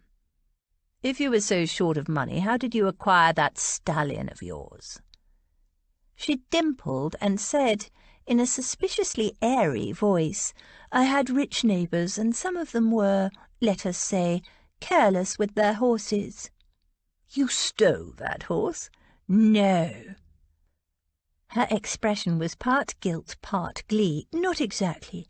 My grandfather left one good mare, a beautiful Arabian called Juno, originally bought for my mother, so the mare was mine. She was a lovely creature, getting on in years, but still able to bear progeny. She came into season at the very same time the rich and careless guest of one of my neighbours left his stallion out in the paddock while he went off with friends. You put your mare in with the stallion? She wrinkled her nose. Not exactly, but I did put her in the next paddock and let nature take its course. The stallion jumped the fence, of course. I returned him to his paddock afterward, and nobody knew what had taken place. But, as I'd hoped, he got a colt on Juno. Sultan was her last foal. She slid him a glance that was part guilt, part triumph. I know it wasn't very ethical, but you should have seen how carelessly this fellow treated his horse, and he had the worst seat I've ever seen. He didn't deserve such a fine animal. Hart shrugged. He had no issue with a stallion jumping a fence to reach a mare in season. He knew exactly how that stallion felt. So when you were so hard up, why didn't you sell Sultan? You could have sold the animal for a good sum. Her answer should have surprised him, but it didn't. Sell Sultan? I couldn't. When he was born, I helped deliver him. Juno had a difficult birth, and I raised him and trained him. He's family. Of course he was. Dog, stallion, elderly servant, Lady Georgiana Rutherford's family. Until the last year, apparently, when she'd discovered her real family. Now it's my turn, she said. Hart frowned. Turn for what? He knew perfectly well what. To ask you about your life. There's nothing to tell. Childhood spent at Everingham Abbey, my family seat, then school, Harrow, followed by Cambridge, and you know the rest. She gave him a stern look. I don't know the rest, and as a life story that was pathetic. I gave you details, stories, people. Tell me what you did as a child, who you cared about, what you learned. There's nothing to tell. It was all very conventional, very dull. Oh, look, London. We're almost there. She peered out of the window. The carriage had just reached the top of a high hill, and the city of London was spread out in the distance. For a few moments she gazed at the view, picking out the features, no doubt, but then she turned back to him. There's still plenty of time to tell me about your childhood, or school. Tell me about your schooling. Did you enjoy it, or did you hate it? Neither. I did what I had to. She made a frustrated sound. You are a terrible storyteller, and you're not playing fair. He shrugged. You're the one who wanted to play Let's Get to Know Each Other. He loathed stirring up the past. Yes, each other. She folded her arms, fixed him with a look that was heavy with expectation, and waited. Very well, then. I met my best friend, Johnny Sinclair, on the first day of school. We've been friends ever since." She waited, and when it was clear he didn't intend to say any more, she made a huffing sound and turned back to the view out of the window. They passed the last few miles in silence. She was annoyed with him, and he understood why, but it wasn't going to make him open his budget about things better left in the past. All this cosy exchange of stories, it wasn't for him. And it wasn't necessary for marriage. A man and wife met in the bedroom, and that was all that was required. At least in the kind of marriage he intended to have. "He was hopeless, Em. As talkative as a post. He dug so much out of me, and I tried to be honest with him and shared, and it wasn't easy. But when it was his turn, he told me nothing personal at any rate. He just pokered up and looked down his nose and shared precisely nothing, except that he'd met his friend, Mr. Sinclair, at school, which everyone knows anyway." George squirmed now at the shameful things she'd revealed about herself. Her loneliness growing up, the scorn of the villagers. He had experienced for himself the attitude of the local gentry toward her, the fact that she and Martha had been so poor they almost starved, the unethical acquisition of Sultan. She wished she could take it all back, but it was all too late now. They were in Em's bedchamber. Em had finished feeding baby Bertie and now held him against her shoulder, rubbing his back. "Do I take it that you no longer detest the Duke?" "I want to strangle him." Em laughed. "That's not quite the same thing. I occasionally want to strangle Cal, but I love him dearly all the same." George pondered the question. She'd definitely softened toward the Duke. A bit.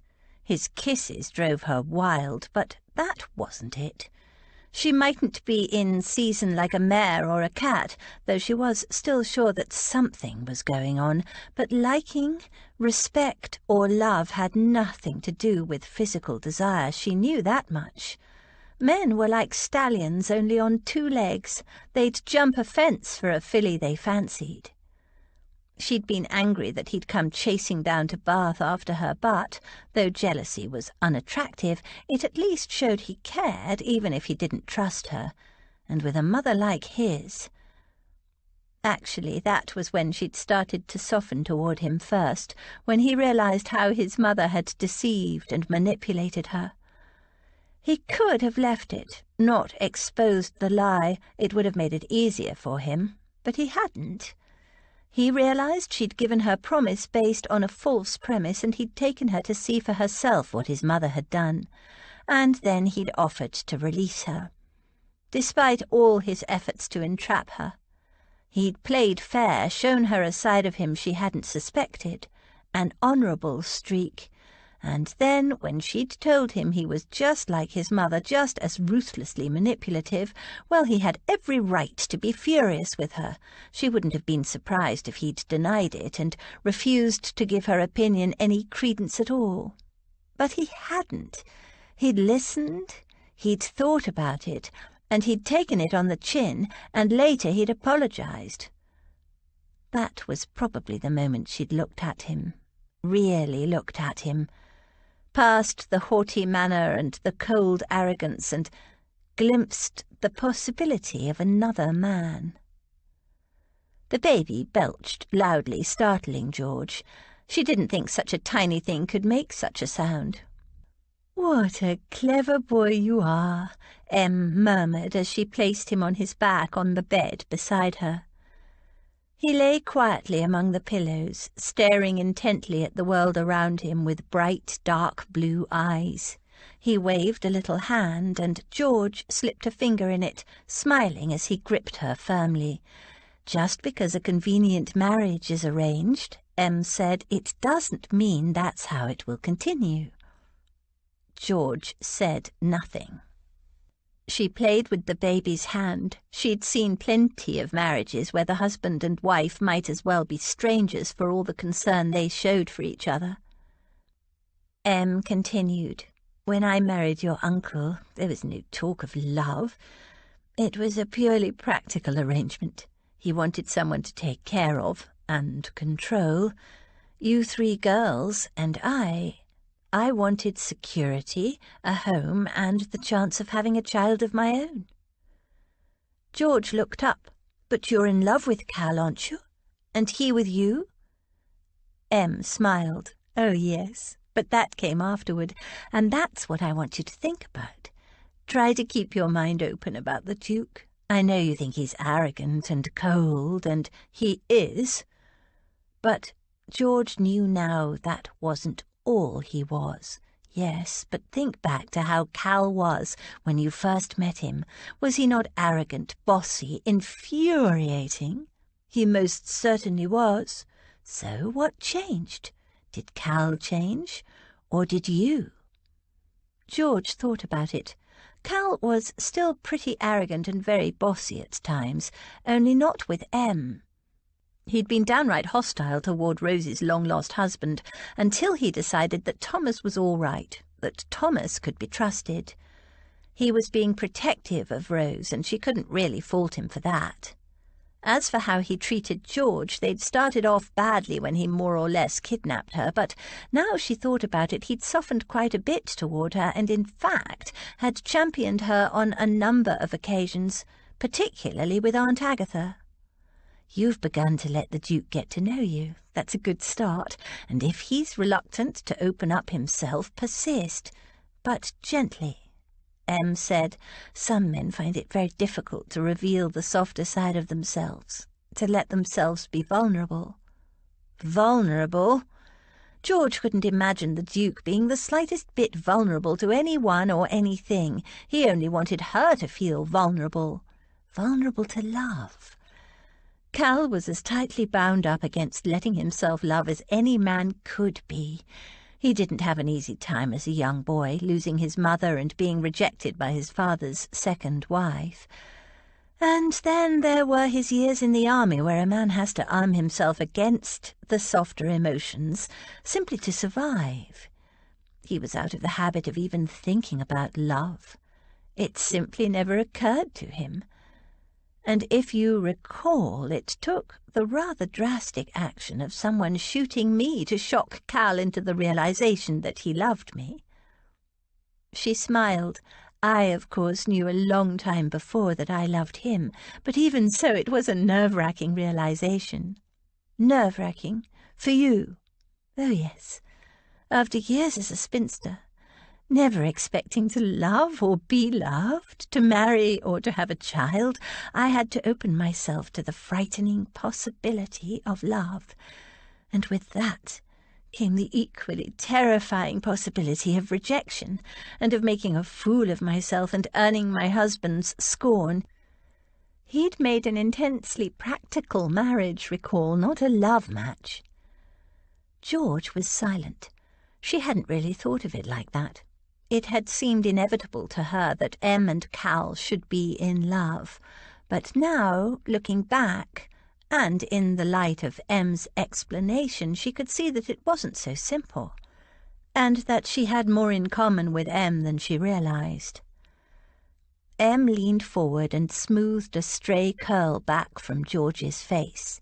Men aren't the only people who find it hard to open up to someone else. George grimaced. You mean me, I suppose. I mean all of us. Love takes a leap of faith. It's an act of courage. Her words hung in the air. Little Bertie gave a half-hearted wail, and his mother picked him up and began to wrap him in his soft baby blanket. You have a lot of love to give, George dear. You give it unstintingly to those closest to you. Rose, Lily, Cal and me, your Martha, Finn and... She kissed the baby. To little Bertie here. You're a loving person and loyal to the backbone. George felt her cheeks heating. She never knew how to take compliments, and talking about emotions made her uncomfortable. What's the but? No but. I'm just reminding you that you are a prize to be won. George didn't feel like much of a prize. Nobody had ever thought of her as a prize. But M's words warmed her. "And the Duke has gone to a lot of trouble to win you." "Win me? He trapped me." "Perhaps in his mind it's the same thing." George scowled. It wasn't the same thing at all. But he'd offered to release her, and for some stupid reason she didn't fully understand yet, midsummer madness, she'd agreed to honour the betrothal. "And you have always had a particular soft spot for wounded creatures. Think about that when you look at your Duke." "The Duke? A wounded creature? Don't make me laugh." "You've met his mother, haven't you?" George stilled. M added, "We are all wounded creatures in one way or another. Cal, me, Rose, Thomas, Lily, Edward, the aunts, and you. Yes, you, dear George. The Duke has his points of vulnerability, as we all do, and, manlike, he'll do his best to conceal them from the world. And you. So think about it." George tried to think of the Duke as a wounded creature, but failed. He was a predator, one who took more than he gave, wasn't he? Chapter 16. There are very few of us who have heart enough to be really in love without encouragement. Jane Austen, Pride and Prejudice. George was having the final fitting of her wedding dress.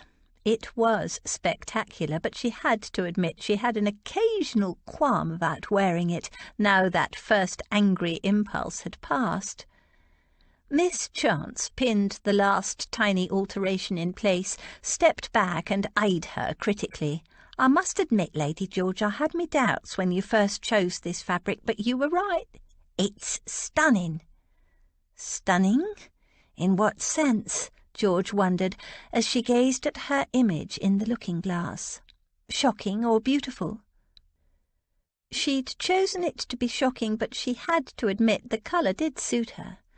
She'd chosen it to shock, to defy all those harridans who'd twitted her about entrapment and implied she was a money-grubbing, title-snatching, hypocritical strumpet. And to remind the Duke who'd entrapped whom.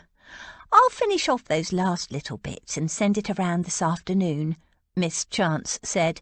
"Now, your maid knows what to do with it." Sue nodded eagerly. Miss Chance's assistants had given her thorough instructions about how to care for a silk dress. George was pleased she'd taken only Sue with her to the dressmaker. Lily and Rose and their husbands were on their way to London, and she didn't want anyone to see the dress until her wedding day. The day finished with a visit from Aunt Agatha. George almost refused to see her. She was still angry about the way Aunt Agatha had helped the Duke's mother to deceive her, but she was about to get married. It was time to put past grudges behind her. Aunt Agatha, meddling old woman that she was still family, and according to Aunt Dotty she meant well. "I have some words of advice regarding your marriage," Aunt Agatha announced. George sighed, sat down, and pretended to listen. "Men are animals," Aunt Agatha declared. "They will lie down with females of all kinds, young, old, pretty, plain, aristocratic, or plebeian. It makes little difference to them, but the act is not in any way important to them, and should not be to their wives. It's merely an itch they have to scratch." George kept a polite expression on her face. An itch to scratch, indeed. The old lady continued, "Ladies, on the other hand, have a tendency to read more into the significance of the act, ascribing meaning and emotions to it that simply don't exist." She peered at George to make sure she understood. "So protect your heart, Georgiana. Protect your heart." She gave a brisk nod and departed, leaving George staring after her. Was that what Aunt Agatha had learned from 3 marriages? All George's irritation with the imperious old lady drained away. It was rather sad when you thought about it. But it was clear she meant her advice kindly. Protect your heart, indeed. George sniffed. Her heart was in no danger from the Duke. "Why didn't you tell us?" Rose demanded the minute she and Lily were alone with George. They'd arrived in the early afternoon, spent an hour with Em and the baby, and then had gone for a walk in Hyde Park at the fashionable hour, and very cleverly returned shortly after Aunt Agatha left. They had also, it seemed to George, caught up with all the gossip they'd missed by being away in the country the last few weeks, in one little walk in the park. "Tell you what, you knew I was betrothed. I wrote to you both." "About the gossip," Rose said. "Letter?" Lily rolled her eyes. "Edward read mine to me, the whole half-dozen lines. Dear Lily and Edward, I hope you're both well. We are all well here. Em has had the baby and he is very sweet, and they are both healthy and strong. Aunt Agatha is in Alt. Aunt Dotty is in Bath. You probably saw the notice in the papers and were surprised, but it's true. I am betrothed to the Duke of Everingham. It wasn't what I wanted, but I'm committed to it now. But it's all right, he's giving me my own house. Love from George and Finn and Sultan." "Much the same as the one you sent me," Rose said. George shrugged. "You know I'm not much of a letter writer." "Not much? It was appalling." "Why, the spelling was all right, wasn't it?"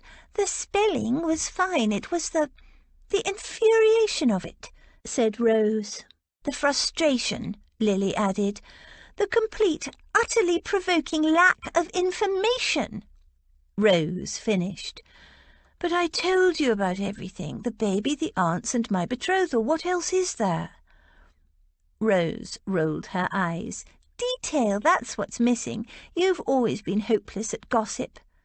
"I hate gossip." Rose smacked her lightly. "This is not gossip, silly. It's about you. Now sit down and tell us all about it from the beginning. I've ordered tea and cakes, and a footman is taking care of Finn, so don't think you'll wriggle out of it. Now tell us, how did you become betrothed to the Duke of Everingham? I thought you despised him." "I did." George settled down to tell the tale. Truth to tell, she had no desire to wriggle out of talking about it. Rose and Lily were a sympathetic and attentive audience, and it was a relief to be able to talk to people her own age. Em and Aunt Dotty were lovely and had helped her sort through her confused thoughts and feelings. But Rose was refreshingly blunt, and Lily was wonderfully sympathetic. Burton brought in a tray with a large pot of tea and a plate of mouth-watering cakes and dainty biscuits. Lily poured, and while they ate and drank, George told them how the Duke had singled her out at Rose and Thomas's ball. Rose, of course, had had so much going on herself that she hadn't noticed. Lily had. "So that's why you were asking about kissing," she said with a smirk. "I knew it." George described how the Duke had entrapped her, compromising her on the landing at old Mrs. Glastonbury's soirée musicale. She didn't exactly tell them she'd been caught with her dress hitched up and her legs wrapped around him, just that they'd been caught kissing, and that there and then the Duke had announced their betrothal to everyone at the Glastonbury party. And how the very next morning there was a notice of it in the papers, announcing it to the world, and he hadn't even asked her. What a sneaky beast! Rose eyed George thoughtfully. He was never like that with me. He was always quite cool and formal. It's almost as if... She pursed her lips, considering. When George told them about how Aunt Agatha had conspired with the Duchess of Everingham to trick her into making what she thought was a deathbed promise, Rose hissed with outrage. "I never did like that woman," she said. "All the time I was betrothed to her son she was, I don't know how to describe it, always very sweet to me, but with a kind of poisonous undertone." "I know exactly what you mean," George said. "Sounding as sweet as honey, but you know there's something rotten beneath. Took me a while to realise it." Rose nodded. She's going to make a frightful mother-in-law. George wasn't so sure. If the Duke adored his mother, it would be ghastly. But he didn't. He was very aware of her selfish, manipulative nature, and when it counted he had stepped in very much on George's side. And of course the Duke must have known what she... Lily began. No, he didn't, George said quickly. In fact, as soon as he realised what had happened, how his mother had tricked me, he insisted on exposing the lie, and... She bit her lip. And what? Rose asked impatiently after a moment. He offered to release me from the betrothal. There was a moment's shocked silence. He offered to release you? Lily looked puzzled. But you're still betrothed, aren't you? Rose exchanged a knowing glance with her sister. Yes, George. Why is that? Oh, Lily said on a long note of discovery. You like the Duke, George. I do not, George said emphatically. He's arrogant, high-handed and bossy. He thinks he knows what's best for everyone, and he does what he wants, and everyone else has to jump to his command. Lily gave her a considering look. That's quite a list. What do you think, Rose? Rose said archly, Methinks the lady doth protest too much. George continued, He's selfish and closed up. She tried to think of more grievances she had against the Duke, and he's possessive. When he thought I'd run away to Bath, I'd gone with Aunt Dotty. He came chasing after me and ordered me into his own carriage, even though I was already on my way back to London. He thought you'd run away? Rose echoed. Yes, with a rake. Which rake? Do you even know any rakes? Rose asked. George ignored her. Lily said thoughtfully, Possessive? I rather like the thought of possessive. You can have it then, George retorted. She was feeling oddly defensive. I don't like it. It makes me feel, I don't know, trapped. Though that wasn't quite the word. I need to be free. And yet, when he offered you your freedom, you chose to remain betrothed, Lily pointed out. Why was that? Yes, George, dear, Rose cooed. Why was that? George pondered the question. Truth to tell, she still wasn't quite sure why she'd allowed the betrothal to stand when she'd been offered a clear way out. She gave an awkward shrug and wished she'd never begun this conversation. It was taking her into uncomfortable depths. I suppose I was used to it by then. I didn't want to make a fuss. Rose burst out laughing. Not want to make a fuss?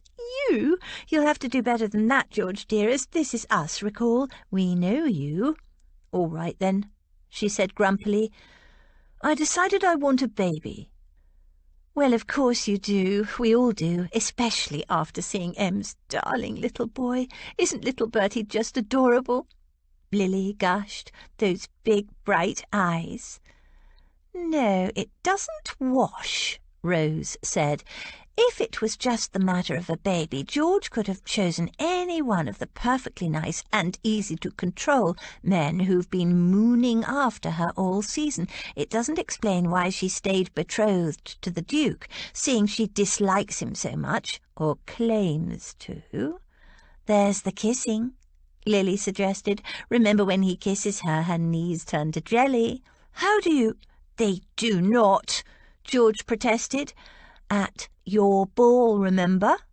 Lily reminded Rose. Afterward, she asked us about kissing and knees dissolving. George felt her cheeks heating. Lily might have difficulty reading, but she had an excellent memory. Drat it. Oh, yes, that's right, Rose said. And then he kissed her again at Mrs. Gastonbury's soirée, and she completely lost track of where she was. I did not. Rose arched an eyebrow. So you knew all those people were coming out onto the landing heading for supper, and you kept kissing him anyway? No, I didn't realise. In other words, it was such a splendiferous kiss, you lost all sense of where you were, Rose concluded triumphantly. So 1, she wants a baby, and 2, she likes his kisses. She numbered them off on her fingers. What else? Nothing else, George mumbled, her face hot. Oh yes, 3, you didn't like to make a fuss. Rose agreed ironically, marking off a 3rd finger. You, who's never worried about a fuss in your life. A most compelling case, my lord. Now, on the other hand, 1, he's clearly gone out of his way to entrap you, against my will. Rose waved a dismissive hand. Pooh, he gave you the option of leaving and you didn't take it. So 1, he really wants you. 2, he kisses like a dream. And you know, all the time he was betrothed to me, he kissed like a fish. A fish? George sat up, outraged. He does not kiss like a fish. See? Rose winked at Lily. Number 3, she defends the glory of his kisses. She laughed at George's expression and added, seriously, he kissed me a couple of times, George, and nothing. And that seemed to please him. Pleased us both, actually, neither of us wanting any emotion in a marriage. Also, I thought at the time. It seems he's changed his mind about that, too. Another one on the Duke's side. Lily said, since the betrothal he's been attending parties with her, and you know he never used to. He never did with Rose, either. Penny Peplow said he even went to Almack's looking for George, and when she wasn't there he stormed out. Almack's? Rose said, impressed. He hates Almack's. Possessive. George muttered, though she'd been quite impressed herself when he'd told her. Lily continued. Penny said he only began going to parties after people started saying nasty things about you entrapping him. George nodded. That was true, and she couldn't help but be touched by it. So 5, he's protective. Yes, but love isn't a nice, neat set of numbers that add up. Rose flicked her fingers out as if getting rid of her lists. Apart from her knees dissolving when the Duke kisses her, the biggest clue is that when George was offered her freedom, she refused it, and she can't explain why. But whoever said that love had to make sense? So what I think is... George narrowed her eyes. She didn't want Rose to say another word.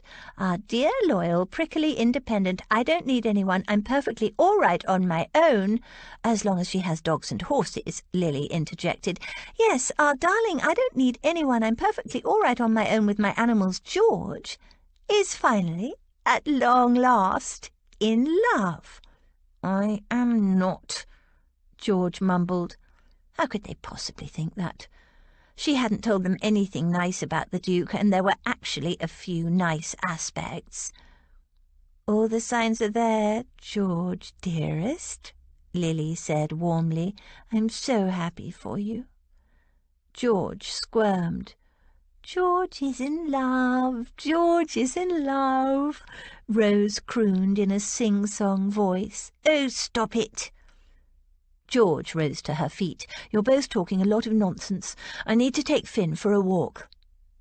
She put 2 fingers in her mouth and let out a shrill whistle. Finn bounded up and slid to a halt on the polished floor. Come on, boy. A moment later she slammed the front door behind her. She pounded along the footpath. Her head was in a whirl. Rose and Lily were wrong. She wasn't in love with the Duke. She couldn't be. They were certain she was in love only because they were in love with their husbands. It wasn't the same for her. The Duke was no Edward or Thomas. They were warm, kind, loving men. The Duke was an icicle, except when he kissed her. Blast and botheration! Why couldn't she just go back to the way it was before? Before he'd noticed her. Before she'd noticed him. Before he'd kissed her. Life had been so much simpler then, so much more enjoyable. She'd known what she wanted and exactly how to get it. Now she didn't know anything. Why hadn't she taken her freedom when the Duke offered it? Rose was right. It wasn't just because baby Bertie had made her realize she wanted a baby of her own. She pulled her hat off and rubbed her head, as if somehow she could make sense of it all. Whoever said that love had to make sense? It wasn't love, was it? She knew who she loved, her dog, her horse, Martha, her family.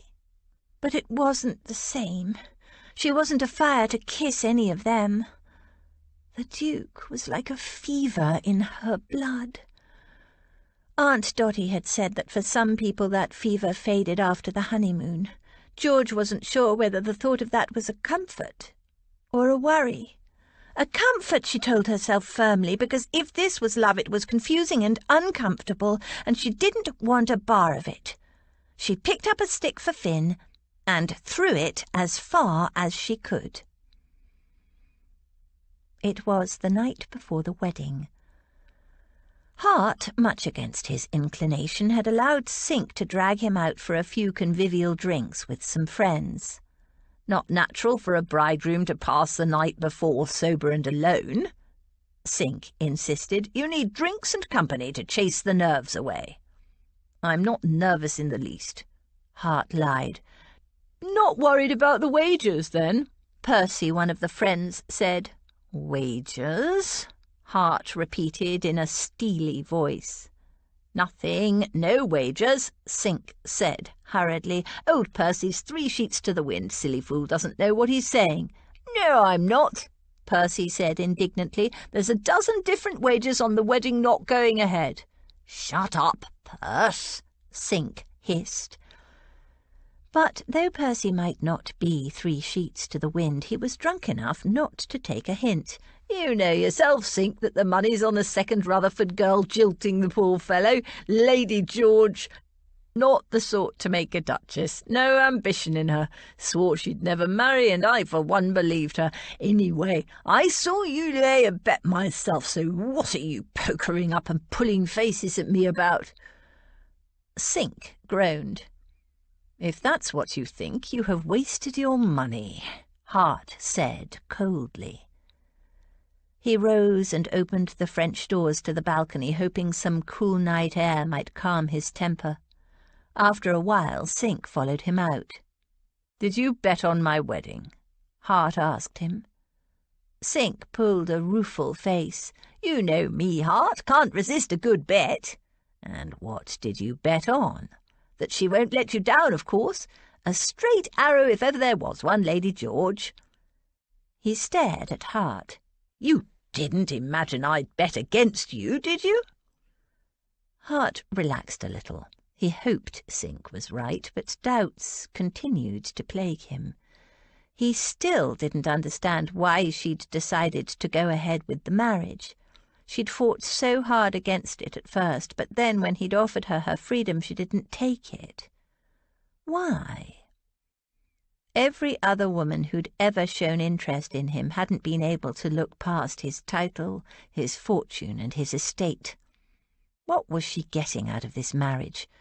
She wasn't ambitious. She didn't care about titles or his fortune. She'd made that abundantly clear in the settlement discussions. And yet, despite her lack of interest in his position and assets, she truly did seem to see him. Hart, not the Duke. She saw him, but she didn't seem to like him very much. They quarrelled almost every time they met. So why would she marry him? For a baby? She could get that from any man. He stared into the golden depths of his glass, then drained it. These were not thoughts to calm a nervous bridegroom. He could think of no good reason why she'd be at the church in the morning. All he had to cling to, like a man in danger of drowning, was that she'd given him her word. And she hadn't let him down yet. He knew why he'd chosen her. He wanted her. Wanted in a way that he didn't care to examine too closely. It was enough that he desired her, and that she was independent enough not to be the sort of wife who would cling and want to live in his pocket. He went inside. There was no point in going round and round and round with the same unanswerable questions. It was simple. Either she'd turn up at the church tomorrow, or she wouldn't. He held out his glass for a refill. Chapter 17. She is loveliness itself. Jane Austen, Emma. George stood in front of her looking-glass, contemplating her reflection, while her maid, Sue, fluttered around her, making a few last-minute adjustments. "Lordy, my lady, I never seen a bride dressed so bright before. My sister wore her best Sunday go-to-church dress for her wedding, and it was a lovely bright blue, but this—" "It's a new fashion," George said. "You don't say. I was thinking maybe you'd wear silver tissue like the poor late princess, but I suppose people think it's a bit of a sad fashion now." Sue tweaked the skirt to adjust the fall. In the country, if a girl wore red to her wedding, well, people would talk. People would talk in London too, George thought. That was the point. They'd called her a hussy, a Jezebel, a strumpet, and today she would flip it back in their smug, hypocritical faces. She'd show them she didn't give the snap of her fingers for their stupid opinions. Besides, white made her look sallow. Fetch me the black silk domino from the wardrobe, would you? Domino, miss? A black silk cloak thing with a hood. Sue looked horrified. "You're not going to wear black to your wedding, are you, my lady?" George laughed. "No, just to the church. It's a bit chilly outside, that breeze, but I'll take it off before I get out of the carriage." Really, the domino was to stop any potential argument from her family. Who knew what aunts, especially skinny old busybodies, might still be lurking about? A knock sounded on the door. "His lordship is waiting downstairs, Lady George," Burton called. "The carriage has arrived." "Coming." Sue settled the domino around her, and George pulled it close so that not an inch of dress was visible. Right, this was it. She was off to marry the Duke. An hour from now, she'd be his Duchess. Or not. She hurried down the stairs. Cal was pacing back and forth in the hallway. "Cutting it fine, George. Em and the ladies have gone ahead." He broke off, staring at her. "Good God, what the devil are you up to? You're not wearing black to your wedding, George, not even you." "Of course I'm not wearing black. It's chilly outside, that's all." His frown didn't shift. "There are any number of cloaks in this house that are better suited to a wedding." "I didn't have time to find one, and anyway, I'll take it off before I get out of the carriage. Now come on, I don't want to be late." Cal glanced at the clock in the hallway. Hell no. He hurried her into the carriage, oblivious of the various servants who'd gathered in the hallway to wish her well. George waved to them as the carriage set off. Cal sat opposite her, his arms folded and his face grim. "What kind of mischief are you up to, young George? And don't give me that innocent look. I know mischief when I see it." "Mischief?" She grinned. "You won't be able to play your tricks on the Duke, you know. He's a very serious fellow." She quirked her lips and gave a careless shrug. "Every man is a bundle of nerves on his wedding day," Cal continued, "and Everingham will be more on edge than most, given what happened with Rose." "He's the one who forced this wedding on me," she said lightly. "He tried," Cal agreed. "But you weren't forced. You agreed of your own free will." She had. And truth to tell, she was ridiculously nervous. The closer to the church they got, the more her courage seemed likely to drain away. But she was determined to start as she meant to go on. The carriage pulled up in Hanover Square at the foot of the steps leading up to St. George's Church. George took a deep breath and shrugged the domino off. With a whisper of silk, it pooled softly around her. Cal, who had exited first to help her down, turned to assist her and froze. "Good God, George, what the hell do you think you're wearing?" She tossed her head. "It's a new fashion." He snorted in patent disbelief and shook his head. Everingham has no idea what he's taken on, does he? He assisted her from the carriage. A small, hopeful crowd had gathered. A society wedding was always of interest to the hoi polloi, and the grooms were known to share the largesse on happy occasions. People stared at George and made audible comments. Red for a wedding? Never heard of such a thing. Looks a right Jezebel, she does. Rose and Lily hurried forward, looking shocked and dismayed. George, what on earth? Too late now. George hurried up the steps. "Now I know why you refused our help dressing," Rose muttered as she and Lily arranged the skirt into graceful folds. "You look gorgeous, but you have to know what a stir it's going to cause. What on earth were you thinking, George?" Rose was thinking about the Duke's last wedding, which had ended in disaster. She probably still felt a bit guilty about that. Well, that wasn't George's problem. Lily just looked at her and shook her head. "I hope the Duke won't be too angry." "I'm here, aren't I?" George said. "Come on, Cal, let's get this over with." "Says the blushing bride," Cal said sardonically. "Oh, she's not blushing," Rose pointed out dryly. "It's just the reflection of that dress." The church was cold. High summer, and yet the chills sank into Hart's bones. His cravat was too tight.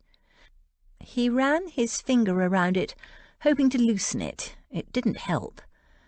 His stomach felt hollow. Had he eaten? He couldn't remember. The bishop, in his magnificently embroidered crimson and gold robes, moved around the altar. It was the same fellow who'd presided over the debacle that had been Hart's last wedding. The man's frequent darting glances at Hart showed he remembered. Hart was just as restless. He took a deep breath and eased a finger once more between his throat and his collar. "For goodness sake, if you fiddle with that one more time, you'll ruin the so beautiful arrangement of your cravat," Sink said. "Stop worrying. She'll be here soon enough." "I know that. I'm not the least bit worried," Hart said stiffly. He'd pushed her into this marriage. Would she panic at the last minute and bolt? "She'll be here," he said, as much to reassure himself as Sink. Sink laughed softly. "Can't fool me. You're as nervous as a cat on a sinking ship. Understandable, given what happened last. I am not nervous," Hart said in a low, vehement voice. "Of course you're not," his friend said, in a tone that was intended to be soothing but instead made Hart want to throttle him. "If it helps, I made another bet on her." Hart turned wrathfully toward him. "You what?" Sink held up his hands peaceably. "Don't look at me like that. I only bet that she'd turn up on time. Just thought that you'd want to know how much faith I have in her." "It was not done to strangle your best man before the wedding," Hart reminded himself. He took a few deep breaths, forcing himself back to an appearance of calm before saying coldly, "If you ever, I mean ever, make a public bet on my wife again, so help me, Sink, friend or not, I won't be responsible for my actions." No, of course not. Don't know what got into me. Sorry, Hart. Meant no disrespect. Just can't seem to help The organ sounded an emphatic chord. The congregation hushed. Slowly, Hart turned toward the entrance. She stepped through the doorway and paused at the head of the aisle. There was an audible gasp, followed by a ripple of murmurs and whispers. Hart's mother gave a loud moan and swooned dramatically over the nearest man. Only he and her companion reacted, the companion fluttering forward with smelling salts. Hart ignored it. He only had eyes for his bride. She stood motionless, a pale, slender sprite wrapped in flaming scarlet. No demure pastel or ivory bride this. The dress screamed defiance, flamboyance, and a warning. It was utterly outrageous. It clung to her upper body like a second skin, every slight curve faithfully outlined until it flared out at her hips. Her small breasts were framed by the scooped neckline like a delectable dish to be served. He would taste that dish very soon. She stood straight, her head flung back as if daring him or anyone to criticize. The congregation stared and muttered and whispered and looked to him for a reaction. Heart didn't move. She would come to him. Sink leaned forward and murmured, "Told you she'd lead you a merry dance." And what a dance it would be, Hart thought. She was glorious, magnificent, unique, and she was his. The music swelled, and one hand on her uncle's arm, she strode down the aisle with that long, leggy gait that purely drove him wild. Her eyes were locked on his. "Here I am," she was saying. "I belong to myself. Marry me if you dare." Hart dared, all right. He couldn't wait. She came to the end of the aisle. Ashenden removed her hand from his arm and offered it to Hart. Every eye was on them. Everyone was waiting to see what Hart would do. Her skin, so pale and perfect in the dim light of the church, was like a pearl. Her lips were rich, dark and moist.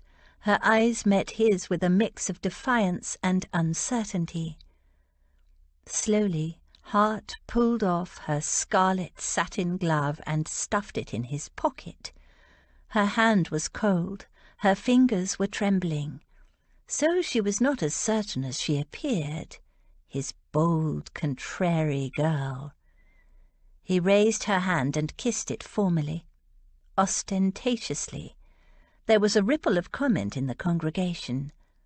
Then his eyes locked with hers, and he turned her hand over and placed a warm kiss in the centre of her cold palm. The whispers turned to a furious buzzing. The bishop cleared his throat portentously. Hands clasped, they turned to face him. "Dearly beloved." The bishop's rich, fruity tones washed over them. Hart barely took in the words.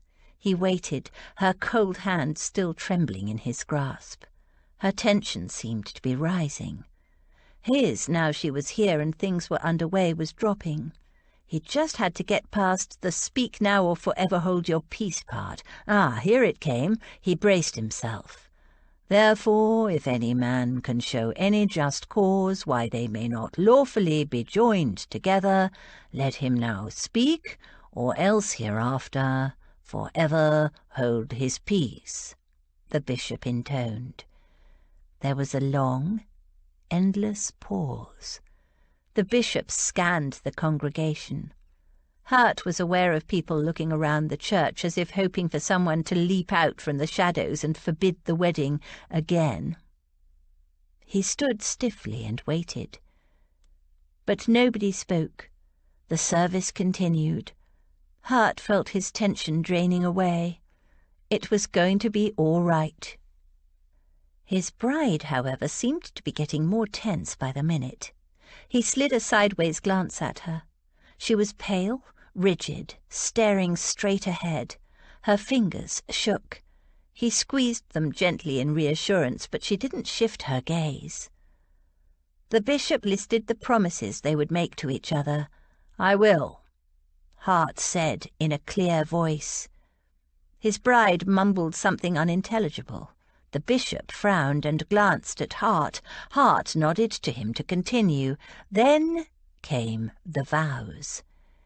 In a clear, firm voice, Hart repeated, "I, Redmond Jasper Hartley, take thee, Georgiana Mary Rutherford, to my wedded wife, to have and to hold from this day forward, for better or for worse, for richer, for poorer, in sickness and in health, to love and to cherish till death us do part, according to God's holy ordinance, and thereto I plight thee my troth."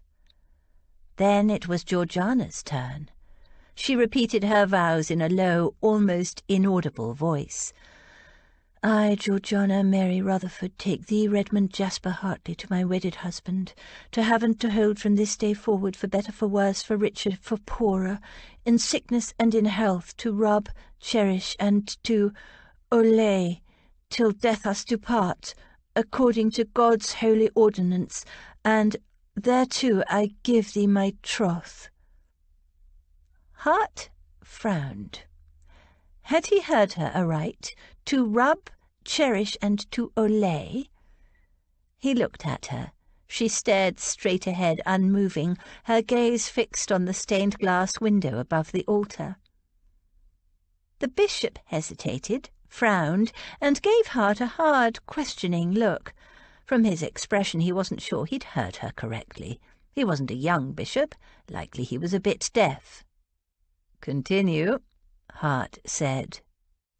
"And so the ceremony rolled on until those whom God hath joined together let no man put asunder." They signed the registry, and Hart quietly released a long sigh of relief. The bishop had a lot more to say, and there were more prayers, but Hart took very little notice. It was done. She was his. As they came out of the church, the Duke dug in his pockets and produced several handfuls of coins, which he flung over the heads of the crowd of onlookers. While they scrambled for the money, he helped George into the waiting carriage, and they drove away. He leaned back against the leather seat and eyed her quizzically. "So, rub, cherish, and olay, eh?" George braced herself for the argument. At least he hadn't reacted in the church, though she had half expected it. "I only said that because—" "I know, because you weren't prepared to make a promise you weren't sure you could honour." She blinked. Yes, that's right. He'd understood, without any need for explanation or justification on her part. She could happily promise to cherish him, but love, when she wasn't sure whether she loved him or not? You couldn't order love. As for promising to obey him, that was never in question. He nodded. Thought so. Just one question. What does olay mean? Olay? I believe Spanish bullfighters say it to bulls. So, I'm a bull, am I? There was a glint in his eyes that she didn't trust. No, it's just a word expressing excitement. It was the only word she could think of that rhymed with obey, and rub rhymed with love, sort of. You're excited, she said in a dampening tone. Not particularly. Then I'll have to work a little harder, won't I? He glanced at her and added, Not here, of course. Later. Olay is more of a celebratory thing, she said firmly. She wasn't going to think about later. That would come soon enough. She didn't know whether she was looking forward to discovering what it was all about, or dreading it. I see. So you've promised to rub, cherish, and celebrate me. Sounds delightful. She eyed him cautiously. He couldn't possibly be accepting her alteration of the sacred wedding vows so calmly, could he? She'd braced herself for a quarrel, but if he wasn't going to argue, she had no complaint, quite the contrary. But she did feel a little deflated. His gaze ran over her slowly like a warm caress. And that dress. Her mouth dried. Her skin felt suddenly hot and tight. Yes? Her voice cracked. She swallowed. How could a look affect her as potently as a touch? It's stunning. You look glorious." "Glorious? You don't mind the colour?" I gather it was in the nature of a statement, for whom he didn't specify. Dumbfounded by his calm acceptance and his understanding of her reasons, and distracted by the confusion of her feelings, she just nodded. "The colour suits you wonderfully. Much better than those whites and pastels you usually wear." "I hate wearing white, but Aunt Agatha insisted." She mimicked the old lady's dry, pedantic tone. "Do not argue with me, Georgiana. All young unmarried girls, decent, high-born girls, I mean, wear white." He laughed. I can imagine it. He actually laughed. She'd never heard him laugh before. Who was this man? She'd almost bolted at the church door, not because she had second thoughts about marrying him, but because she didn't want him to think the dress was aimed at him. Her anger with him had drained away long ago. The Duke wasn't responsible for all the nasty gossip. He might have caused it, some of it. She was also responsible. But though the spite and vitriol had been directed solely at her, he had stepped up to support her. But she'd ordered the dress in a fury, and even afterward she'd wanted to make a stand, and so she had, and had been prepared for the backlash. His face, as she'd walked down the aisle. She'd never forget that expression, that light in his eyes, and that moment when he'd kissed her hand, in front of the entire disapproving congregation, and then placed that kiss in the centre of her palm. Her heart had given a great big thump then, and cracked wide open.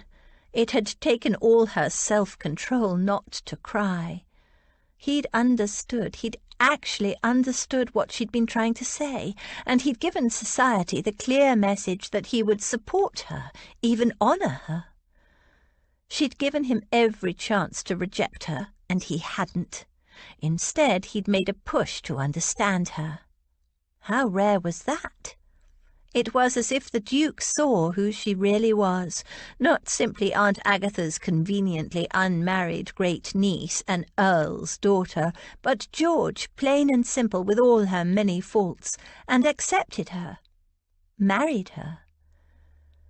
The carriage turned a corner, and for the first time George noticed where they were. "Where are we going?" "To my house." "But what about the wedding breakfast?" It was to be held at Ashenden House. The servants and Em had been working for days to arrange it all. "We have time," he said tranquilly.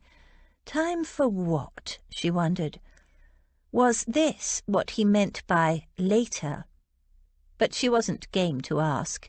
It seemed she'd used up all her boldness for the moment, and the Duke had apparently taken it all in stride. Butterflies danced in her stomach. Was he taking her inside to consummate the marriage? To make sure of her? Now? In the daylight? Before the wedding breakfast? Her palms were damp. The carriage pulled up outside Everingham House, and the front door opened. The Duke ushered her inside. The hallway was filled with people, his servants, she realised, waiting to congratulate the happy couple. George's next few minutes were filled with a confusing series of introductions and congratulations. She would never remember all of them, but their warmth and welcome were unmistakable. She felt a sudden prickling of tears. She hadn't expected this at all. The Duke held up his hand, and there was instant silence. "My Duchess and I thank you for your warm wishes," he said. "Will you join us in a toast? Champagne for everyone, Fleming." And with no delay at all, champagne corks popped and fizzing glasses were passed around, even to the young girl who George thought was the scullery maid. The butler, Fleming, made a short speech and then proposed a toast to the happy couple. Everyone drank, then, as if at a prearranged signal, the entire staff melted away, and George and the Duke were left alone. "I hope you don't mind," he said. "I've given the servants the night off. More private, that way." The butterflies returned to her stomach. "Not at all," she managed. He held out his hand. "Shall we go upstairs?" George swallowed. He really was going to do it, consummate the marriage. Now. They'd be late to the wedding breakfast and everyone would know what they'd been doing. But they were married. She had no option but to go with him. He led her upstairs to a room that was obviously his bedchamber. The faint scent of his cologne hung in the air. The furniture was heavy and dark. In the centre of the room sat a huge carved wooden bed hung with rich, dark red fabric. It would take place there, then. "Take a seat and wait here," he said. "Don't look so worried. I won't be long." He went through into a small room of his bedchamber. Take a seat? There was no seat, only the enormous bed. She waited. What was he doing? Getting undressed? Should she get undressed too? After a while, it felt like an age to George, but the clock on the mantel said only 5 minutes had passed. The Duke returned, fully dressed, with a flat box in his hand. He handed it to her. It was covered with faded velvet. Cautiously, she opened it and stared. "My grandmother's rubies. A little old-fashioned, perhaps." "No, they're beautiful." "I thought they might suit you." She, too, was noted for her restrained elegance. Restrained elegance? Was that how he saw her? The compliment warmed her. George didn't feel either restrained or elegant, but perhaps she could aspire to that, in her dress at least. The jewels glowed even in the dim light of the bedchamber. The rubies were large and the setting was finely wrought gold, but the necklace itself gave the impression of delicacy. It really was lovely, and very expensive. "I had them cleaned last week. There's a ring, a bracelet, a brooch, earrings and a tiara, but you won't need the tiara yet." The necklace glittered in his long, strong fingers as he lifted it out of the box and held it up against the light, and then next to her dress. "Yes, the exact right shade. I thought it might be. Turn around." He turned her away from him. She could see their reflection in the long cheval mirror. She looked pale and nervous. He looked dark and severely handsome as he bent his head, frowning over the catch of the necklace. Her husband. She took several deep breaths and tried to will some colour into her cheeks. The necklace felt heavy and cold around her neck, but his fingers were warm as they brushed across her skin. With his hands resting on her shoulders, he met her gaze in the looking-glass. "Perfect," he breathed, then bent and pressed a warm kiss on the sensitive skin of her nape. A shiver of heat rippled through her, and without conscious volition, her eyelids fluttered closed and she leaned back into his body. After a moment he moved back, and, feeling a little embarrassed, she remembered to open her eyes and look at the necklace in the mirror. It was a perfect match for the dress. "Earrings?" He handed her a dainty pair of ruby earrings, and she put them in, then turned her head back and forth, examining them in the looking-glass. "They're lovely." She didn't often wear earrings. She'd only had her ears pierced when she came to London, but these were pretty. "Now these." He clasped the bracelet around her wrist, then slid the ring onto her finger next to her bright gold wedding ring. The ring was unusual. A square-cut ruby, the setting the same intricate gold design. He stood back to examine the overall effect. "What do you think? Not too old-fashioned?" The earrings danced as she shook her head. "No, they're beautiful. Antique rather than old-fashioned. Thank you, She broke off. She couldn't keep calling him Duke. What should I call you? Redmond, as your mother does, or would you prefer me to call you Everingham? Or Hart, like your friend Mr. Sinclair does? He considered it. My mother calls me Redmond, but I've never liked the name. But I don't mind what you call me. She grinned. Ooh, dangerous suggestion. That leaves the choice wide open. She thought about the rubies that were his grandmother's. What did your grandmother call you? Redmond. He wrinkled his nose. Then I think I'll call you Hart, as your friends do.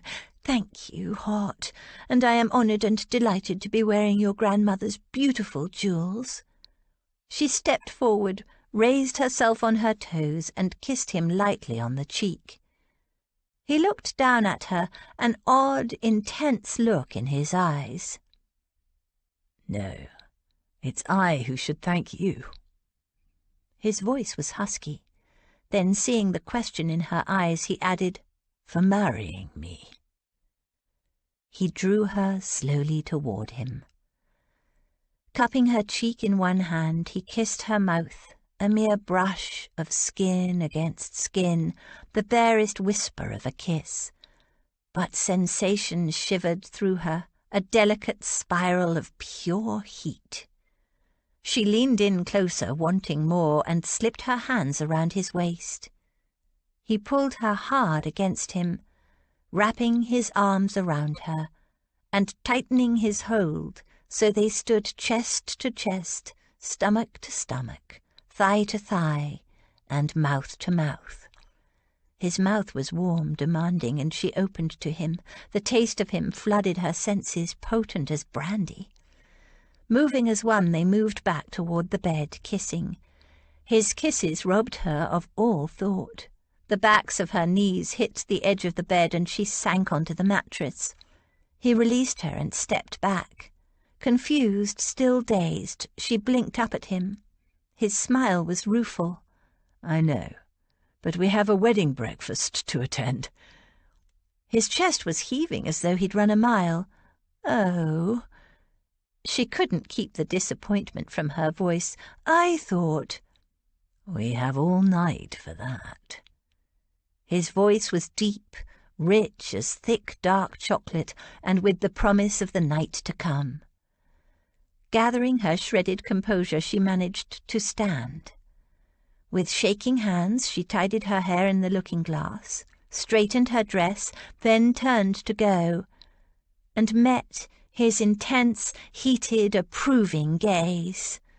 There was a world of dark promise in that look.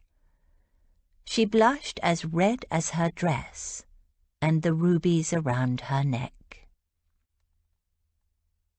Chapter 18. Her heart did whisper that he had done it for her. Jane Austen. Pride and Prejudice. They were the last to arrive at the wedding breakfast, and George was surprised to see that the guests' reactions were less about the bride and groom's lateness or even the colour of her dress, and all about the ruby set she was now wearing. Aunt Agatha marched up to her, saying, I cannot believe the spectacle you made of yourself, of us all. She broke off, her eyes bulging, then produced her lorgnette and took a closer look. The famous Hartley Parior. How did you get that? How do you think? George retorted, insulted by her great-aunt's tone. The Duke gave it to me. Aunt Agatha glanced at the Duke, who was talking to some other guests. It's a disgrace to give it to you after your outrageous appearance at the church. Why shouldn't he give his bride jewels? Em asked. I think it's a lovely gesture, and the rubies go perfectly with George's dress. Aunt Agatha eyed the dress and winced. The less said about that wretched dress, the better. You know, of course, what everyone has been saying. The Duke didn't seem to mind it, Aunt Agatha, and really isn't that all that matters? Em said mildly. It's unconventional, certainly, but the colour suits her. I don't give a tuppence for what everyone is saying, Aunt Agatha, George told the old lady. "It's mostly hot air, spite and envy, and for all I care, the gossips can choke on it." She smiled. "And the Duke told me he liked my dress." "Pfft! What choice did he have?" George touched the jewels at her throat. He didn't have to give me these jewels either, but he did. She realized now why he'd given them to her before the wedding breakfast, so that all the guests would see and know that she had his approval and support.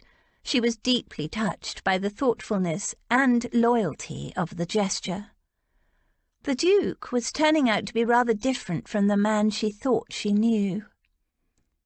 Aunt Agatha glanced at the rubies and pursed her lips. "He should never have done so. His mother should have had them years ago. I know she asked for them often enough. They're priceless, a treasured family heirloom, but the old Duchess always refused to hand them over. Claimed they weren't part of the entail, and so she could choose who to give them to." She shook her head. "But to give them to you, and after your disgraceful appearance at the church, truly outrageous." Aunt Dotty bustled forward and gave George a warm hug. "You look stunning, dear girl. And, oh, I see you're wearing the famous Hartley parure. The old Dowager Duchess would have approved, I know." "And how would you know, Dorothea?" her sister said in an acid voice. Aunt Dotty gave George a mischievous wink. "I know she despised her daughter-in-law, Aggie dear, and our darling George is going to make her grandson very happy, so of course she would have loved her and wanted her to wear her jewels, especially as they suit her so well." George glanced at the Duke on the other side of the room, talking to several men she didn't know. Would she make him happy? She had no idea. Would he make her happy? She had even less of an idea. They reached Everingham House just as evening was falling. Hart considered carrying her over the threshold, but then decided she'd probably hate it. Besides, there was nobody to open the door. He'd given the servants the night off. She'd been very quiet on the way, hadn't said a word. The house was in darkness, except for a soft glow coming from inside the front entrance hall. He pulled out his key and opened the door. His butler, Fleming, had left a candle lamp burning on the hall table. Not for the first time, Hart wished he'd overruled his mother on the subject of gas lighting. It was brighter in the street outside than it was in his house. "When you redecorate, we'll get gas lighting installed," he told his bride as he lit another candle lamp. "When I redecorate?" She grimaced. "Rose or Lily are the ones for that kind of thing. I have no interest in wallpaper and such like. I grew up in a run-down old farmhouse and never saw anything wrong with it." "Never mind. There are people we can hire." He picked up a lamp and passed the other to her. "I was really thinking about the light. My mother preferred candlelight to gaslight." She nodded. "More flattering to aging skin, I expect. I don't mind candles, though." She glanced around. "Where are we going?" "Upstairs." Where else? They'd eaten and drunk their fill at the wedding breakfast, and she'd delayed leaving far beyond the usual time for a bridal couple to depart. She'd even wanted to change into her everyday clothes and take her dog for a walk, until her uncle had volunteered to take care of the dog himself, leaving her with no more excuses. She was nervous. He'd watched it coming on all through the afternoon. She hadn't been at all anxious when they'd been here earlier. She'd been eager for him then. But now bridal nerves had set in. She gave a jerky nod, gathered the skirt of her glorious dress up in one hand and started up the stairs, the lamp held high. The candlelight shimmered in the folds of the rich fabric and danced in the rubies at her ears. She paused on the landing. "Where do I sleep?" He gestured to the open door. "We sleep in my room, of course. In my bed." Oh yes, she was nervous, all right. She hung back, loitering on the landing. "You married me for my horse," she said, striving for lightness, "so maybe you should sleep with Sultan." Her skin was almost colourless in the soft light. He laughed softly, caught her by the hand, and drew her slowly against him. "I don't think so." She stiffened and then pulled away. What the devil was the matter? She'd been afire for him before the wedding breakfast. What had changed? Bridal nerves, he decided. "I'll light some more candles." He set hers on a side table, then entered his bedroom and used his candle to light a dozen or so of the candles that his staff had set around the room. Lanterns would throw a better light, but he had a vague notion that a nervous bride might be more comfortable in candlelight. He'd turned, having expected her to follow him inside. Instead, she had remained on the landing. He went to her and was surprised when she took a step back. Before I go in there, I need to warn you." She bit her lip, looking troubled. He stiffened. "Warn me? About what?" She took a deep breath and said in a rush, "I might not be a virgin." "What?" "I said I might not be a virgin." She hesitated, then added, "I remember you saying once to Rose, virginity is a requirement for any bride of mine." He stared at her, dumbfounded. Why had she waited until after the wedding to share this interesting fact with him? It was a little late now to be confessing the sins of her past. Not that it would have made any difference to him. "What do you mean you might not be? Either you are or you aren't." She scowled. "It's ridiculous anyway, requiring brides to be virgins. You're not a virgin, so why should I be?" He said through gritted teeth, "Are you, or are you not? It's only so that men can make sure any children of a marriage are theirs, but there's no way to ensure that except the woman's own personal honour." "A woman's honour?" "Yes. A bride can be a virgin on her wedding night, but betray her husband with a groom or a footman or another gentleman shortly afterward. And who can be sure of the father? Not even the woman sometimes, unless she's a person of honour." "Are you?" Her eyes flashed with indignation. "I shouldn't have to tell you that. If I weren't a woman of honour, I never would have married you." "I know that. I meant, are you a virgin?" "Oh." There was a short silence. "I don't know." "How can you not know?" She flushed. "People say, well, Martha used to say, and she wasn't the only one, that if a girl rode a horse bareback and astride, she would, not be a virgin, that it would, rupture the, maidenhead." She looked away, her cheeks flaming, lips pressed together. She swallowed convulsively, then turned to face him. "I used to ride bareback and astride all the time, so—" Relief rushed through him. So she wasn't about to confess some sordid past. Candlelight flickered and danced across her profile. She looked young and uncertain and vulnerable, and sweet and brave and true. He took her hand in his. "It doesn't matter." She hesitated. "You don't mind?" "Not at all. Whether or not you are physically a virgin now, it will make no difference to our future." "Are you sure? Because if I am not, I don't want you throwing it up in my face whenever we quarrel." He arched a brow. "Will we quarrel?" "We're bound to." "I see. Well, as long as we make it up in bed, I'll accept that. And whatever the outcome, I promise I won't throw your virginity or lack of it in your face. In fact, I'm already bored with the subject. Can we go to bed now?" She nodded and allowed him to lead her into his bedroom. George glanced around the Duke's bedchamber. His servants had obviously prepared it. In the soft candlelight, everything gleamed with care and attention.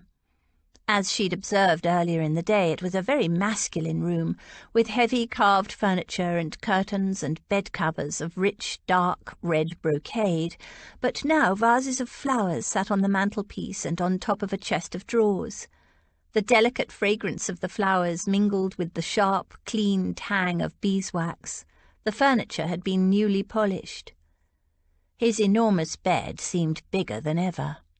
The heavy brocade coverlet was turned back invitingly, revealing fresh white sheets and pillows. "Your staff has made a special effort." She was pleased she sounded almost normal, despite the butterflies thundering around her stomach. He glanced around vaguely. "Have they? I hadn't noticed. Oh, yes, flowers." He pulled off his cravat and tossed it aside, then turned back to her. "Would you like me to act as your maid?" Her maid? She gave him a blank stare. He smiled. "I meant, do you need my help unfastening your gown, there being no one else in the house?" Her mouth had gone completely dry. Taking that as assent, he gently turned her around and began to undo her dress. He stood close, so close she was aware of every point on her body where his body brushed against hers. She closed her eyes briefly and inhaled the scent of him, the spicy tang of his cologne, and the scent of sun-dried sheets mingled with the fragrance of beeswax and flowers, but pleasant though they were, the scent that drew her, enticed her, aroused her, was the warm, darkly enticing man scent of his body, aroma of desire. She stood stiffly while he slowly unhooked her, his breath warm on her neck. By the time he'd undone half a dozen of the hooks that ran down the back of her dress, she'd had enough. "No, stop!" She turned around. "Why? What's the matter?" "You need to kiss me first." It came out a little high, almost squeaky. "I'm ridiculously nervous, and I don't know why, because it's not that I don't want to do this. I do, I really do. But I'm just, I don't know, stupidly skittish, and I know I have no reason to be, but if you kiss me, I'm sure it will be better, because when you kiss me—" She stopped abruptly. "Yes, when I kiss you." His voice was deep, knowing. She smacked him lightly on the arm. "Oh, don't look so smug. You know perfectly well what I'm trying to say." "I do indeed." And he kissed her. This time there was no hesitation, no light brushing of mouth against mouth, no teasing of the lips. It was neither gentle nor tentative, a bold possession. And her blood sang as she opened to him. The dark, familiar male taste of him flooded her senses. This is what she craved. It was as if there was some deep, ravening hunger in her that needed to be fed, and only he could feed it. She pressed herself against him, twining her fingers in his hair, pulling him closer, all doubts, all hesitation gone. He pulled her hard against him, deepening the kiss, drawing a response from her she hadn't known was possible. She ran her palms along his jaw, enjoying the faint abrasion of his bristles, and all the time kissing and being kissed, not knowing where she began and he ended. Intoxication. The edge of the bed pressed against the back of her legs, and she let herself sink onto the thick mattress. She needed him closer. She hooked a leg around him. "Easy there," he murmured. "Almost there." Almost where? She opened her eyes to ask him and felt a cold draught on her upper body. "Sit up a moment," he said. She sat up and her dress fell down around her hips. "You unhooked me while we were kissing?" She wasn't sure whether she approved. She hadn't been able to think of a single thing while he was kissing her, but he apparently had been able to unhook a dress and kiss her senseless. "Lift up," he said. And when she did, he slipped the dress out from under her. "I'm very fond of that dress. Don't want to ruin it." He draped it carefully over the rail on the end of the bed. "Now, where were we?" He turned back to her and sighed. "I suppose your stays are laced." She nodded, impatient to have him back in her arms, but quite enjoying his frustration. His eyes devoured her. "Pink silk drawers, George. Very dashing." She blushed a little. They were presents from Rose and Lily, along with a couple of even more dashing nightdresses. I always wear drawers. It's too draughty the old-fashioned way. I was rather fond of the old naked-under-the-skirt fashion, but I won't complain. This is like unwrapping a most enticing parcel. "I'm not a parcel," George said. "I know you're not. You're a gift." He turned her around and began to unlace her stays, kissing down her spine as his fingers flew to release her. Then she felt a tugging and he swore. Blast. He turned her to face him. "I can't undo it. The wretched thing is knotted." He bent and kissed her breasts. "Let's try." Aha! He reached into the stays with his long, clever fingers, drew out the busk and tossed it aside. Now. He peeled the top of her stays down, taking her chemise with it, bearing her breasts to the air. So pretty. He cupped them in his hands, and she shivered with the sensation. He teased the nipples with his thumbs, and she closed her eyes as tiny shudders began deep within her body. He laved one breast with his tongue, then placed his mouth over it and sucked. George almost came off the bed as a shaft of pain speared through her. His mouth and hands roved over her, the shudders grew stronger, and she vaguely realized that her body was no longer under her control. Some ancient, irresistible force had taken over. Her legs trembled and fell apart, and following some vague instinct, she lifted them to wrap them around his waist. "One moment. First we need to get rid of... there." He pulled off her drawers and tossed them aside. Then, to her shock, he buried his face in the fur between her legs and inhaled. "I'm sorry, George. I can't wait any longer." His mouth came back to devour hers. She felt a warm, blunt object pushing at her entrance, and then a sharp pain. She gasped, suddenly drawn back to awareness. Her body felt stretched, full, as if she might burst. He checked for a moment and eased out of her, though not all the way. He slipped his hand between her thighs and stroked her with his fingers, and after a moment the shivers started again. "Better?" She managed a nod and wriggled a little. It felt better, so she wriggled again. He groaned. "Lord George, don't. I can't." With an apologetic grimace, he surged into her and thrust again and again. And suddenly her body found the rhythm and she moved with him. It felt right. This thing she had been craving for so long. He reached a climax and with a loud groan shuddered into her and collapsed. They lay there, the Duke lying on top of her, breathing heavily for what seemed like a long time. George lay quietly, savouring the whole extraordinary experience and quite enjoying the feeling of his weight pressing her into the mattress. Eventually he eased himself out of her and raised himself up on one elbow. "I'm sorry, George. I lost control." "You lost control?" She wasn't sure what that meant. Everything had happened more or less as she'd imagined it would. She just hadn't imagined the rawness of it, the power, the almost animalistic instinct that had taken over her body, moving and reacting without conscious volition, though it made sense to her. Humans were animals too, she'd always maintained. He nodded. "I should have waited, should have made it better for you. I have no excuse. You drive me wild with desire. I've been aching for you ever since that first kiss." Wild with desire? For her? Then she wasn't the only one who'd been feeling tense and a little out of control. Had he also had wild, erotic dreams? Pleased, she reached up and stroked his cheek. "It's all right." "It's not." He kissed her again, caressed her half-exposed breast, then groaned. "I didn't even let you get fully undressed, and as for me..."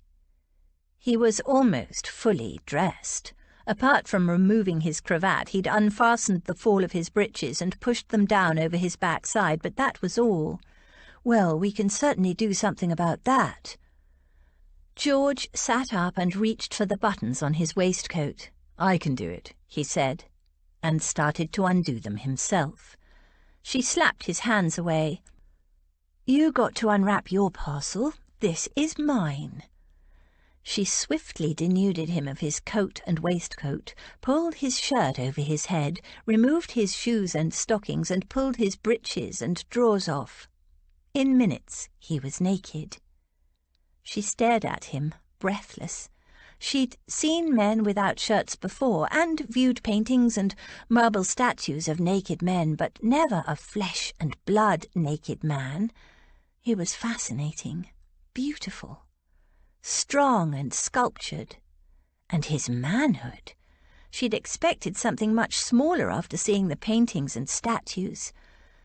At first he didn't seem to mind her inspection of him, but after a few minutes he stood up. You're still half-dressed, he pointed out, and bent to remove her shoes and stockings. As for this... He walked into his dressing-room and came out with a small knife. I'm going to remove those wretched stays. He did so. The stays fell away, and he pulled off her chemise. His eyes devoured her. You are the most beautiful. He pulled her against him and kissed her deeply, then flipped back the bedclothes and lifted her in. He got in beside her and pulled up the bedclothes. He surely wasn't going to sleep, was he? George flipped back the bedclothes. I'm not finished looking at you, she informed him. She stroked his chest, fingering the tiny, flat male nipples and wondering if they were as sensitive as her nipples had proved to be. She experimented, and when he shivered and arched slightly under her hand, she smiled. Sauce for the goose. She slipped her hand lower, caressing his flat, hard stomach in slow, tantalizing circles. Ah, so you begin to honour your wedding vows. What? She frowned at him, puzzled. My wedding vows? Tisk, tisk, forgotten them already. You promised to rub, cherish, and olay me. He sat back like a big, lazy cat. Where do you propose to rub next? Chapter 19. If I could but know his heart, everything would become easy. Jane Austen, Sense and Sensibility.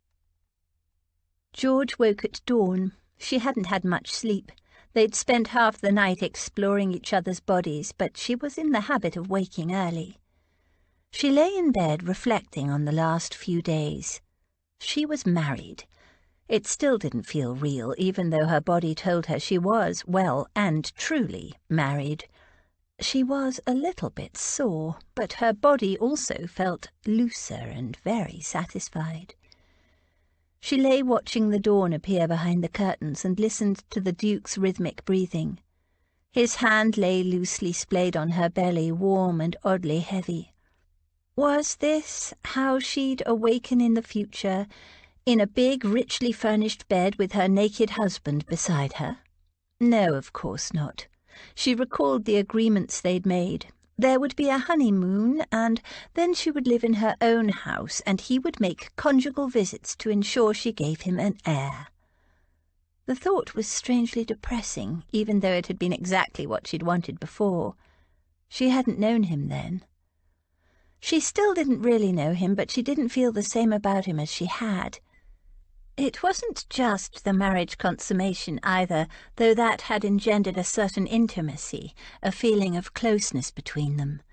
It wasn't just a physical connection, she felt, though. Even before the wedding night, the way he'd behaved toward her since the betrothal became real, his reaction to his discovery of his mother's deception, the unspoken but public support he'd given her, his reaction in church to her scarlet dress, the rubies, there was more to him than she'd ever imagined. Her bladder urged her out of bed. She found what she needed through his dressing-room exit, and on the way back, feeling self-conscious to be walking around stark naked, she borrowed a richly masculine embroidered silk robe that was hanging on a hook. On her return, she found him awake.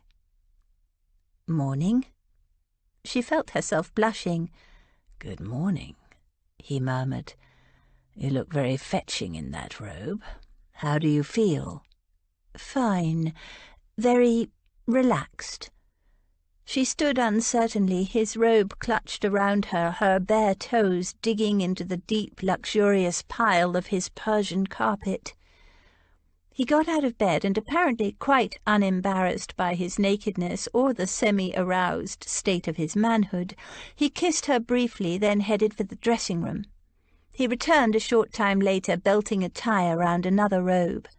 "You've woken very early. I didn't let you sleep much last night. You don't want to sleep in?" She shook her head. He pulled the curtains open and the morning sun streamed in. "I don't sleep in very often," she explained. My family and I, usually go for an early ride, especially in summer." She wondered if they were riding out now. His green-grey eyes glinted. "I would show you another kind of dawn ride, except I suspect you're a bit sore." Her sleepy body leapt to life at his words. She swallowed and said diffidently, hoping she didn't sound too eager, "I'm not really." He took 2 strides toward her and slipped his hands between the folds of her robe. His warm hands caressed her, slipping down over her hips, cupping her buttocks, then sliding up her body in slow, tantalizing sweeps, coming to rest just beneath her breasts. "Are you sure?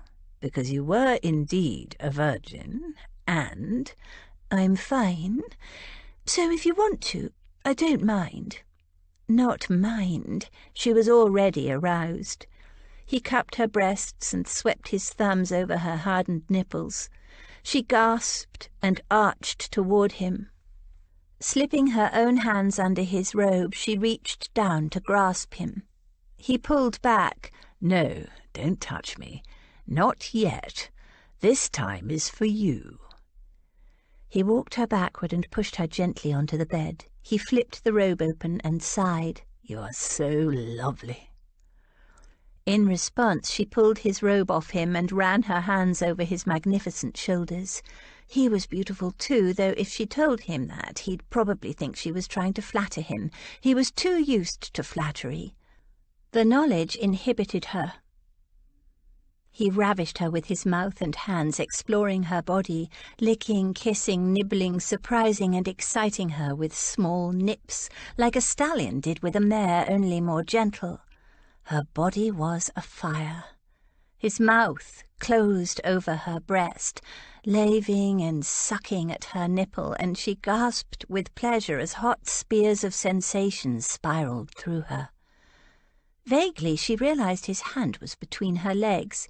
His fingers moved in slow, tantalizing, rhythmic circles, and she wriggled and thrust her body against them, trembling and shuddering, her legs shaking. Not long now, she thought.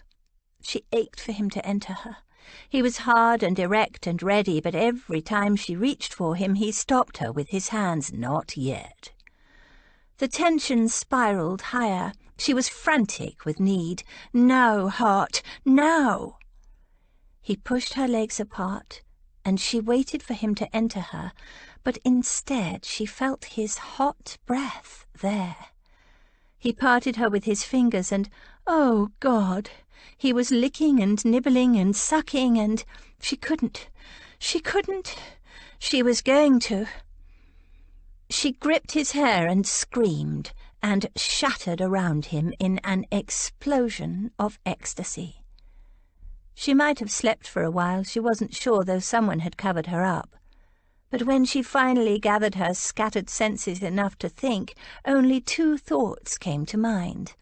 The first was that it was no wonder that Lily and Rose often arrived late for their morning ride. She stretched luxuriously. If this was married life, she liked it very much. The second thought came a few moments later. He hadn't entered her at all. She sat up. He was lying on his side, his head propped on his elbow, contemplating her. "Did you like that?" She couldn't keep the smile from her face. "Yes, but—" "But?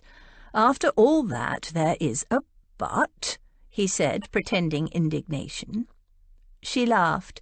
"You know there isn't. But you didn't, She blushed. "I didn't, because I ummed several times last night, whereas you hadn't ummed at all. It will get better with practice, and we will both together, but in the meantime you needed to find out what umming was all about." He leaned forward and kissed her nose and got out of bed. "Now I'm off to bathe and shave, and you, my Duchess, will have a bath. I've ordered hot water to be brought up in 20 minutes. George lay back against the pillows. Then her eyes flew open. "The servants are back." "Of course. We need bathing and shaving water and breakfast, don't we? And your luggage and maidservant will have arrived. I told her not to come until this morning." George looked at him in dismay. "But if the servants were here this morning—" She pressed her hands against cheeks grown suddenly hot. "They will have heard." She distinctly remembered someone screaming, and it wasn't the Duke. Her face was hot with embarrassment. His expression was half smug, half amused. Then they'd better get used to it. He picked up his robe and, naked, walked from the room. At breakfast, the butler brought in the morning mail. The Duke glanced through it quickly, sorting it into piles, then frowned over one particular letter. "Blast! I was hoping we could set off on our honeymoon today." He glanced at the letter again, and then up at her. "I'm afraid Venice will have to wait." She didn't mind that at all. The only time she'd ever been on a boat, she'd been horribly seasick. "Why, what's the matter?" "There's a child. My ward, my late cousin's son, and he's disappeared."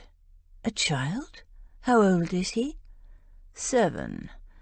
He was orphaned last year, and his father left him and the estate in my hands. I'm to be trustee until the boy turns 21. "When did he go missing? Do they have any idea of what might have happened?" He glanced at the letter. "He was first missed 3 days ago. They suspect kidnapping, but no ransom note has been received." 3 days? And they've only just notified you?" He rolled his eyes. "It will no doubt turn out to be a storm in a teacup, but I'll have to go there. The boy is my responsibility." "A storm in a teacup? Aren't you worried about him?" "The boy is probably playing a trick on the servants and is hiding somewhere." "For 3 days? What if he's unhappy and has run away?"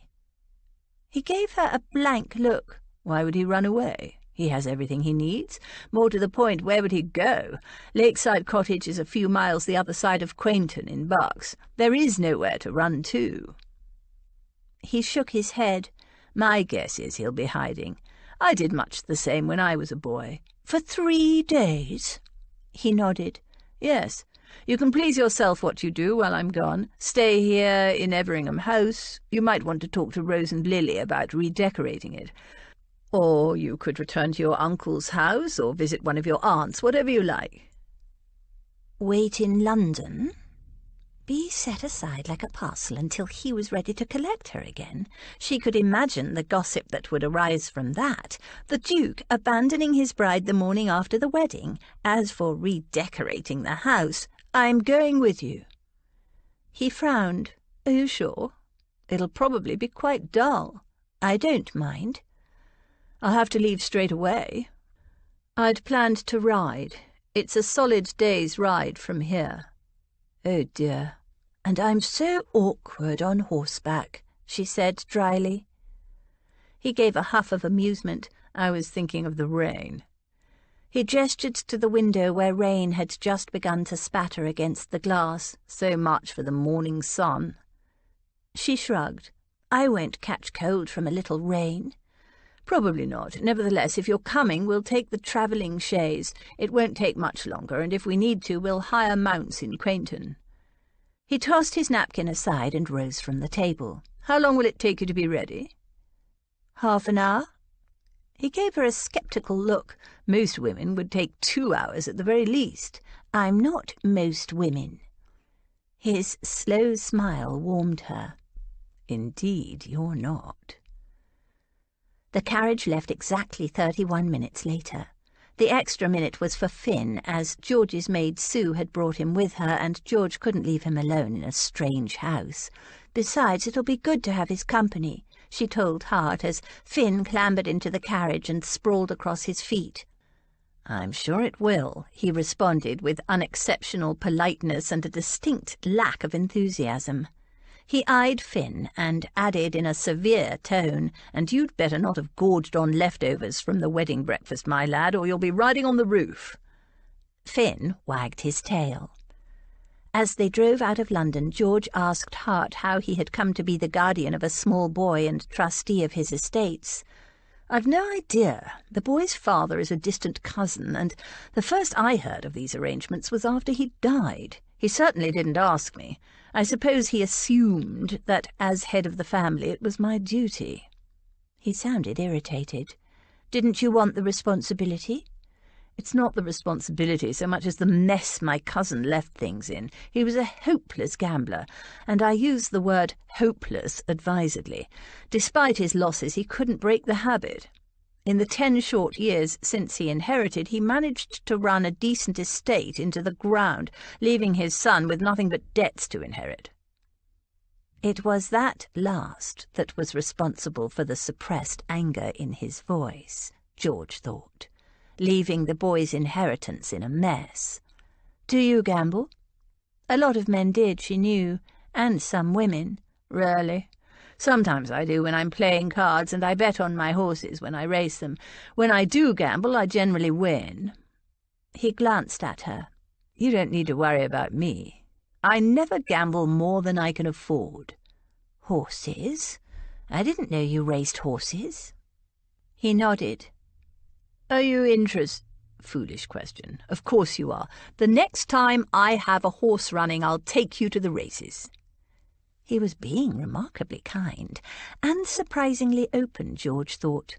Was that because they were married, or was it because of the intimacy established through their activities in bed? She'd always been unsettlingly aware of him, but since their wedding night that awareness had sharpened. It was as though her skin had become extra sensitive, and every touch, even the brush of his sleeve against her skin, sent a small reverberation through her. The same went for his scent, the clean tang of his shaving soap, the cologne he used, the smell of freshly washed and ironed linen. He was fastidious, and beneath it all the dark, musky man smell of him. He stretched out his legs, crossing his boots at the ankle, and she was intensely aware of the muscled thighs beneath the snugly fitted buckskins.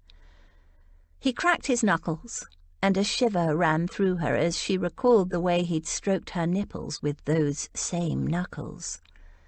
She forced her gaze elsewhere and tried to focus on the conversation. What happened to the boy's mother? "Died giving birth to him." "And there was no other family he could go to?" "No." Poor little boy. George knew what it felt like to grow up having no family, none that she knew of at the time anyway, thanks to her father keeping her existence a secret. She was 18 before she knew she had a family, one who actually wanted her. Couldn't he— I didn't catch his name— couldn't the boy live with you? "Philip? With me? In London? The city is no place for a child. Besides, I know nothing about children. No. I moved the boy to one of his father's minor properties that I gather had been quite overlooked in his scramble to sell all he could. I'm in the process of reorganizing the main estate and one other that was stripped of all valuables and mortgaged to the hilt. If all goes as planned, by the time the boy is of age, he should have a substantial inheritance." She nodded. To repair the damage Philip's father had done was admirable, of course, but to move a small boy to a new place when he'd just lost his father— Silence fell. He gazed out the window, tapping his fingers impatiently, drumming a soft tattoo on the seat leather. He was restless. He probably would have preferred to ride and feel more active. George watched the long, strong fingers and thought about the unexpected sensations they had coaxed from her.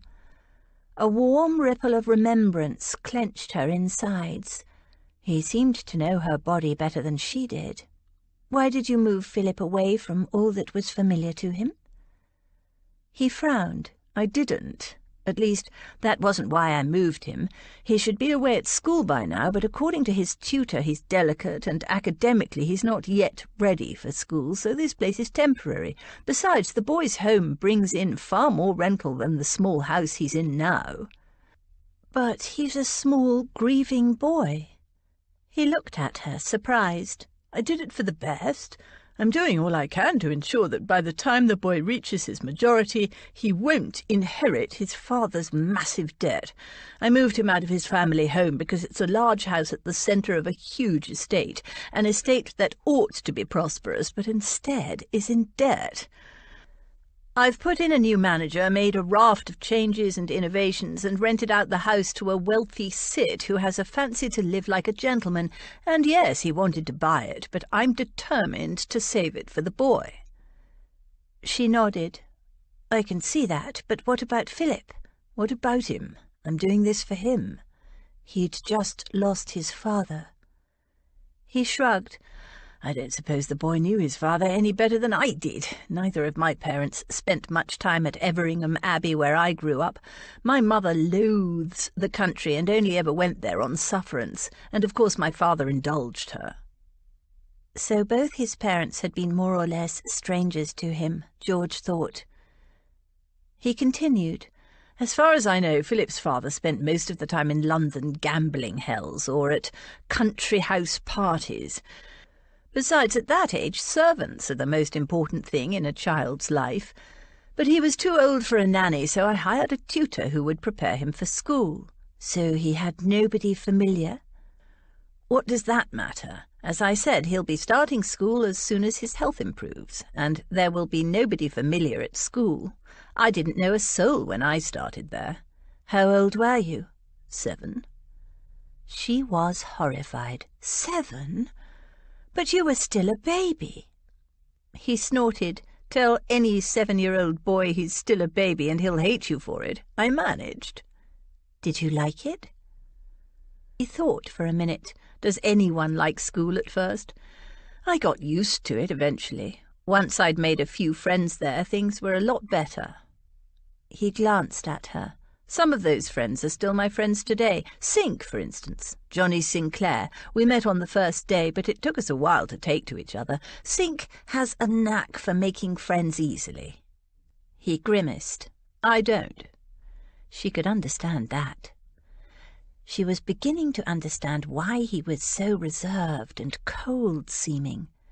He'd grown up not being able to trust the people he should have been able to believe in, and he'd been raised by servants, not by someone like Martha, who had loved George for herself and had stayed on even though there was no money, but by people who cared for a small boy only because they were paid to. You said you'd hidden away for several days when you were a child. Why did you do it? A puppy. I was only found because he barked and gave us away. A puppy? I'd catched a puppy from a nearby farm and hid with him in the attic. Why? Why would he have to hide? Mother didn't like dogs, so I wasn't allowed to have one. But he'd said that his mother rarely visited him in the country. What sort of people wouldn't allow a lonely small boy to have a dog? A dog was the best companion in the world. What happened to the puppy? He glanced away and said in a flat voice, He was taken away. The pup was probably destroyed. George stared out of her window and thought evil thoughts about the Duke's mother, and sad thoughts about a lonely small boy and a doomed puppy. It wasn't exactly the privileged upbringing she'd imagined. She changed the subject. When did you inherit the title? The dukedom? My father died when I was 19, but I've always been titled. I was born a marquis. That would be a barrier from the start, she thought. There would be boys who would be jealous and want to bring him down for his imagined superiority, and some boys would toad-eat him, wishing to be friends with a titled boy. Few of them would see who he was, himself, by all accounts a shy and lonely boy. And as he grew older, women would be added to the mix, wanting him for what he could bring them, not for who he actually was. And all most people would see was his position and his titles and his assumed advantages, as she had at first, seeing only the arrogant-seeming, self-contained man. She thought about the time 5 years before when he'd knocked her off her horse after she'd disrupted the hunt. She'd mentioned it to Martha at the time, and Martha had made inquiries. He'd been staying with Michael Stretton. Of course. Martha had been scathing. Those Strettons invited the Duke, hoping to snare him for one of their daughters. She'd snorted. That lot think so much of themselves a Duke in the family would be just what they think they'd deserve. I don't know exactly what happened, but by all accounts the Duke really fell out with his friend and stormed off in a temper. "I heard you left Michael Stretton with a broken nose," she said. He frowned. "What made you think of that? It was years ago." She shrugged. "Did you? Break his nose, I mean?" He glanced away. "I didn't wait to see the result, but it was a good solid punch, so it wouldn't surprise me. Serve him right for what he did. I don't like being lied to." Because Michael Stretton had sent the Duke to punish her for ruining the hunt, and lied to him, suggesting she was male? She recalled the Duke's horror when he realized he'd roughly dragged a girl off her horse. He'd broken his friend's nose for her. It shouldn't have pleased her, but it did, immensely. "Thank you for breaking Michael Stretton's nose." He gave a quizzical half-smile. "You didn't like him?" "No." But she wasn't going to explain. There was no need to tell him of her embarrassing infatuation with Michael Stretton when she was a green girl, how she'd thought him the handsomest boy in the world, the best rider. She'd watched him from afar, adoring him from a distance, expecting nothing from him, knowing she was well out of his class in all the ways that counted. They'd never even talked. And then came the night of his 21st birthday. His family held a ball. Hidden in a tree, George had watched through the long ballroom windows as he'd danced with all the prettiest girls in the district. She wasn't even jealous, perhaps a tiny bit envious, but more wistful, really, and admiring. And then he'd come outside with a friend to smoke a cigarillo standing below her tree, and the way he'd talked about some of those girls she knew were decent, virtuous girls, had shocked her. She must have dislodged a twig or something, because his friend had looked up and said, "I say, there's a girl up there in your tree, Stretton." George had frozen, mortified. And then Michael Stretton said, "I know. She follows me everywhere, the dirty little slut. She's too scrawny to screw yet, but her day will come." George's infatuation had shriveled and died on the spot. And when a year later he'd come sniffing around, presumably deciding she was no longer so scrawny, she'd rejected him emphatically. Later, when he discovered she was the one disrupting the hunt, his anger had become personal and vindictive. So the thought that the Duke had been responsible for Michael Stretton's broken nose delighted her. "It wasn't the first time Stretton had crossed your path, then?" "No. He and his friends often tried to run me to earth, threatening to give me a thrashing, and worse." There was a grim look in her eyes as she added, "They almost had me one time, but the dear old squire came roaring up, waving his whip and threatening to horsewhip the lot of them for treating a lady so." She smiled reminiscently. "A lady. I was in breeches and boots with mud on my face and hands, but the old squire, he was a gentleman." She grinned. Michael and his friends ran like frightened little rabbits. He took her hand in his and squeezed. Sounds like the squire was a good man. She made no move to pull her hand away. He was, and a force of nature to boot. For all that Michael and his friends thought themselves so much better born than the squire, the old man was a true gentleman, something that they could never be. He didn't leave it there either. He visited each of their parents and told them what he'd seen and what he promised if he caught them at it again. His threats worked, too. They never bothered me again. Instead, Stretton had tried to get Hart to do his dirty work. Hart wished now that he'd given Stretton a good thrashing instead of just a broken nose. His hand tightened around hers. She smiled, a mixture of triumph and smugness. That nose never healed properly, you know. It's permanently crooked. And Michael was always so vain about his good looks, so thank you. She leaned over and kissed him.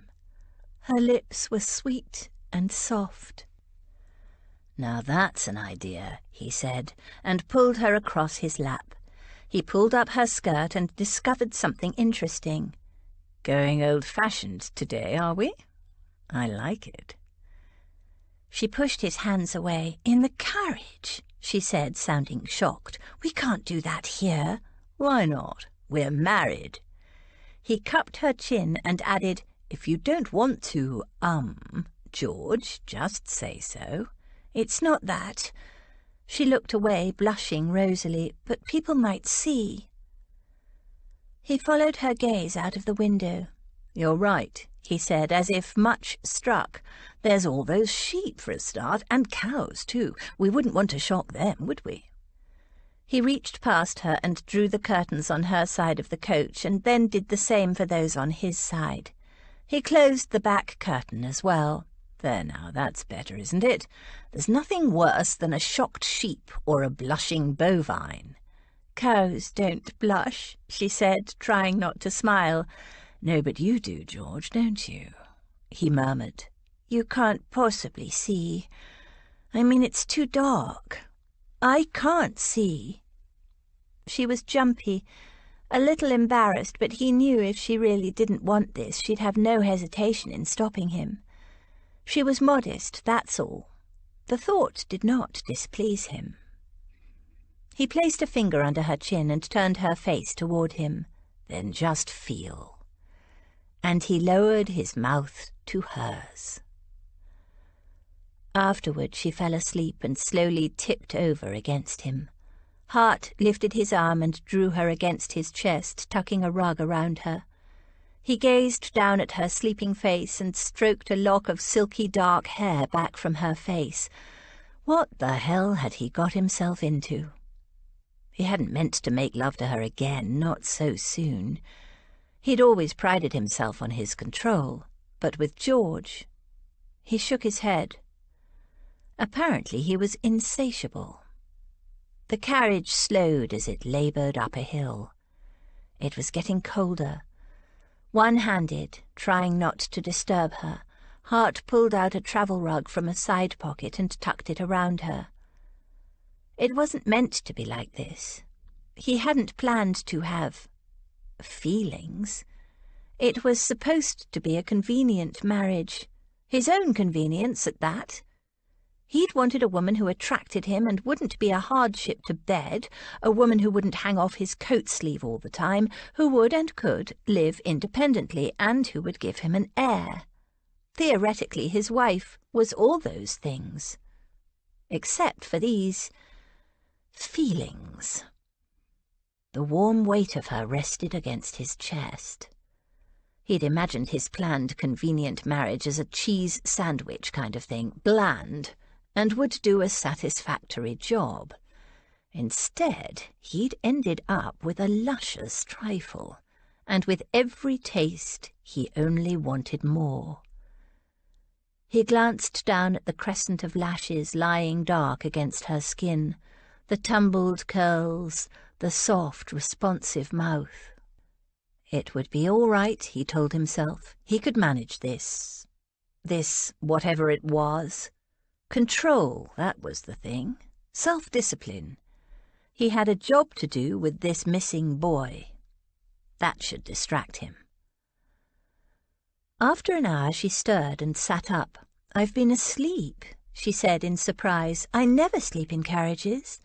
"You haven't exactly had a lot of sleep in the last few days," Hart said, and then, because his mind and body went straight to the reason why she'd had so little sleep, he pulled out a portable chess set. He was fond of chess and often whiled away a journey playing one hand against the other.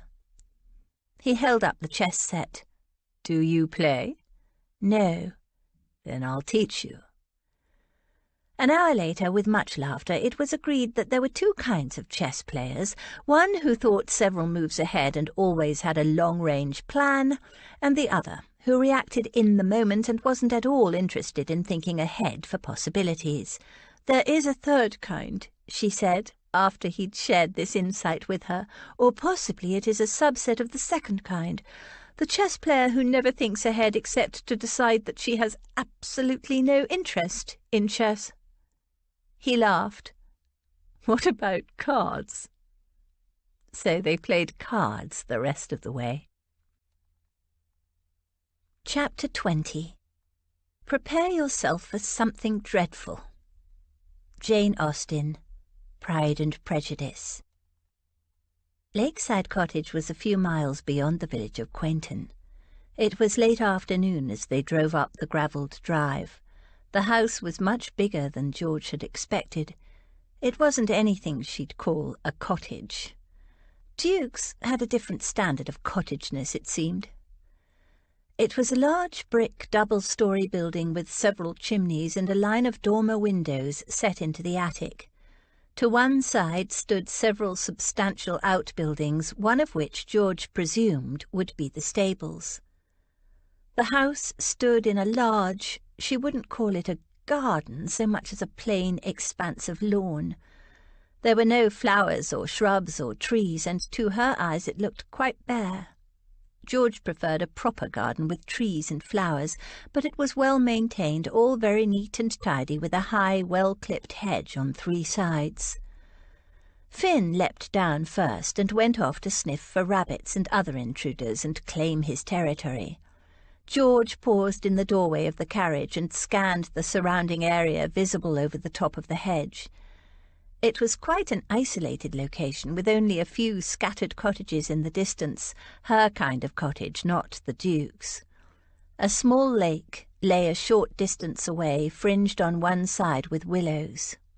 She could see what Hart meant by "where would Philip go?" A groom came around from the side of the house, and a middle-aged couple emerged from the front door and hurried down the steps. "Your Grace," the woman said. "Oh, we're so glad you've come. We don't know what to do. I'm sorry, so sorry." She broke off, sobbing. "There's news?" Hart asked sharply. By his tone of voice he feared the worst. "Nope," the man said. "Been no sight nor sound of the lad at all."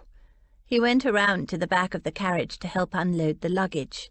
Finn sniffed him interestedly. "No ransom demand received yet?" Hart asked. The woman, who turned out to be Mrs. Harris, the housekeeper, shook her head. "Nothing of that sort at all, Your Grace." Wiping her face with her apron, Mrs. Harris led them inside. Hart asked to speak to the tutor, but he was out searching for Philip. Apparently he'd gone out searching every day since Philip went missing. Hart then assembled all the servants in the sitting room and questioned them closely about the last time they'd seen Philip and where they thought he might be. Had they searched the house and outbuildings thoroughly? Even the attics? The cellars? Yes, of course, but there was no sign of him. Had anything upsetting or out of the way occurred before he went missing? No, everything had been quite normal, which made it all so very worrying. George sat watching and listening and trying to understand what had happened. They all seemed quite distressed about Philip, and every single one of the servants stressed over and over what a good, quiet, well-behaved little boy Philip was. George distrusted good, quiet, and well-behaved. In her opinion, it wasn't a natural state for a small boy. Hart then instituted a search of his own, and aided by George and the servants, he personally examined every nook and cranny of the big house and every corner of the outbuildings. George was most unimpressed with the stables. Oh, they were clean and well kept, but there was only an elderly horse and a gig. Where was the pony for Philip? A growing boy needed a horse. Apart from Finn, there were no dogs to be seen either. "Well, that's that," Hart said when the search was concluded. He sent the servants back to their duties. "No sign of him. He can't be hiding." "You don't know that yet," George said. "You've only searched the buildings." Seeing his confusion, she explained. "He could be hiding beneath a haystack or in the hedgerows. There are all kinds of nooks outside where people can hide, in all weathers." She smiled at his amazement. "Finn and I will look for them in the morning." "How do you know to look in these kinds of places?" "You had a big house with attics and storerooms and hidden closets. I didn't. Where do you think I disappeared to when I needed to be alone?" "Alone?" He raised a brow. "With my dog, of course, and sometimes my horse, though Sultan wasn't as easy to hide." He looked shocked.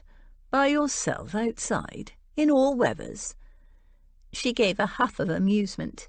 "I'm no delicate flower, you know. I'm beginning to see that, and appreciate it." George felt a warm glow inside. To be appreciated for knowing how to hide in hedgerows and haystacks, it was the last thing she would have expected from the Duke.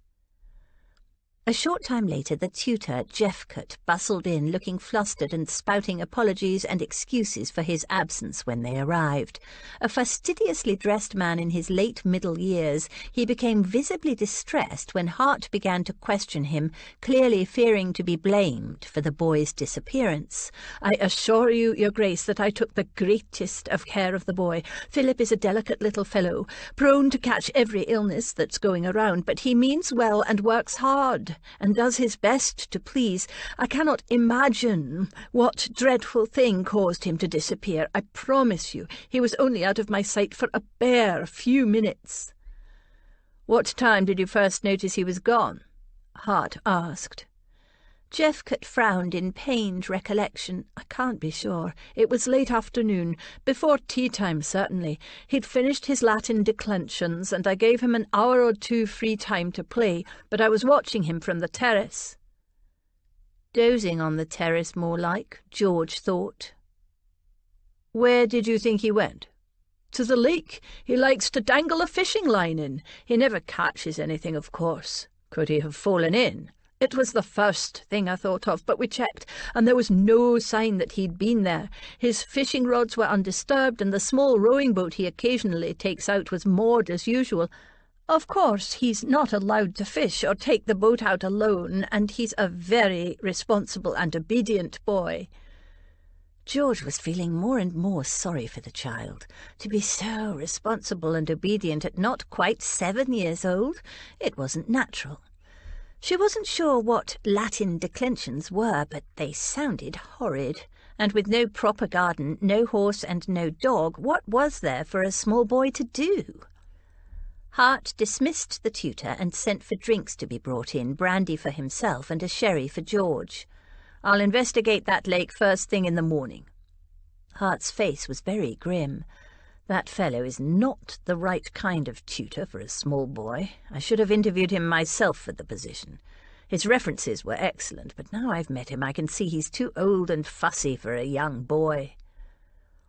George was a little shocked that he'd appointed the tutor sight unseen, but she knew now that Hart's first priority had been the reorganization of and restoration of the estate Philip was to inherit, which at the time was a much bigger problem, and who was to say that was wrong? But Hart was clearly blaming himself for whatever had happened to Philip. "It's not your fault," she began. Hart cut her off with a sharp gesture. "The boy is my responsibility." Dinner was served then, and a very quiet meal it was too. They went up to bed. George wore one of the lovely night dresses from Miss Chance, but to her surprise, Hart barely seemed to notice. He pulled on a nightshirt and climbed into bed without a word. She slipped in beside him. "We have to think positively," she said softly. He grunted and rolled over, his back to her. Obviously there was to be no love-making tonight. He was too worried about Philip. Good night, heart. She lay down and closed her eyes, then turned and slipped her arms around him. He rolled over to face her, his eyes sombre in the shadows. I'm sorry. I just can't help thinking about that little boy. I know. Me too. She smoothed his forehead. Just get some sleep and let us hope that things look better in the morning. He kissed her and curved himself around her, holding her in his arms until at long last they both fell asleep. The next morning the news was even worse. Mrs. Harris brought it in with the breakfast. She stood there waiting in the doorway looking worried until Hart beckoned her in. "What is it, Mrs. Harris?" She bobbed an anxious curtsy. "Begging your pardon, your graces, but one of the Daily Girls says she heard that another little boy has gone missing, a local lad, Danny Glover." "What? 2 small boys missing?" Mrs. Harris grimaced. "It's just gossip at this stage, your grace, but I thought you'd want to know." Hart nodded. He surely did. Jeffcott followed her into the breakfast room. "But it's not the same thing, your grace. It can't be. This Danny Glover is just a poor boy, rough and ignorant. There's no question of a ransom for such as he." He shook his head, perplexed. "Not that a ransom note has come for Philip yet, but I'm sure it will. It must."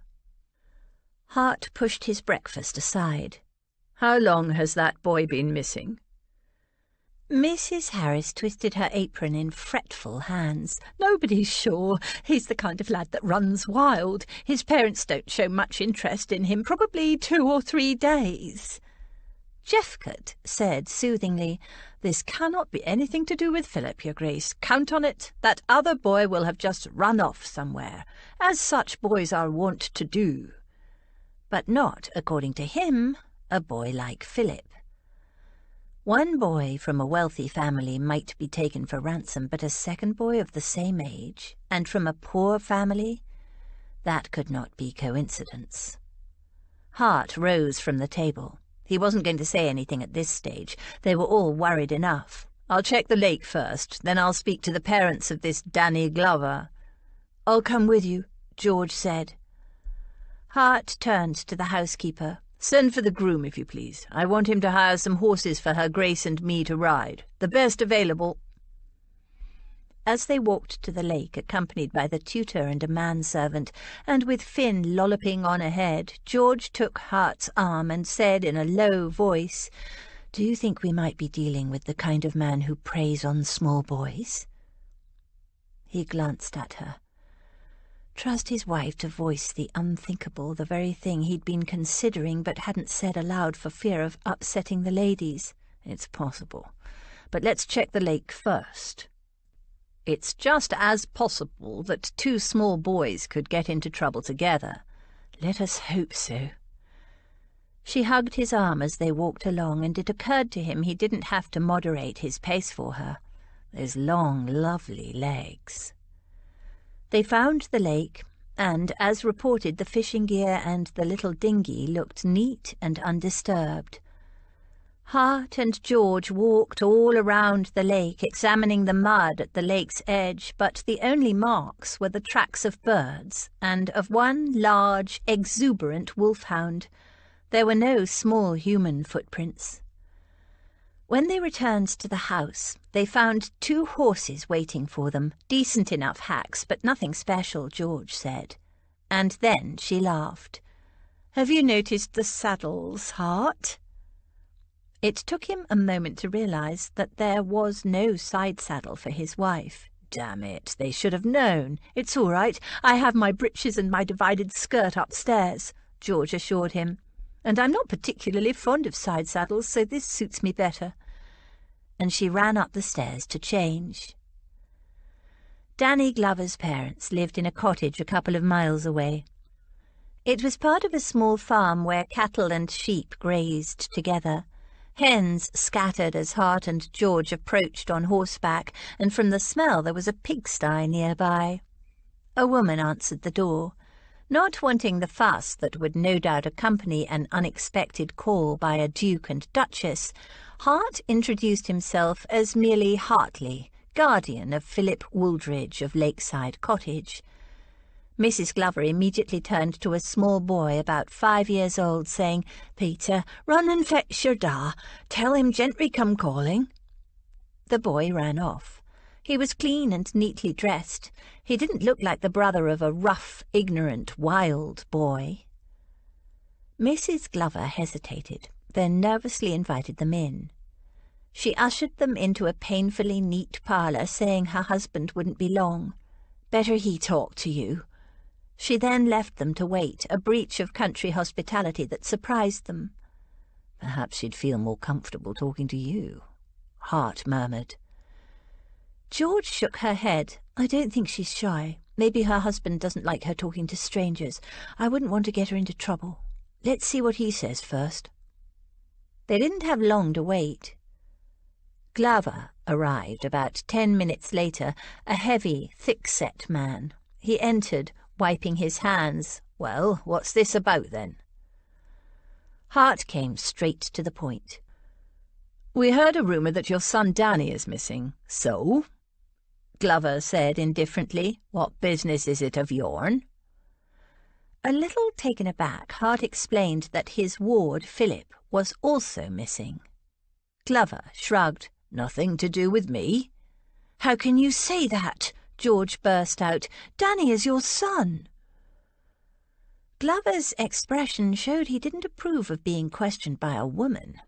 He said to Hart, "I'm not the boy's father, just his stepfather by a wife who died a few years back. Danny's not my blood, not my responsibility." Hart hung on to his temper. "When did you first notice Danny was missing?" Glover shrugged. "Couple of days, give or take." George said, "Do you know where he might have gone? His friends, for instance. Would he know Philip?" Glover gave her a sour look. "He'd better not. Danny's got no friends. This is a working farm. He has work to do. There's no time for gadding about with friends, especially not with the sons of the gentry. Now, is that all? I got more work than ever now that he's run off." He rose. "Run off?" Hart said. "Where would he go?" Glover lifted an indifferent shoulder. "No idea, lazy little bastard." "Is Danny's natural father alive?" George asked. It was a good question, Hart thought. With a stepfather like this, an unhappy boy might look for a better alternative. Glover's answer was a contemptuous snort. Hart said, "Does Danny know who his natural father is? Do you?" It was an impertinent question. Glover gave him a long, hard look. Hart met his gaze squarely, making it clear he was not moving until he had the answers he needed. Glover's lip curled. "She were a housemaid got with child by one of the gentry over east." He waved a hand in that direction. "He offered this farm to any man willing to marry her. So I married her to give her bastard a name." "Surely it was to get yourself a farm," George pointed out sweetly. He scowled at her. "And then the stupid cow up and died and left me with her whelp to raise." He hitched up his breeches and added belligerently, "I got me a proper wife now and children of my own. So if that young cur has run off and gotten hisself into trouble, he's no get of mine and I wash my hands of him." "You realise he's the second young boy who's disappeared in the last week?" Hart said. The man shrugged. George's hands bunched into fists. Hart reached out and took one of her fists in his hand. If anyone was going to punch this swine, it would be him, not George, though he understood and shared her anger. George ignored him. "Danny might be dead. Murdered. Don't you care?" "No business of mine if he is. Not my blood, not my son." And without even saying goodbye, he walked out. George jumped to her feet. "Horrible, horrible, horrible man! I'm going to talk to his wife. She might know something that could help us." But when George found the wife, she just gave them a scared look, glanced out at where her husband had gone, and shook her head. 3 well-scrubbed small children clustered shyly around her, hiding behind her skirts. Hart and George left, disgusted. Why do perfectly decent women marry ghastly men like that? George said in a low, furious voice. He obviously had no respect for his first wife. He just wanted the farm. Look how he's treated Danny, who was his means to get the wretched property. And now he's terrorising a second woman. Men like that shouldn't be allowed to marry. I hope he chokes on his stinking farm. Hart was a little taken aback by her vehemence. She continued, men should never be allowed to have children if all they do is palm them off on someone else and ignore them. Poor little unwanted boy. Which boy was she talking about, Danny or Philip? But she wasn't just talking about the boys. There was personal history in that rant. Her own father had abandoned her before birth, he recalled. They rode for a time in silence. I wonder who Danny's real father is, she said after a while. Does he know his son has been neglected? Would he care? That farm was a substantial dowry, Hart said. On that alone we could assume he thought he was making good provision for the girl and his child. She glanced at the Duke. Do you have any? No, and if I did, they'd be well cared for, but I haven't. If we do find Danny alive, we should try to find out who his father is, she said. Would that be possible, do you think? First, we have to find Philip, he said heavily. I know. She rode closer and reached out for his hand, and they rode on like that, hand in hand. It was strangely comforting. He hadn't realised how much he'd pinned his hopes on Danny being a key to finding Philip. He'd been convinced he'd find the 2 boys together up to their ears in mischief and afraid to come home. But learning of Danny's home situation had changed all that. Danny had good reason to run away. Philip had not. The spectre of a man preying on small boys loomed larger in his mind. They continued searching and questioning neighbours in the area for the rest of the day. There were a few vague sightings, though people were uncertain as to which boy they might have seen. A boy was a boy, apparently, and they all looked the same. Tired and dejected, they returned to Lakeside Cottage as evening was falling.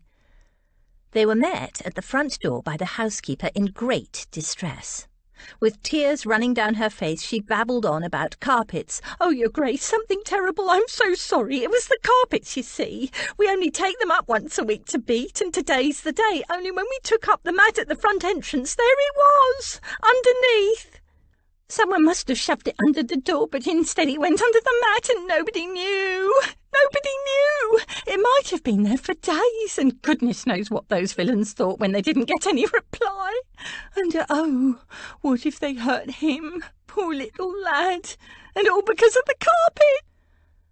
Hart unravelled the torrent of words. What went under the mat, Mrs. Harris? The letter! The ransom note, of course. It was addressed to Mr. Jeffcott, so of course he opened it. What? Where is this ransom note? Jeffcott, having heard the commotion in the hall, came hurrying down the stairs, brandishing an envelope. Here it is, Your Grace. I have it. He handed it to Hart, who scanned the note inside. Bring £5,000 to the bridge by the old mill and leave it under the broken stone just before dusk, or the boy dies. There was no date, no way of telling when the note had been written, and nobody knew how long it had been under the mat.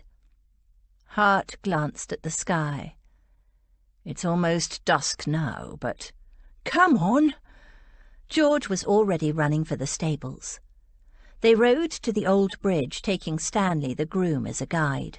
They found the broken stone, but of course there was no other sign of anything or anyone. They searched the old mill, but going by the thickness of the dust and cobwebs that covered the place, nobody had been there for years. Any other likely buildings nearby? Hart asked the groom. Stanley suggested a couple of run-down and abandoned buildings, and even though full dark had fallen, there was enough moonlight to enable them to find those buildings and ascertain that they too were uninhabited. They returned to Lakeside Cottage even more dejected than before. Had the delay in discovering the ransom note caused the death of young Philip? "All we can hope for," Hart said to George as they prepared for bed that night, "is that the gossip that spread the news of young Danny's disappearance will also reach the kidnappers and let them know that their ransom note has only just been found." "Are you going to pay it?" "At this stage," Hart said heavily, "with the ransom demand having gone astray for an unknown length of time, I don't think I can afford not to. Their patience must be almost at an end. I won't antagonize them any more by delaying. Of course, we still have tomorrow during the day to track them down, but if we haven't discovered anything by nightfall, I'll leave the ransom there."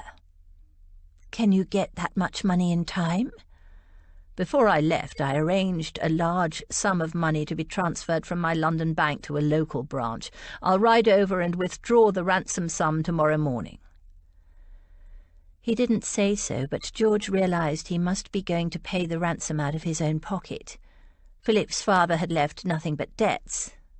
He was a good man, her husband.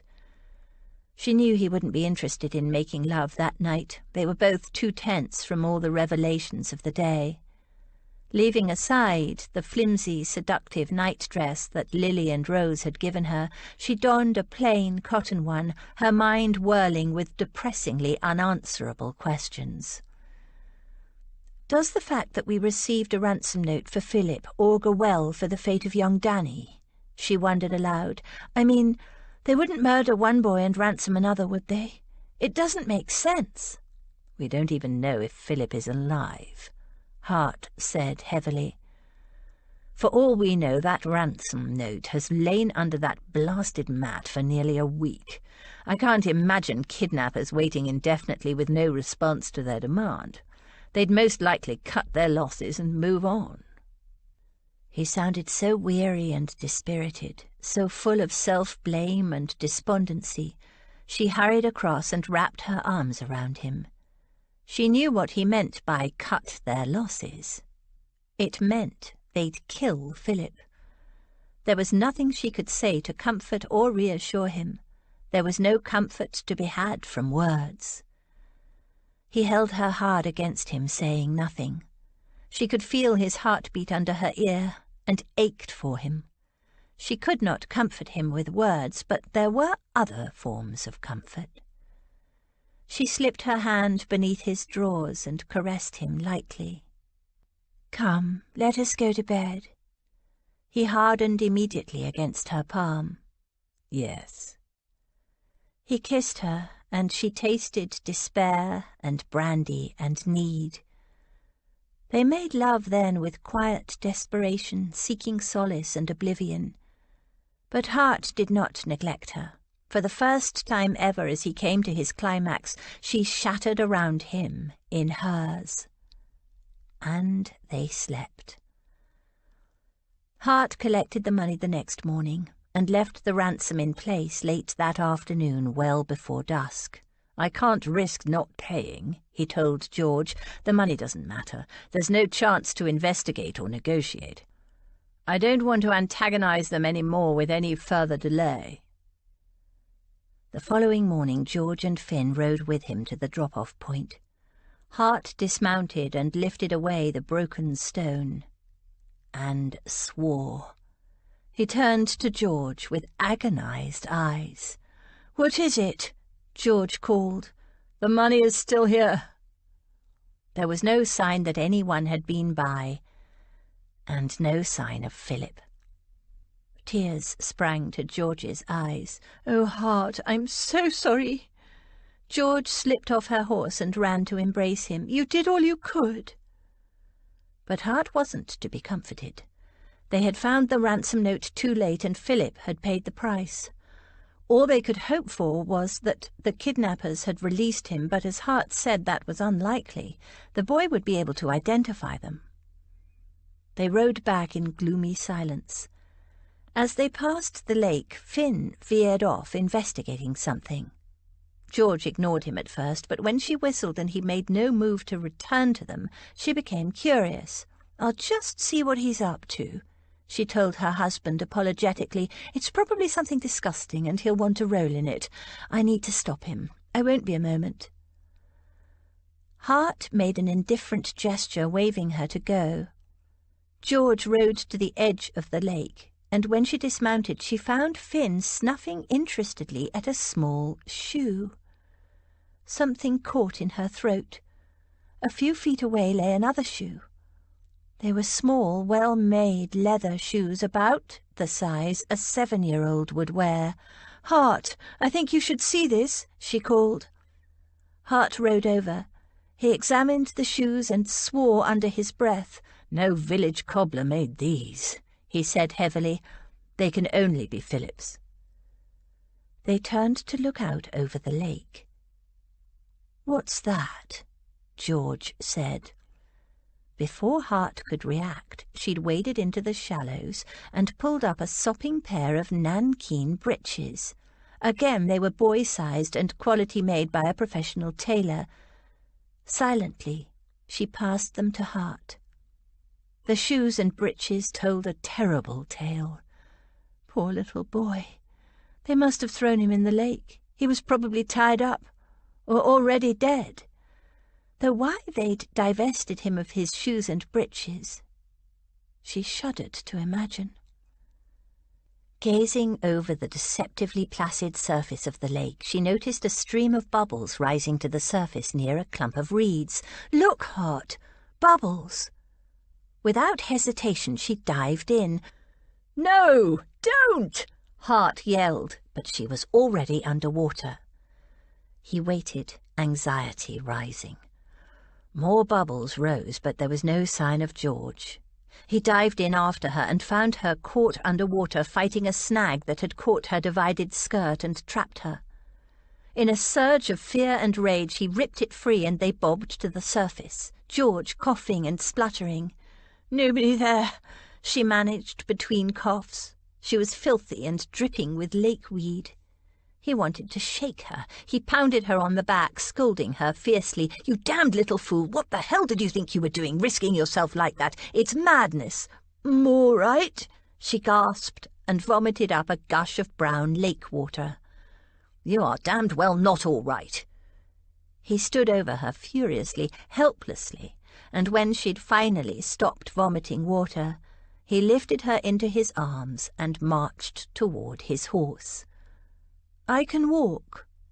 She struggled weakly to get down. "Shut up," he said savagely. "One more word or argument and I'll throttle you."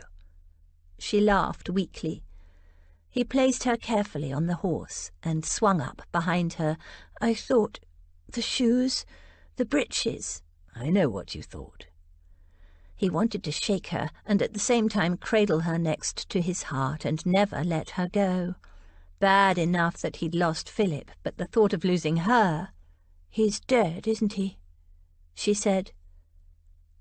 Hart nodded. After a while, he said, "The lake will have to be dragged." She leaned into him then, her face pressed to his throat, and he realized she was weeping silently. He carried her into the house and called for hot water and a bath. "And then it's bed for you," he told her severely. Chapter 21. Seldom, very seldom, does complete truth belong to any human disclosure. Seldom can it happen that something is not a little disguised or a little mistaken. Jane Austen. Emma. Hart decided to return the money to the bank and leave George to take a nap. He didn't want such a large sum of money lying around. On the way, he passed the Glover farm and wondered whether there was any news of Danny. Would there be 2 small bodies found when they dragged the lake? He decided not to stop. If he had to speak to Glover once more and listen to the man deny any interest in his stepson, he'd probably kill him. Then he saw a small figure lurking in the bushes near the house, It was a boy, but not the boy Peter he'd seen there before. This boy was taller. Hart rode closer. Good God! It was Philip. "Philip!" he cried. "Philip!" To his amazement, the boy backed warily away. Did the boy not recognise him? He had, after all, only met him once. "Philip, it's Everingham, your guardian." Philip started to run. Hart followed him. The boy darted in and out of the bushes. Hart followed. It was uncomfortably like chasing a fox. "Philip, it's all right," Hart called. "You're not in trouble, I promise." But the boy took no notice. "Look at me when I'm talking to you, boy," Hart roared in his best scary Duke voice. The boy hesitated and glanced back, giving Hart just enough opportunity to bend from the saddle and scoop the child up. He yelled and kicked and struggled. What the hell was the matter with him? "I'm your guardian, you little idiot. Stop fighting. I'm not going to hurt you." But Philip kept struggling. Hart clamped the boy face down across his saddle like a hunting prize and headed for Lakeside Cottage. All the way back he tried to get Philip to talk to him, but all he got was stubborn resistance. His relief at finding Philip alive was tempered by frustration. The poor little chap was obviously badly traumatized. Lord knew what dreadful things his captors had put him through. Still, it was irritating to be welcomed like a kidnapper instead of a rescuer. But Hart had him safe now. He would be all right eventually. Children, they said, were resilient. George's bath had refreshed her. She had no interest in a nap, and since her husband had not come to bed with her, she was feeling restless. She watched him ride off, visibly despondent, to return the money. His failure to protect Philip had shaken him to the core. She'd offered to go with him, but he'd scowled and ordered her again to take a nap, reminding her that she'd nearly drowned and needed to recover. George wasn't so feeble, and it seemed to her that he was more shaken by her nearly drowning than she was. She decided to go for a ride, shake the misery out and take Finn for a run, and perhaps see if she could find any sign of the other missing boy, Danny. Philip's death was devastating, but Danny's fate would have nothing to do with kidnappers. His appalling home situation had moved her deeply.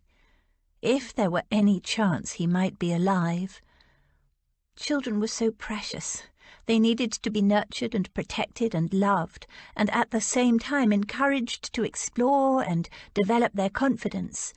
She would make sure her own children were not left to servants to raise, and for the convenience of those servants turned into obedient, responsible little adults before their time. She avoided the depressing side of the lake. It would be dragged tomorrow. Hart had gathered some willing locals. Finn bounded ahead, sniffing and exploring, the plume of his tail waving like a happy banner. She smiled, watching him. She ought to get Hart a dog. Dogs weren't only good company, they never failed to cheer her up. As she was watching, he dived into a clump of bushes. A rabbit? A hare? She waited, hoping it wasn't a fox. But nothing, no animal came bursting out. Finn wasn't the watch-and-wait kind of dog. If it didn't run, he wasn't interested. So what was he doing? She called him, but he didn't emerge. She called him again, and she heard a yip and a rustle, so he was in there. She dismounted and went to investigate. There was a kind of tunnel leading into the thicket where he and possibly other creatures had forced their way in. Bending double, she entered, and found Finn sitting with a small boy, a boy whose arms were wrapped around her dog, a boy about 7 years old. "Danny?" she said, cautiously. The child turned a dirty, suspicious face toward her. He peered out at her from behind Finn. "Who are you?" "I'm George." "No, you're not. You're a girl." She laughed. "Yes, I'm a girl called She broke off, suddenly realising he'd spoken with quite a cultured accent. "But you're not Danny, are you?" Her voice broke as she said, "You're Philip." He glowered at her, neither confirming or denying it, but she was certain now this was Philip. She said gently, "It's all right, Philip. I'm a friend. I'm married to the Duke of Everingham." He frowned. "My guardian?" he said doubtfully. Relief and gladness rushed through her. Philip was alive, but still frightened and suspicious, and no wonder. She spoke in a calm, friendly voice. "We've been looking everywhere for you, Philip. Are you all right?" He hesitated. "There were bad men, kidnappers." "I know, but they've gone now." His arms tightened around Finn. "Are you sure?" She nodded. "Your guardian paid the ransom, but nobody collected it. They must have left. Did they let you go?" He gave a funny, secretive smile. "Not on purpose." "You mean you escaped? That was clever of you, and very brave." She could hear her horse grazing placidly outside Philip's hiding place. "How about you come home with me now, back to Lakeside Cottage, I mean. I'm sure you must be hungry. Mrs. Harris will want to make you the biggest dinner with all your favourite things." The mention of Mrs. Harris seemed to convince him to trust her. He followed her out of the thicket and stopped dead when he saw the horse. "On a horse?" He gave her a troubled glance. "I can't ride." "Don't worry, you'll be with me. I won't let you fall off, and later, if you want to, the Duke and I will teach you to ride. Would you like that?" He nodded. She mounted, then leaned down and held her hand out. "Take my hand, and when I say 3, you jump as high as you can. I'll swing you up in front of me. 1, 2, 3, and Philip jumped. Joy singing in her heart, George rode back to Lakeside Cottage, Philip sitting up proudly in front of her. What a lovely surprise this was going to be for Hart. As they neared the house, she saw him coming over the brow of the hill from the other direction, something bundled over the saddle in front of him.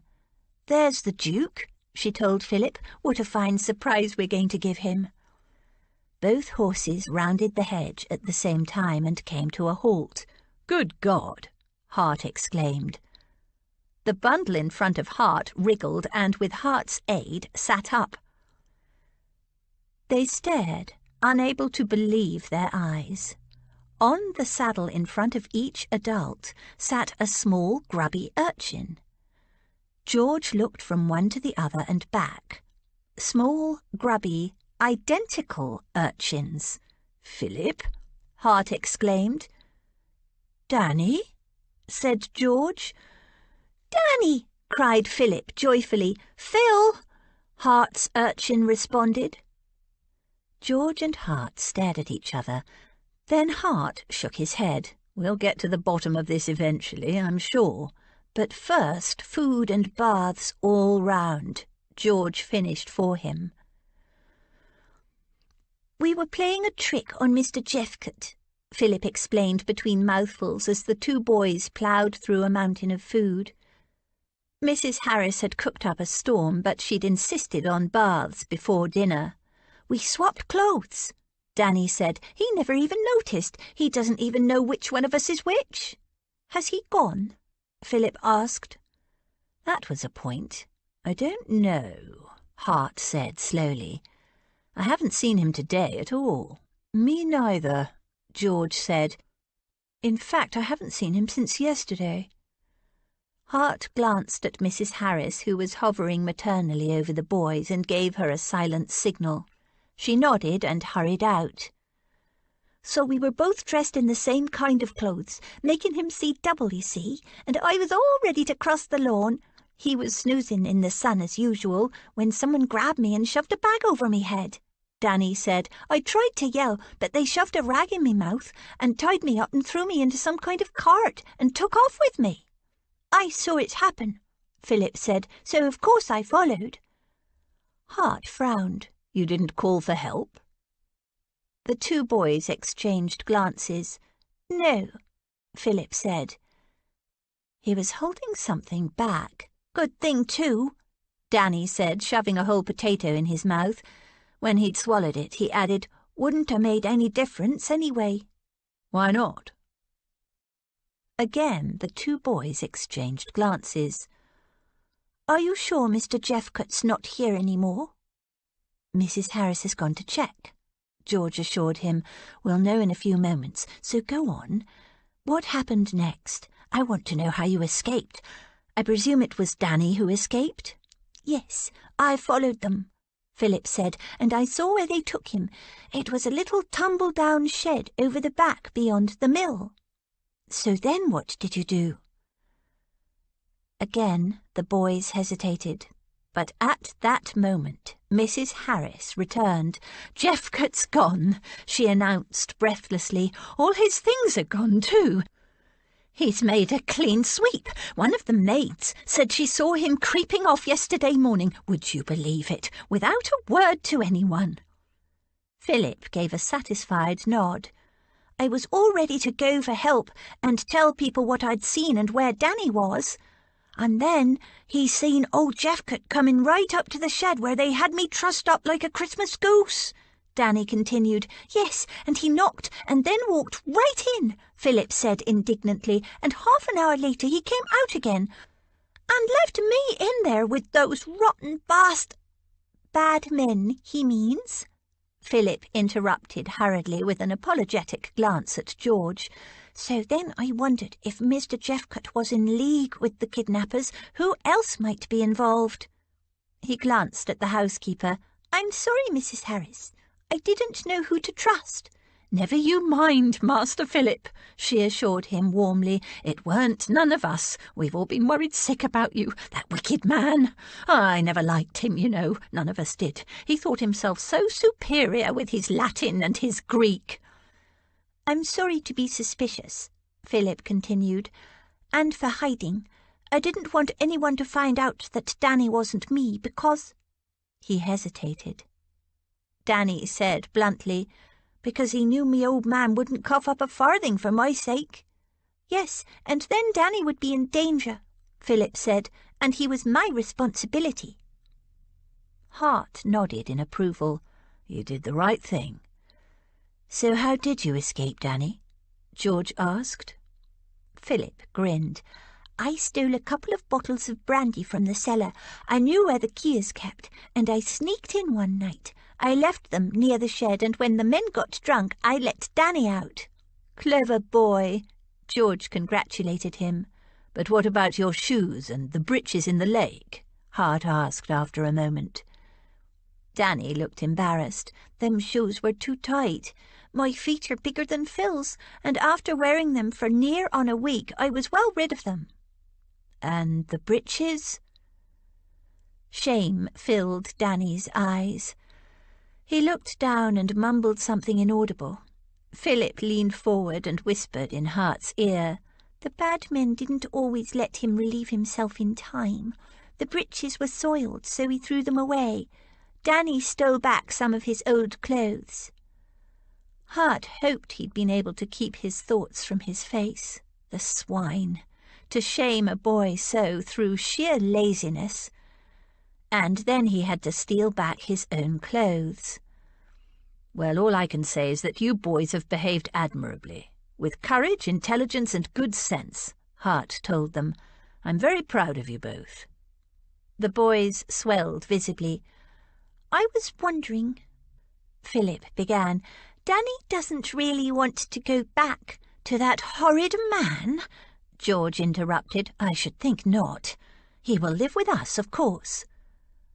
The Duke, Philip, and Danny all stared at her. "With us?" Hart queried gently. "Naturally." Avoiding his eyes, she forged on.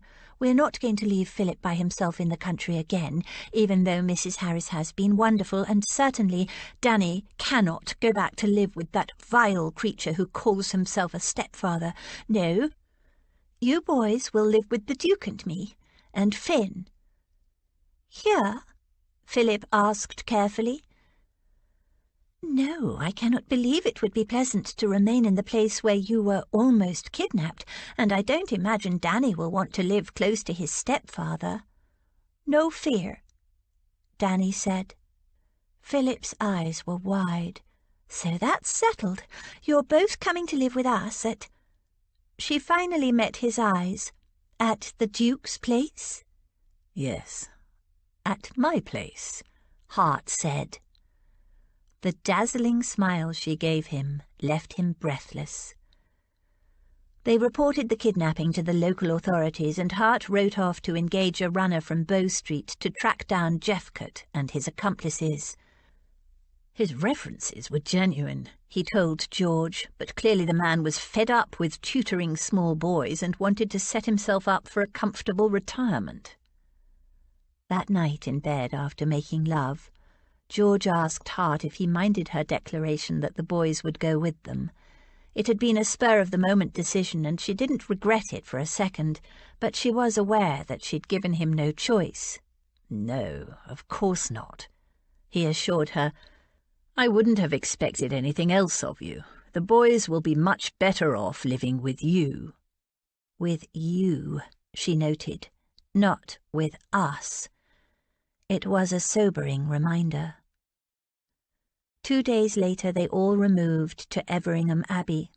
As they arrived, staff spilled out of the front door and lined up to greet the Duke. More than 20 people, all standing starched and straight. They were a daunting sight until George noticed the warm and genuine smiles that greeted the Duke. He spoke to each one of them and introduced her to each by name. He was loved here, she could see, but by his demeanour she wasn't sure he knew it. The 2 boys, once they'd recovered from the sheer size and awe-inspiring atmosphere of the ancient pile, took the Duke's invitation to explore the place for themselves to heart. They took to their new location with gusto, finding enough fascinating nooks and crannies indoors to delight and entertain young boys in wet weather, and a sprawling garden, a bubbling stream, and a nearby forest to explore by sunshine.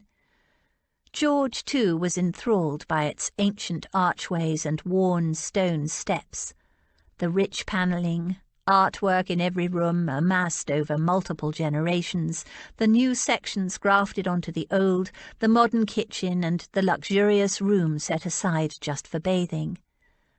It was a fascinating mix of eras and styles, and she loved its eccentricity. Hart, when he showed her around the house, was apologetic about its sprawling inconvenience and the rabbit warren of hallways and corridors, especially in the old sections, but she could tell his diffidence masked a powerful love of this place. The master bedroom was huge and a little intimidating, but once she'd passed the night with Hart making love in the big, old, extremely comfortable bed, she was reconciled to the heavy draperies and the general air of consequence. Once more the Duke invited her to redecorate, but she wasn't up to that yet. Besides, she had to remember that this wasn't to be her house. In the marriage settlements they'd agreed on, she was to get a house of her own. The thought weighed on her. Danny, with an eye to future treats, ingratiated himself with the kitchen staff first, while Philip introduced himself to the stable inhabitants.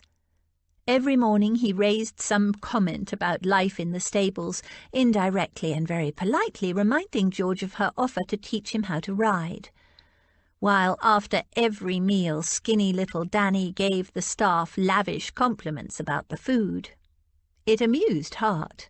"Those boys will do well in life," he said to George after breakfast one day. "They know what they want, and each in his own way goes after it, the subtle and the blatant." On the second day, George sent for her horse, Sultan, who she'd missed. Though the Duke already had some lovely horses in his stables, none were suitable for small boys, so they took the boys off to a nearby farm and selected 2 well-mannered ponies suitable for boys just learning to ride. And when she heard about a litter of Springer Spaniel puppies in the neighbourhood, she took the boys to choose a puppy each. The following month was like nothing the Duke had ever experienced.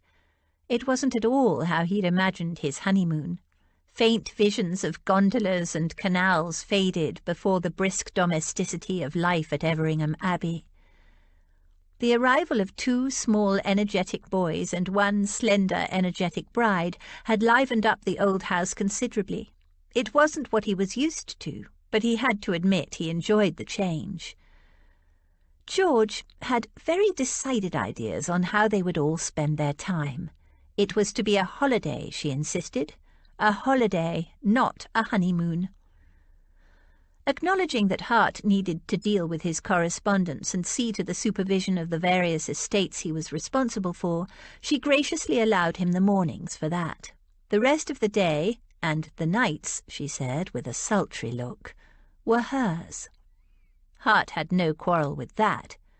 Their love-making was, he had no words to describe it, richer, deeper, moving him in ways he'd never dreamed possible.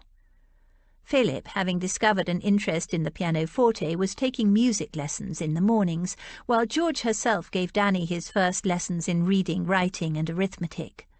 The plan was for him to be caught up to Philip by the time they would both go to school.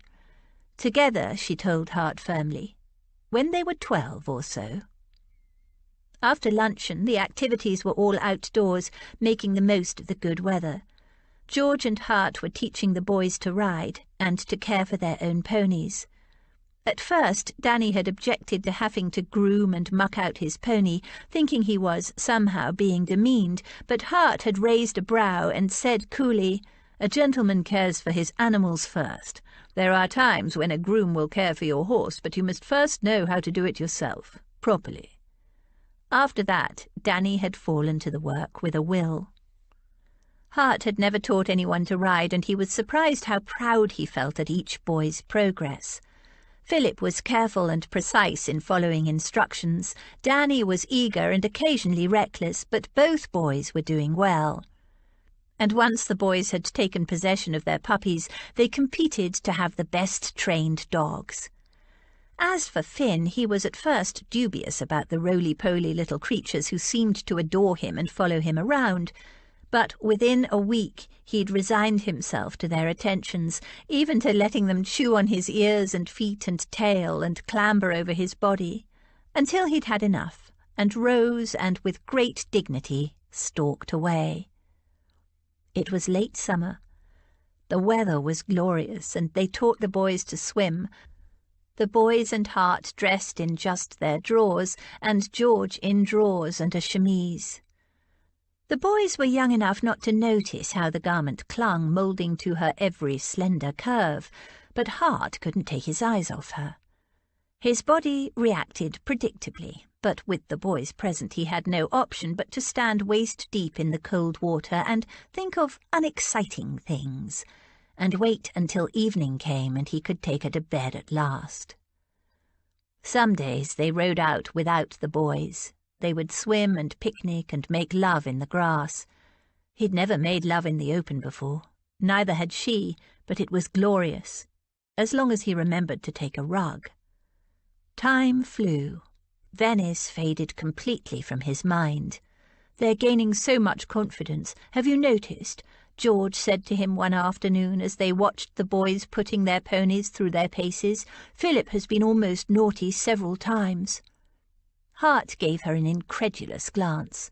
"You're happy that he's becoming naughty?" "Of course. It's healthy in a small boy. He was so painfully well-behaved and responsible before." Hart frowned. "You say responsible and well-behaved as if they're bad things." She grinned, understanding. In an adult, responsibility is admirable, even necessary, but in a small child it's unnatural. Poor little Philip is afraid of making mistakes, even small, insignificant ones. But how can anyone learn if they don't try things and make the occasional mistake? "Then I suppose you're positively delighted with Danny," he said sardonically. She laughed. "Danny is making progress too. He's not nearly so prickly, and he's really only rebellious if he's uncertain or on edge. Haven't you noticed? But he learns from Philip. The respect and care both boys have for each other is wonderful, and they both look up to you enormously, Danny especially. He is starting to model himself on you, you realise." "Model himself on me?" Hart watched the scruffy urchin urging his pony over low jumps with loud yells more suitable to a savage. He could see no evidence of any modelling. "I hardly think so." "It's true," she said tranquilly. "Both boys admire you tremendously, and they're both making wonderful progress." She raised her voice. "Oh, well done, Danny. Now you, Philip." Hart watched her calling encouragement to the two orphaned boys. If they were making progress, it was because of her. Both boys adored her. To them she was some magical combination of mother, sister, mentor, and playfellow. And Hart, he was purely dazzled by her. Family life. He'd experienced nothing like it in his life. She hadn't grown up in a family either, so how did she know how to do this? Make 4 very disparate people, including 2 very different children, happy. But somehow she did. He'd only married to get an heir, and he'd chosen Georgiana Rutherford because the very sight of her swamped him with desire, and because she was independent and self-sufficient and wouldn't be a drain on his time. But she was so much more than he'd expected. "By the way, I've discovered who Danny's father is," he told her quietly. Her head whipped around. "Who?" "Take a guess." They'd speculated about it in bed often enough, but there was no proof. "Philip's father?" He nodded. "I discovered the evidence in the estate record. Lakeside Cottage was only part of one of my cousin's minor estates. He sold it off piecemeal, a chunk at a time, to pay his gambling debts, retaining only the main house by the end. I suppose it would have been the next to go if he hadn't died. There is a note in the estate records just over 7 years ago, noting a tenant's cottage and small farm acreage to be transferred to the use of Judith Glover and her child. Danny and his mother. He nodded. Of course I had no idea of this when I sent Philip to live at Lakeside Cottage. He glanced at the boys, racing each other around the paddock, whooping and laughing. Half-brothers. A mistake that ended well, I suppose. He lowered his voice. The interesting thing was the phrasing of the document. The cottage and farm were transferred to the use of Judith Glover and her child for their lifetime. But Judith's dead, and Danny's no longer there. He nodded. I had the document checked over by my legal man, and I have every right to throw that brute Glover off the property. She clapped her hands. "Oh, that would be wonderful—" She broke off.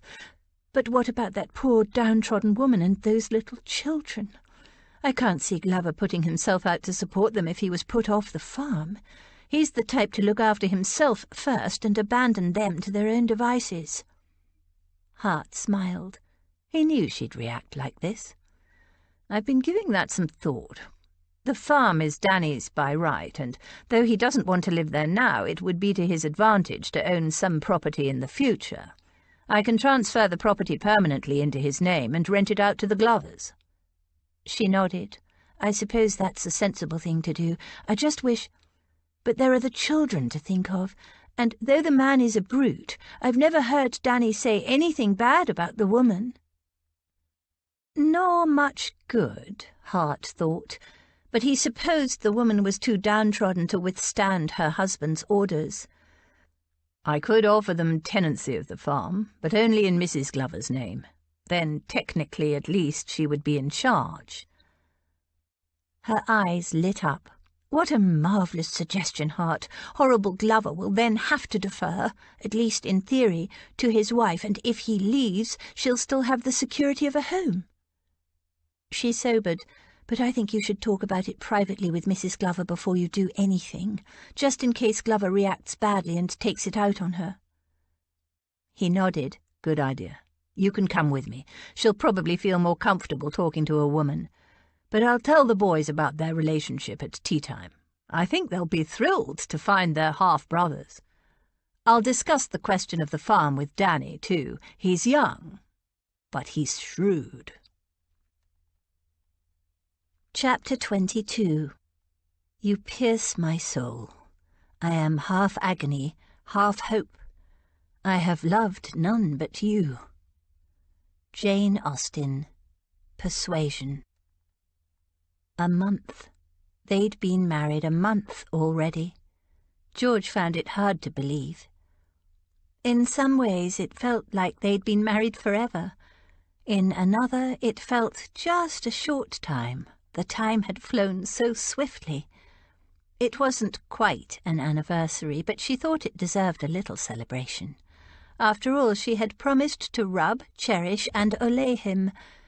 There had been quite a lot of rubbing, she grinned to herself, and the cherishing had been lovely too. Now it was time for some celebrating. She woke early and chivied him out of bed for a dawn ride, and not the kind he wanted. On horseback, she said, and he'd groaned and turned over, and then, grumbling, got out of bed. It was a perfect late summer morning, and the ride was glorious. On returning home, she went upstairs for a quick bath, and he went into the library, where his mail awaited him. Joining him at the breakfast table, she noticed he looked rather grim. "Is anything the matter?" she asked. He nodded. "I have to return to London. I can't stay down here any longer. I have important things to deal with, and I can't attend to them from here." "You're leaving?" He nodded. "In the morning." He barely looked at her, just frowned at the documents on his right. He rarely brought correspondence to the breakfast table. A cold lump formed in her belly. "Tomorrow?" He glanced up. "Yes. I'm sorry if you don't like it, but this little sojourn, delightful as it has been, must come to an end." The lump hardened, and something was blocking her throat. "What about the boys?" "What about the boys?" But it wasn't really a question. His blank look confirmed that as far as he was concerned, the boys were her business. George's porridge congealed slowly in the bowl. He was saying it was over. The honeymoon, the honey month, was over, and he was returning to his life in London, and she was going on. To what? And the terrible thing was, this had been her idea. She was the one who, in the settlements, had specified a house of her own, a house in the country, separate from the Duke. She hadn't done anything about looking for a house yet. "Can we stay here for a while? The boys and I?" His brows snapped together. "Here? You want to stay here?" She nodded. "I don't have a house of my own yet. I suppose we could go to my uncle's place, Ashenden Court, for a while, if you don't like us staying here." He stared at her for a long moment, his expression unreadable. "No, stay here as long as you like," he said coldly, and returned to his correspondence. "If you'll excuse me," George blurted, "I have things to do." She hurried from the room and made for the privacy of her bedchamber. Only she didn't have a bedroom of her own. There was no privacy here. Everything in it evoked his presence. Those wretched settlements. She'd thought back then that it was how she wanted things, but now she'd changed. She'd done what she thought impossible. Fallen in love with the Duke.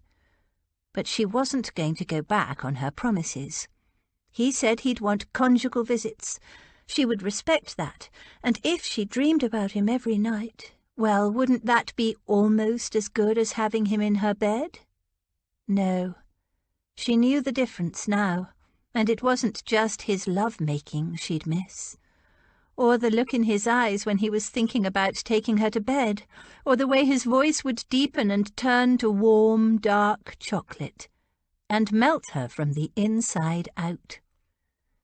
It was also the low-murmured conversations they had in the dark about nothing much, just the day's events and stray thoughts and plans. He listened, really listened, and She'd miss waking up in the night and feeling his big, warm body lying spooned around her on chilly nights, or sprawled in relaxed abandon just a fingertip away.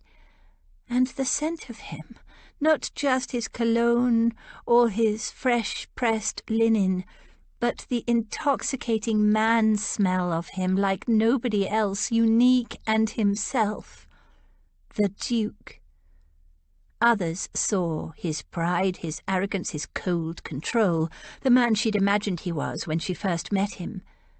But now she knew the real man beneath the stern facade, the man who cold-bloodedly entrapped her and proceeded to seduce her, and not just in the bedchamber.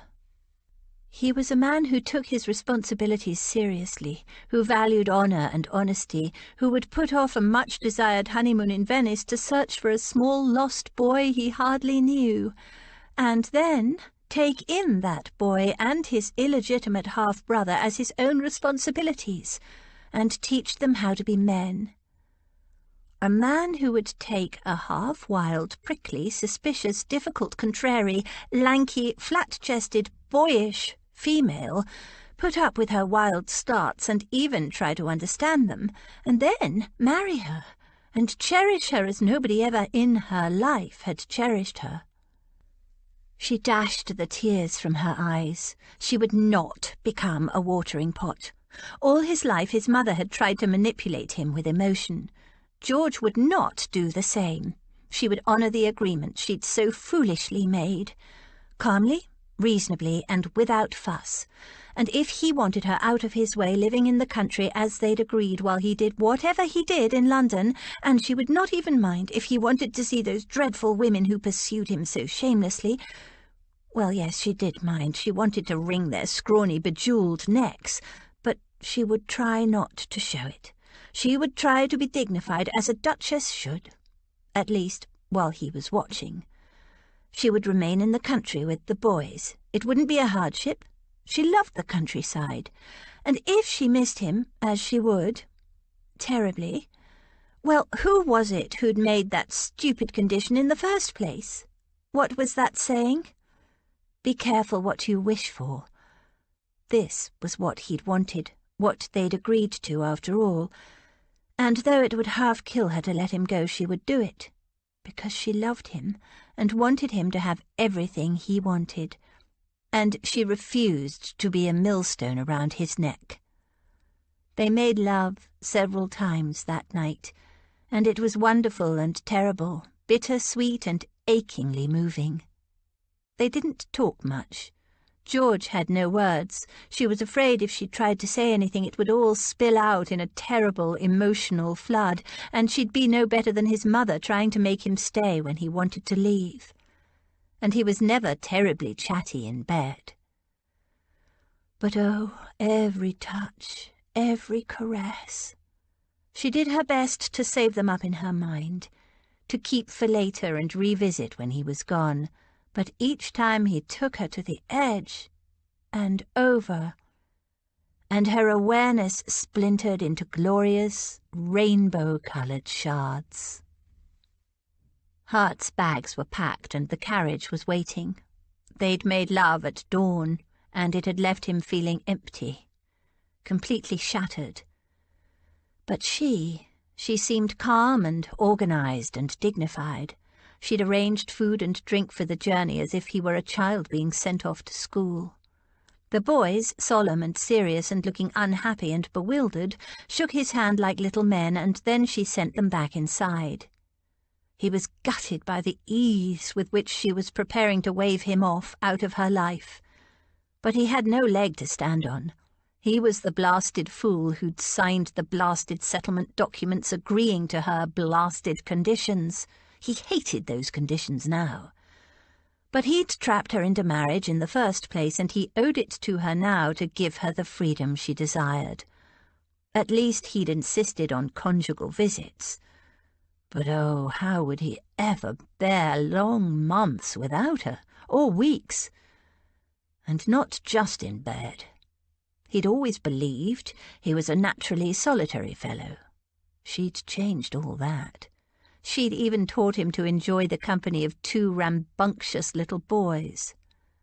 George was the sun around who they all rotated, the source of all warmth and life. But Hart had always prided himself on his control, and he wasn't about to crumble now and make a fool of himself, and entrap her into the kind of marriage she had explained quite clearly that she didn't want. He kissed her goodbye, and if it was a little desperate and needy and he could hardly make himself let go of her, well, that couldn't be helped. It was nothing to what he really felt. He climbed into the carriage, took a deep breath, and rapped on the roof. With a jerk, the carriage set off. Hart didn't look out the window. He hated goodbyes, didn't want to see her standing there waving, her lovely grey eyes bright with unshed tears. Bright with unshed tears. Unshed tears? He rapped loudly on the roof of the carriage, and without waiting for it to stop, he threw open the door and jumped down. George took a few steps toward him. "Did you forget something?" He took a deep breath. "Yes. You." She stared at him, her expression unreadable. "I don't want to leave you, George. I don't want us to live in separate rooms, let alone separate houses or separate towns." He took another deep breath and forced the words out that had been stuck in his throat for so long. "I want us to stay together in sickness and in health as long as we both shall live." "You do?" she whispered. "I do. I love you, George. Oof!" He staggered back, battling for balance as he hung on to his wife, who had run at him full pelt and hurled herself bodily into his arms. She wrapped her legs around his waist and clung to him, kissing him frantically, plastering his face with kisses. "Oh, I love you, Hart. I love you so much. I know you didn't want love, but—" "Who said I didn't want love?" She pulled back a little. "You did." "I can't have been such an idiot." She gave him a misty smile. "You were. We both were. I didn't want marriage, and now I can't imagine life without you." She kissed him again, and he thought his heart would burst. With George still wrapped around him, planting small kisses on every available piece of skin, he carried her inside and marched straight up the stairs to their bedroom. They made love again, and afterward shared the thoughts and feelings they'd bottled up so long, too careful, too respectful of what they imagined the other had wanted. "When you said you had to go to London, I thought you meant that was the end. You actually said it was the end of our delightful sojourn. What else was I to think?" "Not that. I'm a clod, a stupid, unaware clod. I do need to go to London, but all I meant was that it was the end of our time here. Our time, not my time. I'd assumed we would all go to London together, but when you asked to stay behind—" He hauled her close and said into her hair, "I felt like I'd been kicked." She stroked his neck tenderly. "Why didn't you say anything?" "I trapped you into marriage in the first place. I wasn't going to force you to stay with me just because I—" "Because you—" "Because I was madly, deeply, thoroughly and permanently in love with you." "Oh, that's lovely." Her eyes glittered with tears, and she kissed him again. "I've known for ages that I love you, but I didn't want to be like your mother and use emotion to manipulate you. I would rather die than force you to stay when you didn't want to." He laughed. "Anyone less like my mother I couldn't imagine." After a while, she murmured, "It's exactly a month since we were married. I'd planned to allay you." He moved suggestively against her. "Oh, I feel very olayed." She laughed. "They turned out to be rather good wedding vows, don't you think?" "I doubt the bishop would agree, but I'm perfectly satisfied. More than satisfied." He kissed her again. Olé. Epilogue. You are invited to a ball to celebrate the marriage of the Duke and Duchess of Everingham at Everingham House in London. George was finding it was easier to be a duchess than she'd feared. She had only to express a wish and it was done. The Duke had an army of servants eager to provide their new mistress with whatever she wanted. The Everingham House ballroom glittered and gleamed. Decorated in green, cream and silver with ferns, pale orchids and other white flowers from the Duke's own conservatories and silver-painted branches tied with scarlet ribbons, the air was fragrant with the scent of flowers and the tang of beeswax. George took one last look at her reflection and nodded.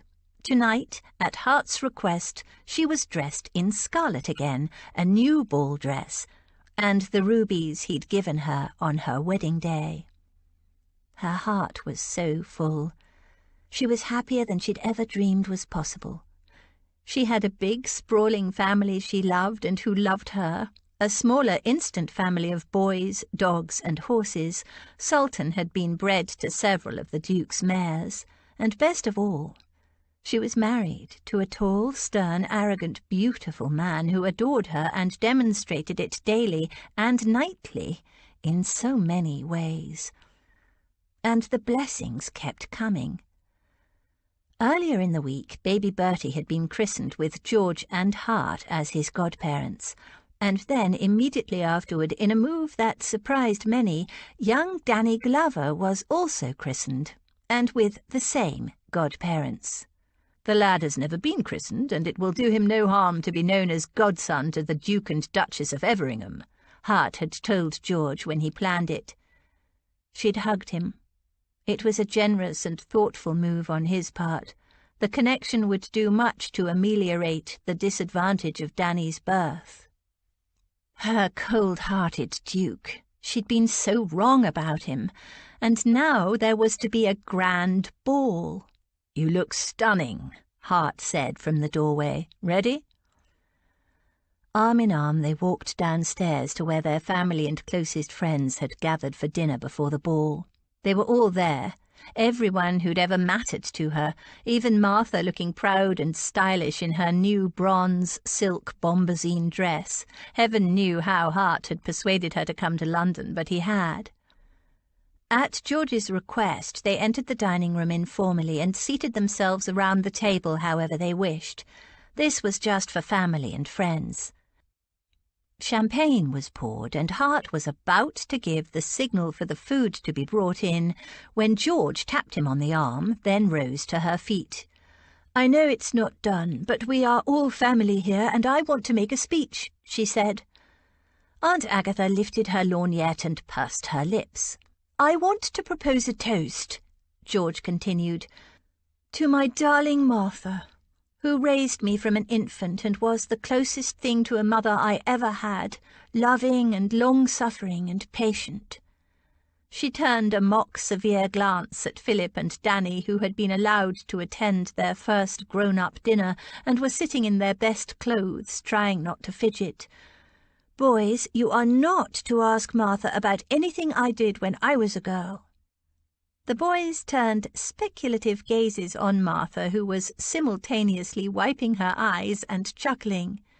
"To Cal, who brought me kicking and yelling, literally, into the Rutherford family and made me a lady. Yes, I know, Aunt Agatha, only in the technical sense, but it was the first I knew I had a title." Everyone laughed. "Cal, you have also been loving and long-suffering and even almost patient at times." Everyone laughed again. "To Em, who became part mother, part sister, beloved friend and mentor. You might not have succeeded in making me into a lady, but you showed me what a true lady was." Cal, who unfashionably was sitting beside his wife, kissed Em's hand. "To my sisters of the heart, my aunts, Lily and Rose, who were the first real friends I ever had, and to their husbands, Edward and Thomas, my brothers-in-law of the heart. To Aunt Dotty, full of love and wisdom, and who is the living embodiment of how to live a happy life."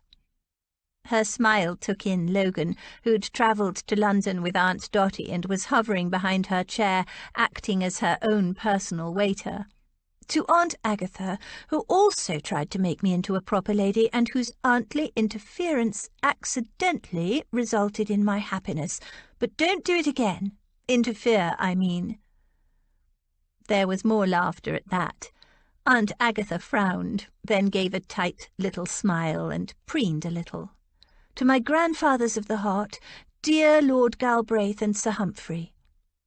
George smiled at Edward's grandfather and at Em's father, Sir Humphrey Westwood, who wasn't really all that close. He was something of a hermit, but she couldn't leave the poor old fellow out. George turned to the Duke's mother. To my new mamma-in-law, who taught me... She paused mischievously. The Duke's mother tensed. To look beneath the surface, and who I hope will forgive me for making her into a dowager duchess. The Duke's mother grimaced slightly, then pasted a false smile on her face. She would remarry quickly to be rid of the ageing title dowager, Hart had told George earlier. Apparently it was a sure thing. Sink had a bet on it. George smiled at Sir Lionel and Lady Peploe and their daughter Penny, who had Thomas's friend, Mr. Oliver Yelland, on one side and Mr. Sinclair on the other, and to my dear friends. What a gift friendship is! Thank you. Finally, I want to welcome the next generation, little Bertie, my godson, and Philip and Danny, the two newest members of the family, and, she gave Rose a misty smile, to the babies yet to come. She raised her glass. For most of my life I never knew what it was like to have a family, or friends really, except for animals. And now... Her voice broke, and she had to choke out the last words. Now I am rich in both family and friends, all of you who are here tonight. Her eyes filled. Oh, drat it! Heart... She put out her hand, and her husband placed his handkerchief in it. There was a scattering of laughter, and a few more handkerchiefs produced to wipe eyes. The Duke rose to his feet. To complete the toast on my wife's behalf, when I first proposed marriage— You never did, actually, she muttered sotto voce, and he laughed and caught her hand in his. I didn't know much about families, but my beloved wife has taught me that family is created not just through marriage and by the joining of bloodlines. A family, a true family, can also be built through acceptance, trust, and most importantly through the power of love. So a toast to my wife, to our friends and family, and to the power of love. To my husband, George added, and to the power of love. They all raised their glasses. To the power of love. The ball was going beautifully, and everything was perfect. George had just popped out the back to let Finn and the puppies out. In a few minutes her husband would come looking for her for the supper dance, a waltz. And later they had plans to meet in the library and reenact their first kiss. She was coming back in through the servants' entrance when a movement caught her eye. Out in the deserted kitchen courtyard, Aunt Dotty and Logan were dancing to the music from the ballroom. George watched, smiling, as they twirled together in dance steps all their own, but graceful and full of joy. "What are you doing in here, George? Hart is looking for you for the supper dance." "Oh, my goodness." Rose broke off, staring. "Is that Aunt Dotty and Logan?" Lily peered over Rose's shoulder. The music ended, and Rose and Lily gasped as Logan twirled Aunt Dotty around one last time, then drew her close and kissed her. Aunt Dotty's arms twined around his neck, and she kissed him back, as passionate as any girl. Her words came back to George. "With the right man, my love, a woman is always in season." George understood what she meant now. "Aunt Dotty and Logan?" Lily exclaimed again. "Hush!" George whispered urgently. "It's a secret, and if you tell a soul it will ruin everything." "But how long has this been going on?" Rose asked. George smiled. "Since Aunt Dotty was 15 and Logan was 18. "That long?" Lily exclaimed. "But that's—" "Forever," George said softly. "She says it will be that way for each of us, too." "She has one of her feelings," they all chorused. Linking arms, the three young ladies tiptoed back to the ballroom, to where their husbands were waiting. This concludes Marry in Scarlet by Anne Gracie. Narrated by Alison Larkin. Copyright 2020 by Anne Gracie. This unabridged audiobook is recorded by arrangement with Berkeley, an imprint of Penguin Publishing Group, a division of Penguin Random House LLC, and was produced in the year 2020 by Tantor Media Incorporated, a division of Recorded Books, which holds the copyright thereto. Please visit tantor.com for more information on our growing library of unabridged audiobooks.